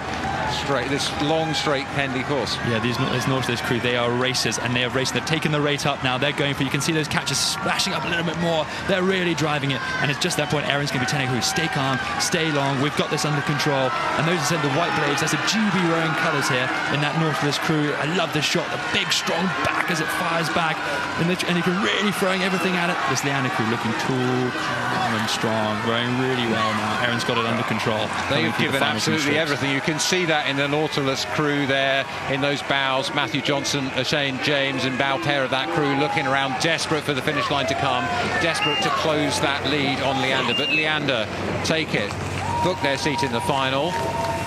Well, and Nautilus threw absolutely everything at it. Although disappointing with them, it will be a huge step on in terms of training to race so hard for them. So that is victory against the Nautilus Rowing Club for Leander. Go through to the final. That was a good, tough race for the Nautilus men. That will help them, I think, in their campaigns for the future. But this Leander crew, that was a class act, wasn't it? Let's take a look at the highlights, Ollie. Talk us through how this race unfolded for us. Well, we've got a really good start from both crews here, long and locked in. You can see no wheel spin from both crews, and that Nautilus crew throwing the rate up. And look at this long rowing. It's really nice that they're very direct. There's a neck and neck here coming off the end of the island, really evenly matched. Just before, as you can see from the far side, Leander starting to edge a little bit of a lead. Yeah, it was an absolutely cracking race. I love that start shot and that sense. Here we got the sense of the move, didn't we? Which was really great to see. And then as it closed, we saw that final attack from the Nautilus crew, really powerful. And this shot tells you how much it meant to them to get through with Leander crew in the golden sunshine, going through. This is the Germany on Germany, Ollie versus Tom, and they're off. So, willkommen unsere Freunde in Deutschland. It is Olli Zeidler on the left of your picture and Thomas Graunitz from Berliner Ruder Club in Germany on the right. So it's Frankfurt on the left and Berliner on the right. Well, if you're going to go off against the Olympic champion, there's only one way to do it, isn't it? And let's see how Tom is doing on the right of the picture. Oh, and Tom has absolutely flown off the start. He might have just absolutely gone for it. And there's a fantastic kind of subtext to here. Tom trains with the German sculling squad in Ratsburg, and Ollie trains by himself as a kind of designated German single sculler. So I think there's a bit of a kind of internal Germany race going on here, which is really exciting to watch. Yeah, so Graunitz has really gone for it, hasn't he? He's a junior world champion in the single, under-23 medalist. He appears a lot in the German double and quad. So this is bold and brave. And we know that people have upset Zeidler here on the Henley course, not least last year when Melvin Twelar really took the thing by surprise. But last year, Zeidler had been studying for an MBA, and he came to Henley hoping to make the semis, and he got through. But this year, well, he's back on form, back training hard, and that early and very bold push from Graunitz. Now we see the response from Zeidler. I've got them both racing 38 at the moment, which is the same rate that the 8s were doing at the same time, at the same place in the race before.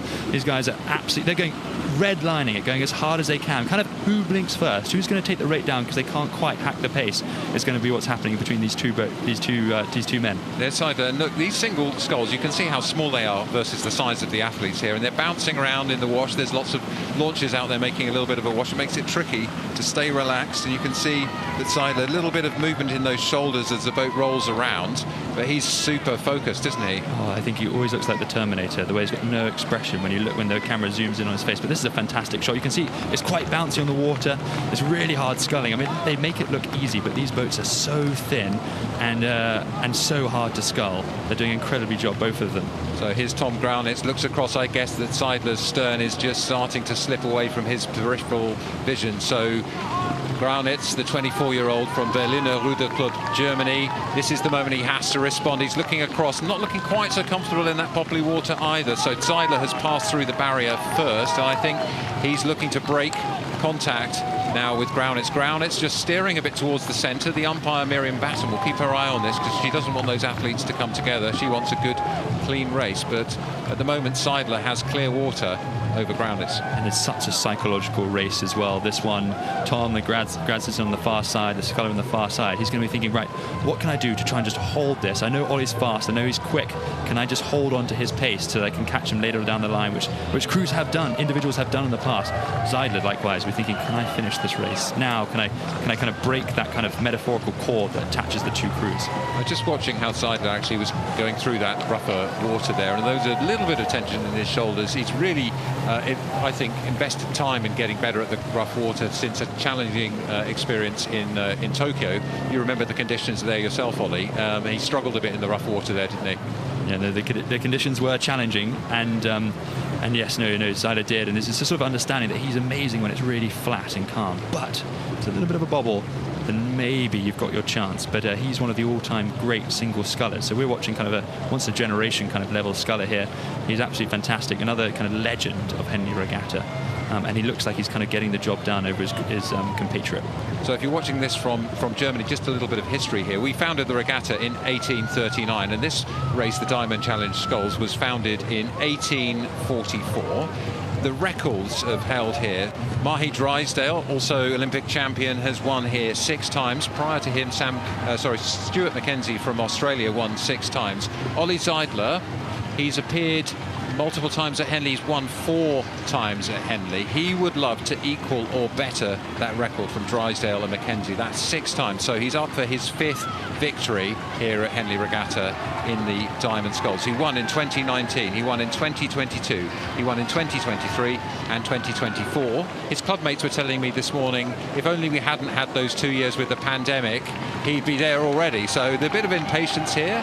And yes, as we said, last year he appeared, but he'd been studying and not training full on, and he didn't manage to book another diamond win last year. So Seidler has got his eyes on that record, the long-term future for this incredible athlete from Germany.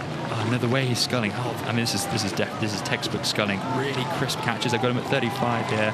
That boat's not really given much time to slow down. He's just sort of tapping it along. It's a bit kind of like people describe kind of like a bike wheel that's kind of, if a bike's on its seat and it's upside down in a flywheel, you're just kind of spinning it. It looks like he's really doing it with that boat. He's kind of just giving it that little bit more energy, just stroke by stroke, not letting it really slow down very much, sitting on top of it.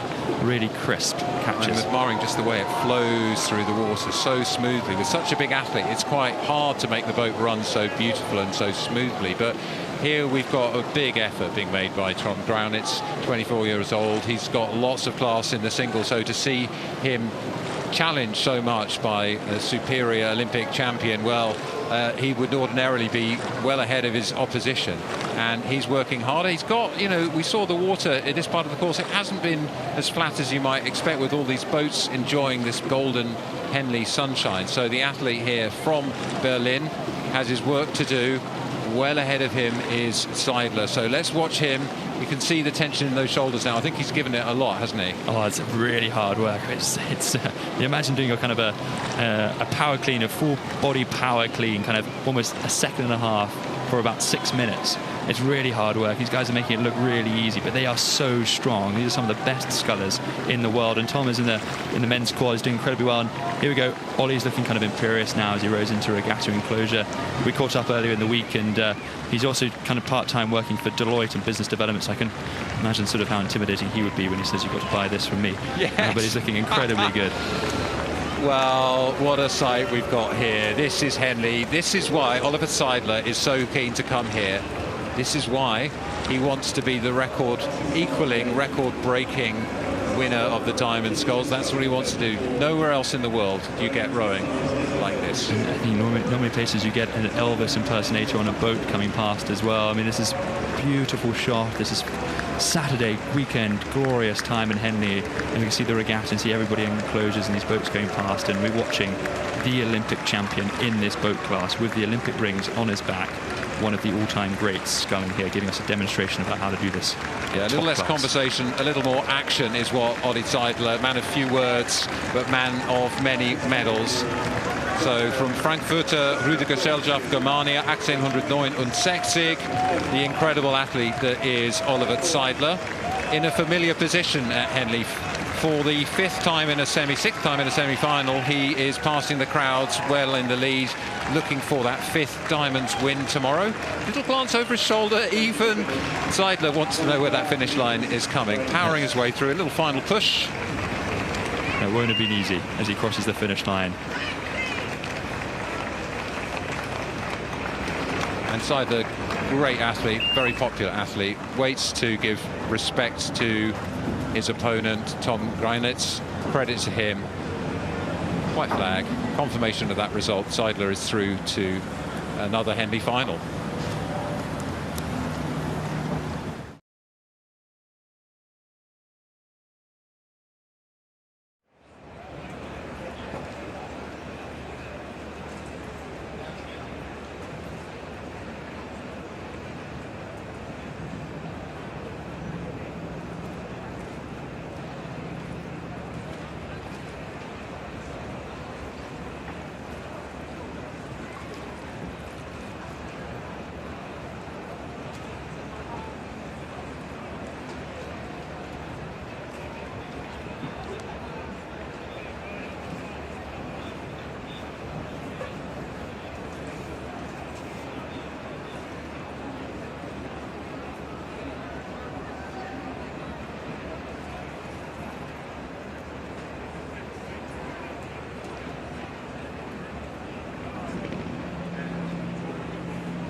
And welcome back to our live coverage on semi-finals Saturday. I've got a couple of very special guests to talk to in just a moment, but we've got some Elvises over there who've been entertaining the crowds in the enclosures, coming down, singing out some favourite songs. The atmosphere on a Saturday afternoon certainly does hit a high. Hi guys, Anna Watkin, Kenneth Granger. Anna, I'll start with you as a rower then. What's it like on a Saturday afternoon, the noise and waiting around all day for your semi-final? It's a hot day. The crews have been trying to keep out of the sun, but the minute that they come out of the tents here, the supporters are banging and cheering, and we're seeing them bounce out of the tents with so much energy and excitement. They can't wait to get out on the water, and they've sort of been building for a Saturday final in front of the crowds all year, so they're just really, really stoked to be here on Saturday. The clap-outs and the atmosphere here is legendary. As an athlete, is that good, bad, or how did you look at it or try and block it out? It's really a different regatta when you come here, because you don't, like most regattas, you don't get the clap out, you don't get the banging, you don't get the huge crowds, you don't get Elvis everywhere. I mean, this is the reason we come for Elvis, right? Who wouldn't? So in a way, every athlete responds to it differently, but what you want to do is make that lift everything. So it's that really hard mix of you use it to get your adrenaline, get you like heart pumping, but still in control, because you've still got a job to do out there. But the fact you've made it to Saturday is massive, because not many crews make it to Saturday. Okay, when you guys rode together, who was the calm one before racing? Who was the most nervous? Oh, I don't know. So I used to pick up on Catherine's energy a lot when we were racing, because Catherine would always be really excited in a positive way, and I think that really helped me with my nerves, that Catherine would just be like, yeah, let's get into the fight, let's do it. And I think, okay, if Catherine could feel that way, I can feel that way too. So you sort of learn off your crewmates. Yeah, I remember when we first started racing together and sort of saying like, oh, I can't wait till we race. And Anna being surprised by that and thinking, you look forward to, really? And then it almost opened the door to like, it can be exhausting, it can be stressful, it can be high pressure. But you can like love every minute of that, because you feel so alive when it comes to racing. And all the weeks, months, years of training, sometimes often through awful weather, comes to this moment. So you almost want to like bring out your absolute best and embrace all that tension and excitement, because these moments just don't come around often. A bit of lovely day to listen to in the morning, and just feel like if I can choose how my day's going to be, and if everything's all right with me, we can make everything all right with the race. So that was mine. I think Anna was genuinely, I've never told you this, was sort of my superstition, in that if she was good and she was calm and she was excited and looking forward to it, I was like, we're going to be fine. Fine. I like the positive vibes. The crews this evening are going to need that. We've got 10 more semi-finals to look forward to in this evening's session. Of course, tomorrow's finals is the highlight. Let's hand over to our commentary team. Then we've got Tom Morgan and Matt Britton. Yeah, thanks, Ali, and welcome back to the track at Henley with Tom Morgan. Looking forward to the next few races, the evening session here at Henley. Tom, we've got 10 more races on semi-finals day. Let's have a look at the schedule. What have we got coming up here? Well, Temple Island, and it reveals the Prince Philip, Prince Albert. We've got the second finals of the Diamonds. Who's going up against Olympic champion Oliver Zeidler, and an array of crews from locally, nationally and internationally. It's a record, Henley, your 187th edition of this regatta, record-breaking number of entries, 21 countries represented here. So plenty to go ahead. Tom, let's have a look at the Prince Philip. Yeah, one of my favourite competitions at the regatta, Matt, and I think we're in for possibly one of the races of the day coming up here between Headington School, the holders of this event, and Row America Rye, who have not lost a race since they were defeated by Headington 2 years ago at this race. Slightly windy conditions out here, slightly tricky down the course. Crosswind, I'm being told by umpires who've been down there recently at the start.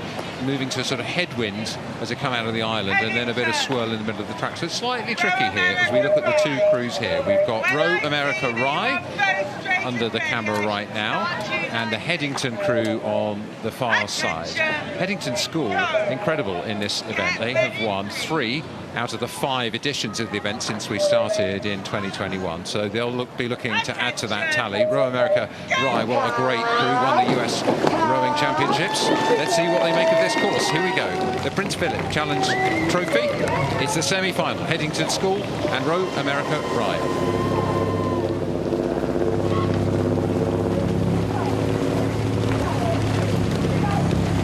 sloppy starts from both boats, I thought, Matt. Headington maybe getting the slightly better of the two in the opening exchanges. We watched these shots from the umpire's launch, just looking at Cox, Alice Gelling driving her crew on. You can see she's a little way ahead of her counterpart Gwendolyn Lights in the Row America Rye boat. Headington have had a phenomenal regatta, and that is being backed up here in the opening exchanges. Absolutely right. And just as we come alongside, I think you can see those flags flying above the heads of those young women, showing the crosswind that they're contending with. A little bit rough here as well. There's a lot of people coming out in this golden hour, golden evening here at Henley. And Row America Rye, well, they come off the start cleanly, but they'd like to be a bit further up on this Headington crew, so they've really got to try and hang on at this critical stage of the race. They're still expending a lot of energy. The stroke rate is probably quite high. It's quite an expensive part of the race, but they cannot afford to be dropped at this point. Yeah, just watching Anna Trapmore there in the stroke seat of the Headington School crew, daughter of Steve Trapmore, who won gold at the Sydney Olympics in the men's 8. So smooth, and you can just see the way Headington are rowing. They don't look rushed at all. They're quite early in their sort of drop down into cruising speed, but every stroke, Anna is moving away from the bow girl, Sophie Lamberg, in the Row America Rye crew, and it looks like it's already Headington in an element of control.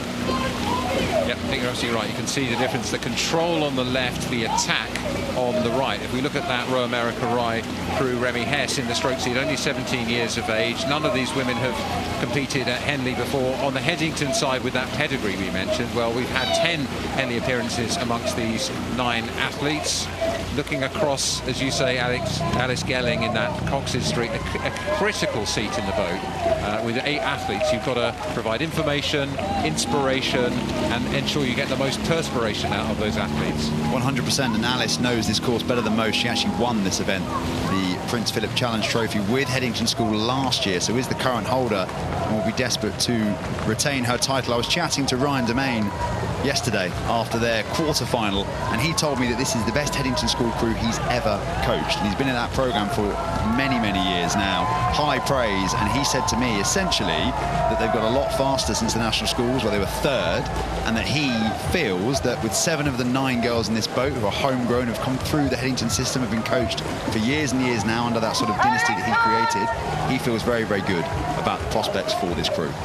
Well, fighting talk there from the coach at Headington School, somebody who's put that programme together and had so many victories here. I mean, to win 3 out of the 5 editions, it's the only British school to have won this trophy since it was inaugurated in 2021. I think we should pause for a moment as well, though, to admire the crew from Row America Rye, bravely coming across the pond from that East Coast base that they have there. Also a really well-drilled crew. You can see the bounce on the water, throwing that boat around a bit, but that's not affecting their composure. You can really see the determination there, and what it's like to be behind in a race like this at this point. You have to throw everything into it. Yeah, you don't have much of a choice here, Matt. You've really got to go for it, because otherwise the race will slip away from you. Headington had such a snappy start, moving out the blocks at a rate of knots, establishing a level of control over proceedings that we don't often see on Henley Saturday, and you can just see here that cherry picker shot that we've got over on the left-hand side of the course, illuminating how much distance Headington have already put into this national champion Row America Rye unit. So that's the Fawley sentry box just passing, and that is halfway down the 2,100 metre 12 track here, looking back at the beautiful Temple Island. You can see how far they've come. The start is beyond that island at the end, and we're through the 3/4 mile signal now. This is a beautiful display from the young women of Headington.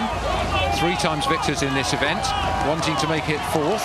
They've got to be staying focused in the moment. You can't let yourself get ahead of yourself in rowing. You've got to be stroke for stroke, one at a time, earn your place in tomorrow's final. And behind them, well, I see a bit of attacking coming again from Row America Rye. They know they've got to do everything they can. They're running out of track to mount a counter-attack, but they are absolutely pushing it, determined at this point in the race to get back on terms. Yeah, worth noting actually that Row America Rye haven't gone away, like you say, Matt. They are sticking valiantly to the tail of this Headington crew, but it's a long tail and it's a really fast-moving tail. Headington continuing to push on. I think they look just so smooth, so dynamic. They're rowing with that sort of poise and panache that comes with a crew that know they're of a very high quality. Well, let's take a look at this Row America Rye crew there in the bow seat. Sophie Lamberg, 17 years of age, going to Boston University. Isla Keller, 17 in front of her. Incoming freshman at Stanford. Zoe Perota, Leah Plug, Kira Setness, Marlena Masucci. Molly Peacock. In the stroke seat, Remy Hess, Cox by Gwendolyn Lights, as you say. And Gwendolyn's got a work cut out here because she's got to instill belief in these young women as they know that the puddles of the crew ahead of them, those swirls you can see, those white eddies of water, they'll be able to see out of the corner of their eyes that their opponents are some way ahead now. I'm loving this attack, though. This is really grit from the Americans. Yeah, it's brave from Rye. They're not used to losing. As I said at the top of the race, this is a crew or an outfit from Royal America Rye who have not lost in 2 years. So it'll be an unfamiliar feeling for them. The question will be, do they have the know-how to overcome Headington in this one-on-one matchup as we move in towards the enclosures? It's going to be a tall order for this Rye unit. It's a tough lesson, isn't it? But, you know, all you can do is all you can do in these conditions, and they've just got to trust their process and do everything they've learned so much to do through those victories. Sometimes you learn more in defeat than victory, but Headington, well, they're not thinking about defeat. They're thinking about putting that fluid rowing to the test tomorrow as they enjoy this moment, this beauty. This is why we row.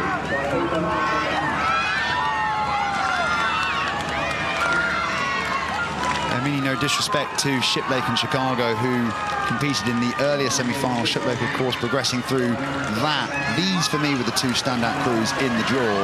It feels a little bit like Headington have stolen a march. They've completely flipped the script on what a lot of people thought was going to happen here at Henley-On-Thames Regatta, and will head into tomorrow if they can continue to navigate this course with the wind in there at their backs.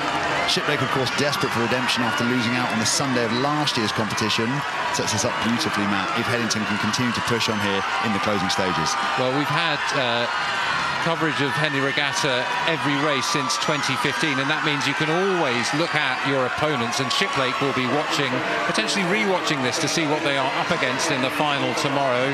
It's a classy Headington crew. Their coach claims it could be the best crew he's produced yet, and that's certainly something that they've proved to their opponents, the as yet unbeaten Royal America Rye women. And a display of elegance and excellence from Headington, a display of true grit and determination from the Americans. Whoa, what a race. And you can see Headington, although it looks smooth and loose, like Tom said, actually that was pretty exhausting. Sarah Winkles, our Olympian umpire, says that's a fine race, and so we can call the result. Headington School in this semi-final of the Prince Philip Challenge Trophy, beating Royal America Rye. Tom, talk us through these highlights.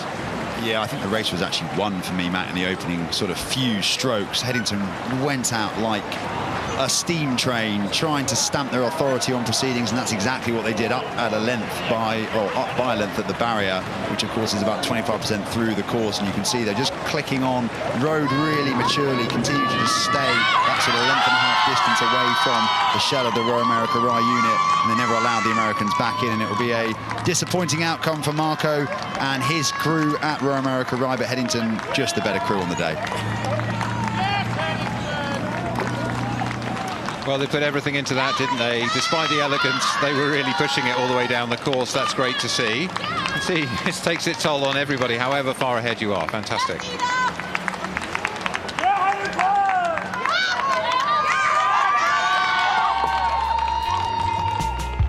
So coming up next, it's the Open Cox Fours for students. This is the Prince Albert event, and we're going to be seeing later who is Oxford University A and Newcastle going to be against. But right now we're going to look at the Utrecht Student University crew from Triton against the Imperial College crew. So the final place is still to be booked here. Keep watching if you want to find out who's going to face who. As we go up beyond Temple Island there, that's the Imperial College colours. And this is the student men's Cox Fours. See the Cox in the front of these boats, so they can't see the athletes, they can see the course. That's a bit better weight distribution, Tom. It's also better from a visibility perspective. The Cox then can just call exactly what he sees or she sees in front of them. It does mean, though, in these sort of matchups, these one-on-one competitions, it can be tougher when a crew is behind you to understand exactly what's happening. You rely on your bow person, which in this case is Christopher Gordon-Brown, to communicate well with the crew. But I'm sure this crew have plenty of experience, pedigree racing together. Let's see what they can achieve on the Henley Straits. Umpire Ben Helm, steward of the regatta. All the umpires are stewards of the regatta. We're the crew who put this whole event together. We align at the start in that hut, make sure they're straight. We do the finish judging, we do the umpiring, And these people are all Olympians and superb rowers. And that's where these student men will want to be going. So it's the Prince Albert Challenge Cup. Ferocious start from Triton on the left and Imperial College on the right.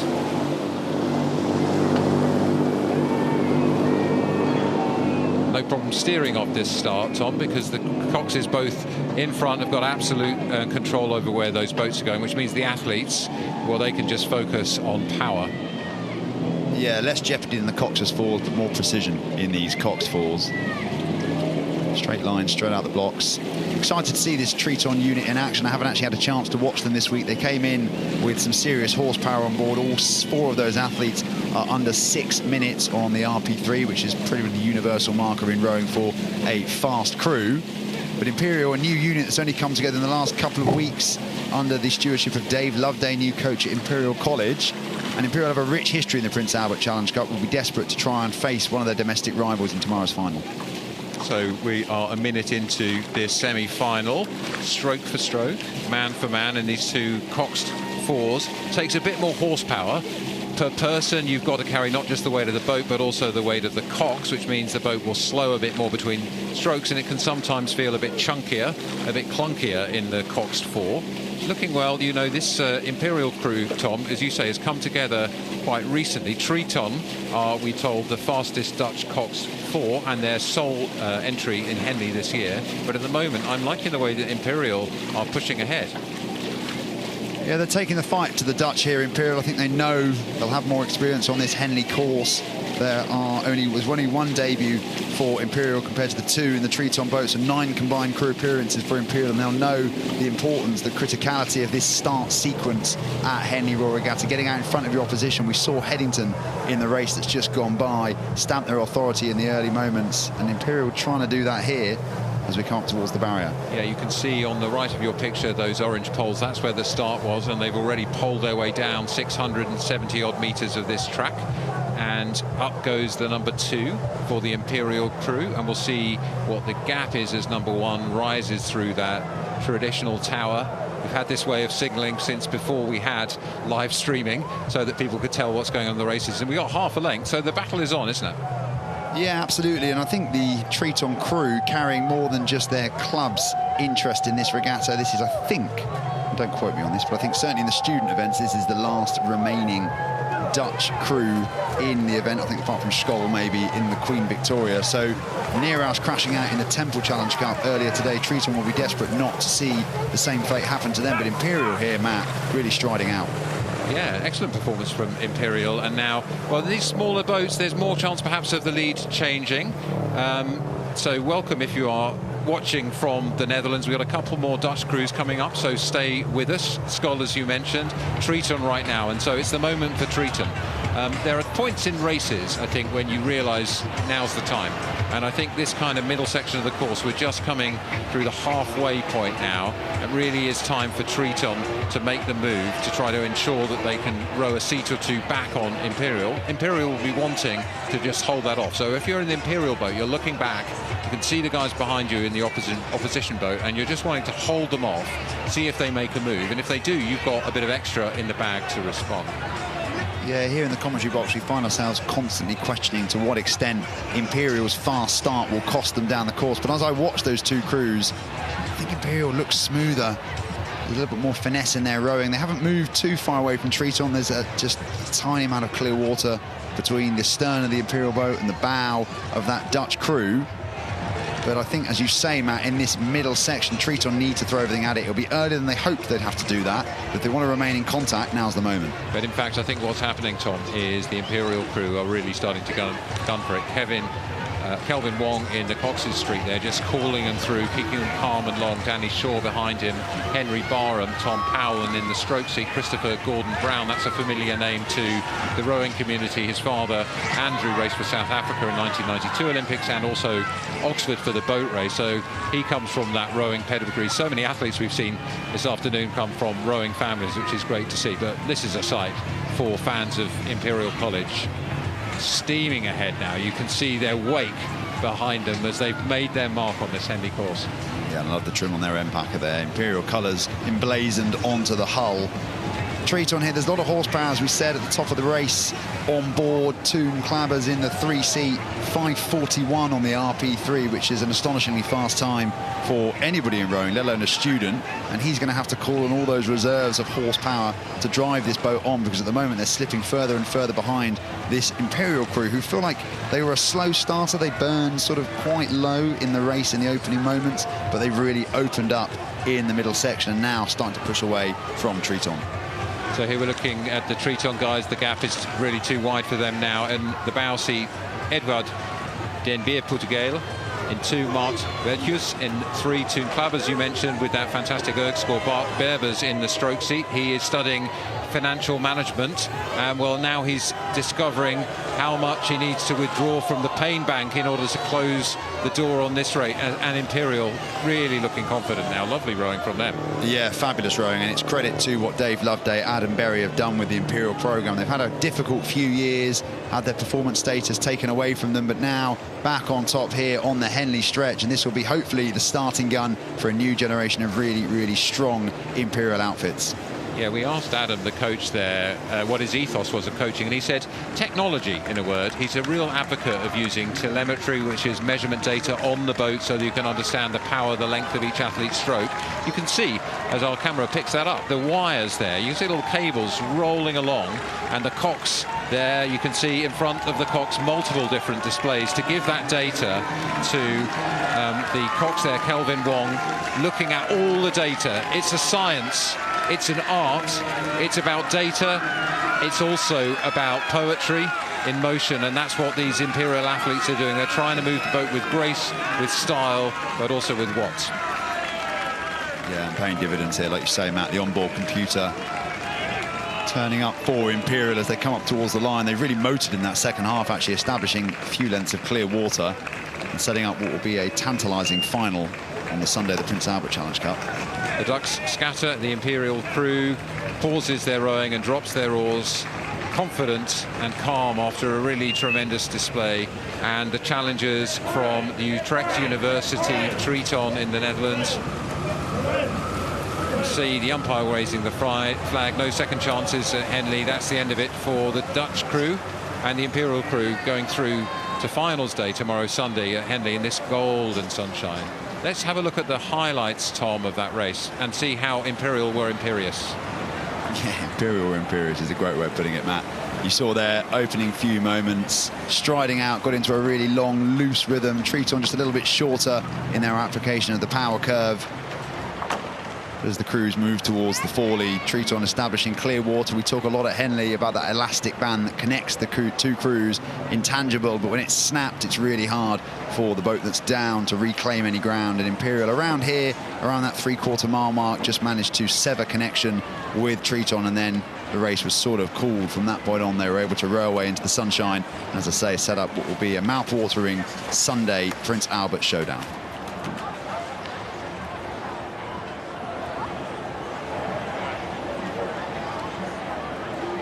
Well, the pain on the faces of the defeated, the anticipation on the faces of the victorious. Just getting to finals day at Henley is an absolutely incredible experience, and as a young athlete, there's nothing better. But now I think in those heads they'll be pleased with this, but they're really already going to be distracted by the idea of what they've got to do tomorrow. So well done to Imperial. Fantastic work by them.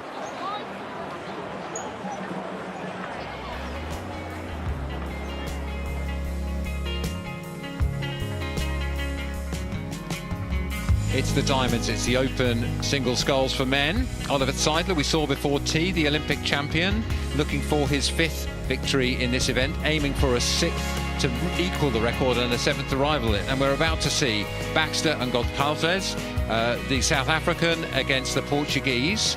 And these are two hefty competitors, and they'll want the chance to go up against Seidler, won't they? Yeah, I mean, Seidler's the best in the world. He is the benchmark in the single sculling discipline.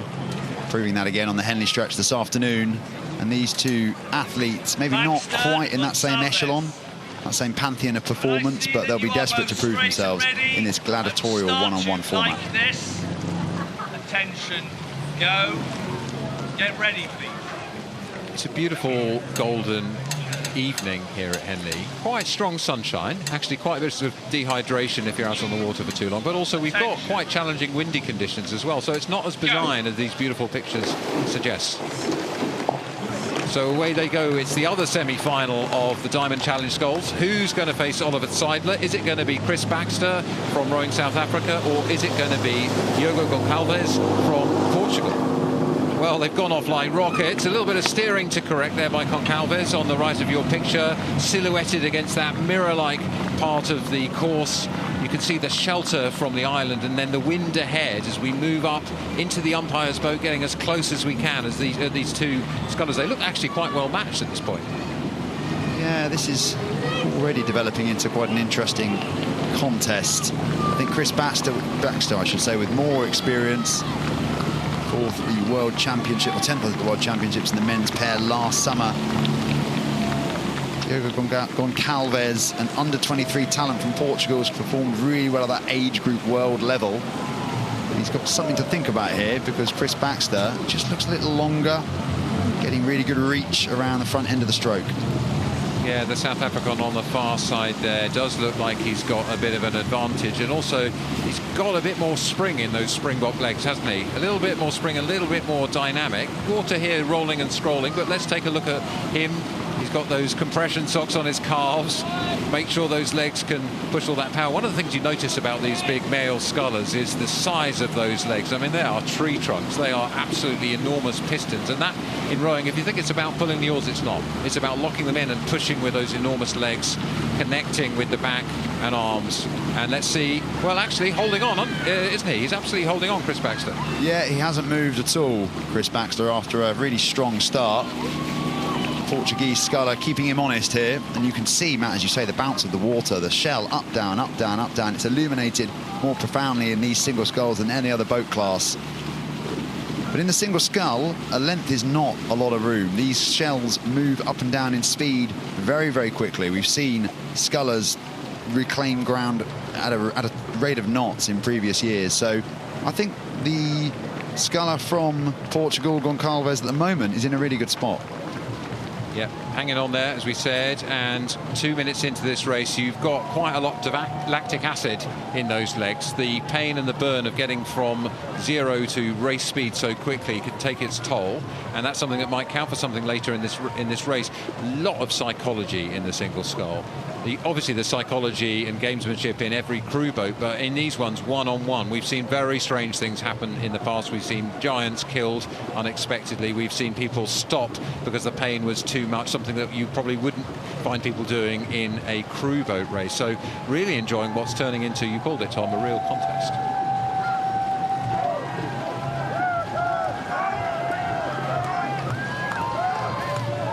So Baxter closest to us, had the early advantage. It's a good race now because Gonçalves has really taken it to him. He's come back almost to terms as we go through our position, looking towards the middle of the course. That halfway mark is coming fairly soon.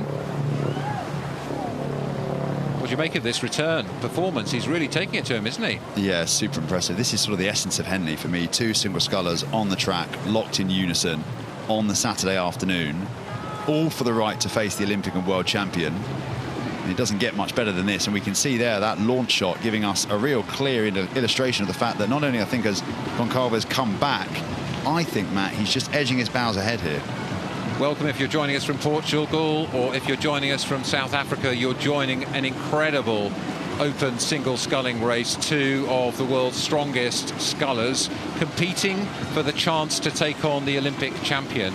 And it's anybody's guess at this stage, I'd say. The early advantage for the South African on the right of our picture, Chris Baxter, 26 years of age, but the 20-year-old from Portugal, coached by John West, a stalwart of coaching in Great Britain, and he has really cracked back on this, and I think now he's going to try and crack open the South African. This is going to be a critical stage. A look across from Baxter, a look across of nerves, because he can feel his opposition moving as we look there at the attacker from Portugal. Well, as we say, Matt, it is the Portugal sculler who's moved out now, trying to close out on Chris Baxter. You talk about psychology there. These boats, as we say, accelerate and decelerate, all dependent upon that one person. So you have complete control over the speed of the hull. and you can almost sit in and make your call. It's very strategic. You can think carefully about what you're going to do before you do it. And it seems to me so far, as we swing past Upper-Thames Rowing Club there on the right-hand side with all the well-wishers watching on in the Saturday sunshine, it's the Portuguese sculler who has the momentum. Well, that's an absolutely decisive 30 seconds from Goncalves, the Portuguese sculler. Really powerful. He went from being behind to, well, he's extending out ahead now of the South African. And he just looks a bit more dynamic, a bit more determined for me in the last minute or so of rowing. And he's broken through, and now he's not stopping. He's broken through, but he's keeping going. He's not sitting on this at all. And, well, I wondered early, didn't I, at the expense of the lactic acid of the start. The question is now, can he consolidate? And can Baxter return the favour?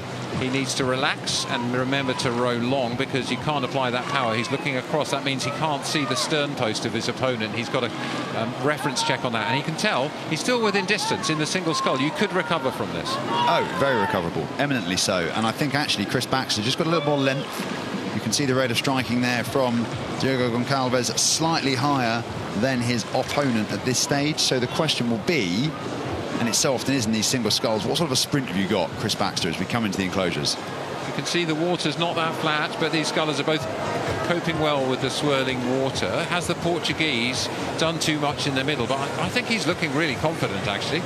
Yeah, I did look over there. I don't think he looks at all agitated or anxious or in any way fatigued at this stage. It looks like he's got control of it. And as we say, that psychological element just coming into play here as the two scullers enter the enclosures. It's all about now, has Chris Baxter got a response? And if so, what can Goncalves do to fend him off? Looking strong, keeping it long. I mean, he'll be enjoying this, because to break through like that from behind through the middle of the course, now he's got clear water over his opponent.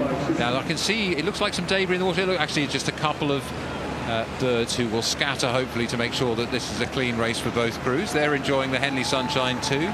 Historic Henley Church looking down on the finish line, and we're going to get an answer shortly as to who it's going to be who's going to face Oliver Zeidler, the Olympic champion. Looks like it's going to be the Fluvial Club member from Portugal. Will it need some kind of divine intervention for the South African to come back now? Because we're running out of track. I can see out of the commentary box window these two scullers emerging past the huge crowds here for this evening of rowing on semi-finals day at Henley Royal Regatta. Little bit of wavy water to conclude, but it's not going to trouble. What a display. Really mature racing there from the younger sculler of the two, Diogo Goncalves from Portugal. Fluid in the Fluvial. He comes up towards the line, and it'll be him up against the Man Mountain Oliver Zeidler in tomorrow's Diamond Challenge Sculls final. Super excited for that one. What a trip for the Portuguese. Goncalves, he's going to get to race at 20 years old. He's going to get to race Oliver Zeidler on this historic Henley track. It doesn't get better than that. What a win.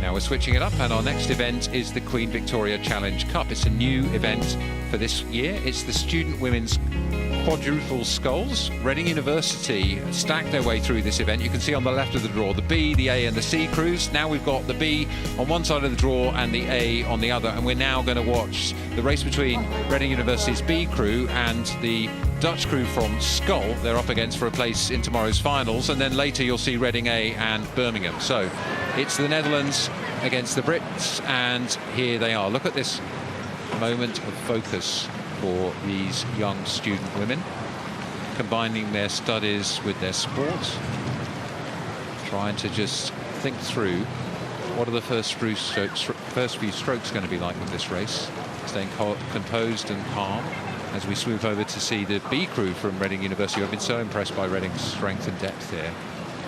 Yeah, they've had a phenomenal year, Reading, building under Will Rand, Chris Bartley, Simon Williamson, a programme that is on the ascendancy, won the Victor Ledurum at Bucks Regatta. This is their B crew racing in the semi-finals of this inaugural Queen Victoria Trophy. Can they take it to the Dutch?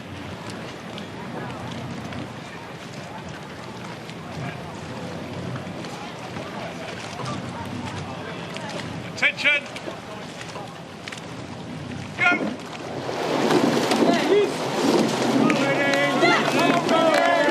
Away we go. It's the Queen Victoria Challenge Cup running for the first time this year. Who's going to get the chance to engrave their name on that pristine trophy? Will it be Reading B crew? Will it be the Skull crew on the right of the picture, or their opponents on the other side of the draw? We'll find out by the end of the day.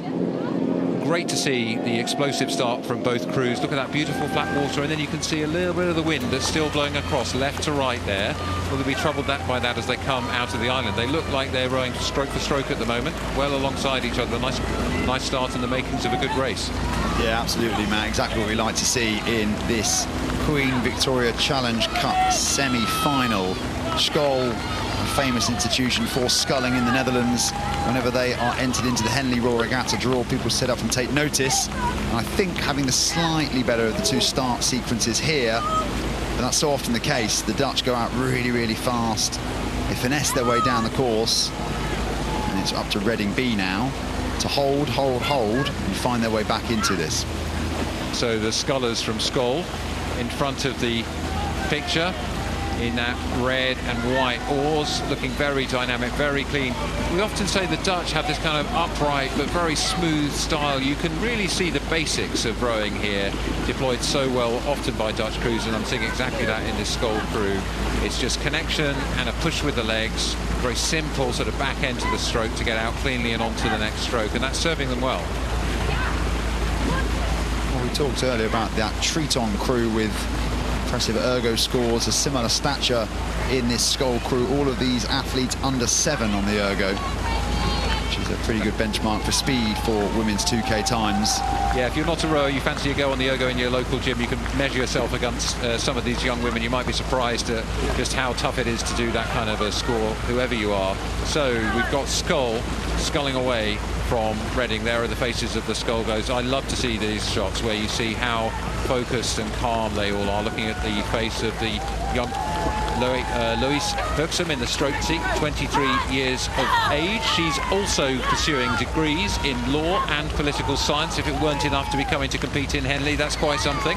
Often rowers are very disciplined, aren't they? Disciplined in their studies and disciplined in their strokes, and that's what we're seeing. Yeah, spot on, Matt. We often talk about their exploits on the water. It's usually their exploits off the water that are more impressive. And Skoll here, continuing to just scull away. They have a really nice, relaxed, composed style. These quad sculls, they don't need to be forced. They're fast-moving boats. You just need to tap it along, keep the shell moving. You don't want too much up and down movement on that bow, and you can see there that Skoll boat being tapped along nicely. However, Reading sort of in the foreground, right-hand side slightly of your picture, keeping Skoll very honest here. And if anything, Matt, I think they're having a go. Yeah, moving back. They're having a go, absolutely. We're looking at Reading, Connie Oliver-Beechner, Isabel Hull, Isabel Lancaster and Lucia Paletti.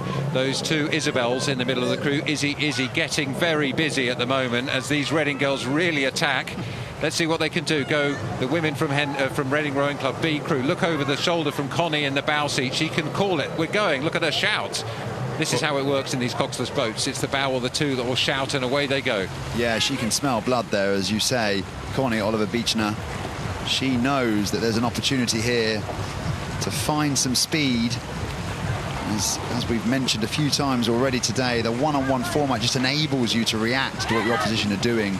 Find speed where perhaps there was none, because you're just feeding off the energy that you can sense on your other side. And Skoll, who had the early running here, really blew the sort of cobwebs off of this semi-final. They are now being reeled in. Yeah, so they blew the cobwebs off. They've blown through halfway. Those composed faces just looking a little bit more fatigued now, don't they? And I think Reading have really made a major move in that second quarter of the race, through the halfway mark and now into the closing stages. It's anybody's game. I think Reading is still a touch behind. This angle can be deceptive, but I do think Reading are moving, as you called it there, Tom. Very determined row from them. The Skoll composure is holding, but they need to do more than be composed now. They need to respond. Well, if Reading have attacked once, it means they can attack twice. I do think Skoll have just checked that move. The margin hasn't changed. It's still about 3/4 of a length to Skoll, who will be desperate to stamp their name on this trophy in the first year of its staging for student women's quad sculls.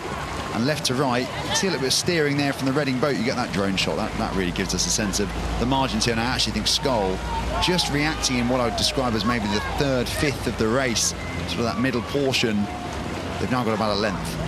Yeah, the crews both sort of steering apart a little bit, trying to keep straight down the course. Of course, the straightest route is the fastest route. Reading won't let them break. They won't let them break away at the moment. You want to keep that canvas, the pointy bit at the top and bottom of the boat, overlapping as much as you can. So now it's Skull's turn to deploy a bit of a push. You can see them starting to attack and attack, but these Reading women will not give up. Look at that. Here we go. 4 pairs of legs like pistons, 4 pairs of oars sweeping through the water, pushing the river away, pushing on to that finish line. Here we go, Reading. A look across again, and another call from that bow seat, Connie Oliver-Buchner. And here we are, Skull, looking for a response, holding them off. Keep that composure. We need a bit more power to hold off Reading B. Well, if you've been watching our coverage, you'll know that around now is kitchen sink time. And I can just see there, stroke of the Skull crew. Lewis Hoxham knows that the Reading crew are starting to encroach on what they perceive to be their territory, and now's the time that they need to react, because Reading, like you say, Matt, they've not gone away. They're keeping them very, very honest here, and if Reading want to regain parity, they need to make a move. I mean, in truth, I think the Skull crew will have taken confidence from the last 45 to 60 seconds, actually, because they have held off that attack. And I think maybe the kitchen sink might be in jeopardy, but I think the rest of the appliances are probably going to stay in the boat. So the washing machine is safe, the microwave is safe.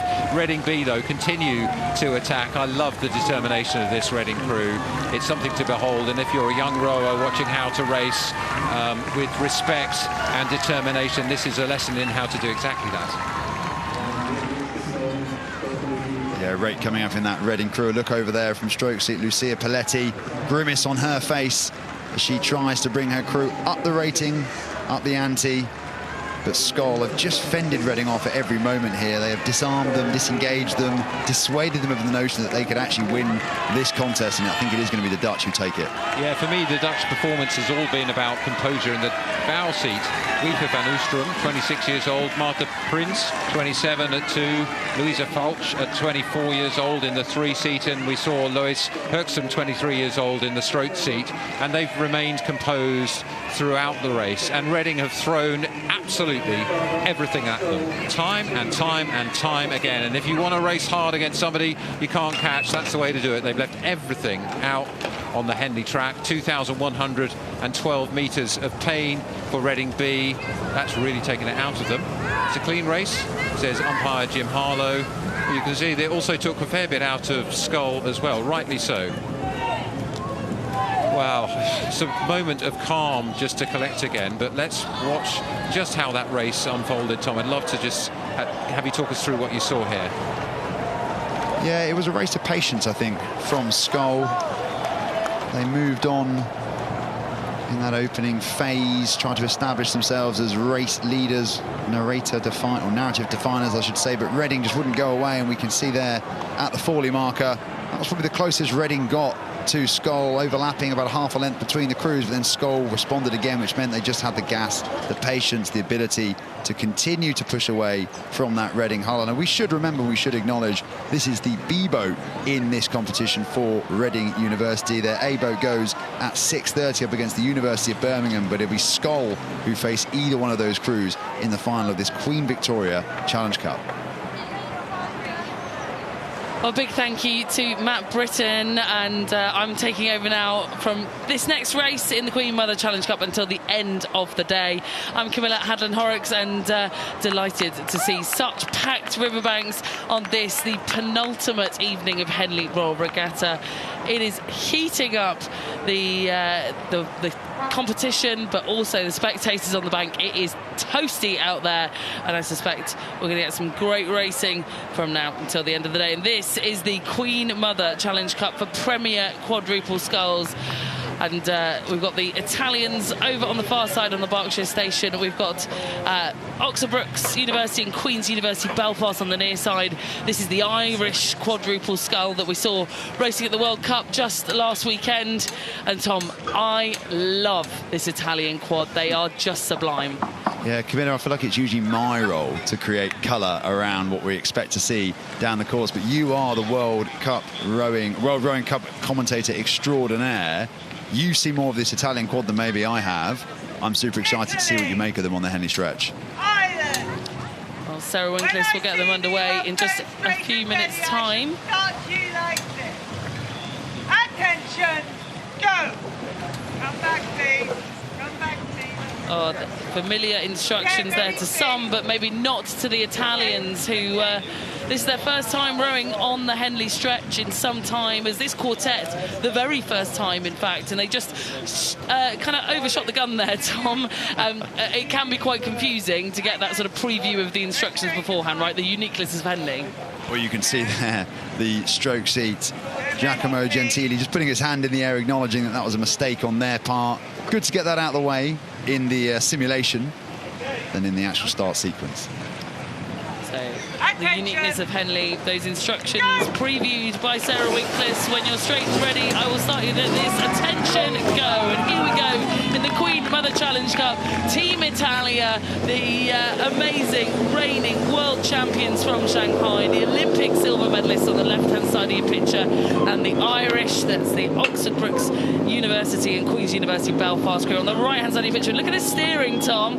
I think a few nerves having to be settled here in these quartets. Well, the Irish quad with a point to prove. They've not really lived up to their expectation and their potential on the world rowing circuit so far this year. So much talent on board, not least Conan Pasazia in the stroke seat. You can see there the big man from Ireland just driving this crew on, but the Italians so smooth, so fluid, and actually they combine that fluidity with an amazing level of aggression, but controlled aggression, and already out to about 3/4 of the length. Yeah, Conan, one of the only two athletes in this crew to have previously raced at Henley Royal Regatta, the under-23 world champion from a few years ago in 2023. He's been an up-and-coming athlete as part of the Irish squad, and behind him, Sheehan, O'Grady and Spellman join forces to be this year's contenders as part of the, as I say, Ireland national team. But this Italian outfit, well, they've been together for some time now, Tom. They had a bit of a treacherous season through Tokyo, then went on to podium at the Paris 2024 Games. And you mentioned Giacomo Gentili there in the stroke seat. Look at this. He is so long. He is so strong. And what a person to be leading out this race. Yeah, the Italians, it's such a pleasure to have them here at Henley. They've come over in force, men's 8, women's pair, but I think everyone really, Camilla, has been excited to see this men's quad in action. It's the first time we're seeing them at the 2026 Henley Royal Regatta and showing us all exactly what they can do. They're out to almost a length at the barrier. Yes, indeed. There are lots of expectation on this Italian quad. Like we said, they're littered with medals at world and Olympic level. The quartet of Gentili, Panizza, Rambaldi and Cimento in the bow seat closest to us. Well, they've just been ones to expect to be doing well in the quadruple sculls, but they'll have their work cut out for them facing another international quad. And of course, they'll want to settle any nerves if the result stays as it is down this track. We suspect, and there's another semi-final to go, they might be facing the Great Britain quad in tomorrow's final. But we'll have to wait and see how that later semi-final progresses. But look, you can just see here, this is elite level quad sculling at its very best, Tom. Well, you know it's elite, Camilla, because the stroke rate hasn't dropped. It's a remarkable. I watch these quads and I think, where are they going to go? If they're in a sprint, if they're in a situation where one crew's encroaching on the other, have they got anywhere left to go? But they always find another gear. The Italians famed for that sort of high rate of striking, and I think they're still above 40, 41, 42 strokes a minute down the course. It's amazing in a quad scull, up against the Irish, slightly lower rate of striking, but you can see there for the Italians on the right-hand side of your screen, paying dividends as they scull away in the Saturday sunshine. Yeah, super characteristic of the Italian style, as Tom mentions, that high rate of striking, that high stroke rate. We see it across all of their boats, all of their teams. These guys also more fresh. They didn't race at the World Cup in Lucerne last weekend. They had a weekend, I say off, but training through that. The Irish, on the other hand, they did decide to go out and contest in Switzerland, so maybe off the back of a little bit more intensity this weekend. But look at this. This is just stunning. And I was actually catching up with one of the members of the Italian team earlier. They were saying that a lot of these athletes having never been to Henley before, and the last time that Luca Rambaldi in the 2 seats, that's the guy with the sort of more shaven head, one in front of the bow, closest to us, the last time he raced here was back in 2017 with teammate Filippo Mondelli, who sadly passed in 2021. So it is a very special moment for him, returning here to this course where he last raced with his teammates. So extra special here for the Italians, especially for that Luca Rambaldi. And just look at this. I mean, very special that they've got such a margin on this international crew from Ireland. Yeah, phenomenal sculling from Italy. This is a clinic in how to row the quad scull. And actually, Camilla, when a quad scull's up and at speed, there is no more beautiful sight in rowing than this. I think the 8, the horsepower, the surge, the spit, the spray is fabulous, and the noise that it generates. But a quad scull, the synchronicity and just the simplicity of it. 2 oars in each hand, moving that boat along. Italy sculling beautifully. I will say, just that shot giving us a sense of the fact that Ireland haven't necessarily gone away. I'd be curious as to whether Italy have dropped into a cruising rhythm. Doesn't look like it. I mean, based on my knowledge of quad sculling, they still look like they're sprinting. But obviously these guys know their physiological limits much better than I do. They seem to be in a good rhythm, but Ireland, I should say, keeping them relatively honest here. No, I totally agree. And, you know, there are no slouches. Like I mentioned, the pedigree of Conan Patsaya in the stroke seat, the 24-year-old who is of Swiss heritage as well. He's got that sort of international blend, learnt to row in Switzerland, has Irish citizenship as well. He learnt to row near Geneva. So, yeah, plenty of international experience on board. Andrew Sheehan, another that has contested for the Ireland team through the age group levels, backing up there in that stern pair. And you talk about high rating, Tom. I mean, look at this. I think Ireland also famed for that very punchy style, and I think on terms here with the Italians in terms of that nice pacey rhythm. Yeah, which obviously indicates that the Italians, either via technique or horsepower, just a little bit more send on their boat. Every stroke they're managing to just move it along, and you can see there that shot, the drone giving us some beautiful illustrations of what's going on between the booms. The Italians, with a couple of lengths of clear water as they go into the enclosures, they've got control over this Queen Mother Challenge Cup semi-final. I will reflect, actually, Camilla, on what a fabulous edition of the Queen Mother Challenge Cup this is. The Italian men's world champions, hopefully, we hope, I mean, a bit of partisanship here, but up against the Brits tomorrow in what will be a blockbuster final. The Italians just have a few more strokes to go now to navigate themselves into that Sunday showdown, and we'll see that Queen Mother second semi-final, the second to last race of the day, 51. I'm sure the Italians will have one eye on that. Well, they will scull towards the line. We saw Luca Cimento in the bow seat there, just taking a look for the line. He's actually a professional armyman. He's in the military. So amazing that these guys can juggle these jobs. He looks left to right. The Italians look to progress here in this Queen Mother Challenge Cup. And the Irish, well, they'll be out here on the Saturday of Henley Royal Regatta. The next semi-final of that to look forward to, featuring the British men's squad, will be at 6:50 to see if we can get our finalists all drawn up for tomorrow.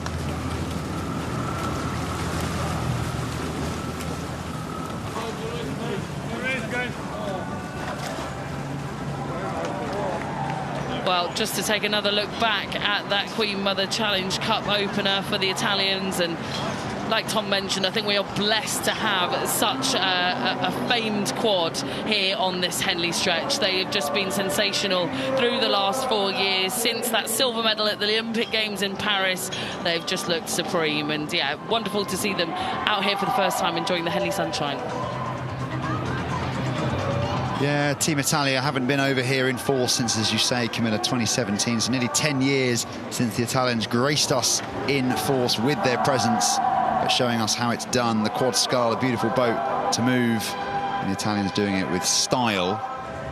Sterner tests, I think, potentially to come. Indeed, they will want all of that under their belts, ready for the final.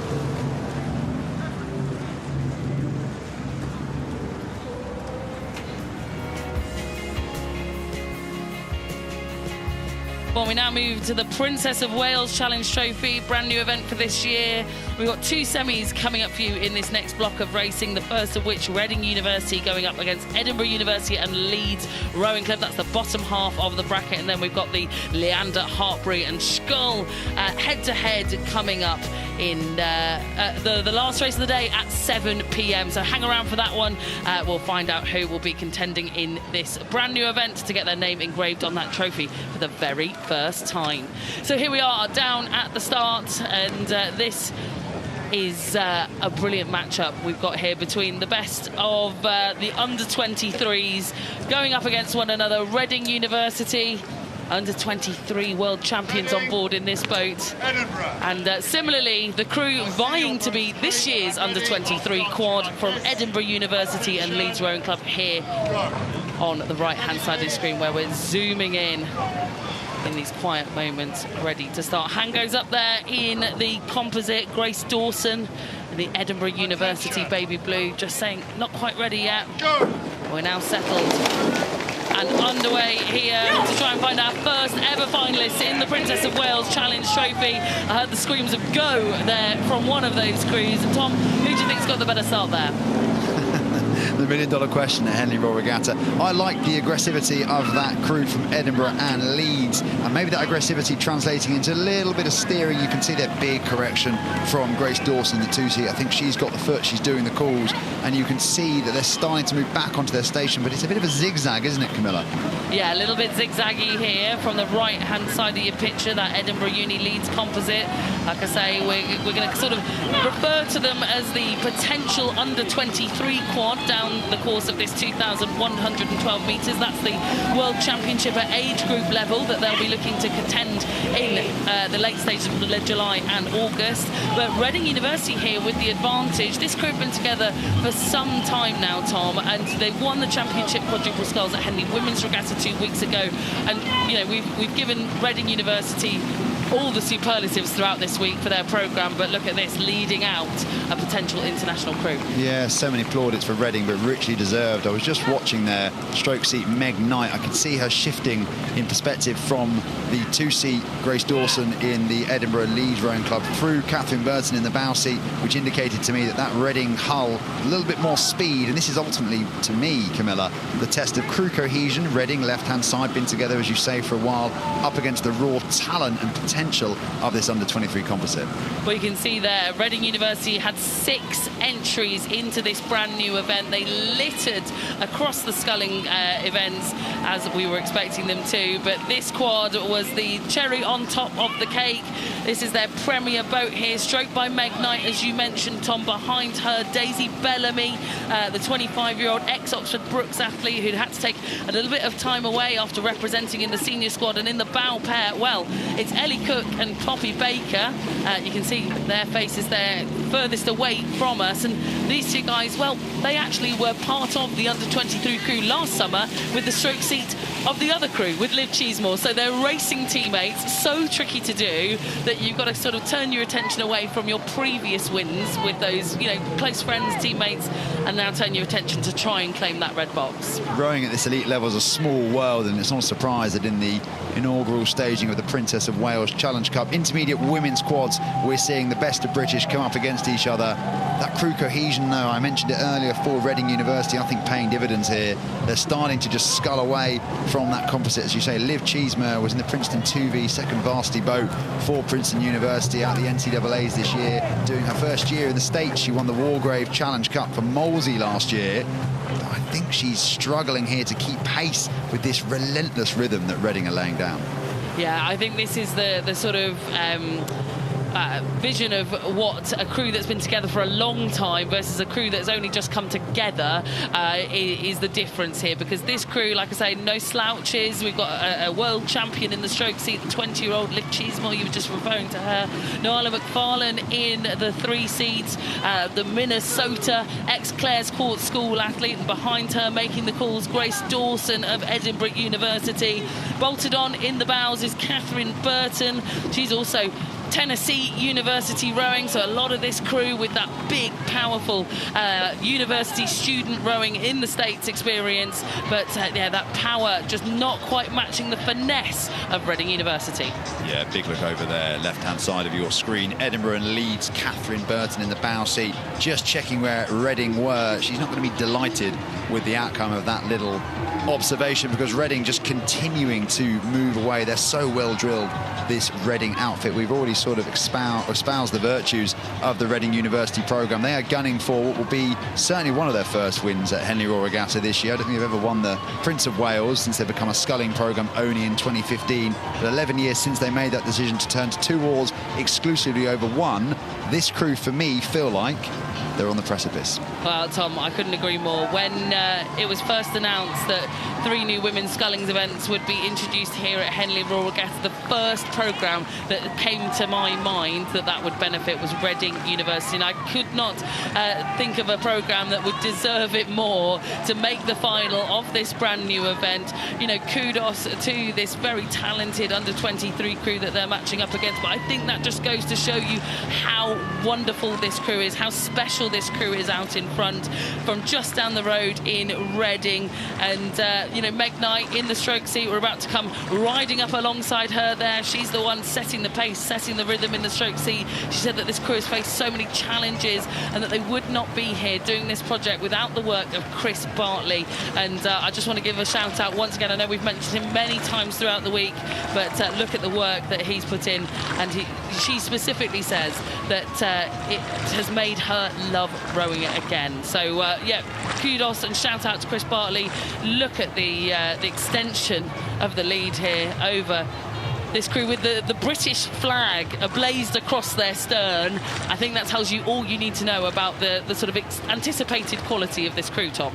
Yeah, we've seen quite a few combinations that P.H.R and some of his age group level coaches have put together at Henley-On-Thames Regatta, some more successful than others, and this Edinburgh Leeds crew will definitely be one to watch as the weeks progress in towards the under-23 World Championships. All of those 4 athletes, Catherine, Grace, Nuala and Liv, eligible for that championship event in about 4 weeks' time, but at the moment it's all about Reading University sculling away. They're so dominant here, actually, Camilla, that on the Saturday semi-finals day at Henley-On-Thames Regatta, just ease off a tad. You can see the stroke rates come down ever so slightly. Meg Knight in that stroke seat, able to just move through the enclosures, enjoy the sunshine on this special evening, and set up what will be a tantalising showdown tomorrow against any one of what looks like Leander Club and Hartpury University or the Netherlands Skol.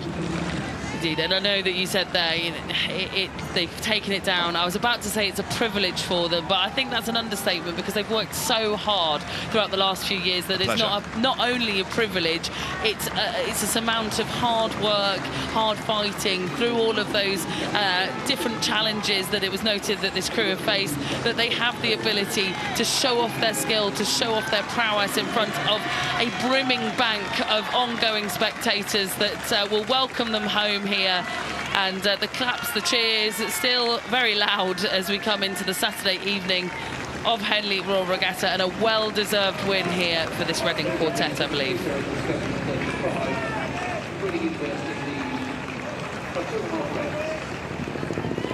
We can hear the cheers for Reading there. Come on, Reading, over the line, they say, from the banks of the Steward enclosure.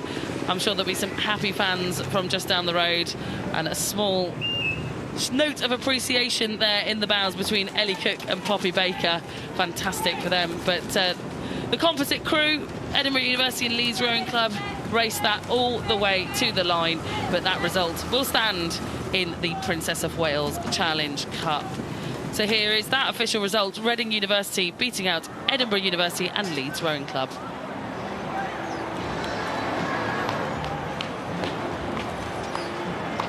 Yeah, a real clinic in sculling from Reading University. No surprise, we have given them some hyperbole over the course of this regatta, but all richly deserved. And you could see Reading just jumping out of the start, so dynamic, so together. And in rowing, that together piece is arguably the most important aspect.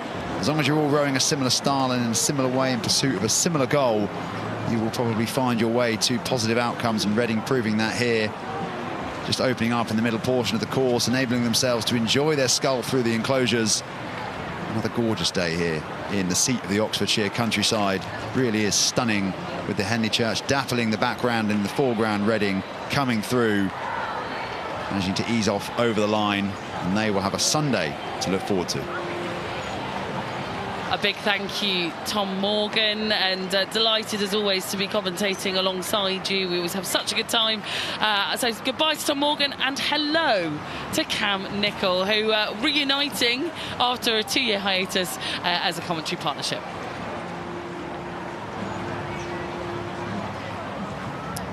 Good evening. What a beautiful evening it is in Henley Royal Regatta to see some high quality racing. Let's look at this. So yeah, this is now the Queen Victoria Challenge Cup. We've gone from one new quads events to the next. This is for student women's quads, and we've already got our first finalist scribed into the Sunday programme in the Netherlands. Schull, we saw them a couple of races ago take their spot through to the final, but now let's find out between Reading University A and the University of Birmingham who will be facing them. So here they are, Reading on the top of your picture. We just saw them win in that semi-final of the Princess of Wales Challenge Cup. Can they do it again here in the student event near side Birmingham University? Go! Well,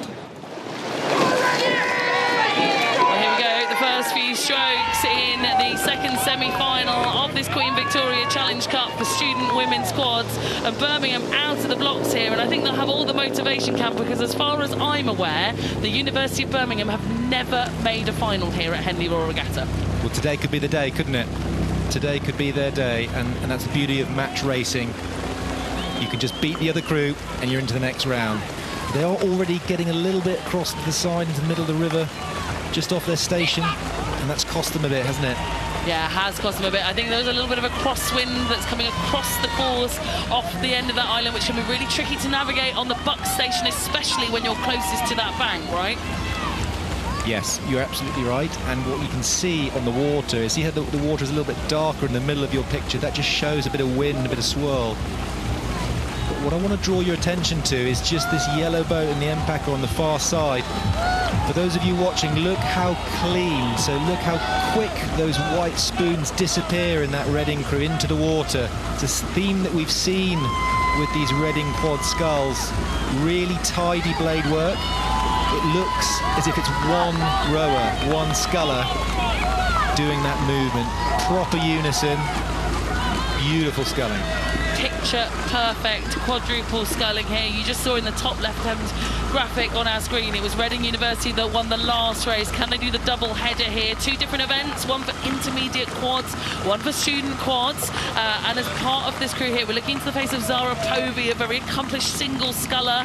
Behind her, Franny Hunt-Davis, the star of one of Henley Royal Regatta's latest documentary projects. She was part of the Closing the Gap series, debuting the new trophies here at the regatta, and following her journey training for Reading University, and talking about how desperately she wants this crew to do well here at this regatta. I also love that at the ripe old age of 26, she said that she feels like the senior of the crew, and she's got the youngster. She's the oldest in the crew by a long way, but these youngsters, well, they keep me young. I mean, she is surrounded by, 21 years of age, Zara Povey in front of her, Shannon Wellahan in the two-seat behind her, and then the teenager, Felicity Cox, in the bow seat, who his greatest achievement she lists as winning Henley Women's Regatta as part of the aspirational academic quads 2 years ago with this same crew, and then also medaling at the British University Championships Regatta. And we talked in the last race about how many entries Reading University has across these quads events. This is not even their top quadruple scull that we saw in the Princess of Wales, but looking at them, looking at their technique, looking at the way that they scull, you'd believe that this was a championship level quad, right? Technique tends to unlock that physiological potential, and so when you get the rowing technique spot on, it just allows you to get all of that physical energy converted into boat speed. I think one of the things I want to just credit really is the fact that when you run these squads of multiple crews, you're able to train with each other. So this crew will probably have done pieces with the other Reading crew, and you can see this University of Birmingham crew really digging in, and they're trying to move on the University of Reading. I really like what I'm seeing here from Claudia in the stroke seat, just digging in, setting that rhythm for her crew as she's powering down the Henley Royal Regatta course. Yeah, this University of Birmingham crew who entered championship quadruple sculls back at Henley Women's Regatta. They actually beat Reading's C crew yesterday as part of their half of the draw. So they've already raced and beaten a Reading crew here this week. But they're having to face the A crew now in this semi-final. Always stiff competition on the weekend here. Taking you through the rest of this crew, Darcy Smith in the 3-seat, Ella Oldland in the 2-seat, and Carrie Meredith in the bow seat. We saw her sister race as part of the London Rowing Club quadruple scull in the Danesfield Challenge Cup just yesterday. She takes a quick look across to see how far Reading are up the road from them. I think, unfortunately, the answer is reasonably out of reach. Look at this distance that they've managed to open up here through the centre part of this course, Cam. And let's listen in and observe this. What beautiful shots.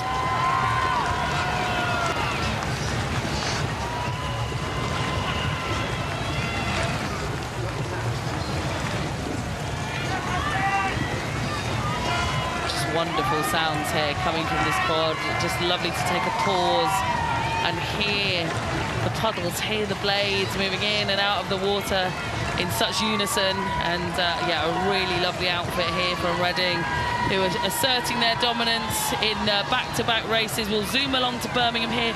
Now, great to see Birmingham here in this semi-final.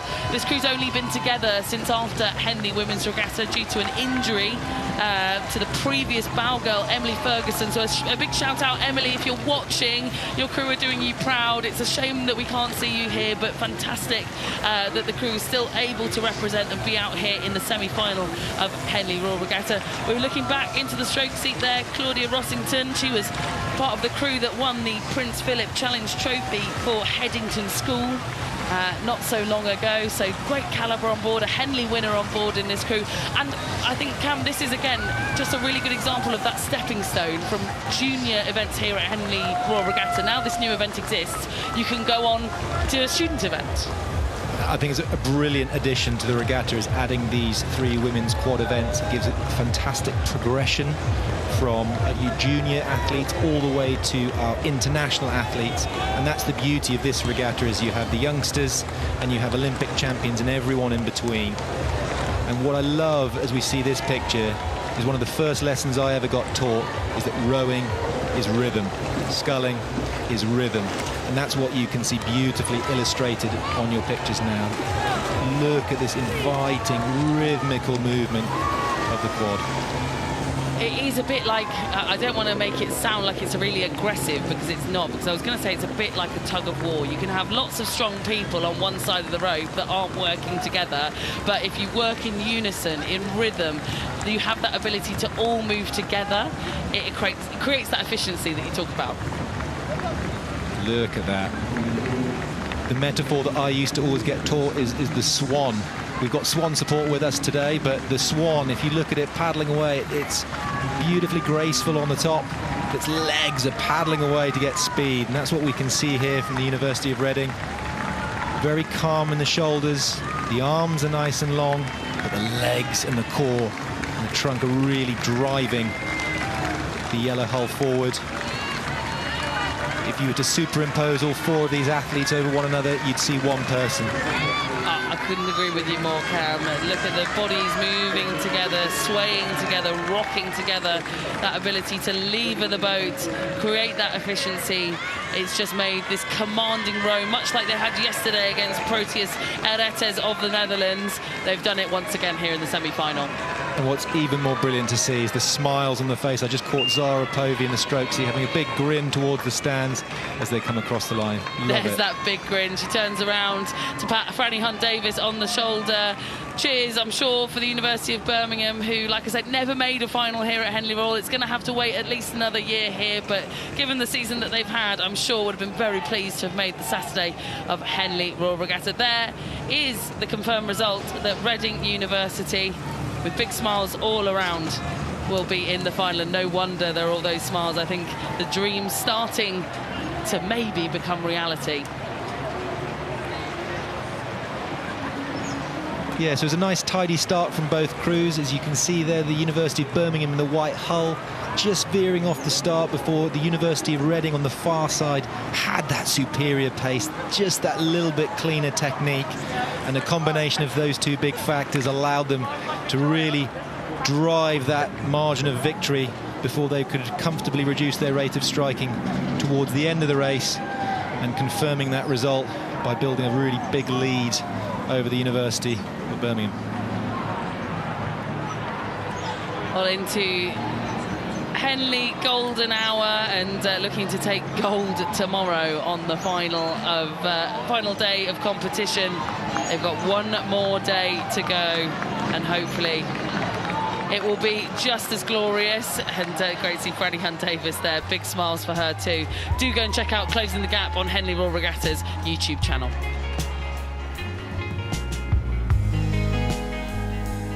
One of my favourite events, the Prince Albert Challenge Cup, coming up next. We've already got our first finalists punching their ticket into the Sunday finals. It's Imperial College London, but this race coming up on the docket, Oxford University A versus Newcastle University, is one I have circled on my programme for today. Here they are on the start line. Oxford in the dark blue on the top of your picture, and in the blue and red, the blue star here on the near side of your picture, it's Newcastle University.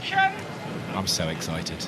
I am so excited for this race. Hands are up in the stroke seat there. It was Ed Ridley in the stroke seat, just calming the nerves here for Newcastle before they got underway. And what a rocket start here from NUBC, Cam. And I have to say, Imogen Woodcock in the cock seat, that is the best that I have seen someone steer that station today on the Buckinghamshire station.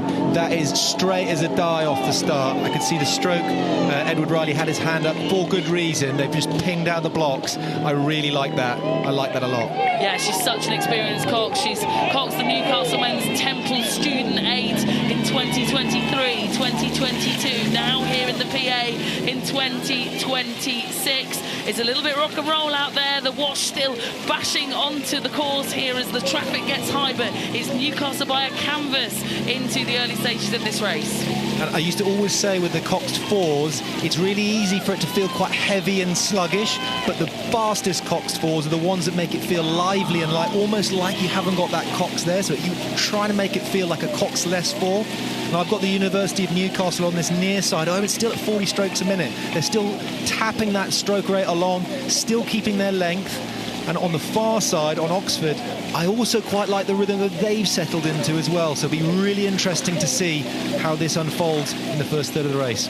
Well, as these white picket fences in the background that litter all of the spectator and hospitality premises up here at the start of the course, this is where we start to see those crews, like you say, Cam, settle into this racing rhythm. Newcastle always characteristically long, laid back. You can see there the rhythm that's being set by Ed Ridley, by Gwilym Johnson behind him, always just that big lean back from Newcastle University. Oxford, that little bit more upright, that little bit more spinny around the finish.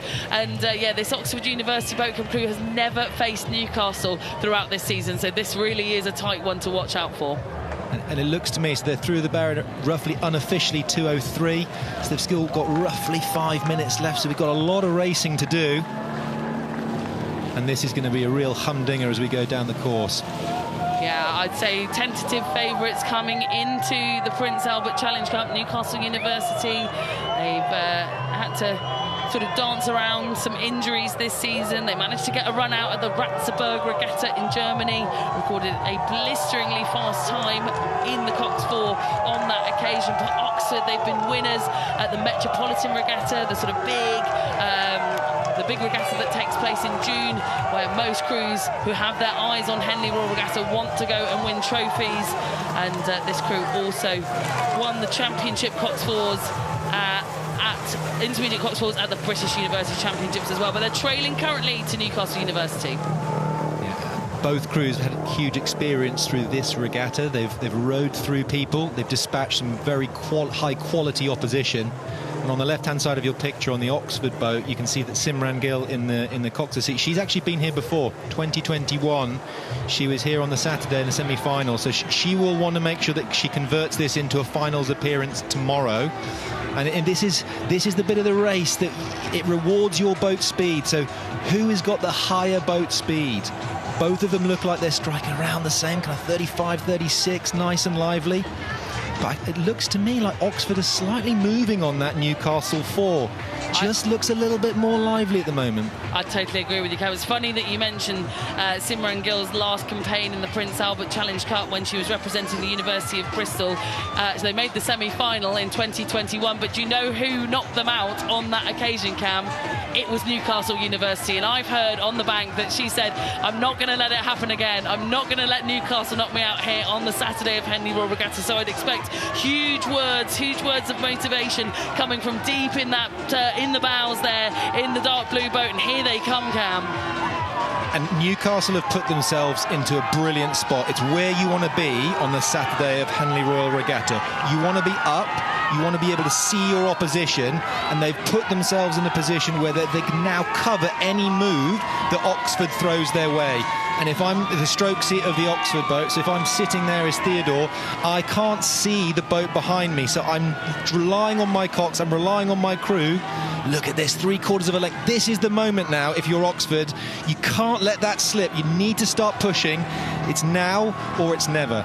Well, Newcastle University had to come from behind 2 days ago to Oxford Brookes University. They were a length down at this point in the race. They rode through. Now they've got to turn that on its head. They've got to be able to stay ahead now of the crew from Oxford University, and Oxford have all the motivation to try and sprint through, especially Sim Gill in the coxswain seat, like I say. Newcastle, they've not been in the final for 5 years now. Back in 2021, the last time they did that, and Cam, I think you've spotted something. Yep, but look at this. So this is exactly what I said. So Oxford have made a move. Simran's called it. She said, up we go, up we go. They're at 37 and they're moving, but Newcastle have spotted it. So they've covered that move straight away, and both of them are starting to turn the screw and start winding for the line as we approach the enclosures.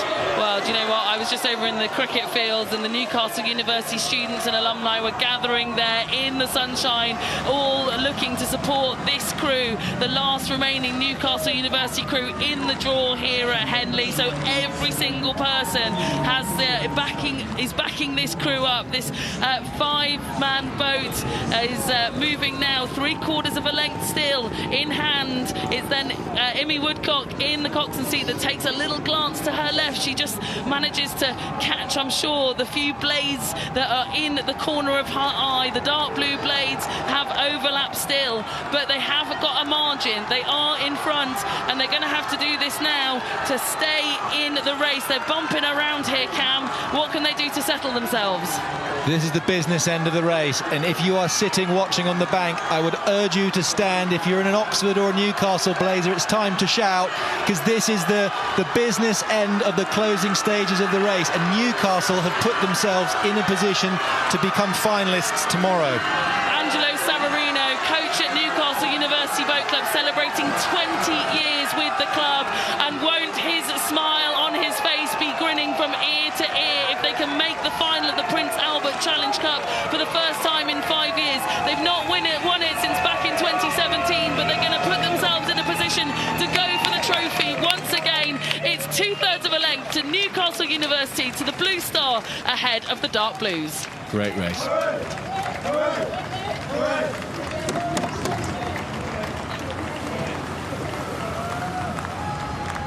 So there it is. The confirmed result, Newcastle University will contest the final in the Prince Albert Challenge Cup.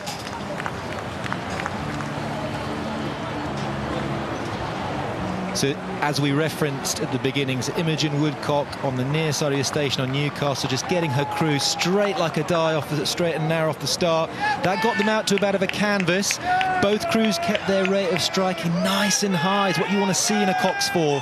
But the superior boat pace just belonged to Newcastle. Combination of that start and then the transition to the higher level boat speed allowed them to have this lead.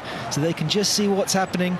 They can cover off pushers from the University of Oxford, and it was just too much to do for the boys in blue. And we saw the Newcastle crew elated over the line as they secured their win in the Henley final tomorrow. It will be them versus Imperial College London tomorrow in the final. That's a classic Prince Albert Challenge Cup matchup. And yeah, looking forward to seeing when the draw comes out for that one, when that will be. Final few races here on the penultimate evening of the regatta, and I mean, we have just had a dreamlike week here. I could not hope for better weather, and the crowds here remaining to the very last race of the day, soaking up the sunshine. And Cam, I don't know about you, but I would rather like to be riverside there, watching this sensational racing come through. That is the place to be. Riverside, feet dangling in the water, just keeping yourself nice and cool. Perfect. Yeah, that's where I would like to. Maybe after I finish commentating, you'll find me there in the stewards' enclosure with a cool drink in hand, dangling my toes in just to cool right down, because it has been a warm one here today. High 20s. And you can see why everyone has been loving this racing here today in these glorious conditions. But I wonder if they're cool and calm up here on the start line of the Queen Mother Challenge Cup. We saw the first semi-final for this take place at 6:20 p.m. These guys have been waiting all day, all week in some cases, to kick off this campaign. And this is where we're going to see the Great Britain quad in action, who were successful, the gold medalists at Lucerne just last weekend. So can't wait to see these guys get underway. Alison Fair's giving the direction here as umpire, and she will let them know to get ready and get themselves sorted. The British quad, well, they're going to be nearest to us as our camera pans out. And over on the far side, a really eclectic composite, in fact, between Portugal and Ireland. And we'll tell you a little bit more about them once we get underway. But I just love the quads, Cam. I mean, especially at this elite level, seeing a quad like this, gold medalists at the World Cup, this close up, doing their start sequence, there's nothing like it. Joyce. Attention! Go! You heard the oars lock into place there as they heard the attention and go. And what a phenomenal start here. And we'd expect it from Fintan McCarthy in the stroke seat of the Irish-Portugal composite, the lightweight double Olympic gold medalist, while he's setting a furious pace here for the guys behind him, Cam. Yeah, the man from Skibbereen's taken off at 55, which I think is the highest that I've seen at a regatta so far. So fair play to him. But look, on the left-hand side of your picture, you've got that great Irish-Portuguese allyship that's been built here for this race. The two of that quad on the far side, that the two Portuguese boys have already raced. They'll have some racing in their legs. But what you're seeing is the quality of our Great Britain men's quad. Gold medalist in Lucerne, as we rightly have pointed out. They've just got a real quality about this crew. We've seen lots of quads. I would argue that this is one of the best. It is one of the best, and great to see Harris, Schroeder, Dixon and Daffyd here out on the waters of Henley-On-Thames. You'll see that 3 of the 4 of them representing Leander Club here on home water. Callum Dixon, the odd one out there in his Twickenham rowing club, all-in-one, representing from the Surrey Banks down there in the southwest of London. But here on the left-hand side of your picture, this is a very special composite indeed. You mentioned, Cam, that the Portuguese combination, Rodrigues and Neves, well, they've already raced here once today in the double sculls. They've been knocked out, so they won't be in the final tomorrow, but great that they've got another opportunity to race here with 2 world medalists. Brothers Fintan McCarthy, Jake McCarthy, who was the world bronze medalist in the lightweight single scull last year in Shanghai. They are such personalities. They are such famed rowers across the waters in Ireland. And yeah, I mean, one thing I was catching up with Fintan earlier, he was saying no one in our quad can steer, and I think that's becoming true now. We're seeing it on the pictures. Yeah, it looks like both of them are actually a little bit in the middle. I thought that the British quad looked like they're a little bit far over onto the middle of the channel, but actually that Portuguese-Irish double are coming over, and actually those blades are pretty overlapping. Alison will be doing a little bit of a flutter in her heartbeat as the umpire there, as she sees these crews come together, but looks like she's warmed both. And certainly one of them is moving back onto their track already. To me, I think that Pedro in the 2-seat there just took a little bit of a glance across, and they look to move back on station. They're giving them a great race here. This combination, as I say, only came together this week.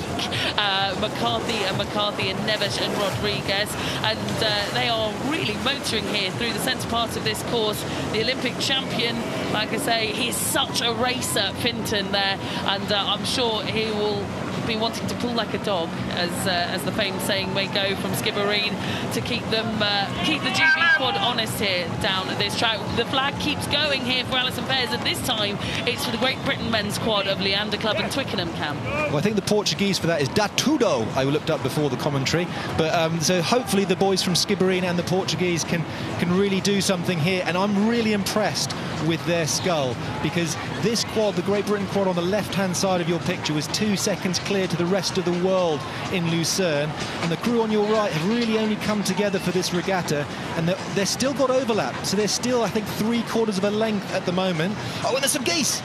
Yeah, the geese having to do a bit of dancing around here to avoid being clattered by these 8 blades, these 8 sculling blades moving towards them, but they've cleared out now, a clear track back now to the finish line. Here is the Great Britain quad. We're looking to the face of Rory Harris, the ex-Reading University athlete. I'm sure proud of his club here this week. He's wearing the RUBC cap, in fact, to represent. But look at this, they are really not relaxing. They have to stay up on their game here because, you know, this crew from Ireland and Portugal is racing them down to the line here, Cam. Yeah, it's a brilliant race. And you just can't get comfortable. You've got that lead about 3/4 of a length, but you can feel the boat coming at you. And this Great Britain quad on the far side, they can just feel that quad of races, pure international quality that are driving down. They want to do one over on the British boys on home turf. So this is going to go all the way to the line. Yeah, it really is. And again, having spoken to this boat, they talked about it as the experienced brothers guiding and mentoring the youngsters in the bows, because it's Thomas Neves in the bow seat, 19 years of age. Pedro Rodriguez in the 3 seats, just 20 years of age. And Finton said, you know, it's like rowing with teenagers. They are just you know, really trying to show them how to be racers, how to scull a quad. And I mean, wow, look at this. They've come together, and I think they would be extremely proud of this performance, because they are still right on the coattails of Team GB here, who are still, they're settling into rhythm. I think they have the ability to respond, but we know that the Irish are sprinters, Cam. And they've already gone, which is what you want to see. Coming into the enclosure, they're starting to bring that rate up. They've just got to try and keep that length. Really hard to do in a scratch crew, but I've got them here at almost 40, and they're starting the sprint into the enclosures now, which is what they need to do to get back onto terms with this British quad.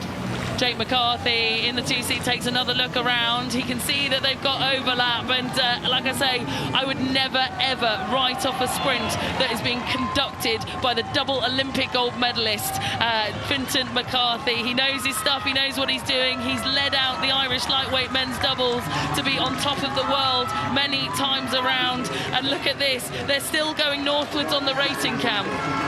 They've just got to keep their length. On the right-hand side of your picture, you can see that they're moving. They're really jacking that rate up to try and get back on terms, but they need to keep the length, and those British boys have moved again. It looks like they've had a nice big push from Rory to Tobias, Callum, and in the bowman. They've just really pushed on in that last 20 strokes of the race. They've matched that push, haven't they?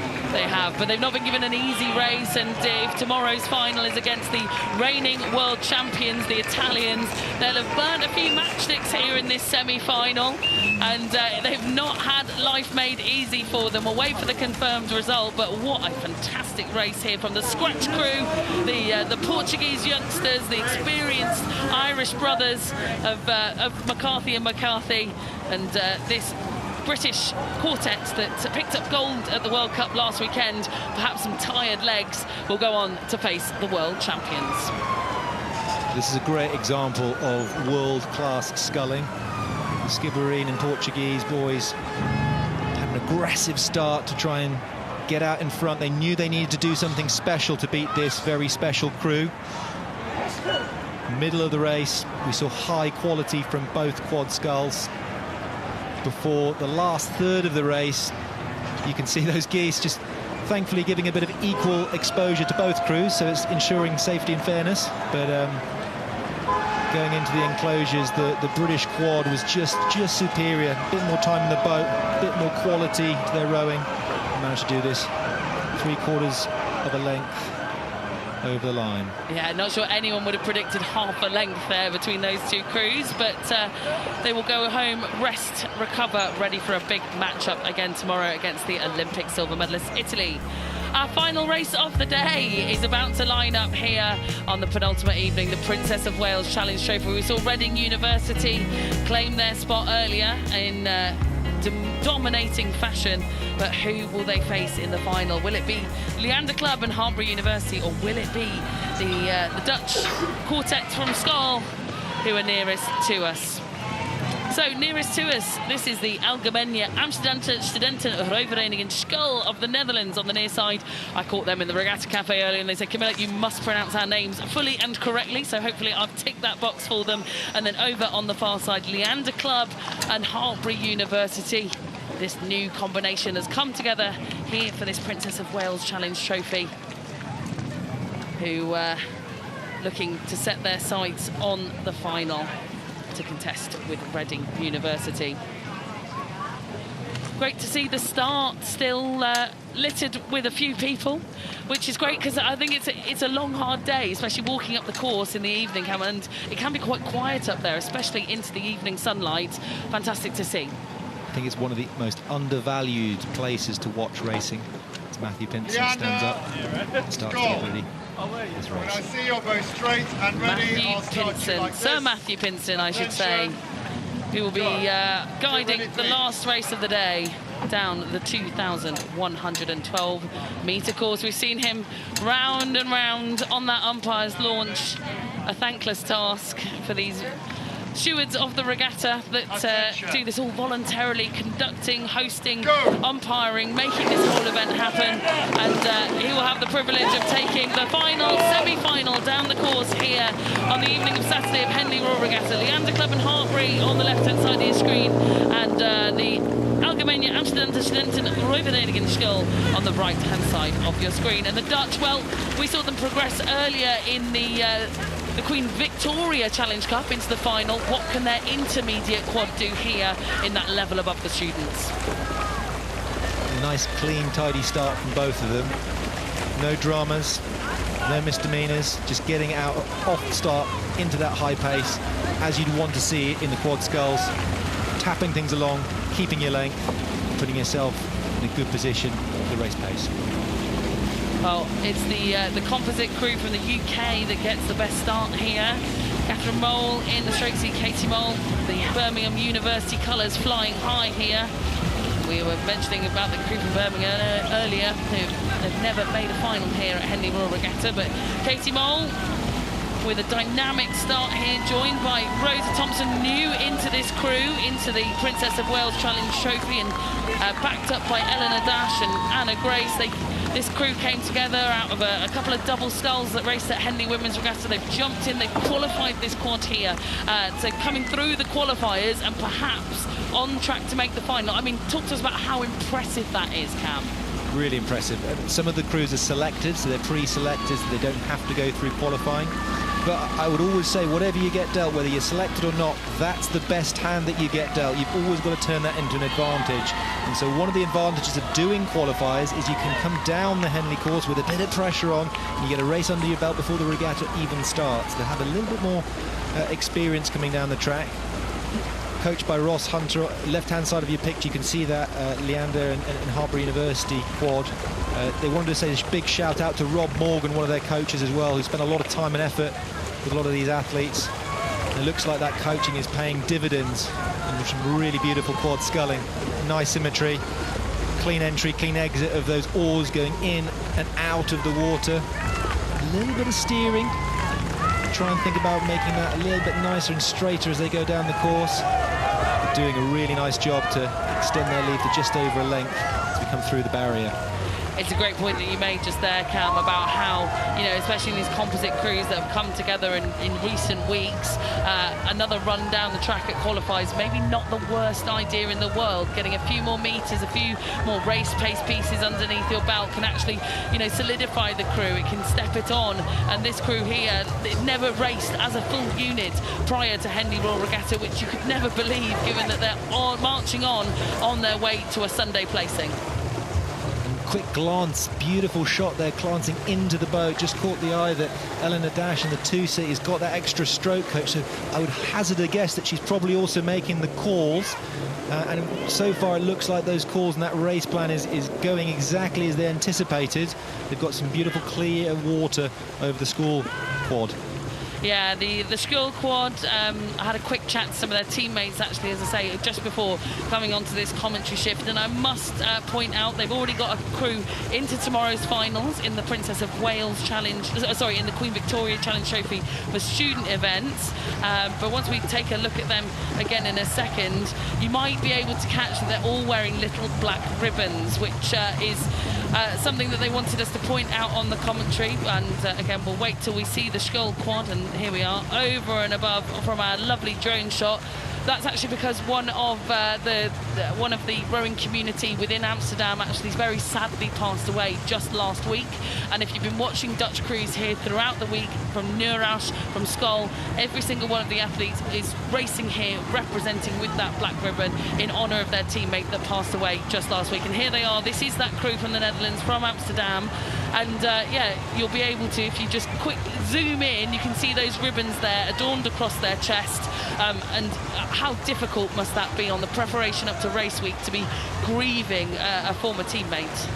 Well, thoughts and prayers and energy with all of you in that community. Rowing is one big family, and we feel you. Well, we're back now with the leading crew, the composite crew. Anna Grace in the bow seat, and she's got her Leander Club strip on, the under-23 world champion from the women's pair back in 2024 in St. Catharines, Canada. And in front of her, Eleanor Dash. She's the Hartbury part of this Hartbury University composite. They row out on the Sharpness Canal down in Gloucestershire. They've got oodles and oodles of flat, straight water, 20 kilometres or so down there in the southwest. In front of her, that's Rosa Thompson. As I already said, she's new into this combination. She's been dropped in to this Princess of Wales Challenge Trophy, the Leander athlete. She's actually a beach sprint rower, so from glassy flats on the Gloucestershire canals to the beach sprints, waves of St Andrews, and further afield the Europeans she's raced at as well. She is getting her sights set on the LA Olympics in that brand new category. And finally, Katie Mole in the stroke seat, and she has been such a dominant force on the UK university sculling scene, a former champion at the British University Championships in the women's single scull, but joining forces now with some other fantastic women. And all 8 of these athletes just so strong, so powerful here in this intermediate event, this new classification here at Henley. Amazing to see. What a shot of the school crew. You can see on the yellow back of the boat called the stern is just that black line. That's the little rudder wire. See, when you see that move, that's the steerer in the boat just moving the rudder to keep them nice and straight. Drone gives us such good insight and access to these crews. It almost feels like you're riding on board. You get that sort of behind-the-scenes access, right, where you feel like you're not supposed to be there, right in and amongst the crews on what is one of the biggest days of their rowing careers, the semi-finals day at Henley Royal Regatta. The Skull crew, you know, they spent most of the season in single sculls. They've got 8 athletes rowing through the programme. They're a small programme, but to have one crew make the final, one crew make the Saturday, I think that's a pretty good track record for them coming over here from the Netherlands. One of the things I love about this composite crew that's at your picture now is not just the sculling, but it's the amalgamation of the colours of the oars. I've had many conversations with new people in the regatta and returning people to the regatta, looking at all the different colours of the clubs. We can see the cerise or pink-looking oars of Leander, University of Birmingham, I think it's Gloucester, is it, as well, in the 2-seat. There's just so many different combinations and heraldry and different ways in which we wear our kit and our oars. It makes Henley Royal Regatta so special to have people coming together into one unit. Well, a crew that was formed just last week, now into the final of the Princess of Wales Challenge Trophy. And Skull, well, they won't be able to get both their boats into finals day at Henley Royal. We'll wait for that result to be confirmed. And there is Sir Matthew Pinson to round off semi-finals day here in the sunshine. And that punches all the tickets to all finals. The draw is now complete for Sunday at Henley Royal Regatta. and what a day it is set to be. They will go home, rest and recover, but what a race we had, Cam. What a race to close out a brilliant day of semi-finals racing. Excited for tomorrow, but still basking in this great semi-final as we saw the composite crew from Harper and Leander really dominate the middle of the race with a higher race pace, get out the way of the geese, and put down some really nice sculling in this Princess of Wales Challenge Trophy. Real lovely symmetry in the sunny banks of the Thames before crossing that line in a commanding position, clear water, booking their place in the Henley Royal Regatta final tomorrow. Well, if I could paint a postcard, a picture-perfect day at Henley Royal Regatta, I think today would get pretty close to that perfection. It has been stunning, as it has been most days here on the banks of the Thames, but I think there is just a particularly special feeling about it when it's deciding who those finalists will be tomorrow. And look at this, we've still got hordes of crowds here on the banks, and down there riverside to take us through into finals day is Ali Vance. Well, what an evening it has been. Beautiful weather, slightly windy, gorgeous for the spectators, tricky for the rowers, but we have seen some corkers. Semi-final Saturday done and dusted. Now, one of the big matchups in the evening session came in the Prince Philip Challenge Trophy. It was Headington School up against the Americans, Row America Rye. This, the same matchup as it was in the final 2 years ago. Headington, congratulations, through to the final. Well done, Alice. Alice, you won with this team last year. You know what it feels like heading into finals day. What was that like today in that victory over Rye? I think we came into it just really wanting to trust and believe coming off that start, just know that we can go into the rhythm that we had. So it was really nice just to see our rhythm come through later on in the race, and it was good to see a nice win. And you know you're going to be up against Shiplake in the final. I'm sure you've rowed against them lots this season. And before the regatta, were they the main rivals? Yeah, it was definitely coming into this. You were like Shiplake, Row America Rye. We know those are two ones you went against in the last 2 years. So it was definitely those two are our big dogs coming into this. And what would it mean to the school, and with the pressure on as well, for Headington to win this trophy for a third year in a row? I think winning it for the third year in a row means a lot to us, and also coming in with so many of us being all the way from the prep school or from at least year 9 means so much what our club and just our bond that we have together can show. And what does the next 24 hours look like for you? How do you regroup and recover for tomorrow? Go back to the house, definitely a lot of recovery, maybe some puzzling, you never know, and then a good sleep, some food, and ready for tomorrow. Good luck tomorrow. Thank you so much. Well done to Alison. He coaxed the Headington team to victory in their semi-final. They're going to be heading into tomorrow's final. So that is semi-final Saturday, all done. We've had well over 400 races this week, 5 days of fantastic weather racing, but it all comes down to tomorrow. The trophies will be handed out, the champions will be crowned. It is hugely prestigious. Finals day at Henley Royal Regatta. You do not want to miss it. Our first final then, first of 30 championship events, 10:30 tomorrow morning. We'll see you then.